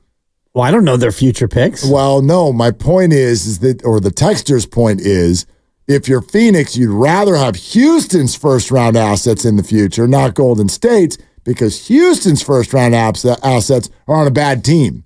Well, see, this is just habit. Warriors' first-round pick's a bad pick. Not necessarily. And what if they're trading them their 2028 first-round pick? I'd argue that stands to be a phenomenal pick as we sit here today. Well, you never know because of the lottery. Right. So not only the lottery, but I don't think we can just run with the assumption that the Warriors are fantastic. And if you're talking about near-term first-round picks, I'd argue wherever you send Kevin, the first-round pick gets worse because you just sent a really, really good player who's going to make that team better. So Houston was they were a sniff behind Golden State this year, just this year. And both of these teams ended up in the lottery. And the Warriors lost their pick, obviously, because it was only protected in the very, very top of the draft. So I like that, just something to throw out there. There's a habit 12 years running now, well, the Warriors pick is a bad pick. Well, not necessarily. If you're trading a future first right now for 2027, 2028, I don't think the NBA is like, well, we don't want to touch that because that's going to be the 28th pick in the draft. No, it might be the second. Might. Well, especially if you're going to look to get a pick in the post-Steph Curry era, because the thinking will be at some point the Warriors are going to have to come crashing back to earth, and maybe they already have, and we don't realize it yet because we're inside the market and we are the flagship station, but these picks already might become more lottery more often. They were in the lottery this year, for crying out loud. Yeah, I mean, that's exactly right. Now, why are we talking about this? Couple of things. First of all, we've arrived at minimum at Rumorville. Brian Geltzeiler of SiriusXM NBA Radio was on the station a couple of hours ago, and one of the first names he brought up was Kevin Durant. Our station, the whole market, talked a lot about it for a couple of weeks, right when Phoenix bowed out. Then it died down as the Suns did everything they could to throw water on the idea, but he brought it up as a name that he is hearing buzzing right now as potentially available. I know we've spent a few weeks as an NBA society just thinking, well, Jimmy Butler, Paul George, okay. I mean, to be honest with you, those are both great NBA players, but I look at both of them and I'm kind of just like, Like, if you're the Warriors and you are truly obsessed with quote-unquote maximizing the next 2 years, are you really feeling like Jimmy Butler or Paul George puts you over the top of something? I mean, maybe Kevin doesn't either, but I certainly believe that's got a better he's a better player than those two, and he's played here before. So he knows how to play with this group. He knows how to play with Steph and Draymond. I think part of it for me depends on what you have left at the end of any of these potential moves, these potential trades. But if you're losing Klay Thompson, and I think that you are, I don't think that he's going to stick around and sign at the tail end of free agency. So how are you going to replace Klay? If you just have Klay out and Kevin Durant in, you're better, but you're not better enough to where I have you as a top 4 team in the West. I don't think that just that subtraction and that addition, that doesn't, in my opinion, make you good enough to be a real threat in the West anyway. That's an interesting comment. I don't know that they would feel that way. Like if they buy, just as an example, if they buy what Bob Fitzgerald told our station last week, that the Warriors were only Draymond non-suspensions away from being like the 5 or the 6, and then if Durant makes you, in your opinion, a little bit better than that, like, do the Warriors, and I'm not saying you're wrong, but do the Warriors believe, I mean, we think it's realistic to be the 3 seed? I'm sure they believe that. If Kevin Durant is on the team. And Mike Dunleavy is going to speak today around 3 o'clock, and we'll carry it for you here, and you can get an idea for exactly what he's thinking and where they have themselves positioned for the offseason. But yeah, if you're inside that building, you almost have to have that belief, that self-belief, that optimism, and you should, if that's your team and that's how you feel. But I look at what went right last year, and more went right than went wrong as far as health goes. And so you're going to look at a team that's 1 year older, and I know every team is 1 year older, but you got a bunch of guys in their mid-30s, and you're going to expect to have that same run of health. I think that's pie in the sky thinking. 888-957-9570 is the number. Let's talk it out. Let's go to Rob and San Bruno. Hey, Rob, you're on Willard and Dibs. What's up? What's going on, fellas? The Warriors, it's time for the Warriors to move on. Stop going back to the past. Kevin Durant is not that impactful of a player anymore. Yeah, he can give you 30. He got a pretty jumper. But at the end of the day, it's not winning anything. And I disagree. Give me Jimmy Butler over Kevin Durant. Jimmy Butler at least can play some defense at this point. I watched Tatum give it to Kevin Durant a couple years ago, and then I watched Luka. I watched what's his name give it to him at the same time. I just don't believe Kevin Durant is not that type of player that's going to make the Warriors into this championship team. Definitely if you lose Klay. You're going backwards. It makes no sense. It's time to get some lesser players and build around what you have, because bringing Kevin Durant in here, and then with Draymond Green, hate himself, that's not a good, successful winning, in my opinion. So that's the pass. But Rob, why does Jimmy Butler somehow get a pass from all of those things you just said about Kevin? Like if I'm going to be worried about Kevin and Draymond getting back together, even though they've been on one another's podcasts since all of this went down, I'm supposed to believe that Jimmy Butler and Draymond Green are going to get along, knowing their histories? Because Draymond pick on dudes who ain't going to pick back. Draymond not going to pick on Butler, Butler going to pick back on him. So to me, Butler still got defense. He still got a mentality. Kevin Durant just can't guard. He can still score, but if you're scoring 30 and you're giving them 28, what are you really doing?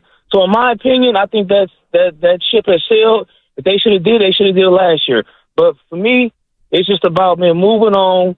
Develop Kuminga. Developing. Like, go get some role players. Like, to me, it's over. That championship run is that style of play is dead. It's over for them unless they switch it up. But don't go back to Kevin Durant. I'd rather have Paul George or Jimmy Butler. Yeah, Rob, respectfully, not only do I disagree, here's the way I respond every time someone says that. And I can't tell you that any of you are wrong, and I completely understand your opinion. But when you say it's over, just start developing the young guys, my answer is the same every time. The team disagrees with you.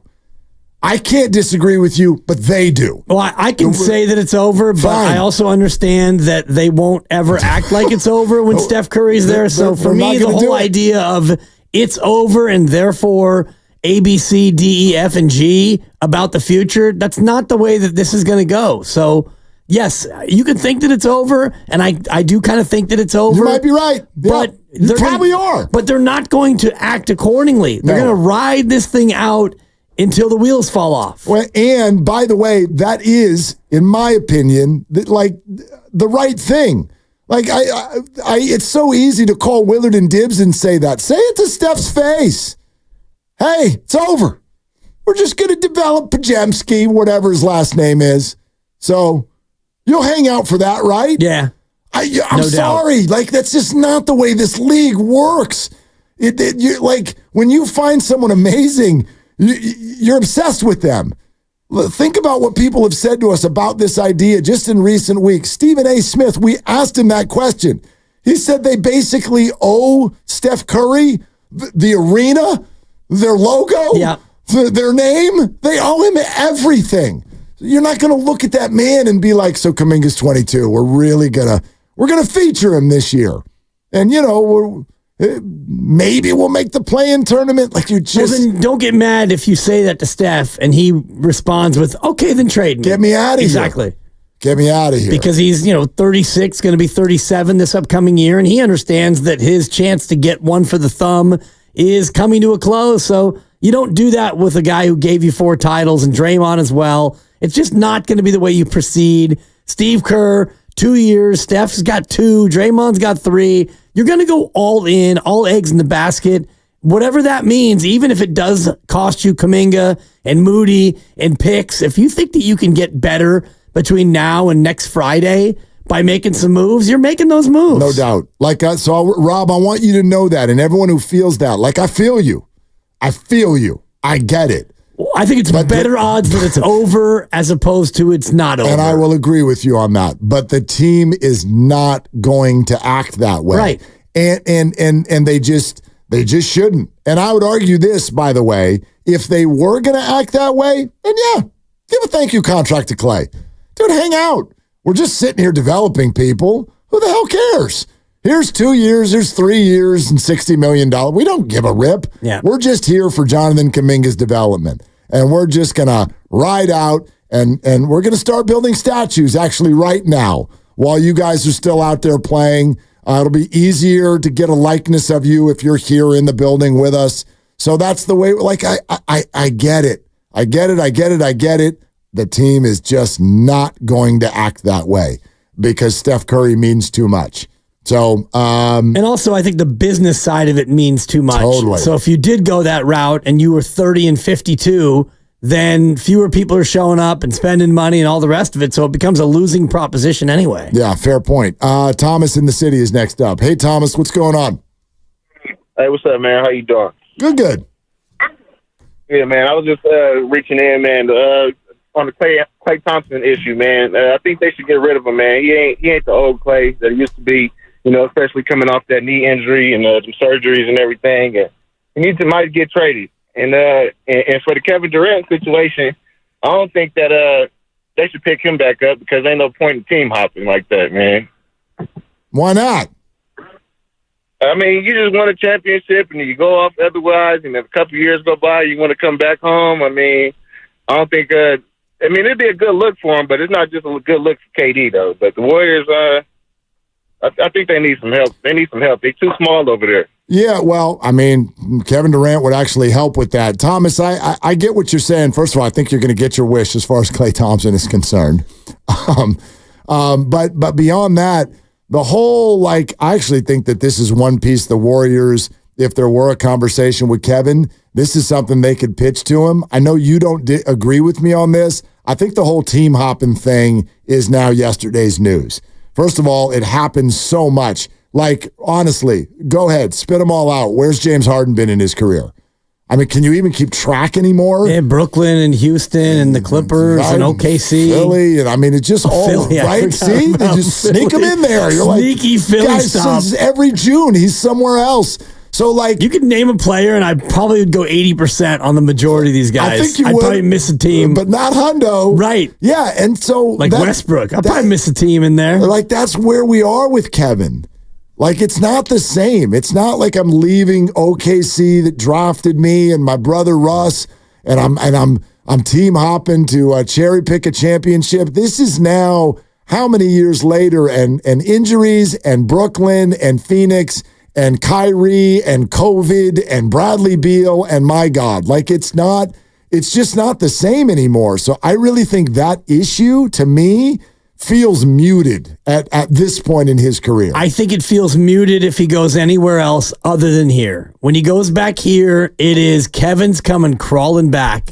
Kevin's crawling back to the Warriors. You think? Because the only place that he can win, he needs to go nestle up to Steph's bosom in order to maybe sniff a title again. Even if it's a trade.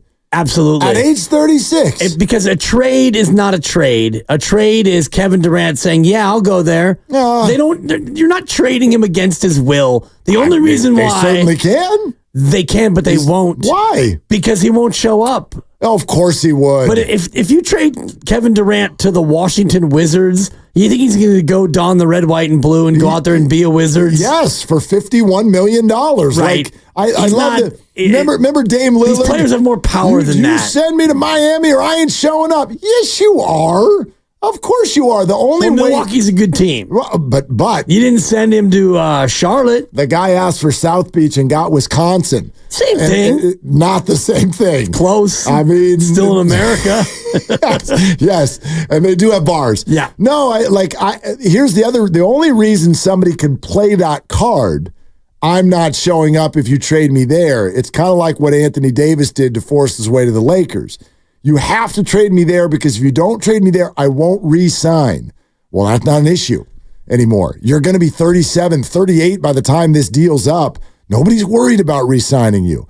And that's, again, why I think the Warriors are such a good fit for Kevin Durant. Is there's very few teams out there that are like, we want you, we badly want you, we want you for 2 years. And then that's it. Yeah. We're really not worried about what happens after that. In fact, the Warriors would probably be very activated at the idea of 2 years from now having this spicy little $115 million come off of their cap in the name of Steph Curry and Kevin Durant. Then you can really see what Jonathan Kuminga's all about. Right. Are you a one or are you not? You're 28 and 54 is what you are. Probably, but there's a lot of time between now and then. I just think if you look at it from both, and I guess all three perspectives, Warriors' perspective, Kevin's perspective, Phoenix's perspective, dude, it checks a lot of boxes. I only see what you're saying from the Warriors' perspective because Kevin Durant is good and he plays well with Steph and Draymond. If you're Phoenix, you're not looking to help the Golden State Warriors by trading Kevin Durant back to them. And if you're Kevin Durant, if I'm Kevin Durant, I don't want to be seen as crawling back to Golden State, the only place where I've really been able to win.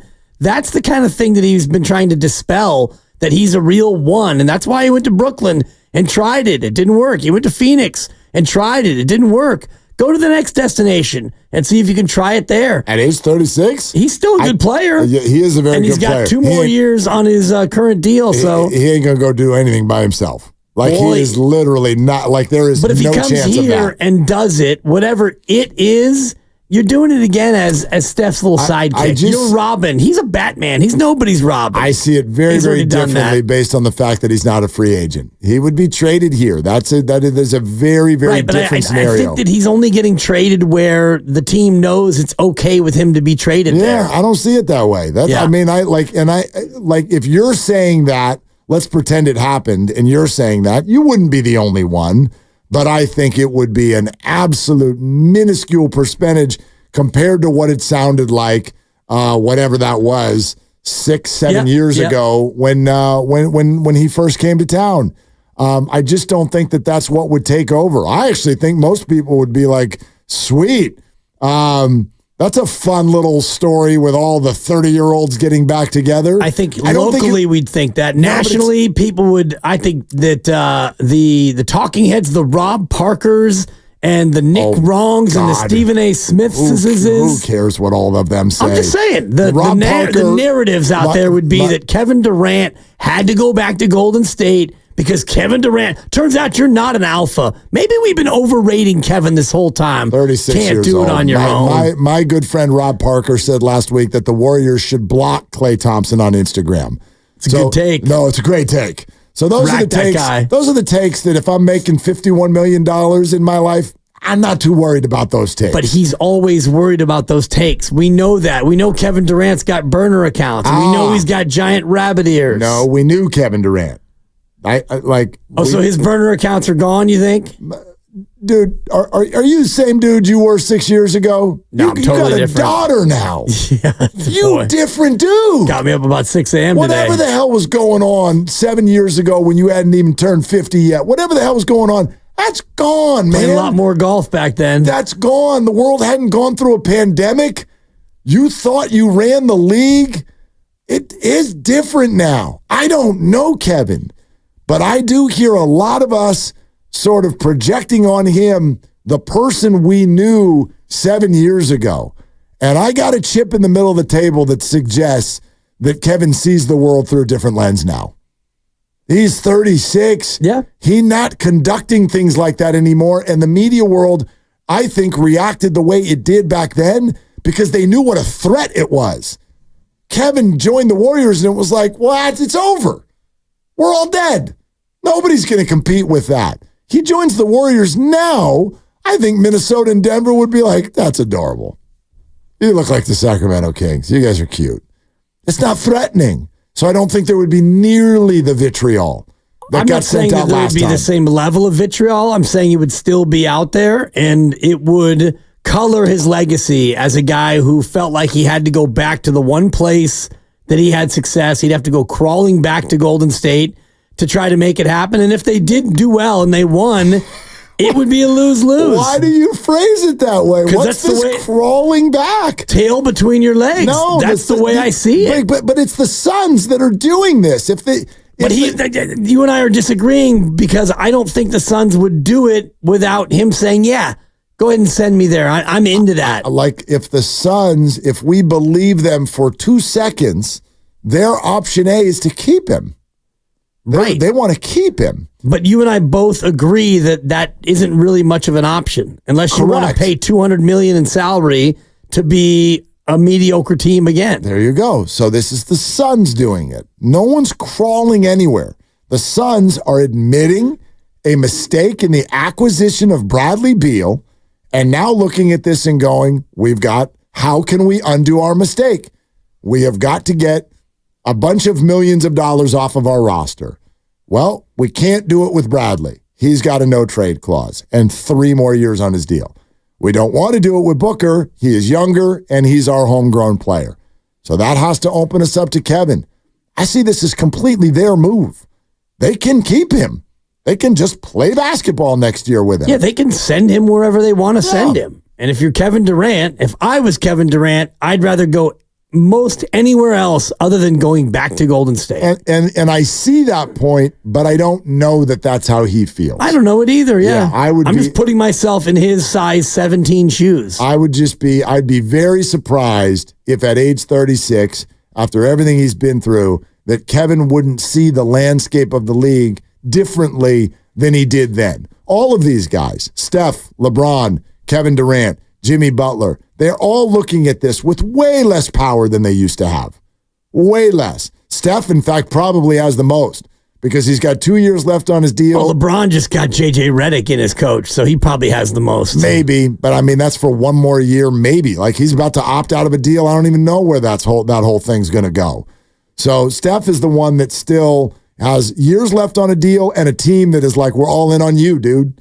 That's I mean, they don't have the juice that they used to have just because of their age, if no other reason. We're presented by Fremont Bank, celebrating 60 years of full-service banking with no compromises. Monty Poole in about 90 minutes, and we are awaiting new, fresh words from Mike Dunleavy Jr., who is going to speak probably in about a half hour, and we will have it live right here on Willard and Dibbs. Shop protein at Whole Foods Market. Get 16 ounces of organic Rancher 85% lean organic grass-fed beef bricks for $6.99.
Now, back to Will and Dibby on 95.7 The Game. We're going to get back to the calls in a second. I got a shout that I want to throw out as well, but we got some business first.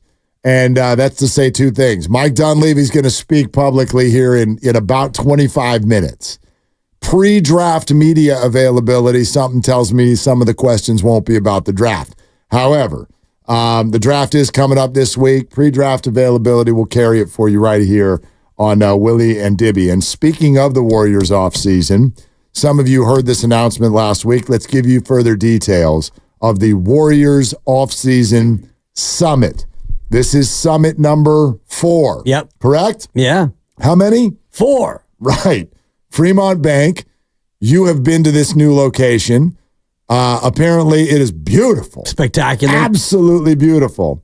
For those of you not familiar with what a summit is, it's when we, in the afternoon, as a group of 6, Bonte, Joe, Steiny, Goo, me, Dibs, all get together, 6 hosts at the same time, and dive in deep on certain topics. And Warriors offseason is going to be center stage here because it will be 2 weeks. Do I have that right? 2 weeks from today? 2 weeks from today. 2 weeks from today. And we're going to have a lot of information in 2 weeks that we don't have yet. So, Warriors Offseason Summit with all the hosts Monday, July 8th.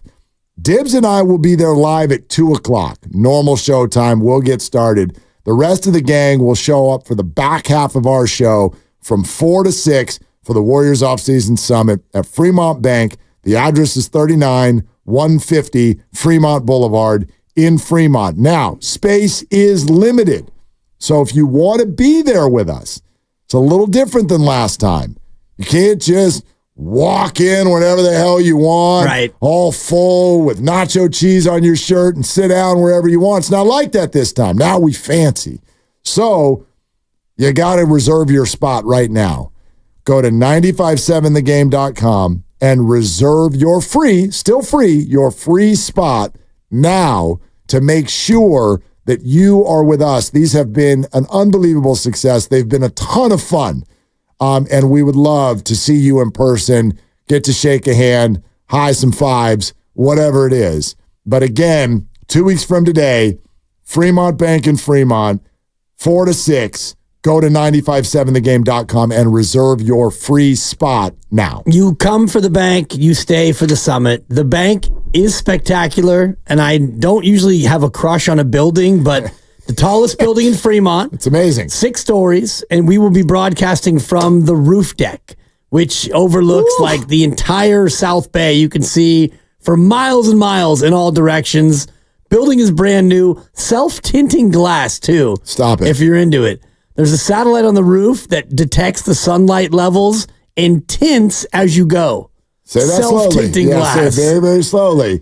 Listen. 2 tints outside. So I've never had, you said, I don't even know if this is one word or two. I think it's 2 words, but I've never had a bad experience with it in my entire life. Roof deck. Yeah.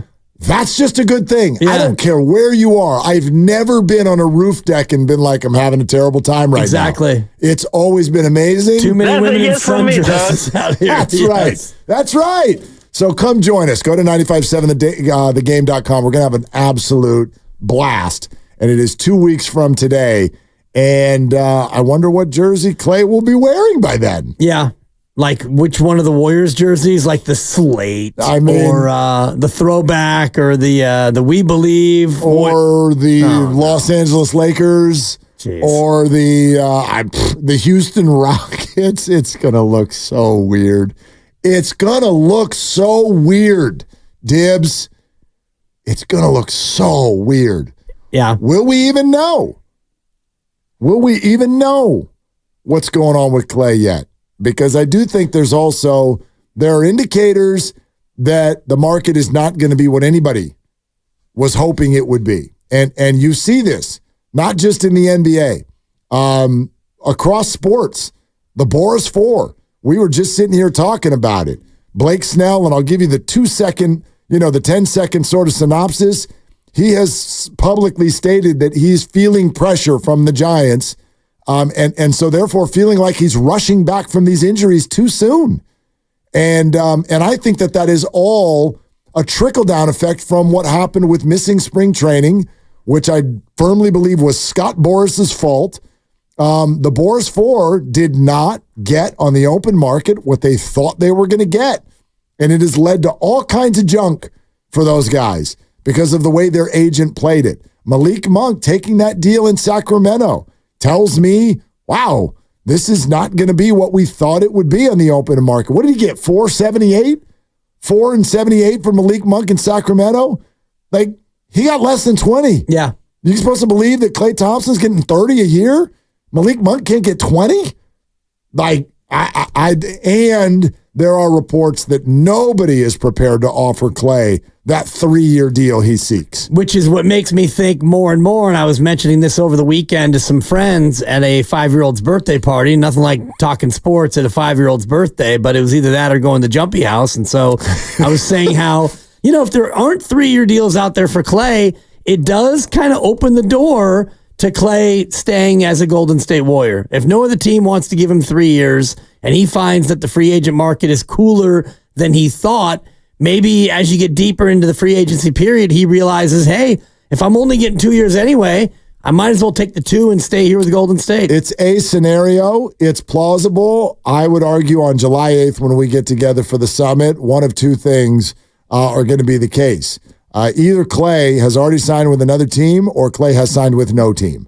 I do not think that he'll be a Warrior by July 8th. That's too early in the free agency period for the scenario you just laid out to have played out.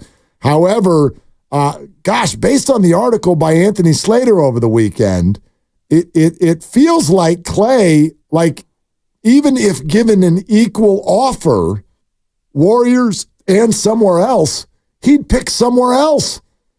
Like he is actively searching for a new scenario because of past stress and frustration that has just built up too much. And I think has probably only come to the forefront even more because the Warriors have no offer on the table and are essentially telling him, yeah, we've got other things on our priority list first. And I think he's seething because of that. I would imagine, and I don't fault him for that because you've been here and you've been a priority of theirs. And even when you were a free agent last time and you tore your ACL, you got a max extension pretty quickly from your own team, even though you were going to be out a year, turned out to be 2. And now you're a guy who showed himself and he proved it this year that he could be durable and he could play a lot more. And he played pretty well. He didn't play as great as we all remember it, but if you compare him to other players around the association, he had a good year, and you would figure you're going to be more of a priority to someone. What's your read on this one? I do feel like before Mike speaks, we should address this real quick because I'm saddened by it. I'm interested by it. Just the idea of Klay's emotional sort of state of being, if you will. Klay has looked angry for at least one season, if not more. That's how it's looked to me. This sort of now, I think, this experience we're having now kind of proves it, I think.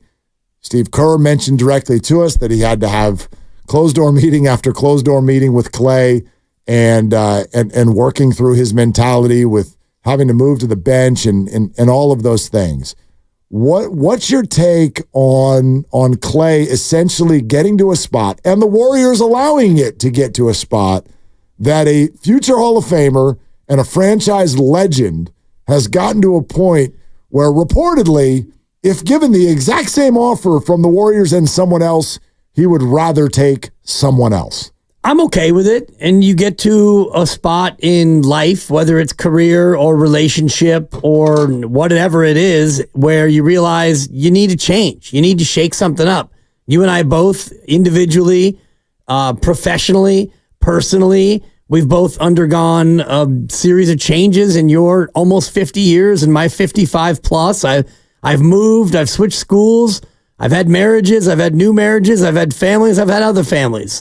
I've had jobs, I've switched jobs. I mean, we've all done it by the time you get to this spot. And sometimes you're in a situation and you realize I need to change. And There's nothing you can do in your spot that's going to make it right. I used to be on a different radio station in this town, and there was a time, probably about 6 to 9 months toward the end of my run there, where I was playing angry, Mark. That's awesome. And it got to the point where the change that I needed wasn't going to come inside that building, and so you take your talents elsewhere. And I was lucky that this station launched almost 13 years ago, and I had an opportunity to come over, and I wasn't so angry anymore. So I could see Klay, the way he plays, he doesn't have the role he wants. The fans aren't loving him the way they used to, and now his contract's up, and the team is basically saying, you're going to need to wait, and we're going to get back to you. And so I could see Klay. Yeah. I could see Klay saying, you know what?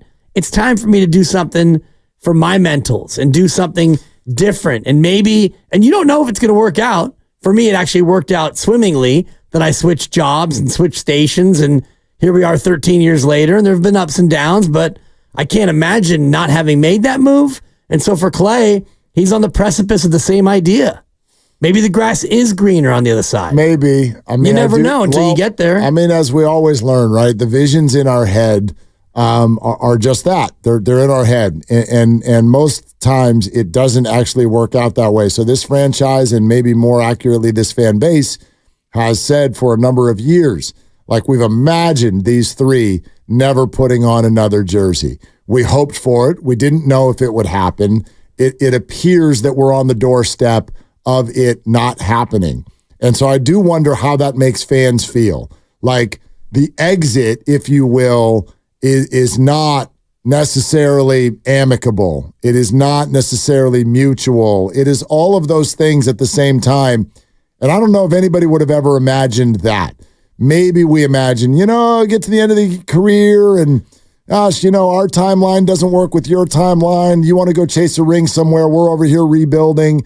I think we've thought of that as possible, but not this. Not, hey, Steph is still playing great and we want to win and you're just not a part of it. And he walks away angry and unfollows the Warriors on Instagram. Like, that's not how we envision that. So I really, wonder how that makes the fans feel that the exit looks like this. 888-957-9570. We'll take your calls on that. But the more I've thought about this is one of those situations where I can understand why Klay's ticked, and I can understand why the Warriors are doing what they're doing. And if you ask me, like, who are you blaming about all this? It's one word. It's timing. Right? Everybody, I've heard everyone do this. Klay's looking at Wiggins' deal and the deal they gave Draymond. And he's looking at what they did with Poole. And he's going, why not me? Because timing. Like, all of Klay can be mad if all of those things had happened now. They didn't happen now. And the whole situation is completely different. And they did put a contract on the table for you at the beginning of the year. What happened between then and now? You missed the playoffs. You were a 10 seed. So I can see both sides. And I would say, if I were sitting in front of either side, I'd say to the Warriors, boy, you can see how this really messed with his feelings, right? And I'd say to Klay, you can see why they can't just give you the money that you want. Like, we can all agree, sure, 3 years and $60 million because of all you've done, sure. And they already did that, though. Well, maybe. 2 years. They offered 2. But they did that last time around with the contract. Right, so. But I mean, it's like, if I'm talking to the Warriors, you can see why Klay's upset. But I wonder if Klay, can you see why the organization needs to do this? And I'm betting the answer's no. He probably can't see that. But I think the rest of us can, right? I think he can see it. It's just timing. Well, I think he can see it, and that's why he unfollows them, and that's why he scrubs his account of some images, and that's why he's thinking, okay, I can take an equal deal elsewhere and be somewhere where I'm more valued, because obviously you don't value me like you value Wiggins, like you value Draymond, because they got those deals, and I didn't. And I know timing, and you're not wrong, and Klay's older, and they're in the second apron, and all the rest of the luxury tax ramifications that they're facing now that they weren't facing then when they signed those deals. But I would look more at the Draymond deal and say, you gave that guy 4 years and $100 million, the guy who punched his teammate in the face. You didn't punish him for that, And then this guy's able to just go out there and get suspended and blow up another year, and he gets $100 million, and I'm out here with my hat in my hand trying to beg for crumbs. Fair points. Relative crumbs. But a fair response by the Warriors saying, when did we do that? We did that when we had just come off of a championship followed by Game 6 of the second round. We still felt relevant. We still thought we were. So we did that deal. Klay would have gotten it too if his deal had been up last year or the year before. Yeah, but Wiggins' deal was coming off of a title. And I'm just playing devil's advocate because I totally understand why they're going the way they are, and I think they should. But Steiny made a good point earlier about the regret the Warriors may feel about the Draymond deal, because that's a bad deal now. You got 3 more years of Draymond, so it's one thing if you have Draymond Green on a winning team, but now you're Draymond Green on a 10 seed. And so, this guy's not helping you win basketball games anymore. And in fact, he's unable to even play basketball. When he plays basketball, he helps you win, but he can't play.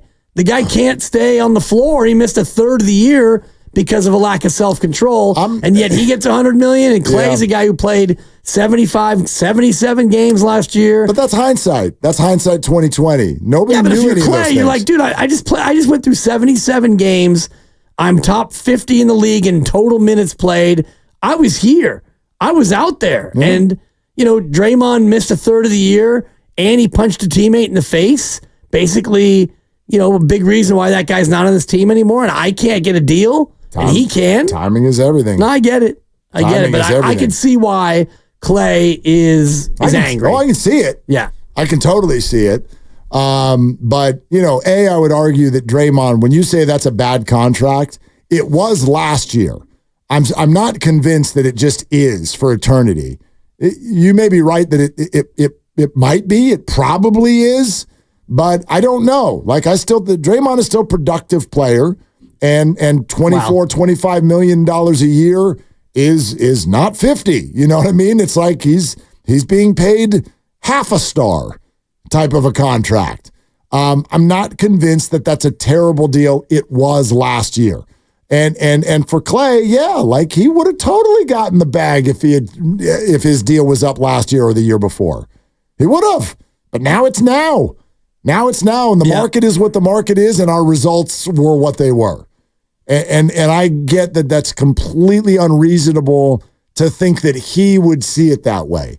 No individual ever wants to be told that the company you work for, especially when you've been as successful as he has for the company, that your turn arrives right when they decide to change the way they do business.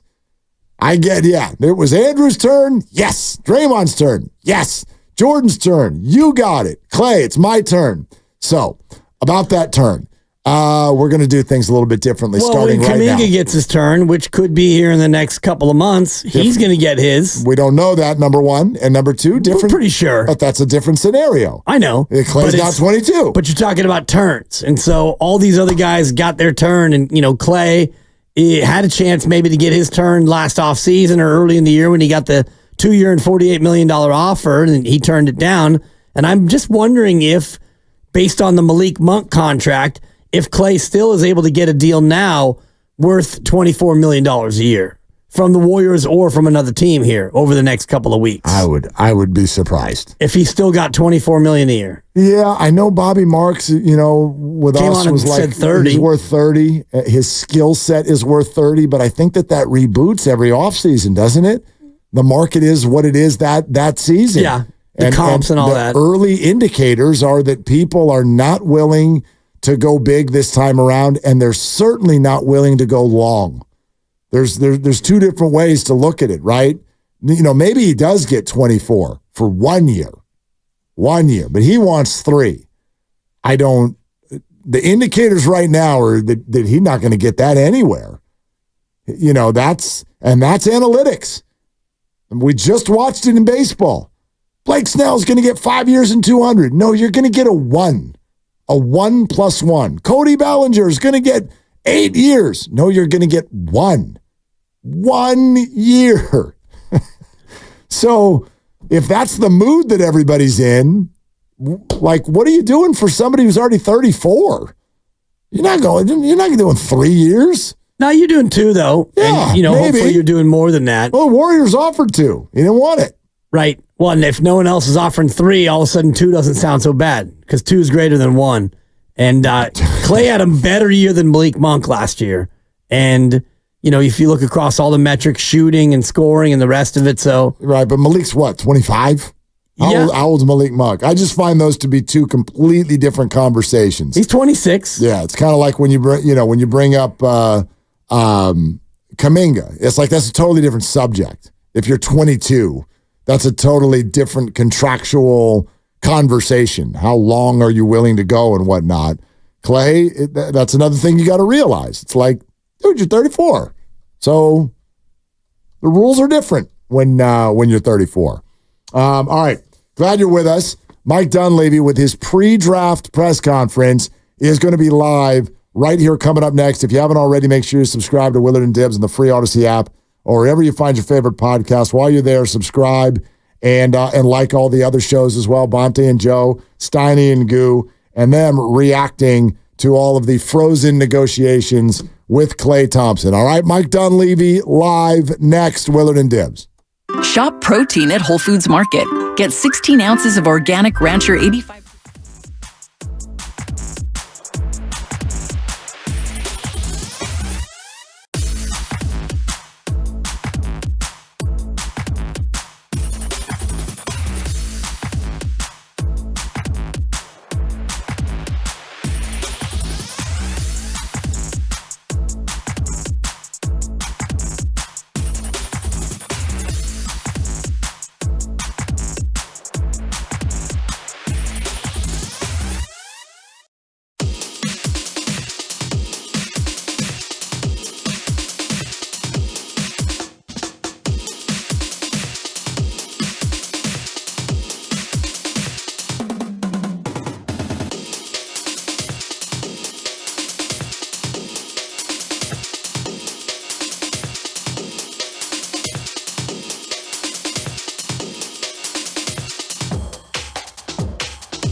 Hey, Dub Nation, it's Steve Kerr, and you're listening to Willard and Dibbs on 95.7 The Game. Mike Dunleavy, in mere moments, pre-draft media availability. I want to just take 15 seconds and say hi to Dan. How you doing? No, not you. Different That's Dan. awkward. I would never call you Dan. That's way too serious. It's a Dan day. It's not a Dan day, but it is for my guy Dan out at Marche Restaurant, French place in Ross, where the lovely Christy and I had dinner on Friday night. He took care of us in an unbelievable way. No, I'm not being paid to say this. We paid our bill and everything, but he was just awesome. Apparently a listener to the show, listens at about this time. Dan, thank you. Thank you so much for the way you treated us on Friday night. And the restaurant is one of our favorites, and we will be back. So I wanted to say hi to Dan. Nice. And I was helped in remembering his name because he shares it with you. Yes. I'm like, I got it. I can remember that. It's Dan. I dare you to go out there and find a bad guy named Dan. We're pretty much a good lot. Let's see. We dance. We're a good group. Bad Dans? Good group of people to dance. Which is the, remember that 1,000-year-old Olympic ad campaign where they followed Dan and Dave. Which is the one who didn't make it? I think it was Dan. Okay, well, there's the bad Dan. Well, he just... Way to go, dude. Like no hiding on the pole vault. Yeah, we built a whole campaign around you, and you blew it. You blew it. Way to go, Dan. 32 years ago. Jeez. Wow. There you have it. Dan aged the hell out of us. Dave. Yeah. My gosh. Niners been all winning Super Bowls since then. All right, let's find out what Mike Dunleavy has to say, general manager of the Warriors, pre-draft media availability out at Chase Center. Here it is. The on last Willard few and Dibbs. weeks, I think the sports world, between Willie Mays, a local hero, Bill Walton, and Jerry West, we've lost those guys. And specifically with Jerry, member of this franchise, one of the iconic players in the NBA. Johnny, his son, works with us. So I think it's a tough loss for the NBA family, for our organization, for their family. I've known the West since I was 9 years old. And so it was just tough to hear that news. Our condolences go out to the family. And, Jerry will certainly be missed. He was a giant in this world, in the sports world, and condolences there. And just thinking of those guys, Jerry, Bill, and Willie. So anyway, on to, more basketball related stuff with draft this week coming up. We're excited about it. This time of year is fun. You got free agency, you got trades, you got draft, all ways to improve your team beyond what I think is the most important, which is internally, player development and that stuff. So we're looking at things. I think it's a little bit different this year, not having a first round pick. We've got 52 in the second round, which think hopefully we'll be able to find a quality player, a quality addition to the franchise. But, I think in that regard, all things will be on the table. We'll explore options and just like we do every year, kind of make the right decision and roll with it. So I'll open up to questions. I'm sure there's quite a few things to cover, but let's get through it. Considering, I guess, your current situation, what free agency has become for draft pick, you said, is trade your best avenue to really change this team? Again, I'm of the belief internal development is. I'm a big player development guy. I think our younger players have a really big chance to grow and get better. Pods, JK, Trace, Moses, and then even our guys we've had here for a while can get better. I think that's got to be the main thing. And then from there, you look to see what else is out there and can you make a move or a couple moves or do some stuff that enhances your team. But if that's what's like the one thing we're hinging everything on, it's so hard to make a trade now in the NBA. I think we got a lot of teams that are really smart. They know what they're doing. To make a good quality trade that benefits both sides, which is what everybody's looking for, is tough. And so we'll explore that stuff. A lot of conversations going on, but I don't want to get ahead of it and just say there's just going to be some big move that we're going to do and all that. Could be if it was there, great, but it's not something that must happen. Close decision on Chris Paul's contract, or maybe is it close to maybe even pushing that delay?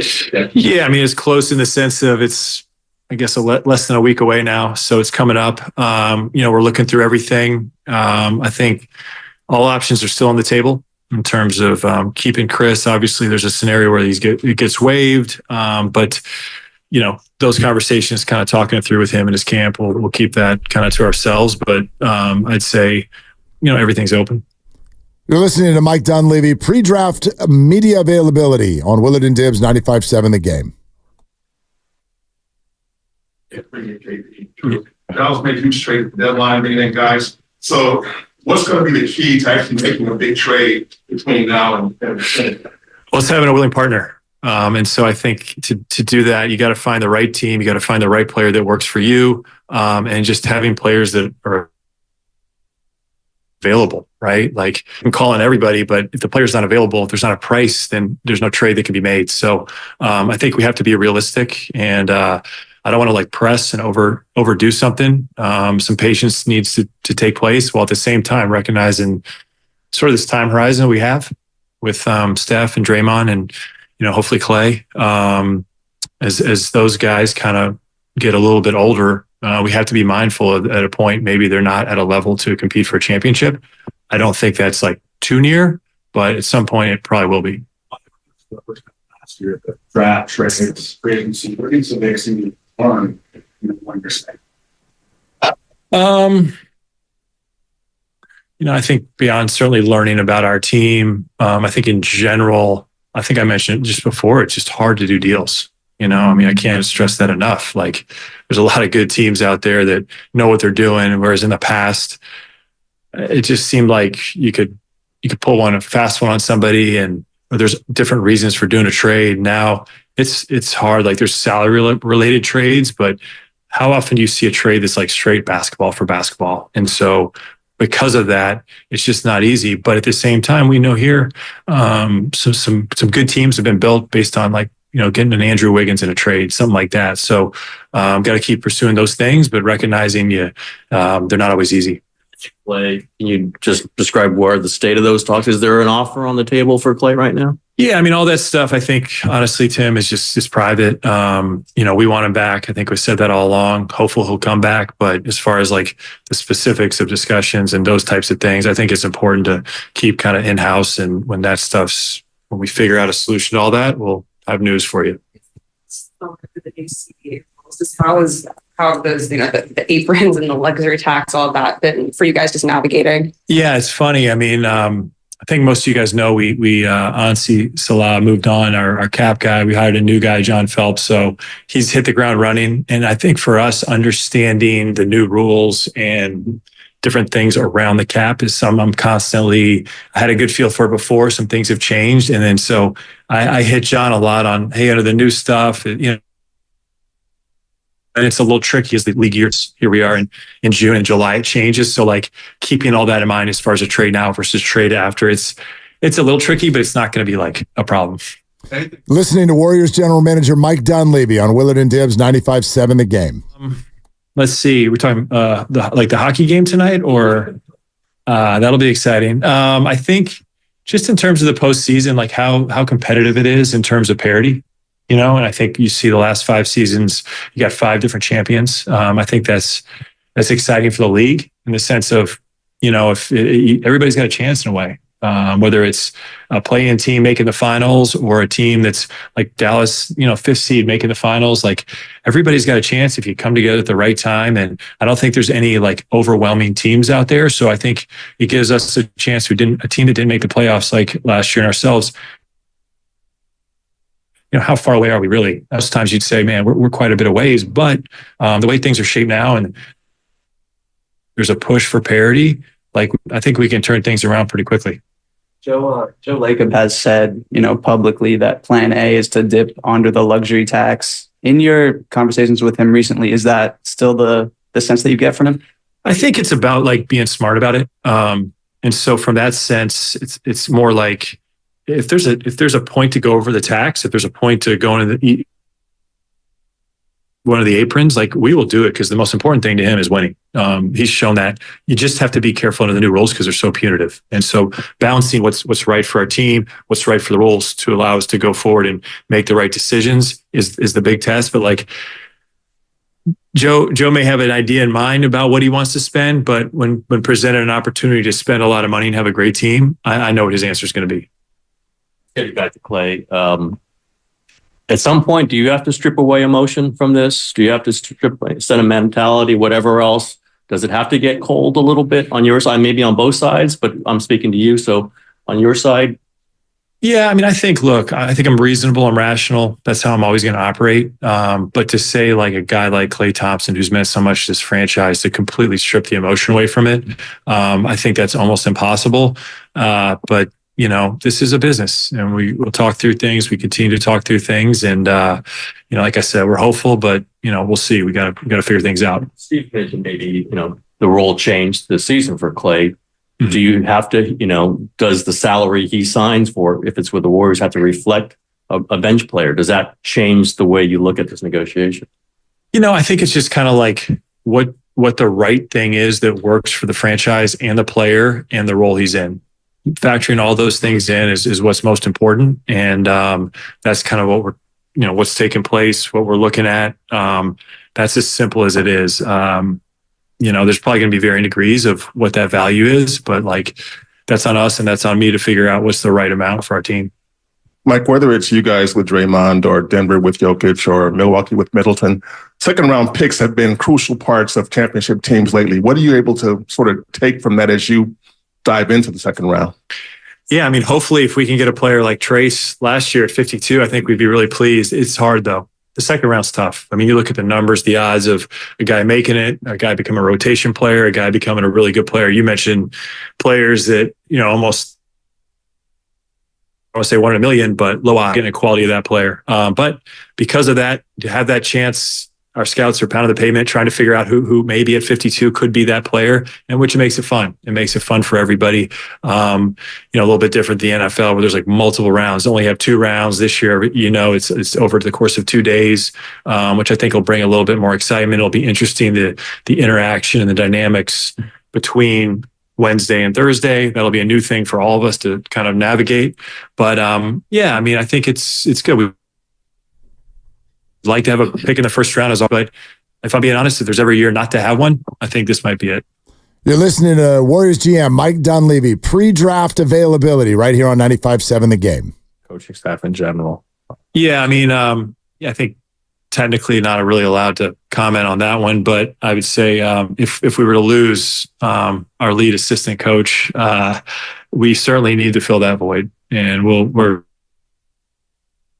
on it. We'll keep on it. And I think as far as the roster goes, coaching staff, front office, everything, we're always evaluating. How do we get better? And that's kind of the lens we'll look at it through.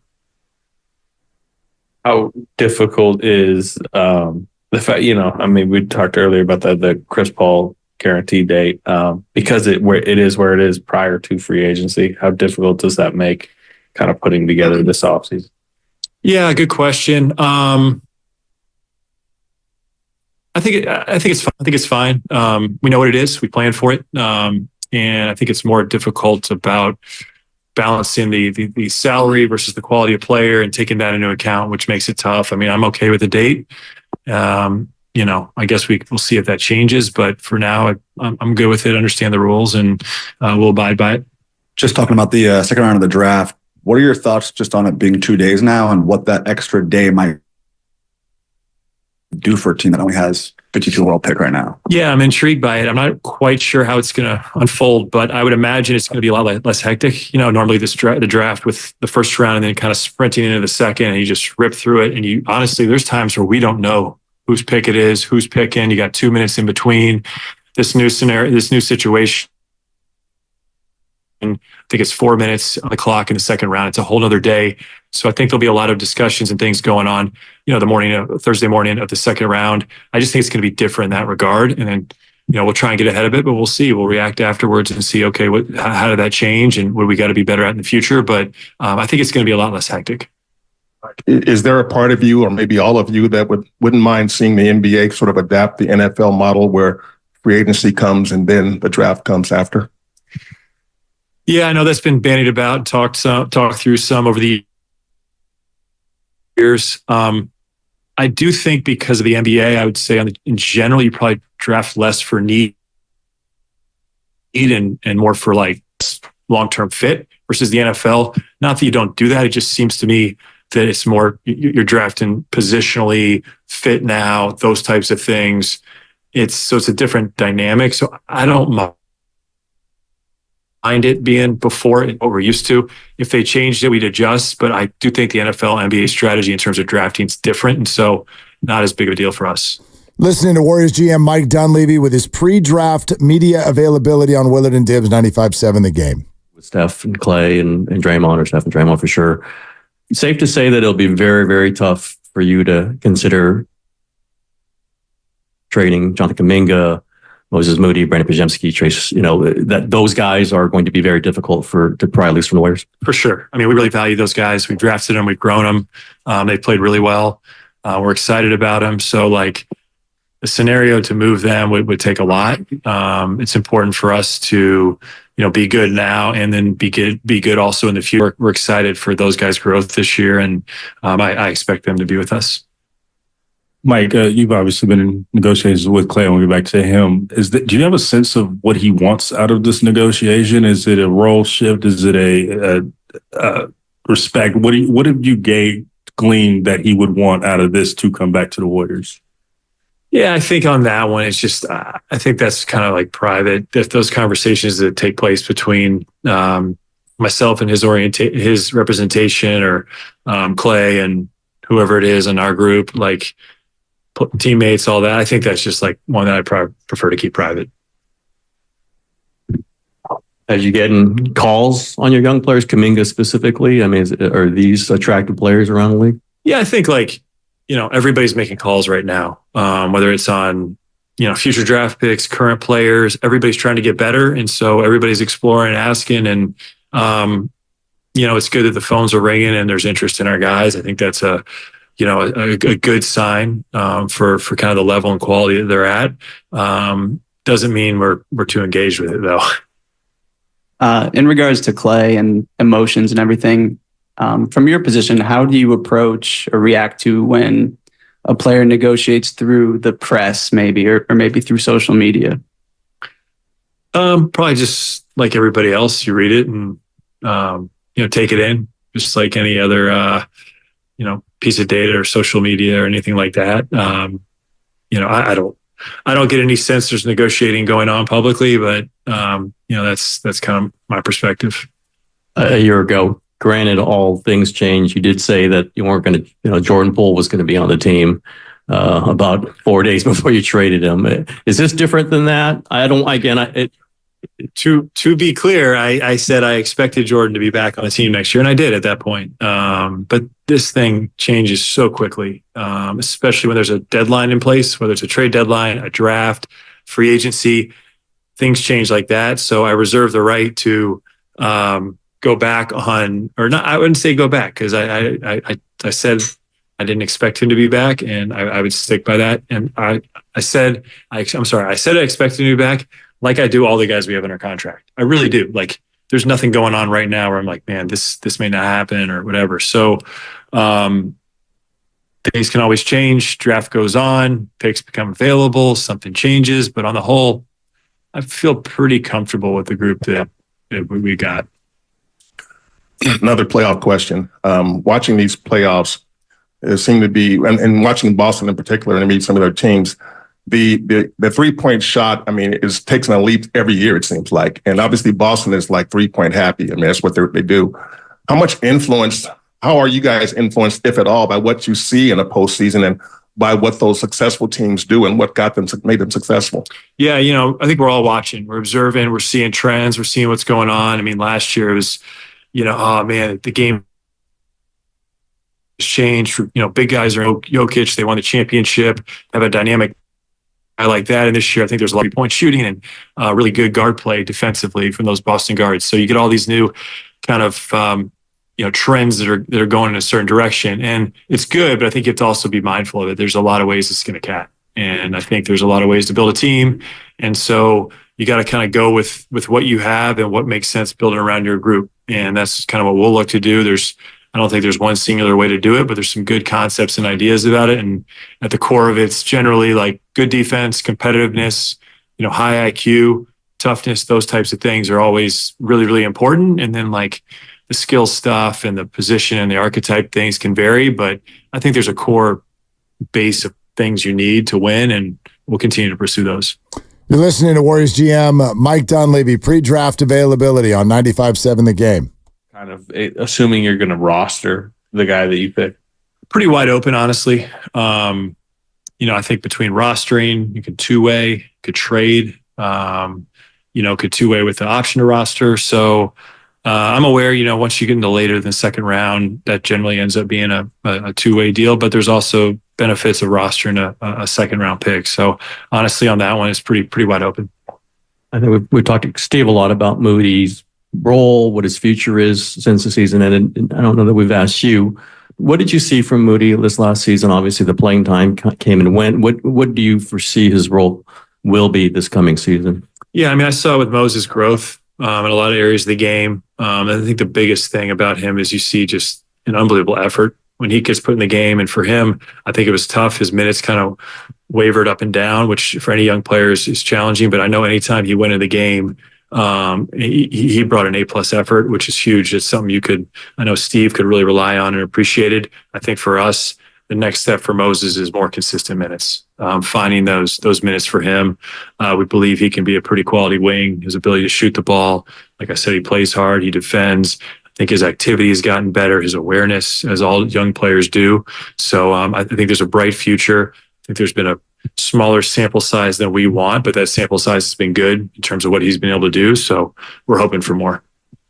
Last year, you were kind of thrusted into this role, I believe in May after Bob had announced his departure. How are you approaching this offseason as opposed to last one when it was kind of on the fly? And what are the similarities and differences between the two?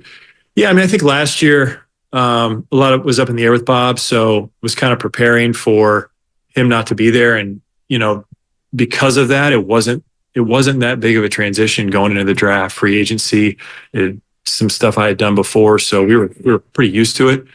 This year, another year under your belt. Just a little bit more experience, a little bit more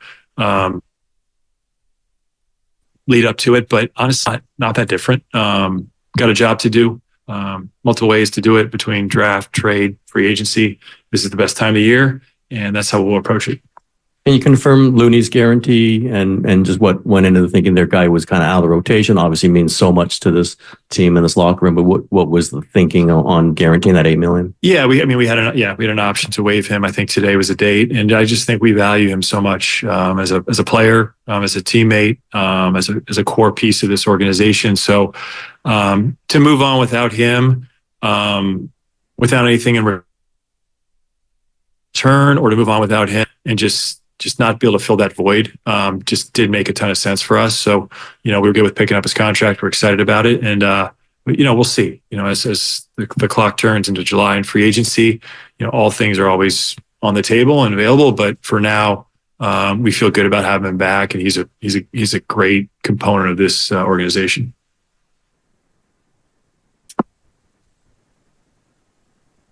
Yeah. Okay. Sounds like that's all the questions for Mike Dunleavy, general manager of the Warriors, down at the facility, Chase and Thrive City, and a lot to chew on there. Although, also, and you knew this would be the case. You and I kind of joked about it ahead of time. Mike Dunleavy's pre-draft availability. I'm like, maybe 10% of the questions will be about the draft. And that was about right. It was nice to some of the guys, Monty Poole included, who will be with us in about a half hour. I heard his voice, Anthony Slater, Malika Andrews, Tim Kawakami, few other voices as well, and a few of the questions. Hey, what about that second rounder? What do you think? Is that going to be a rosterable player? But most of this was sort of trying to pick at what's happening, what's about to happen, and, in particular about Klay Thompson. And every time his name came up, Mike said, let's just go ahead and keep that private. Yeah, and what can he really say? Yeah. He's not going to give you any of the details as far as contract offered or contract not offered. The other interesting thing for me was the reluctance to talk about any players possibly being traded and how much he loves the homegrown guys and how much he's proud of them drafting them and growing them here. And of course he's going to say that, but just the sense I was getting from Mike was man, it's really, really hard to make a trade now in the NBA. That's Tough. because, and this is my number one takeaway from what you just heard from Mike Dunleavy. Do you want to know what he just did? He underpromised in the hopes of over-delivering. That is what Mike Dunleavy just did, because to me, when I listen to someone in that situation speak, we all know the things they can't say. Yeah, bye, Klay. It's been fun. We know the things they can't say, but sometimes there are things they can say, and they didn't. They did not guarantee, no, Jonathan Kuminga is not going anywhere. They did not say, hey, we're exploring some pretty big things here. And maybe those are bad examples, but there are certain things that they could have done to really either lower expectation or sort of guide people in the direction that they're going. And they essentially did none of that. The only thing that where I sort of felt like there was a compelling type of a thing being shared is that Mike Dunleavy really does not plan on trading Jonathan Kuminga. He said it about all four guys, add in Moody and last year's two rookies. But he left the door open too. Yeah. When Tim tried to push him on the Jordan Poole thing, he's like, yeah, that's how I feel today.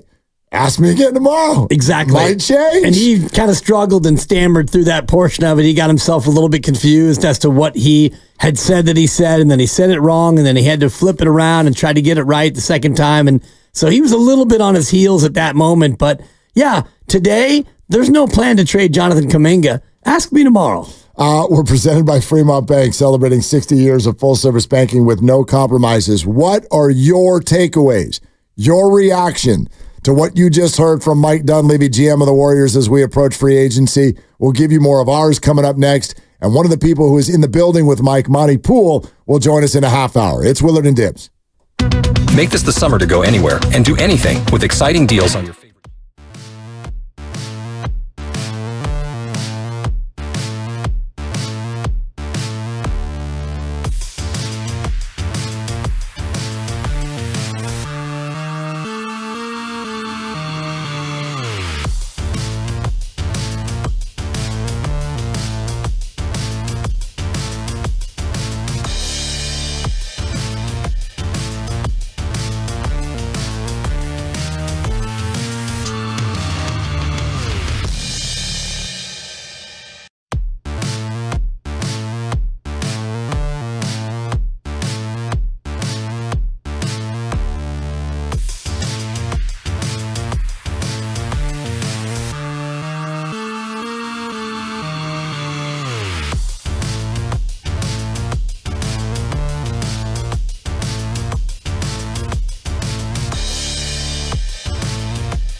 Now, back to Dillard and Wibbs on 95.7 The Game. Yeah, Willie and Debbie hanging out with you on a Monday. Mike Dunleavy just spoke. Monty Poole was among those asking the questions. Monty Poole will join us in a half hour.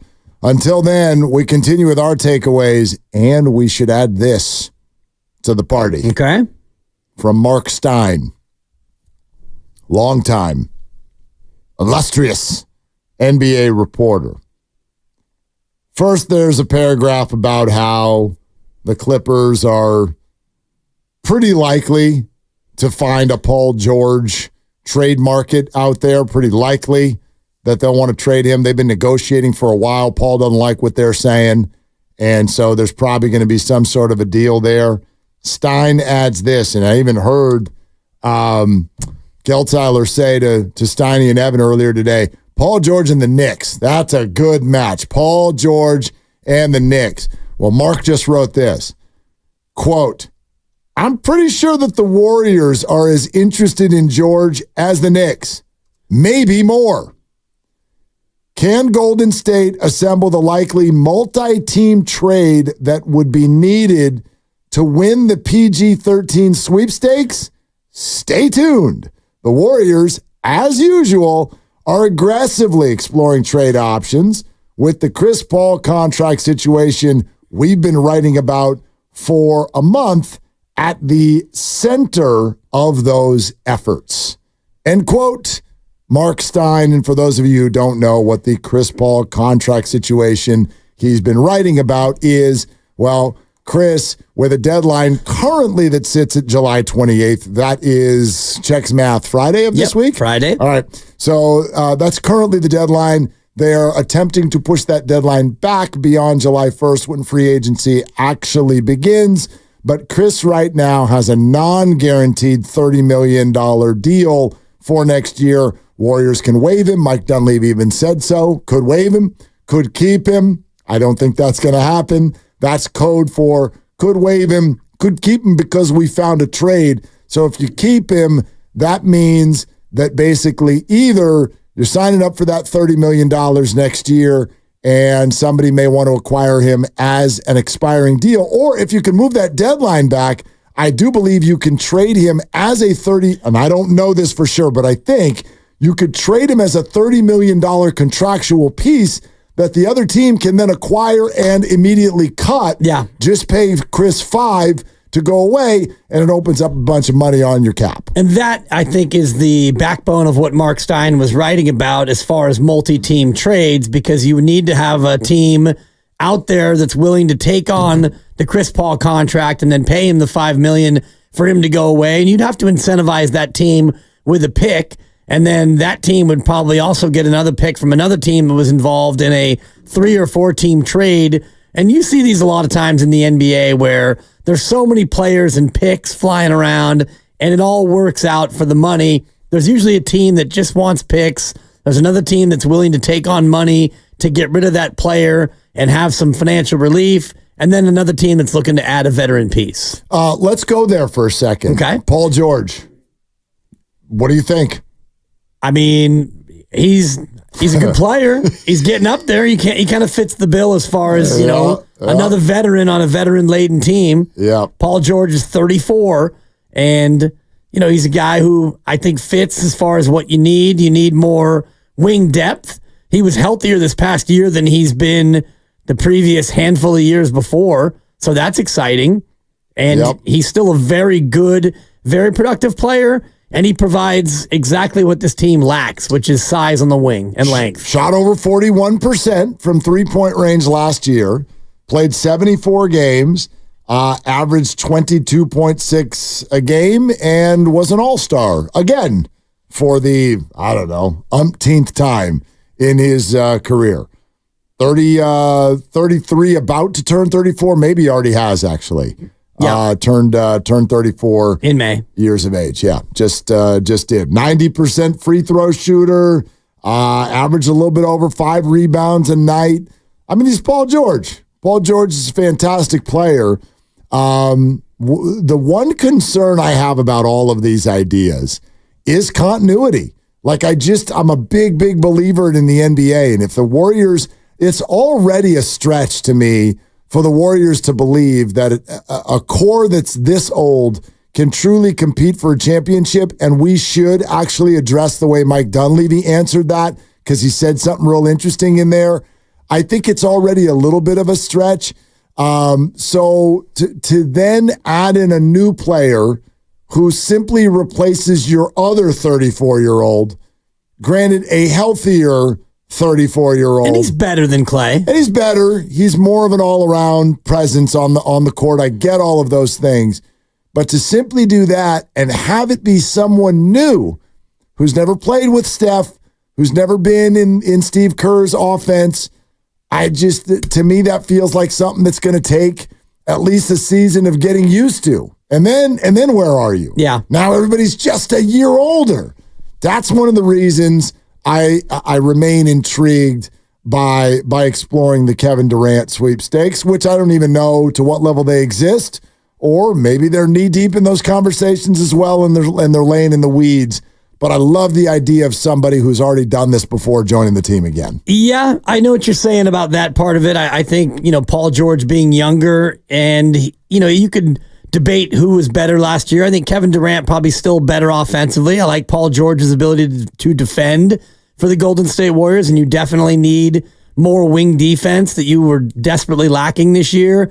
The other part of it is if you do trade for Paul George, he's going to want a contract. Correct. He's going to pick up his player option, and it's the final year of his deal. So if you do acquire Paul George, it does come with that caveat where he's probably going to want a 3 or 4 year extension on top of the 1 year he already has. I'm sure he's going to want 4. I don't know if he'll get it, but that to me is another interesting wrinkle here. And you say he's definitely going to pick up his player option. If he gets dealt somewhere, maybe he won't. Maybe it's going to be I'll decline my player option in exchange for a brand new 3 or 4 year deal that you're going to execute. I have no idea what the number would be for Paul George. It's 48.7 is the player option for this year. Right. So that's the arena you're talking about. Again, years are always, in my opinion, more important than the number. So could the number come down a little bit in favor of years? Sure, it could. But if everything is all about this timeline that's kind of been created by Steph Curry, how does Paul George match up with that? It feels to me like not very well, unless you're hoping Paul George to be some sort of gap bridger. Yeah. On the other side of Steph Curry, he can be your veteran piece as Jonathan Kuminga becomes 25 and all of that stuff. I don't know, but this is a pricey option and one whose years don't match up exactly right. Yeah, the Kevin Durant years do kind of match up because he's got 2 years left, although the money is richer. Either one of those players you bring in, you're probably going to be flirting with that second apron line again. And Mike Dunleavy, when he spoke earlier in our show, he had his pre-draft availability. He didn't completely rule out the idea of them again going over the second apron line. He did say, though, that it has to make sense on a number of levels to go ahead and go up to that level again. Yeah. Now, the other thing that he said, this is the first time I've ever heard Mike Dunleavy reference this. And throughout, especially in the 5 o'clock hour, because Monty Poole's coming up here in 20 minutes, but we will bring back some of the commentary from Mike Dunleavy if you missed it. But he just had his pre-draft media availability. We had it right here on 95.7 The Game. It's the first time I've ever heard him make a reference to the idea of the age of the core and how long they can still compete for a championship. And I don't have the exact quote in front of me, but there was a reference to, we're not there yet, but these guys are going to have to realize at their age kind of how much time is left with regard to their ability to compete for a championship. He said that in conjunction with an answer about not wanting to give up on these young players and include them in a trade, because he's very much stated a goal of, yes, we do want to compete right now, but we also want to continue to be very good into the future and beyond the big three. It's an interesting, it sounds like, well, duh. He wants to be good, and then they want to be good. What did he say there, Mark? Well, I think there was something in there almost maybe about wanting to dispel this idea that's out there that the Warriors are only about the next 2 years. Right. And they do not care about anything else other than that. Maybe they do, but they don't want it to feel that way. They certainly don't want to say that publicly. So that was the first time I've heard him sort of talk about the guys and their age. 2 timelines is back, Mark, is what I heard him say. Oh, great. 2 timelines, baby. We're back in business. But if you're Mike Dunleavy, it doesn't do you a lot of good to go all in on the next 2 years and blow up the future. So if you don't win a title in the next 2 years and Steph retires and Draymond's up and Wiggins is going to walk and now you're Mike Dunleavy and you're left with nothing because you traded Kuminga, you traded Moody, you got Pods, this year's second-round pick, Usman Garuba, and now Mike Dunleavy's looking for work. So it doesn't do a lot for him to, go ahead and go all eggs in one basket for the next 2 years. Although you're right, it is mostly just him saying it publicly so they maintain some leverage. I do have that sound clip for you guys if you want it. Let's hear it. And just so everybody knows, the question that brought everybody into it, he was asked about the key to actually making a big trade this time of the year. Okay. I think we have to be realistic, and I don't want to press and overdo something. Some patience needs to take place, while at the same time recognizing sort of this time horizon we have with Steph and Draymond, and hopefully Klay. As those guys kind of get a little bit older, we have to be mindful at a point maybe they're not at a level to compete for a championship. I don't think that's too near, but at some point it probably will be. Okay, I don't think it's too near, but it's kind of near.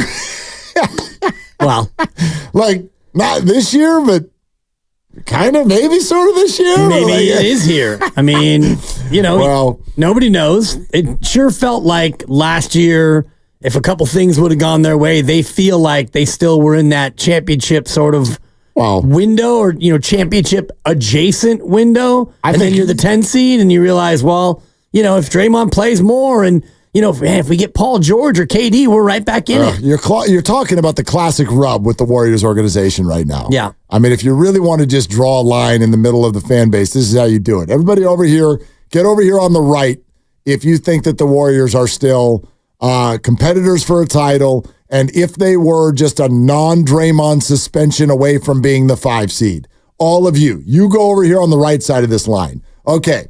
Everybody thinks that that's an absolutely ridiculous tale. This thing's over, and nobody will admit it. You get over here on the left side of the line. What's the bigger side? The left side. You think so? The left side, yeah. It's probably a 2-to-1 ratio, 2/3 to 1/3 of, left side, right side. And one free agent signing or one big trade here in the next week can swing a lot of those people from the left over to the right. No doubt. Well, here's what I also hear. I hear this with Mike Dunleavy. And so when he says, hey, yeah, we want to be good now, we want to be good in the future, boy, I would sure be shocked if we got rid of any of our young guys, but the old guys are still championship ready. I mean, maybe they won't be for long, but they are now. Look, it's keeping all options on the table. It is keeping your negotiating position high. You want the rest of the world. And this is, by the way, I don't want to betray any confidences. I didn't talk to Bob Fitz off the air at all. I love Bob. When he said last week, or just right, Klay, re-sign, right? Just Draymond, don't get suspended. This team can compete with everyone. When he said that, I think that this is an organizational effort right now. They want the world to believe that they think their roster's fine. It's just like going to buy a car. You better have a car that you showed up in. If you took an Uber and that salesperson sees that you took an Uber, they're going to be like, this person doesn't have a car. You want that salesperson to know, I got a car. I don't need to buy a car today. I'm interested, but I don't have to unless you give me a good deal. The Warriors are sitting here. They want the world to think that they think their roster is just fine. My belief is they don't. They don't, because every single reporter that we've heard, Mark Stein, what we just read you is the most recent. Every single one. Here's the most important thing that was said to me in that Mark Stein piece. Okay? There's the part about Paul George, and then this line. The Warriors, as usual, are aggressively exploring trade options. There's your sentence. That, to me, that's what's going on right now. Mike just, put his feet up on autumn. Oh, we're good. I'm not, It's going to be weird having 2 days of draft, am I right? And, 4 minutes instead of 5 in the second round. That's going to be an adjustment. Do any of you know how hard it is to make a trade in the NBA? It's really hard. Crazy hard. Super hard. I mean, it's like a 4-leaf clover. Like, what are we talking about here? That's probably not going to happen. I don't think there are going to be any trades in the NBA this offseason. Way too hard. Yeah. Way too hard. But I tell you what, our young guys, boy, they're great. Am I right? Like, really good young players. We would hate to get rid of any of them. And we want Klay back too. Thank you for coming to Chase Center and listening to my TED Talk. Good night, everybody. We'll see you in a couple of weeks. I just don't think that's what's going on. I think the Warriors are freaking out and trying to make something happen. Yeah, I don't know if I would go so far. Freaking out is the wrong. Like, no, but I don't mean they're like stressed. When but you I think said freaking out, the first thing I thought of is Joe Lacob in Sacramento. And now he wasn't freaking out, but he was freaking mad. He was mad. He was mad. Yes. And he should have been mad because not only were you in the play-in, and he had already gone on our station and talked about, our plan is to never be a lottery team again. Well, 0 for 1 on that front because you're a lottery team. And you didn't have your pick because it got conferred. Unless you were top 3, you lose it, and you lost it. So not only were you in the lottery, but you lost the lottery, and you lost your pick. And so, see you in the second round, guys. Yeah. So he's not freaking out, but he's freaking mad. And they should be freaking mad. Yeah. And it's 2 more years of staff, maybe more. Who knows what the window is, but you got to fix this thing. I mean, I guess my point is Mike Dunleavy, when you listen to him talk, does not sound aggressive. Yeah. But I think he's being incredibly aggressive. I just don't think the Warriors take kindly to the way that ended. Right. And I think, when it comes to being aggressive, there's only so much you can do at this point. And, you're going to try to find the best player you can with your second round pick. And he was even asked about the idea of that player being rostered this year. And he's like, yeah, of course you'd love to. But, these second round picks, it's not quite 1 in a million, but it's close. And he mentioned the Joker, and he mentioned Draymond Green and a couple of other second-round hits.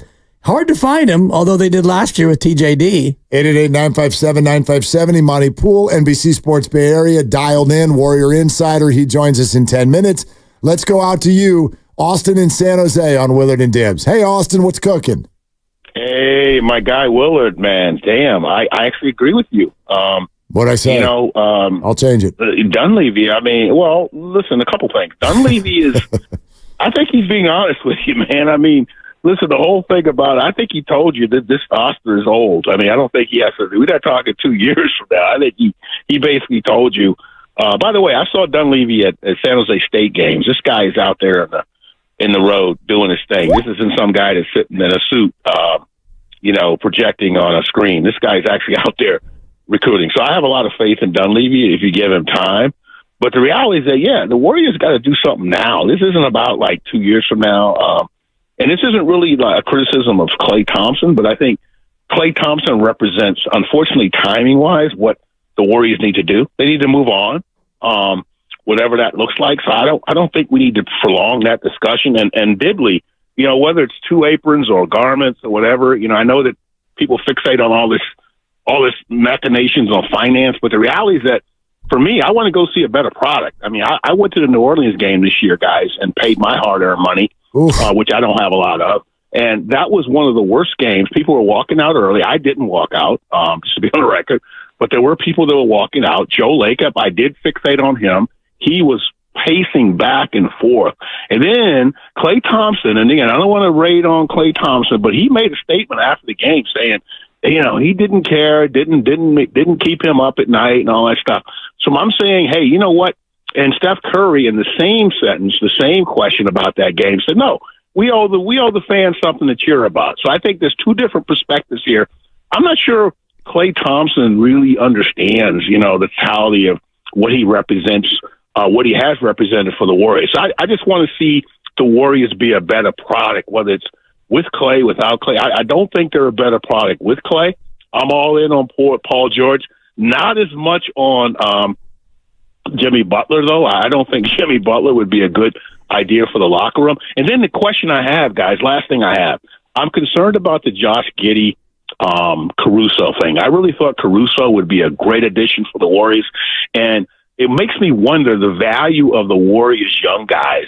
Why would they jump to that trade and not consider the Warriors young guys? It makes me wonder how valuable they really are outside of Warrior land. That's all I got, guys. Yeah, Austin, thanks. I think the Bulls badly misplayed the Caruso thing. My understanding over the last couple of seasons, they had a bunch of offers that were more significant than what they ended up walking away with. Josh Giddey, interesting story, interesting player, very young. Maybe he does become really a thing.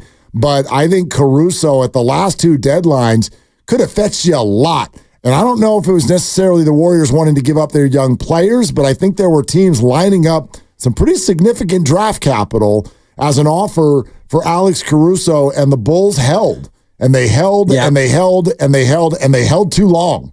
That's my read on the Caruso situation. I don't think it says much about the Warriors' young guys. I think the Bulls just misplayed their hand. Yeah, and I don't know if the Warriors were, in on the Caruso talks when that trade went down a week or so ago, and if they weren't, or if they were and they just missed out, that's too bad, because he would have been a perfect kind of player for the Warriors to add if they were going to look to reshuffle some of their young guys. My bet is not this time, but they were months ago. Right. And the Bulls' price was too high.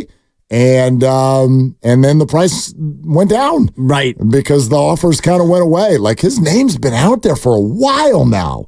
I think it was last deadline, not even this one. Yeah. 2023 deadline. And I think that the Warriors right now are of a different mindset where they're looking for the big swings at the top of the market. Agreed. And, no disrespect to Caruso, but he's not that. And just to address the aprons with Austin and San Jose, I also don't care about the aprons. If the Warriors are over that second apron, it doesn't bother me, but it bothers the ownership, I think. And we're going to see how they act accordingly. But they've said it's a priority to not spend so much in luxury taxes. But for me, I want to see exactly what you do, Austin. I want to see the best possible team I can. I don't think it's just about money either, by the way. You're over the second apron too long. It becomes very punitive, and building your roster becomes impossible. And that's what they need to do. Those two things are linked. You want a better product, you got to have a better roster. So that's what they're trying to do. Mike and Marin, hey, you're next on Willard and Dibs. Hey, what's up, Mike? Hey, guys. How you doing? Great. The Warriors, to me, they're in obviously a very difficult situation. And I have to say, I lay the blame all on the feet of Draymond Green. I truly believe, and I've been a Warrior fan since Run TMC, a long time. I've been a Draymond fan because I'm from Michigan and I love Michigan State basketball. But I put this all on Draymond. The punch, and nobody's really said this, but I think that started the whole dominoes from crashing down. I believe this last year had Poole been in place, everything had stayed the same, in getting their new guys. I think they could have definitely competed for a championship this year for sure. And I really do blame that on Draymond. Right now, given that, so what, it's some water under the bridge. I do not think they should trade Kuminga or Jackson Davis and go for older guys. Mike, thanks so much. The Draymond comments probably got plenty of people nodding their head. I will forever walk away from this entire experience scratching my head with regard to what people think Jordan Poole could be going forward or even would have been last year. I understand what he was. It was far from all bad. Jordan, big contributions to a championship, worked his butt off, got another contract. All salute to that. Jordan Poole is now showing you what a financially sound Jordan Poole looks like. And at age like 24, he's even said out loud, we're all set. We're all good here. All of the goals have been achieved. I'm the opposite of bullish on what Jordan Poole could have been going forward with the Warriors. Yeah, still a long way to go, but first season in Washington was anything but bullish. It was bearish, shooting 41%. Not from three, from the floor. From everywhere. From the floor. Yeah, not good at all. All right, much more to say on all of this. But first and foremost, Monty Poole, NBC Sports Bay Area, in the room with Mike Dunleavy just a short time ago, very dialed in. What are some names that are maybes, possibilities? How's it going to go with Klay, Chris Paul? We get all those questions for Monty Poole next. And then back to your phone calls at 888-957-9570, Willard and Dibs. Hey, it's Willard and Dibs for Safeway.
Dibs on 95.7 The Game. All right, we're in the process of trying to connect with Monty Poole, NBC Sports Bay Area. He was among those in the room with Mike Dunleavy, getting comments on all things draft, on all things free agency, at least what he could comment on.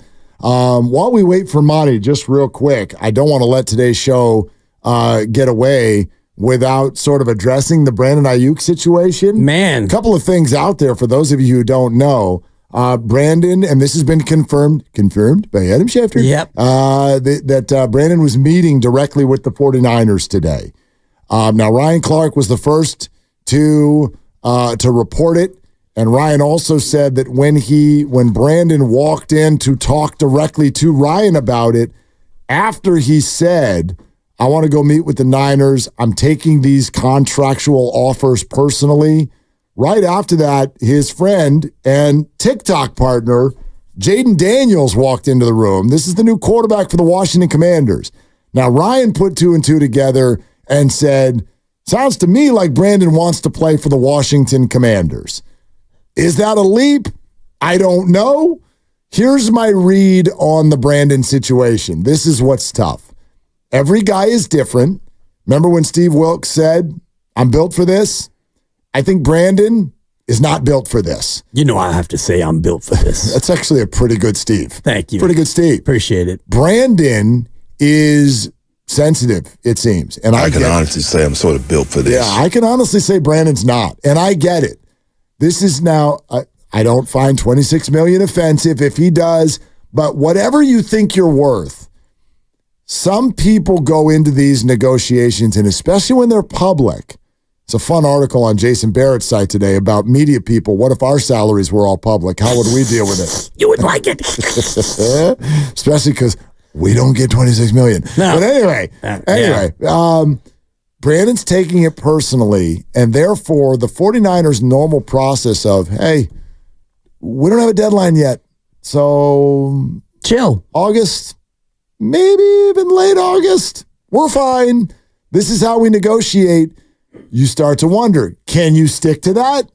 Or should you adjust it when you see that the person you do want, who is important to you, is emotionally cratering as you sit there and do what you just think is big-time negotiations? Are you supposed to change your approach? Okay, Brandon, I know you're upset. I know that things aren't really feeling good for you, so we're going to go ahead and give you the $30 million. We're going to give you the Amon-Ra St. Brown deal right now because we don't want your feelings to be hurt.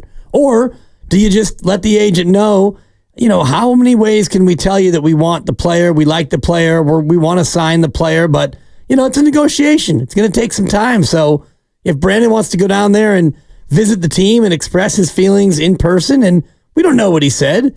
Maybe he said, look, if you don't want to pay me, then just trade me. Yeah, I got my buddy right here. Maybe he did. He's a quarterback of the Washington Commanders, and boy, it'd be fun for him to throw me the football. Well, no, I don't think he didn't bring Jaden to the Niners facility, I don't think. Right. I think that Ryan was saying when he spoke to him, he was with Jaden. I just want to make sure that was clear. That's the way I That'd thought. Be super weird if he brought Jaden Daniels to Levi's. Yeah. Hey, John. Hey, Kyle. Just in town. You must be Parag. Heard the weather was amazing. Anyway, and you're right. I don't know what was said. That's just my read. And the report is Brandon is taking these negotiations personal. And yes, that doesn't mean we just cave and give you what you want.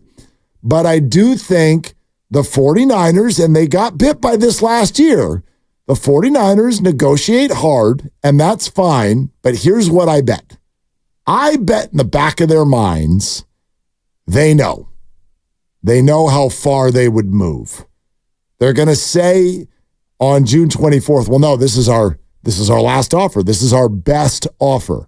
They're going to say that on June 24th because they want to have wiggle room when things get really hot in August. Well, I don't know. Maybe you accelerate this a little bit to where not cave, but maybe just go earlier where you knew you were going to go anyway, because you're losing the dude emotionally, and that's not good. No, it's not good for either side. That's not good for anybody's. And by the way, waiting until mid-August has its warts too. Nick Bosa almost missed week one. Deebo Samuel had a rough year when he signed his deal. So, I don't know. Maybe take a look at the way you're doing it. At least just take a look at it. Yes, just consider it. What you said before about Parag Marathe and the idea of win the deal.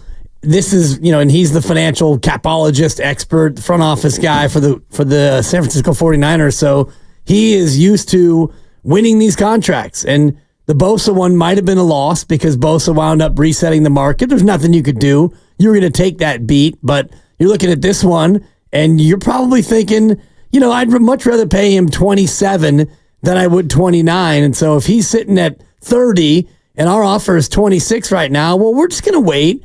And I'll let John and Kyle deal with the agent and have the agent smooth things over with Brandon Ayuk because we're not going to give Indy now in June. By the way, Monty Poole has let us know that he is still working on some Warrior stuff after that press conference. He will join us, but we're going to push it about another half hour or so. So Monty Poole will join us in the 5 o'clock hour.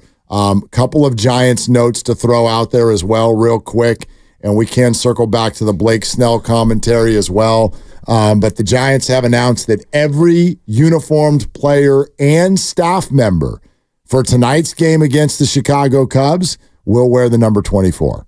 Everybody. It's pretty cool. Everybody wears 24 tonight at the ball game. So that's really cool. Beautiful night, obviously, here in the city. So interesting game, and obviously the doldrums of the Giants are pretty easy to see, having lost 5 in a row. And now here, that was supposed to be the soft spot in the schedule. Whoops, guess not. So there's that, and obviously a ton of Warrior stuff that we'll get back to. But the Ayuk thing, if you want to weigh in on the way the 49ers are going about this, we'll certainly take your calls at 888-957-9570. Let me, for instance, our friend David Lombardi tweeted this, and I think that maybe this is a little bit of the idea behind where Brandon and the 49ers currently sit. David wrote this a short time ago. Don't lose sight of the fact that the ongoing negotiations are about rewarding Brandon Ayuk a year early. He's already under contract for 2024 at $14.1 million, a very favorable rate for the 49ers. They're incentivized to replace that with a long-term deal, but only one that fits into their budget. But he also added that there's a human aspect here. Negotiations can be stressful. Players aren't robots.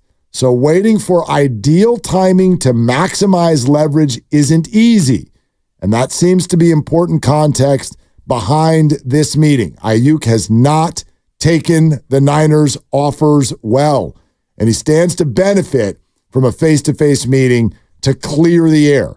Does not mean an extension is imminent, but both sides need to tend to the human aspect of this if they have any chance of expediting the process. That's his take on what was going on today. Absolutely. And that's the way that this has to go. And if you have a negotiation that is normally going to be between the agent and the front office, whether it's John Lynch or if it's Parag Marathe, whoever it's with, Brandon Ayuk is not involved. And it's by design because you don't want feelings to get hurt.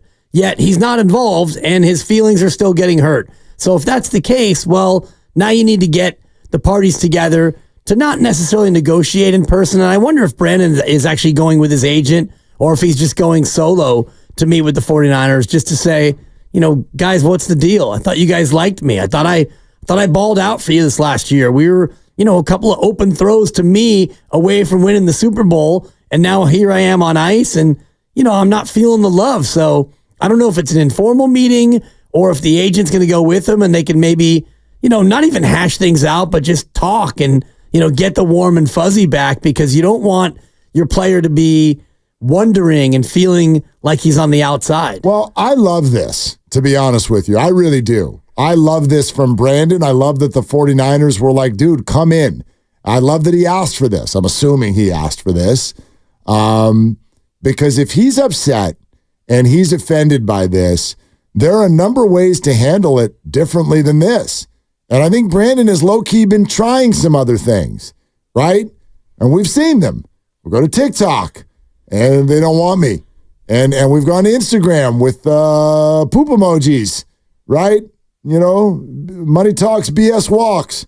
And his girl and his brother have posted things on social media as well. So he's tried those more passive-aggressive measures. And I don't know if, you're right, I don't know if he went in with his agent or not. But I really love this approach from the perspective of, dude, if you are really getting up in your feelings about this, then at a certain point, because you know how negotiations get, somebody over there called somebody over there.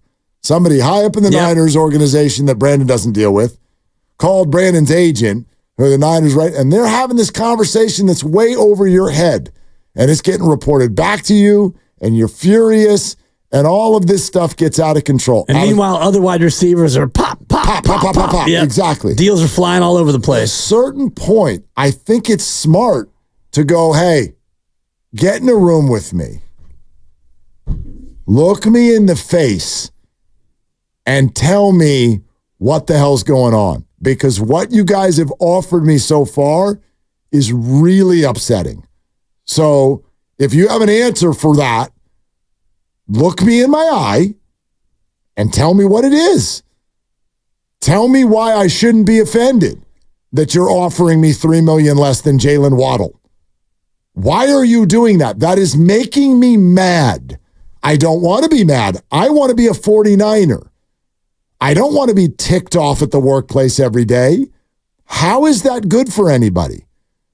I think that's a wonderful conversation to have. I don't know if the 49ers can answer those questions well or not. I don't know if they can make him feel any better. I think that's a good approach. It's a good try. Well, if you're Brandon Ayuk, you don't have any other thing you can do because all of your, they said they don't want me back and the poop emoji and all the rest of the stuff you're doing, it has not moved the 49ers to action. All it's done is to make this more of a story and more people are talking about it and the trade speculation swirls and you go back to March and even April and the draft and then afterward, it's like, okay, now they're not going to trade him and yet he's popping up with Jaden Daniels and they're joking around about, this and that and the other and you're thinking, well, maybe he does want to play with Jaden Daniels or maybe he does want to be elsewhere. And so I think Brandon Ayuk, and I'm not blaming him, but the actions he has taken have helped to spur this on into the public discourse even more. And he has every right to do so. And the team has a right to handle the negotiation how they want to handle it. But it becomes a thing more and more when these stories keep popping up. And the quote about they said they don't want me, that was a week ago. And so here we are a week later, and now it's another story. And now it's Brandon Ayuk going to meet him in person, face to face. And so this continues to be something that we're all talking about because of actions. Yeah, but the face-to-face thing, there's a messaging to us, the fans, I believe. Not purposeful. I just think this is a takeaway for me. The face-to-face meeting, to me, states that Brandon really wants to be here. He can say whatever else he wants on social media. Ryan Clark can scream about the Washington Commanders all day long.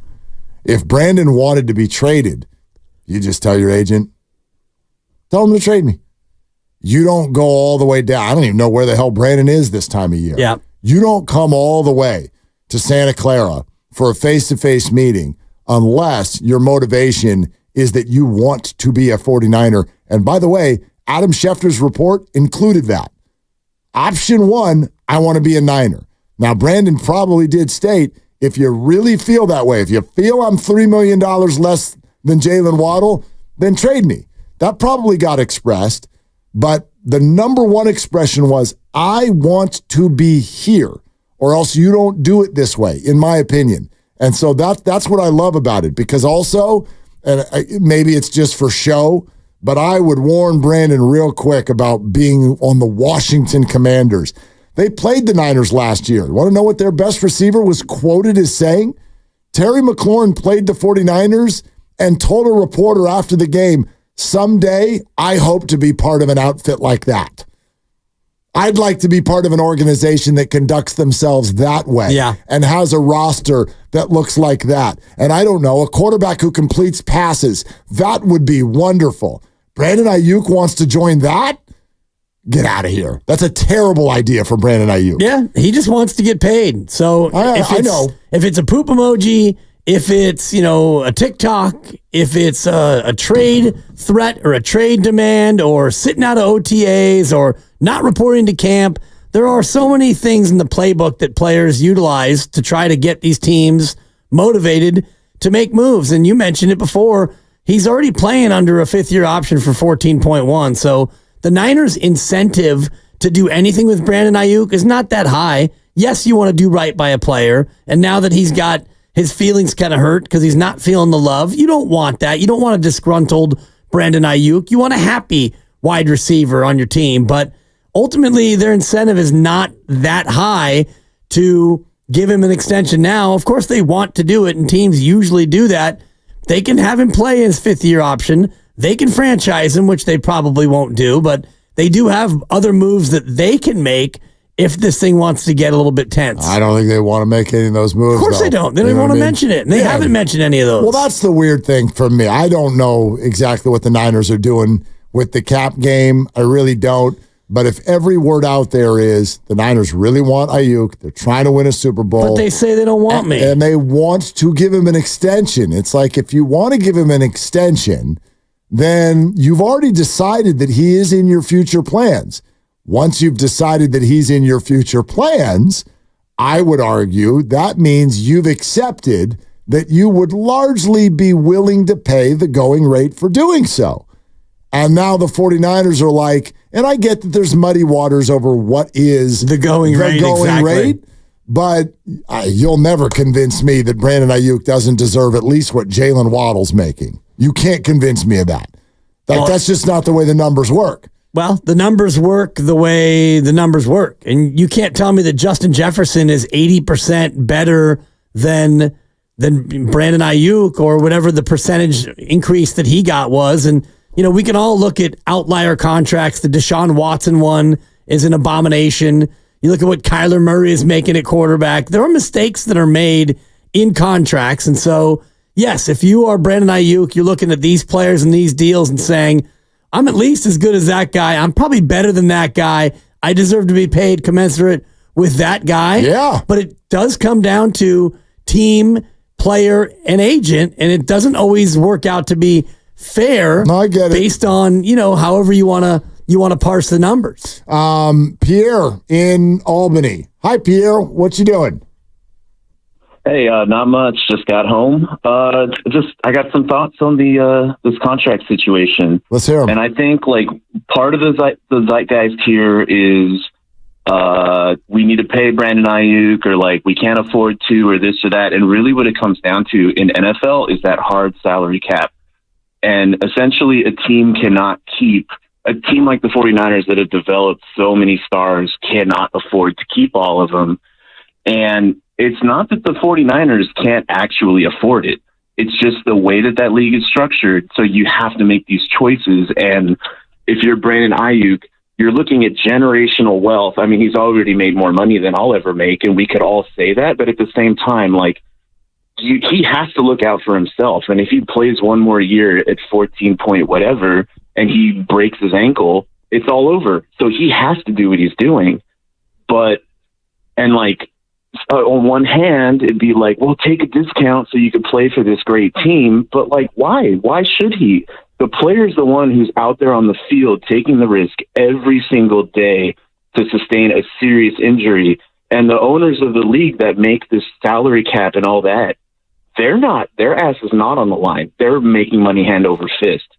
So I know it's not going to change, but this is where we're at. And I'll even go into Brock Purdy and this quarterback cap they're talking about.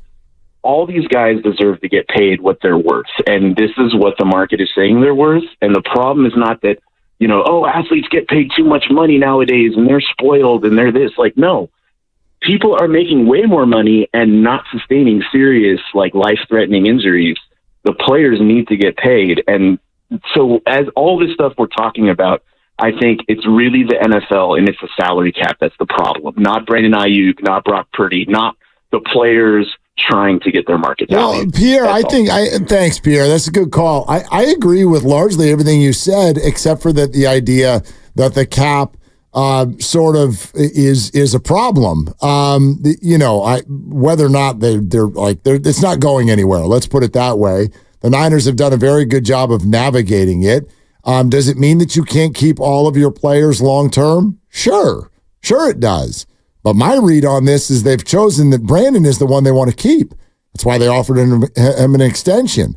I am operating under the idea, and it is just an idea, but that option one for the 49ers, if they've got to move on from a receiver, they would like to move on from Deebo Samuel after this upcoming year. They don't want to move on from Brandon Ayuk. That doesn't even make any sense to me. Brandon has shown that he's the better all-around receiver. Brandon is younger. Brandon is less of an injury risk. That's why they're offering him an extension. I think that trade conversations before the draft went further about Deebo than they did about Brandon. So you're not wrong about what the 49ers need to do. I just don't think Brandon is the spot where they want to do it. So that sort of takes that out of why he's not getting the money he wants. I think he's not getting the money he wants because the Niners want to win the contract negotiation. Right, and I also think that they have an eye toward Brock Purdy and what he's going to make and what other future deals they're going to have to deal with. And so every million or every $500,000, it all adds up when you start to get into future deals. And if Brock Purdy is going to get Trevor Lawrence money, if not a little bit more, now all of a sudden you're thinking, geez, even if the cap does go up after next year, we're still going to be paying a ton of money to Brock Purdy, and we're going to have to pay a ton of money to all these other players. So you want to keep Ayuk down as much as you can. All right, couple things. We're going to get back to the Mike Dunleavy situation, the Warriors offseason, and a great time to remind you about our Warriors offseason summit that is going to be 2 weeks from today. The summit, that's all the hosts. It's during our show, Willard and Dibbs. We'll start live at 2, and then all the hosts, Bonte and Joe, Steiny and Goo, will join us from 4 to 6 at Fremont Bank, 39150 Fremont Boulevard, 39150 Fremont Boulevard in Fremont. Warriors Offseason Summit 2 weeks from today. Difference this time, if you've come to a summit before, space is limited for this one. So if you want to be there with us, please go now to 957thegame.com and reserve your free spot. It's free, but you do need to sign up. Go to 957thegame.com in order to do that. And how about that? We're presented by Fremont Bank, celebrating 60 years of full-service banking with no compromises. If you missed Mike Dunleavy's talk earlier today, we've got some of the key pieces of sound, plus Monty Poole, who was there, joins us live in 20 minutes to answer all of the pertinent questions. So that's what's coming up next on Willard and Dibbs. Meanwhile, it's more free.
Yeah, I mean, all that stuff, I think, honestly, Tim, is just private. We want him back. I think we said that all along. Hopeful he'll come back. But as far as like the specifics of discussions and those types of things, I think it's important to keep kind of in-house. And when we figure out a solution to all that, we'll have news for you. Now, back to Willard and Dibbs on 95.7 The Game. Yeah, don't call us. We'll call you.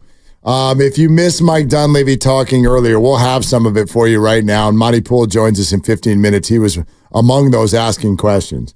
But the overall synopsis of anything related to Klay, every time someone brought up the word Klay, Mike responded by saying, I'd rather keep that private. The only other reference to Klay during the entire conference is when he mentioned the core that's still playing at a high level but needs to be aware of their age.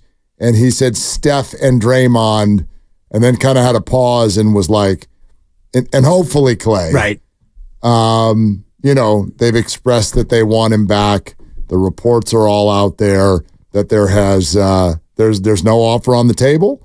Conversations are totally frozen. And now we've even reached a point where the suggestion is that if all offers are equal, Klay Thompson might still go elsewhere because he's just done with the frustration that has built in recent years. And that, to me, if we want to compare hard feelings from Brandon Ayuk to hard feelings from Klay Thompson, that is much more true hard feelings than Brandon Ayuk. And Brandon is just kind of in the in-between spot where he's feeling some type of way, but I'm sure he's being advised that the team actually does want you. I don't know if the feelings have been conveyed to Brandon Ayuk about how much they want him versus I think the Warriors are telling Klay without really telling him, yeah, we want you, but we want you maybe on July 10th or July 11th. We want you for really, really little money, and we want you when we have one roster spot left and we can keep ourselves under the second tax threshold, then we want you. See, I look at all of this stuff as timing and somewhat situational to where it's like I take him at face value. Do the Warriors want Klay Thompson? Yeah. Of course. I bet they do. Yeah. Do the 49ers want Deebo Samuel? Yeah. I bet they do. But we got a situation here. This timing worked out this way, and I get it. It's impossible to ask the individual two things. One, you can't ask the individual to not get emotional about it. And two, you can't ask the individual to be like, just take less. I know everyone else got it, but it didn't work out for you this time around. So, if Brandon Ayuk and Klay Thompson end up playing in different uniforms, they do. I don't think that's going to happen with Brandon, at least not now. I don't think. But if it goes that way, if that's what makes him happy, then okay. But I don't look at either of these situations and think that the team is doing someone dirty.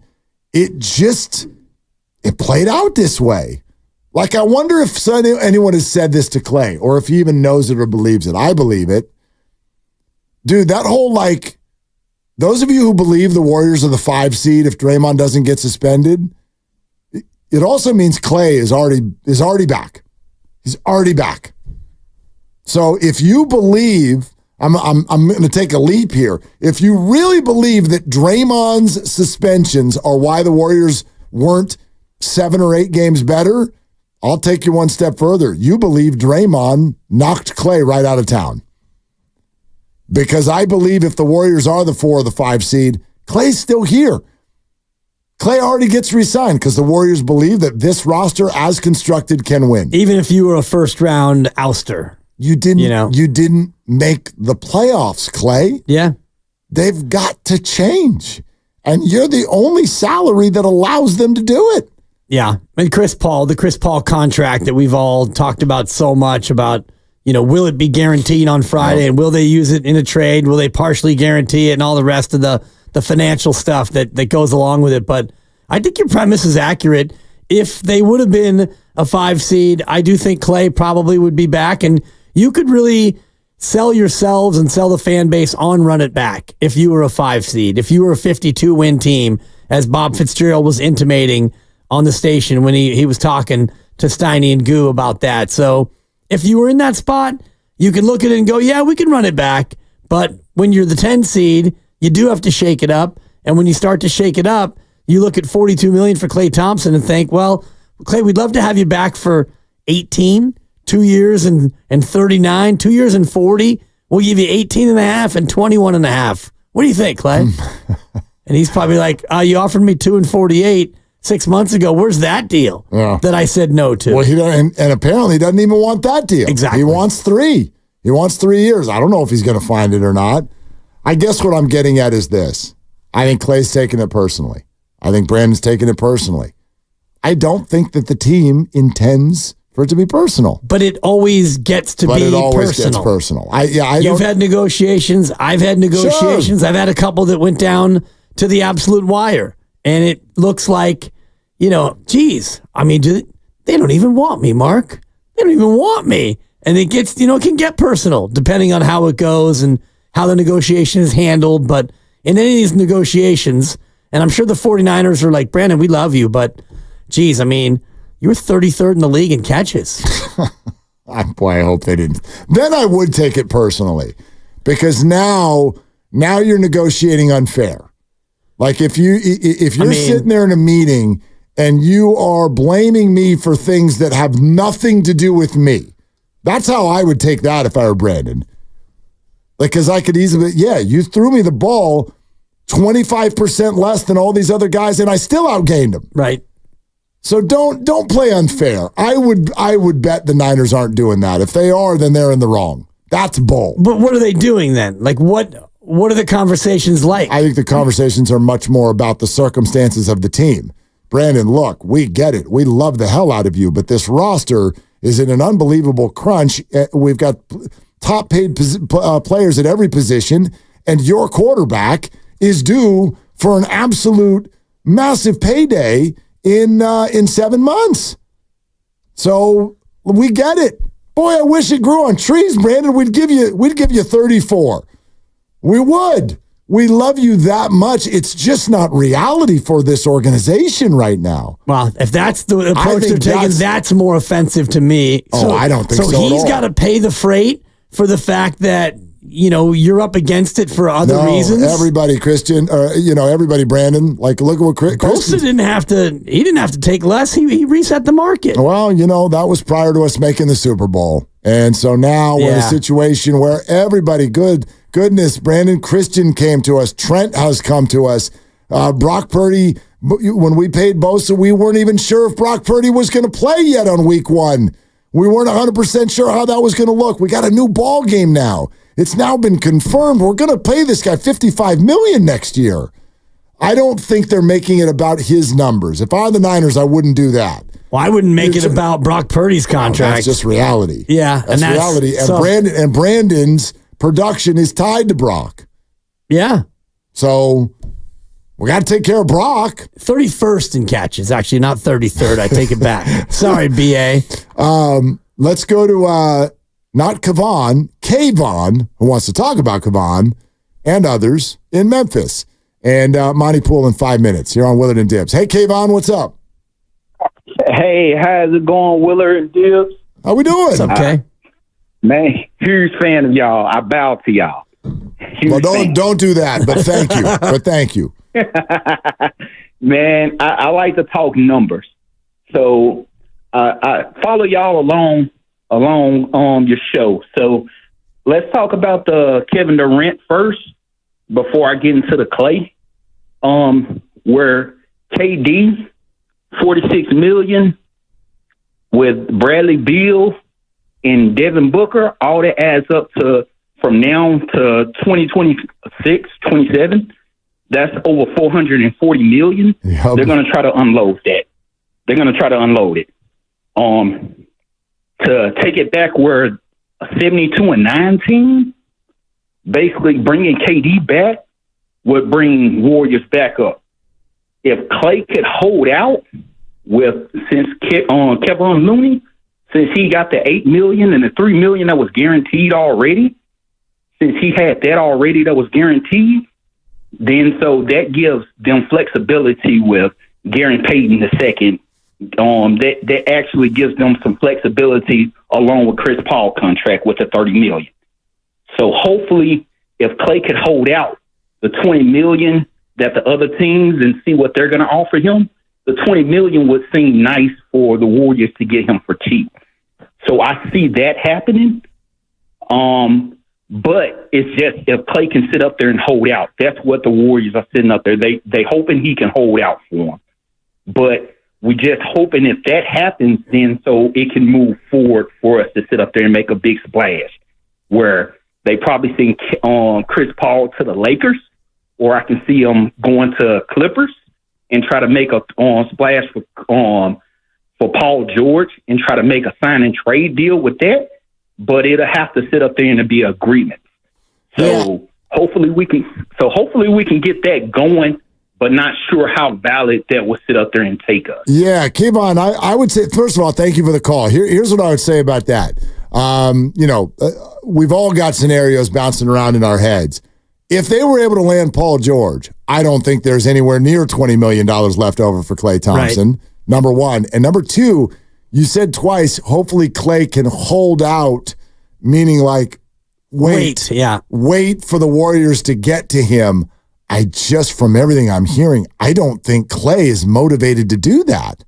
I don't think Klay is motivated right now to do any favors for the Warriors. I don't even know if just like heart of hearts, dude, do you want to be here or not? I don't even know how he would answer that. So the idea of holding out so that the Warriors can give him a little bit less than they offered him a year ago, I just find that hard to believe. It may get to that if like the market just does not have what Klay wants it to have, but I don't think Klay is going to be doing favors to hold and hang and wait so that the Warriors can get to him down the road. That does not sound like that's what he's motivated by at all. It sounds like he's motivated by more about respect and role, playing time, and certainly years. And none of those things, I think, would go along with what the Warriors are trying to offer, especially if you bring in Paul George. So now Klay goes from maybe your option 2, you're kind of our third best player, maybe you're our fourth best player. Would you mind coming off the bench? Oh, here comes Paul George. Now you're definitely coming off the bench, or you can go to another team, new team, fresh start, get a deal, maybe a longer term deal. And man, you're the OG. You got 4 championships. Come in here and mentor us. And, we'll revere you much more than you are at Golden State. Let's get to Rafi and Berkeley on this. Hey, Rafi, you're on with Willard and Dibs. What's up? Rafi. Hey, how you doing, guys? There you are. What's up? Yeah. Okay, so, here's my problem with this and Klay is the 2 years was designed very specifically to end his time with Steph and Kerr. And I think the idea that he wants to extend past like what they see as this kind of contained window, because I'd bet dollars to donuts that Kerr's not sticking around after this term. And I kind of feel the same way about Steph. This speaks to the kind of this idea that he is exceptional and continues to feel that he's exceptional. Kind of, he had to be talked off the ledge all season about how, in fact, he's not exceptional anymore. He's really good. He's just not the player that he used to be. And I think it's a bit of a toxic mental state and emotional state. The idea of Klay's exceptionalism. If he's our second best player, we are not going very far. He's a 3, maybe a 3B on a championship team, and kind of that's what I got, guys. Rafi, thanks. Here's what I'm betting, because you might be right. The Warriors wanted Klay to line up with Steph Curry. At a certain point, I wonder if everybody can understand why, to a future Hall of Famer, even that gets offensive. Yeah. Why do I have to fit in the Steph Curry timeline? My name is Klay, and I'm worried about Klay. So here's what I think I'm worth. Here's what I would like on the open market. And I'm 34. I'm not trying to fit into somebody else's timeline who's 2 years older than me. I think this could even be a part of the whole picture. It happened to Kevin Durant, and it's starting to happen to Klay. Steph's shadow is huge. And at a certain point, great players You can call them egomaniacs for this if you want, but at a certain point, people are like, dude, I'm me. I don't need to always make everything about Steph Curry and his contract and his shadow. I imagine that gets very difficult for people at times, and this might be one of them. All right, Willard and Dibbs, we'll get back to your calls. We see you coming. Stay right where you are. Monty Poole, NBC Sports Bay Area, joins us.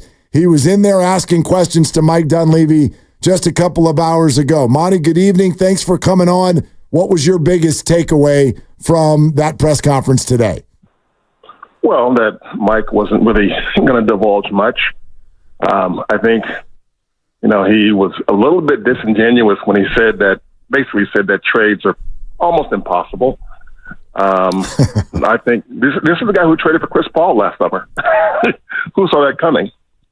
And what did we see the other day? We saw Oklahoma City trade for Caruso, traded Josh Giddey for Caruso. They immediately addressed a defensive need in OKC. So, and then we saw the teams in the NBA Finals. Dallas Mavericks, what got them there? Trade deadline deals. Boston Celtics, what got them there? Last summer deals for Drew Holiday and for Kristaps Porzingis. So trades are not impossible. They're not even difficult if you find the right team at the right time. But to listen to Mike, he was like, trades are really, really hard. I mean, they're not easy, but they're doable. They're doable. They happen all the time in the NBA. And if you look around, you'll see them. So, yeah, I mean, that was part of it. And also, I think it was pretty apparent that, yes, they want to get under the luxury. They want to get out of the second eight, but they want to avoid that, and they will. But that was one of the things that we knew beforehand, so that wasn't a revelation, really. I think he was asked about Kevon Looney and his presence and his opting into his contract, guaranteeing his contract, which, he made it clear, too, that, yeah, they love Kevon, but also, having him under contract makes him easier to trade, and so these are all things that I think if you read between the lines, nothing was a surprise per se. Mike isn't going to surprise us with anything that he says during these sessions. He's pretty good about that. And so to me, he pretty much held his cards close to the chest and didn't really reveal a whole lot. But regarding Klay Thompson, yeah, he reiterated what he said a couple months ago, that they want Klay back.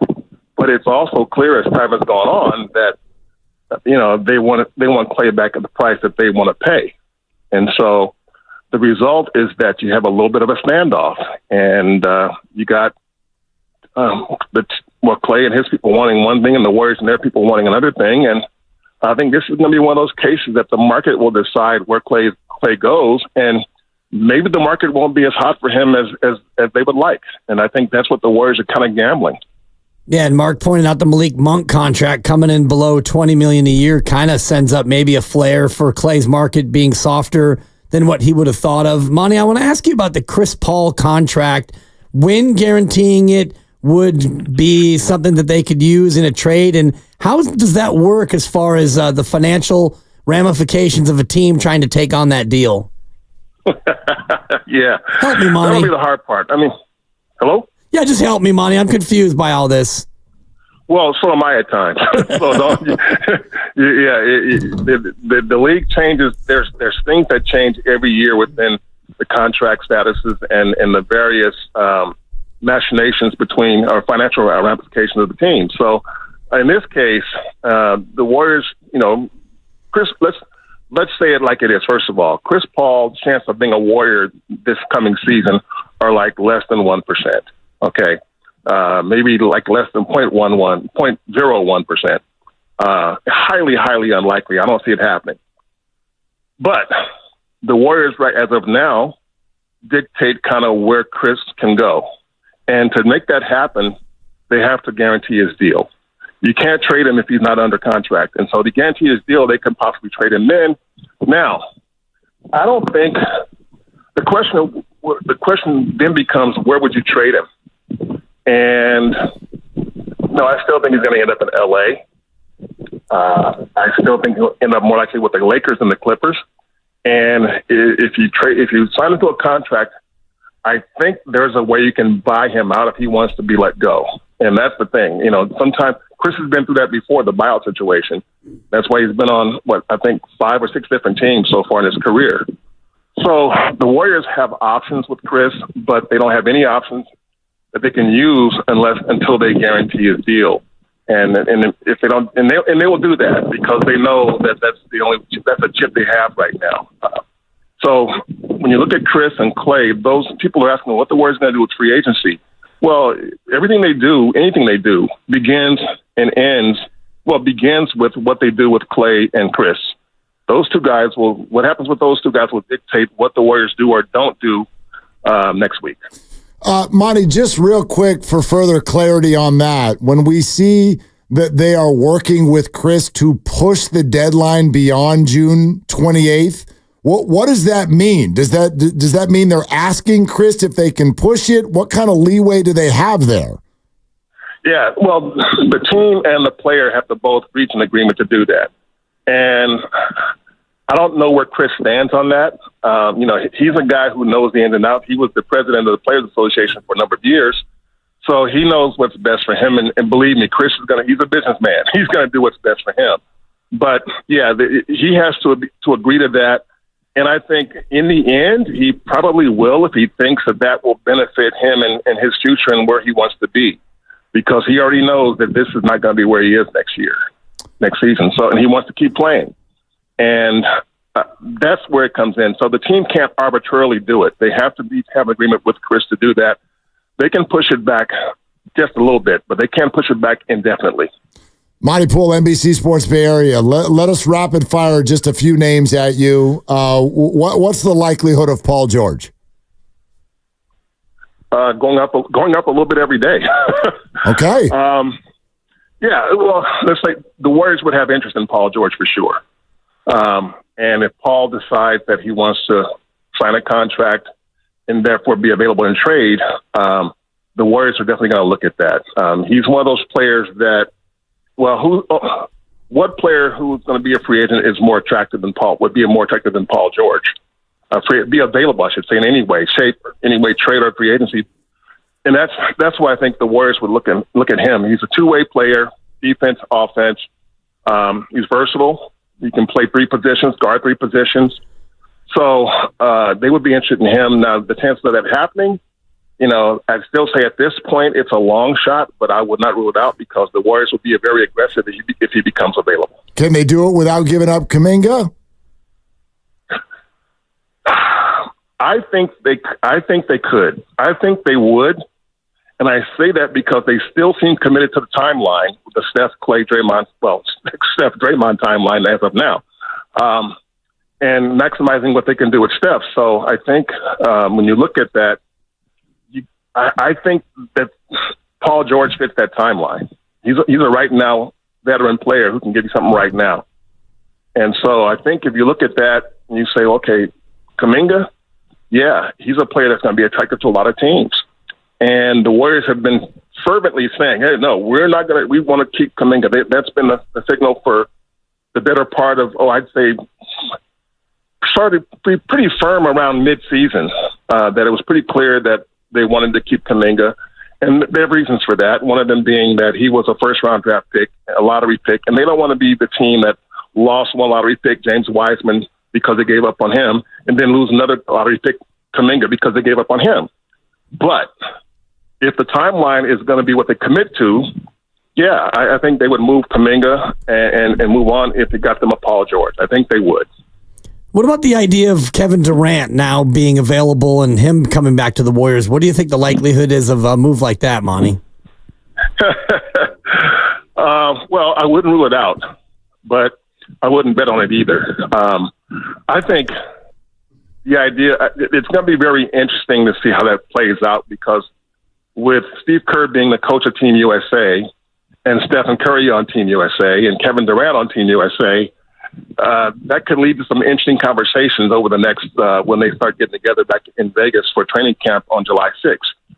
So who knows what can happen between now and then and after that. So I would not rule it out, because I I'm not so sure Kevin's always been available to move. He's not a guy who feels like he has to stay in any one place. And the question is whether he would come back to a place that he's already been is something they'd have to figure out. But if Kevin Durant is in any way available, I think the Warriors would definitely be interested. Joe Lacob has always said he never understood why KD left. One more name for you, Monty. What about Jimmy Butler? Jimmy, well, he fits the timeline, but I don't know if they trust Jimmy's body. He misses a bunch of games lately, every year, like in the regular season and even in the postseason. So Jimmy is appealing in theory, but I'm not sure he's as appealing in reality because he does miss a bunch of games. And Pat Riley made it clear he was not pleased with that. He loves Jimmy Butler's fire, his leadership, what he gives to a team. He loves that competitive desire.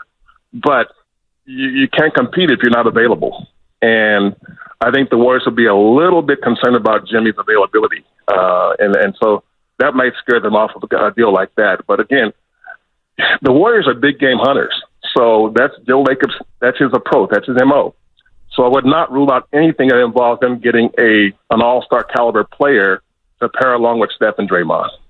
And what do you think the chances are of them bagging something in the big game realm, Monty? Do you think that they're going to be aggressive almost no matter what? Yes. Yes. I don't think they'll look at this team next. I don't think you go to training camp and say, okay, we got Steph, we got Draymond, and we got the rest of the guys. No, I think they want to go in and say, we got Steph, we got Draymond, and we got this guy, and we got the rest of the guys. I definitely think they want another impact player. I think they're going to do whatever they can to bring in at least one other impact player. Monty, before you run, give us, and I know this moves every day, what is your current percentage chance that Klay Thompson is on another team next year? It does move every day. But keep in mind that Klay is the most unpredictable guy on the team. He's a free thinker, a free spirit, and no decision he would make would surprise me, well, except with one exception. If he were to end up in Oklahoma City, I'd be stunned. Okay. I don't see that one. But other than that, I think Klay, I think there's a certain sentimental thought that he'd like to stay with the Warriors. It's the team that drafted him. It's the team that knows him best. And it's the franchise he knows best. So I think, but I think Klay also is curious about what his value is. And that's why I think it's going to be interesting to see, because I just don't think, Klay was once one of the league's top two-way players. And he's not that anymore. And he knows that. He's had to come to grips with that. I mean, he was an all-defensive team player in 2018-19. But since then, with two devastating injuries, he hasn't been able to be the same defender. And so I think for that reason, that's gonna taint his value a bit. He got a max contract last time around. That ain't happening this time. So what's he gonna get? I'm told from several people that he wants at least 3 years. The Warriors may hedge on that, but at some point maybe Klay will too. So the market will dictate it. But I still think that Klay, there's a good chance he comes back, but I wouldn't be surprised if he walks to a team that he thinks gives him a chance and that gives him the kind of respect he thinks that he's earned. Monty, I'm going to push for a number. Percentage chance. Is it higher or lower than 50? That he comes back? Yeah. Barely higher, like 52-48. Wow. Okay. Wow. I know that's waffling. That's waffling. But that's a number. That's also the most optimistic number I've heard anywhere in the last week and a half. Well, I've been saying a 50-50 for a long time, but I'm going to say 52-48 because I think the market I don't think the market will materialize as happily as he would like. I think I don't think there'll be the kind of money he's hoping to get from some of the other teams that would be looking at him. So that's why I think there's a good chance he could return, because if the money's close, it's going to be up to Klay. But I don't think he's going to get a team that's offering $40 million. Yeah, but is he mad at the Warriors? Like, I think that's the vibe right now. Is maybe even if the contract were equal, he'd leave. Money talks, man. Guys can be mad as hell one day, I mean, I remember a time when Kobe Bryant was mad at the Lakers. Yeah, that's true. So, yeah, so that's why, and I don't think Klay is a guy who holds a grudge forever. So that's why, again, I think Klay is enough of a business person to look at the big picture and see what's best for him. And if he thinks it's being with the Warriors, I think he would do that. So, yeah, I'm not going to rule it out at all that he would come back. But again, there's only one move that would surprise me. That would be Klay Thompson in a Thunder uniform. Oklahoma City. Okay. Yeah. Monty, thank you so much. I know it's a busy week. Here we go. Thank you so much for coming on.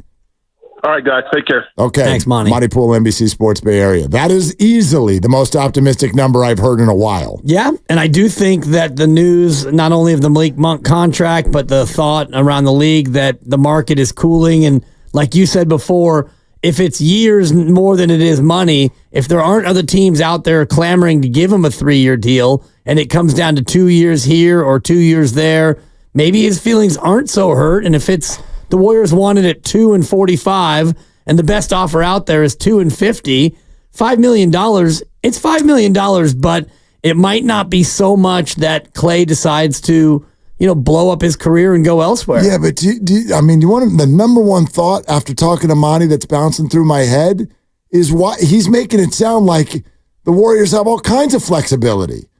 He literally just said, and I'm not saying he's wrong, I'm sure he knows, but he said the Warriors will be doing everything possible to bring in at least one impact player. Right. Maybe two. Then 2 minutes later, he said it's better than 50-50. Klay comes back. Where's all this money coming from? How are you fitting all these people? Be tough. We've been told for months and months and months, aprons and tax dollars and not making playoffs.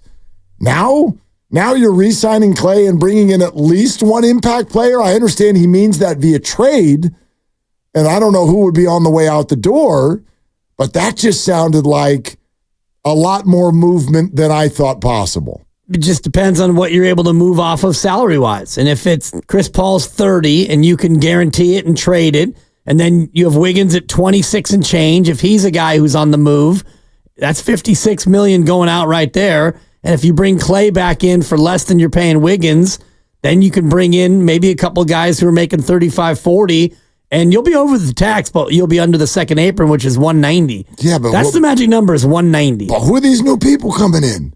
Like Don't know. You cleared 50. Paul George, gone.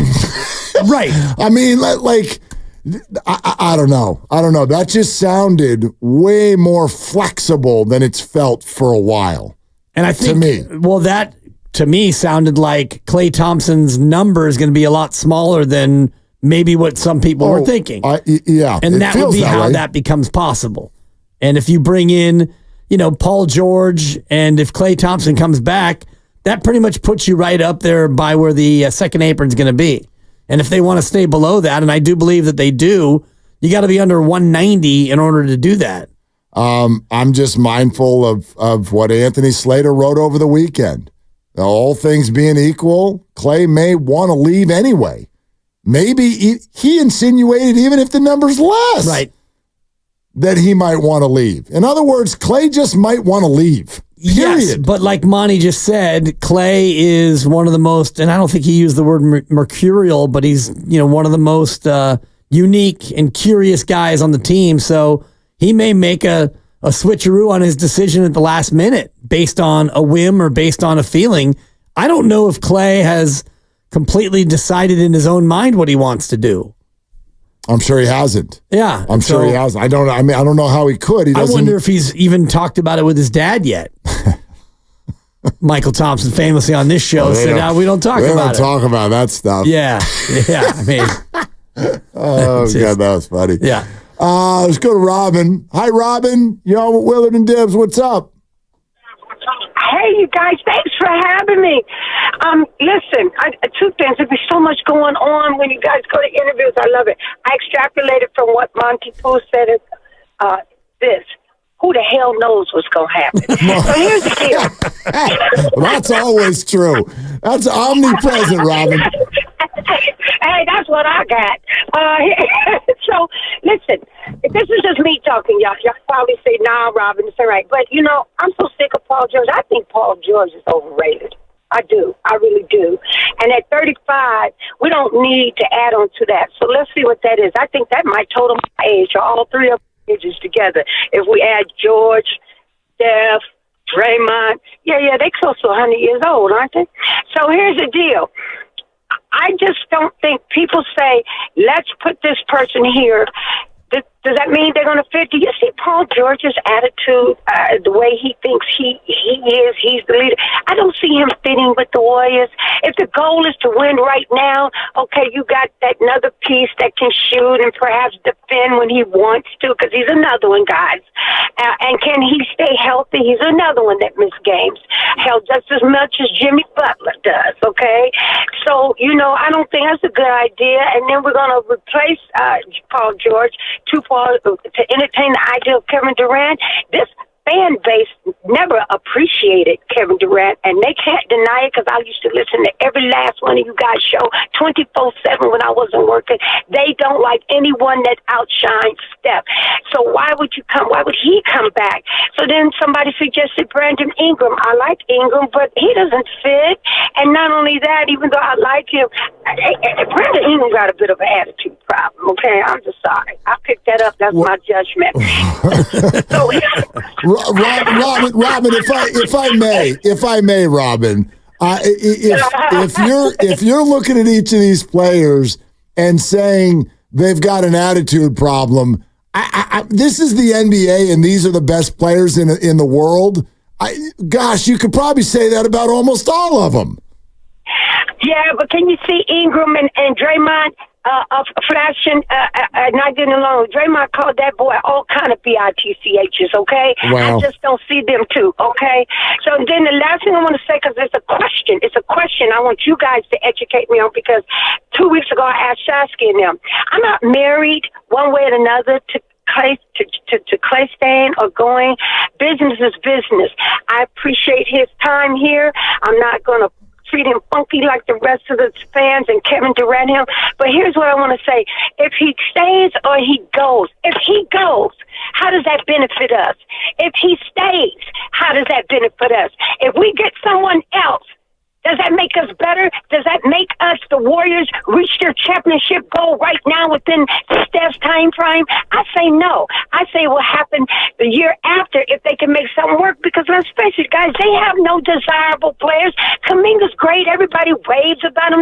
But, come on, he ain't that great there where he can be, just by himself. Something has to go. So my thing is, how do they reach their goal? How do they get better, whether he stays or not? How do they get worse if he goes? Answer me that, you guys. You got it, Robin. I'd be happy to. That's a lot of questions. Well, I think that how do they get worse if he leaves is an easy one. The Warriors need more shooting, and one of their best shooters would leave. So that would need to be replaced, not just once, but probably twice, because I'd argue they need more shooting, and if he leaves, they will need even more shooting. Right. So that to me is issue number one. However, that is findable and replaceable. How are they better if he stays? I mean, the whole thing the whole thing needs to be thrown into the pot of stew. I think it is unlikely that the Warriors at this age can get back to championship contention next year. I don't think it's out of the question. I think it's unlikely. But even if the guys are old, if you do bring in Durant or Paul George, if there are names that get added and some of the young guys can stay and get better, or if there is, I think, a renewed commitment to defense, it's hard to answer without knowing who the other people are that would join.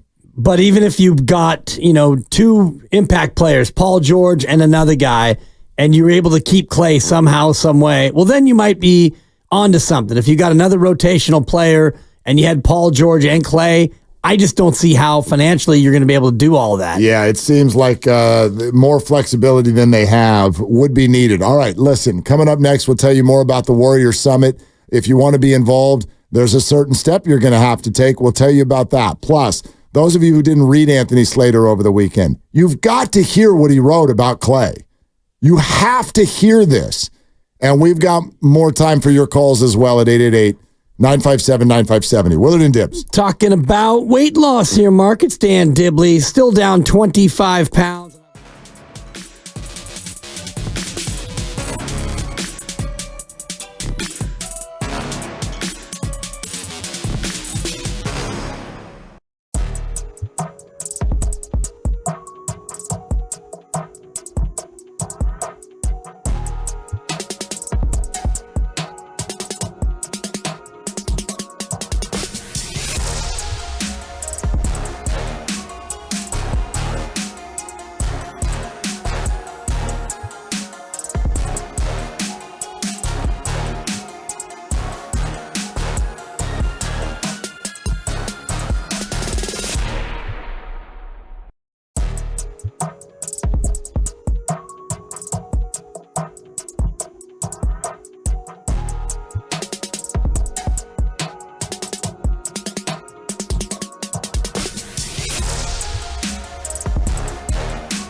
Yeah, I think on that one, it's just, I think that's kind of like private. If those conversations that take place between myself and his representation, or Klay and whoever it is in our group, like teammates, all that, I think that's just like one that I'd prefer to keep private.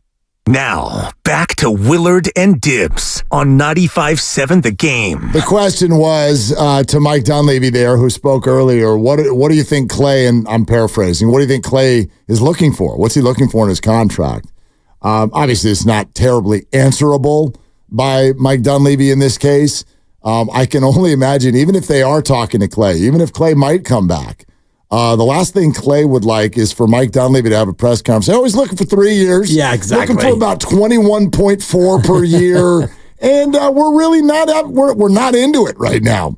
Next question. I mean, Klay's already gotten mad once, reportedly, at Draymond for talking about his contractual stuff in a public space. So I'm not surprised that Mike Dunleavy would not touch anything Klay Thompson related in this presser today. And they knew it. The reporters knew it, but you have to ask it just in case you do get a kernel of information, or you get an indication of what they might be doing, or anything that could be possibly happening. But what you're getting from the tea leaves and from all the reports and all sides is that Klay is not their top priority, and Klay wants to be somebody's top priority. And so when we get to July 1st and the rubber really starts to hit the road in a week from now, I don't think that Klay is going to be a 12:01 a.m. signing, the first guy off the board. Probably not. I think that by the time you get to day 2 or day 3, that's when it's going to become really interesting. And I actually was having a conversation with our program director and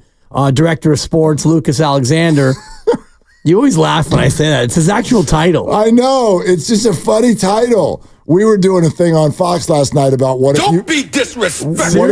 I got your back, Lucas. What if you were the president of sports? Like, what would you do? Like the director of sports. The director of sports. What the hell does that even mean? I tell baseball to baseball and basketball to basketball. You don't even... Doing a heck of a job back there. There's no sports here.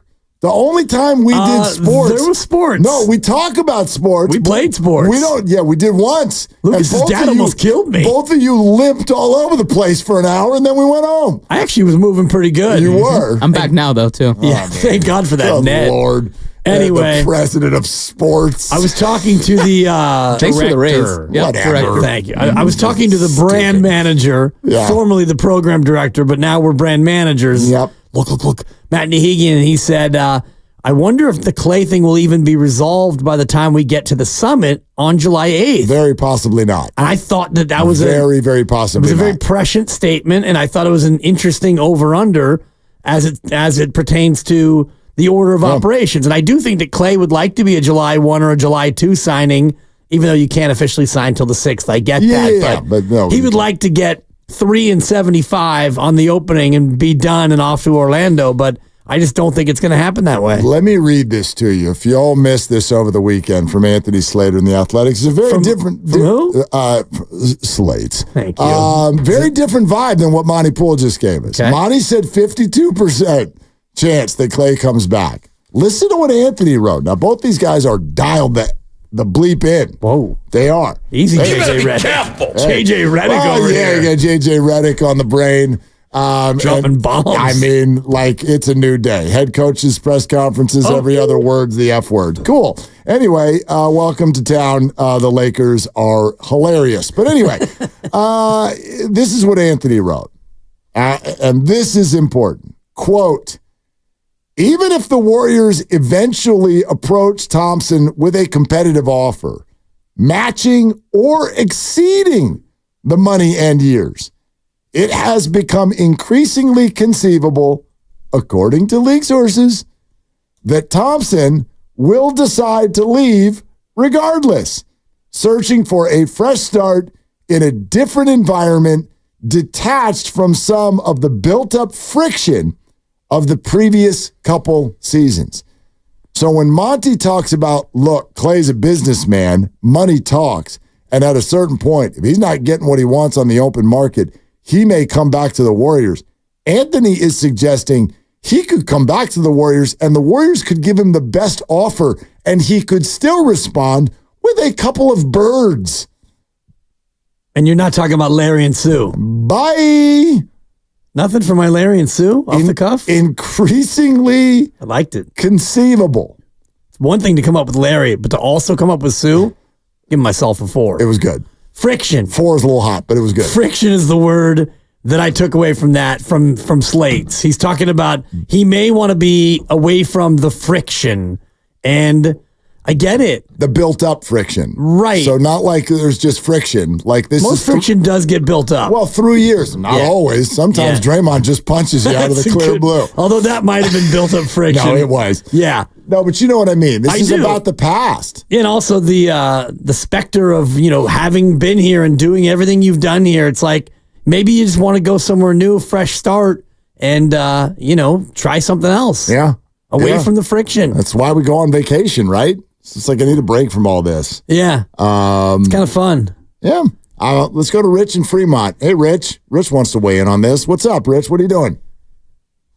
Hey, what's up, guys? Just got off work. I've been listening to the conversation from both sides of the spectrum, and I've been constantly hearing, the same thing that, what, at the end of the day, Klay's going to go simply because this is business and he wants to get paid and this and that.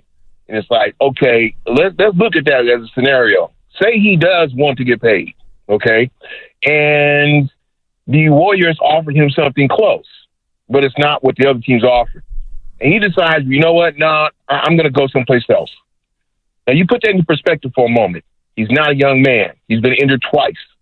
So if he goes and plays for a team that is not really a good team, and he goes out there, and maybe he balls out maybe half the season, pretty good, but then toward down the stretch when they really need him, and they need him probably more exceedingly than he can give, he goes out there, plays, and all of a sudden gets injured. Okay, now guess what? Okay, yeah, you got your contract, yeah, you got paid, but you're injured, and the next season you may not even be able to come back. Now, other scenario, consider the fact that, hey, you know what? I'm Klay Thompson. I got 4 titles. I'm a first ballot Hall of Famer. Okay? This isn't about money with me. Okay? I've already been paid. Okay? This is about my legacy. I can take $20 million from Golden State. Okay? Maybe they pick up one more piece. We are a competitive team.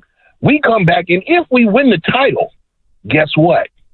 My legacy and who I am in the Bay Area is planted for life. I will be able to go anywhere, do anything. And when we look at the past Golden State Warriors, their careers after Golden State, they won't be as lush as Steph, Dre, and Klay Thompson. We know that. Okay? So if I'm Klay Thompson, I take the latter, because the long-term effect of that decision is going to pan out a whole lot better if he gets the upfront money for now. Thanks, guys. Yeah, Rich, thank you. One thing I don't know, and I know that this is our fallback, which is that in the end, this is always about money. And even Monty just said money talks, and these guys are businessmen. It's all true, but sort of similar to the conversation we just had about Brandon Ayuk. I think different guys handle this differently. It means different things to them. I'm not saying it's not about money. I do think this one, it is about more than just money. It is about the approach. It's about what the Warriors are offering him in addition to money, meaning role. Klay wants to be respected. He wants to be acknowledged. Clearly, to me, when you listen to him talk, he wants to be acknowledged for what he's accomplished. And the Warriors are probably not in a space to do that right now. Not right now. Yeah. I mean, they'd love to, but they'd also love to, sign him for $15 million a year over the next 2 on July 13th when Klay's out of options and save a bunch of money. I've said this for a while. I think the hardest part for Klay, in everything that we've heard, the hardest part for Klay is that there's nothing on the table right now. And that the Warriors are telling him, we got to figure a bunch of other stuff out first. I think that is absolutely burning him up. Right, after all he's done, and he talked about it. I played, 77 games after what I did, and, now he goes through all that to work, to have a full season, and plays better down the stretch, and then he has the offer in Sacramento, and that's going to be how we all remember him. with an 0 for 9 or an 0 for 10. Yeah, I didn't thought too much about that. That, I mean, whatever. But like, if that's the last, Yeah, whatever. But if that's the last thing that he does in a Warrior uniform, that stings a little bit. Yes. Yeah. That stings. It does. Yeah. Interesting stuff today. Hey, Grandy, what are you doing? What are you doing at 4 minutes from now? We're going to hear Bonte and Shasky on the morning roast talk about some similar things you guys have been talking about. Yeah. Paul George, Klay Thompson, all that sort of stuff. And then we'll hear from you guys in the back half. Oh, okay. Yeah. Okay. Don't you worry. I'm not worried. I'm not worried at all. I'm worried that people are going to miss out on their chance to be at the Warriors offseason summit. So promise to one more time to let you know what you need to do and what a summit is. For those of you who don't know, it's all the hosts together at one time debating and discussing a major topic. And the Warriors offseason will be the topic 2 weeks from today. So it's Monday, July 8th. Dibbs and I will be live at Fremont Bank, 39150 Fremont Boulevard in Fremont, starting at 2. Our friends show up at 4. Steiny, Goo, Bonte, Joe, 4 to 6 in Fremont off-season summit. Space is limited, so if you want to join us, and we hope that you do, you got to go to 957thegame.com and reserve your free spot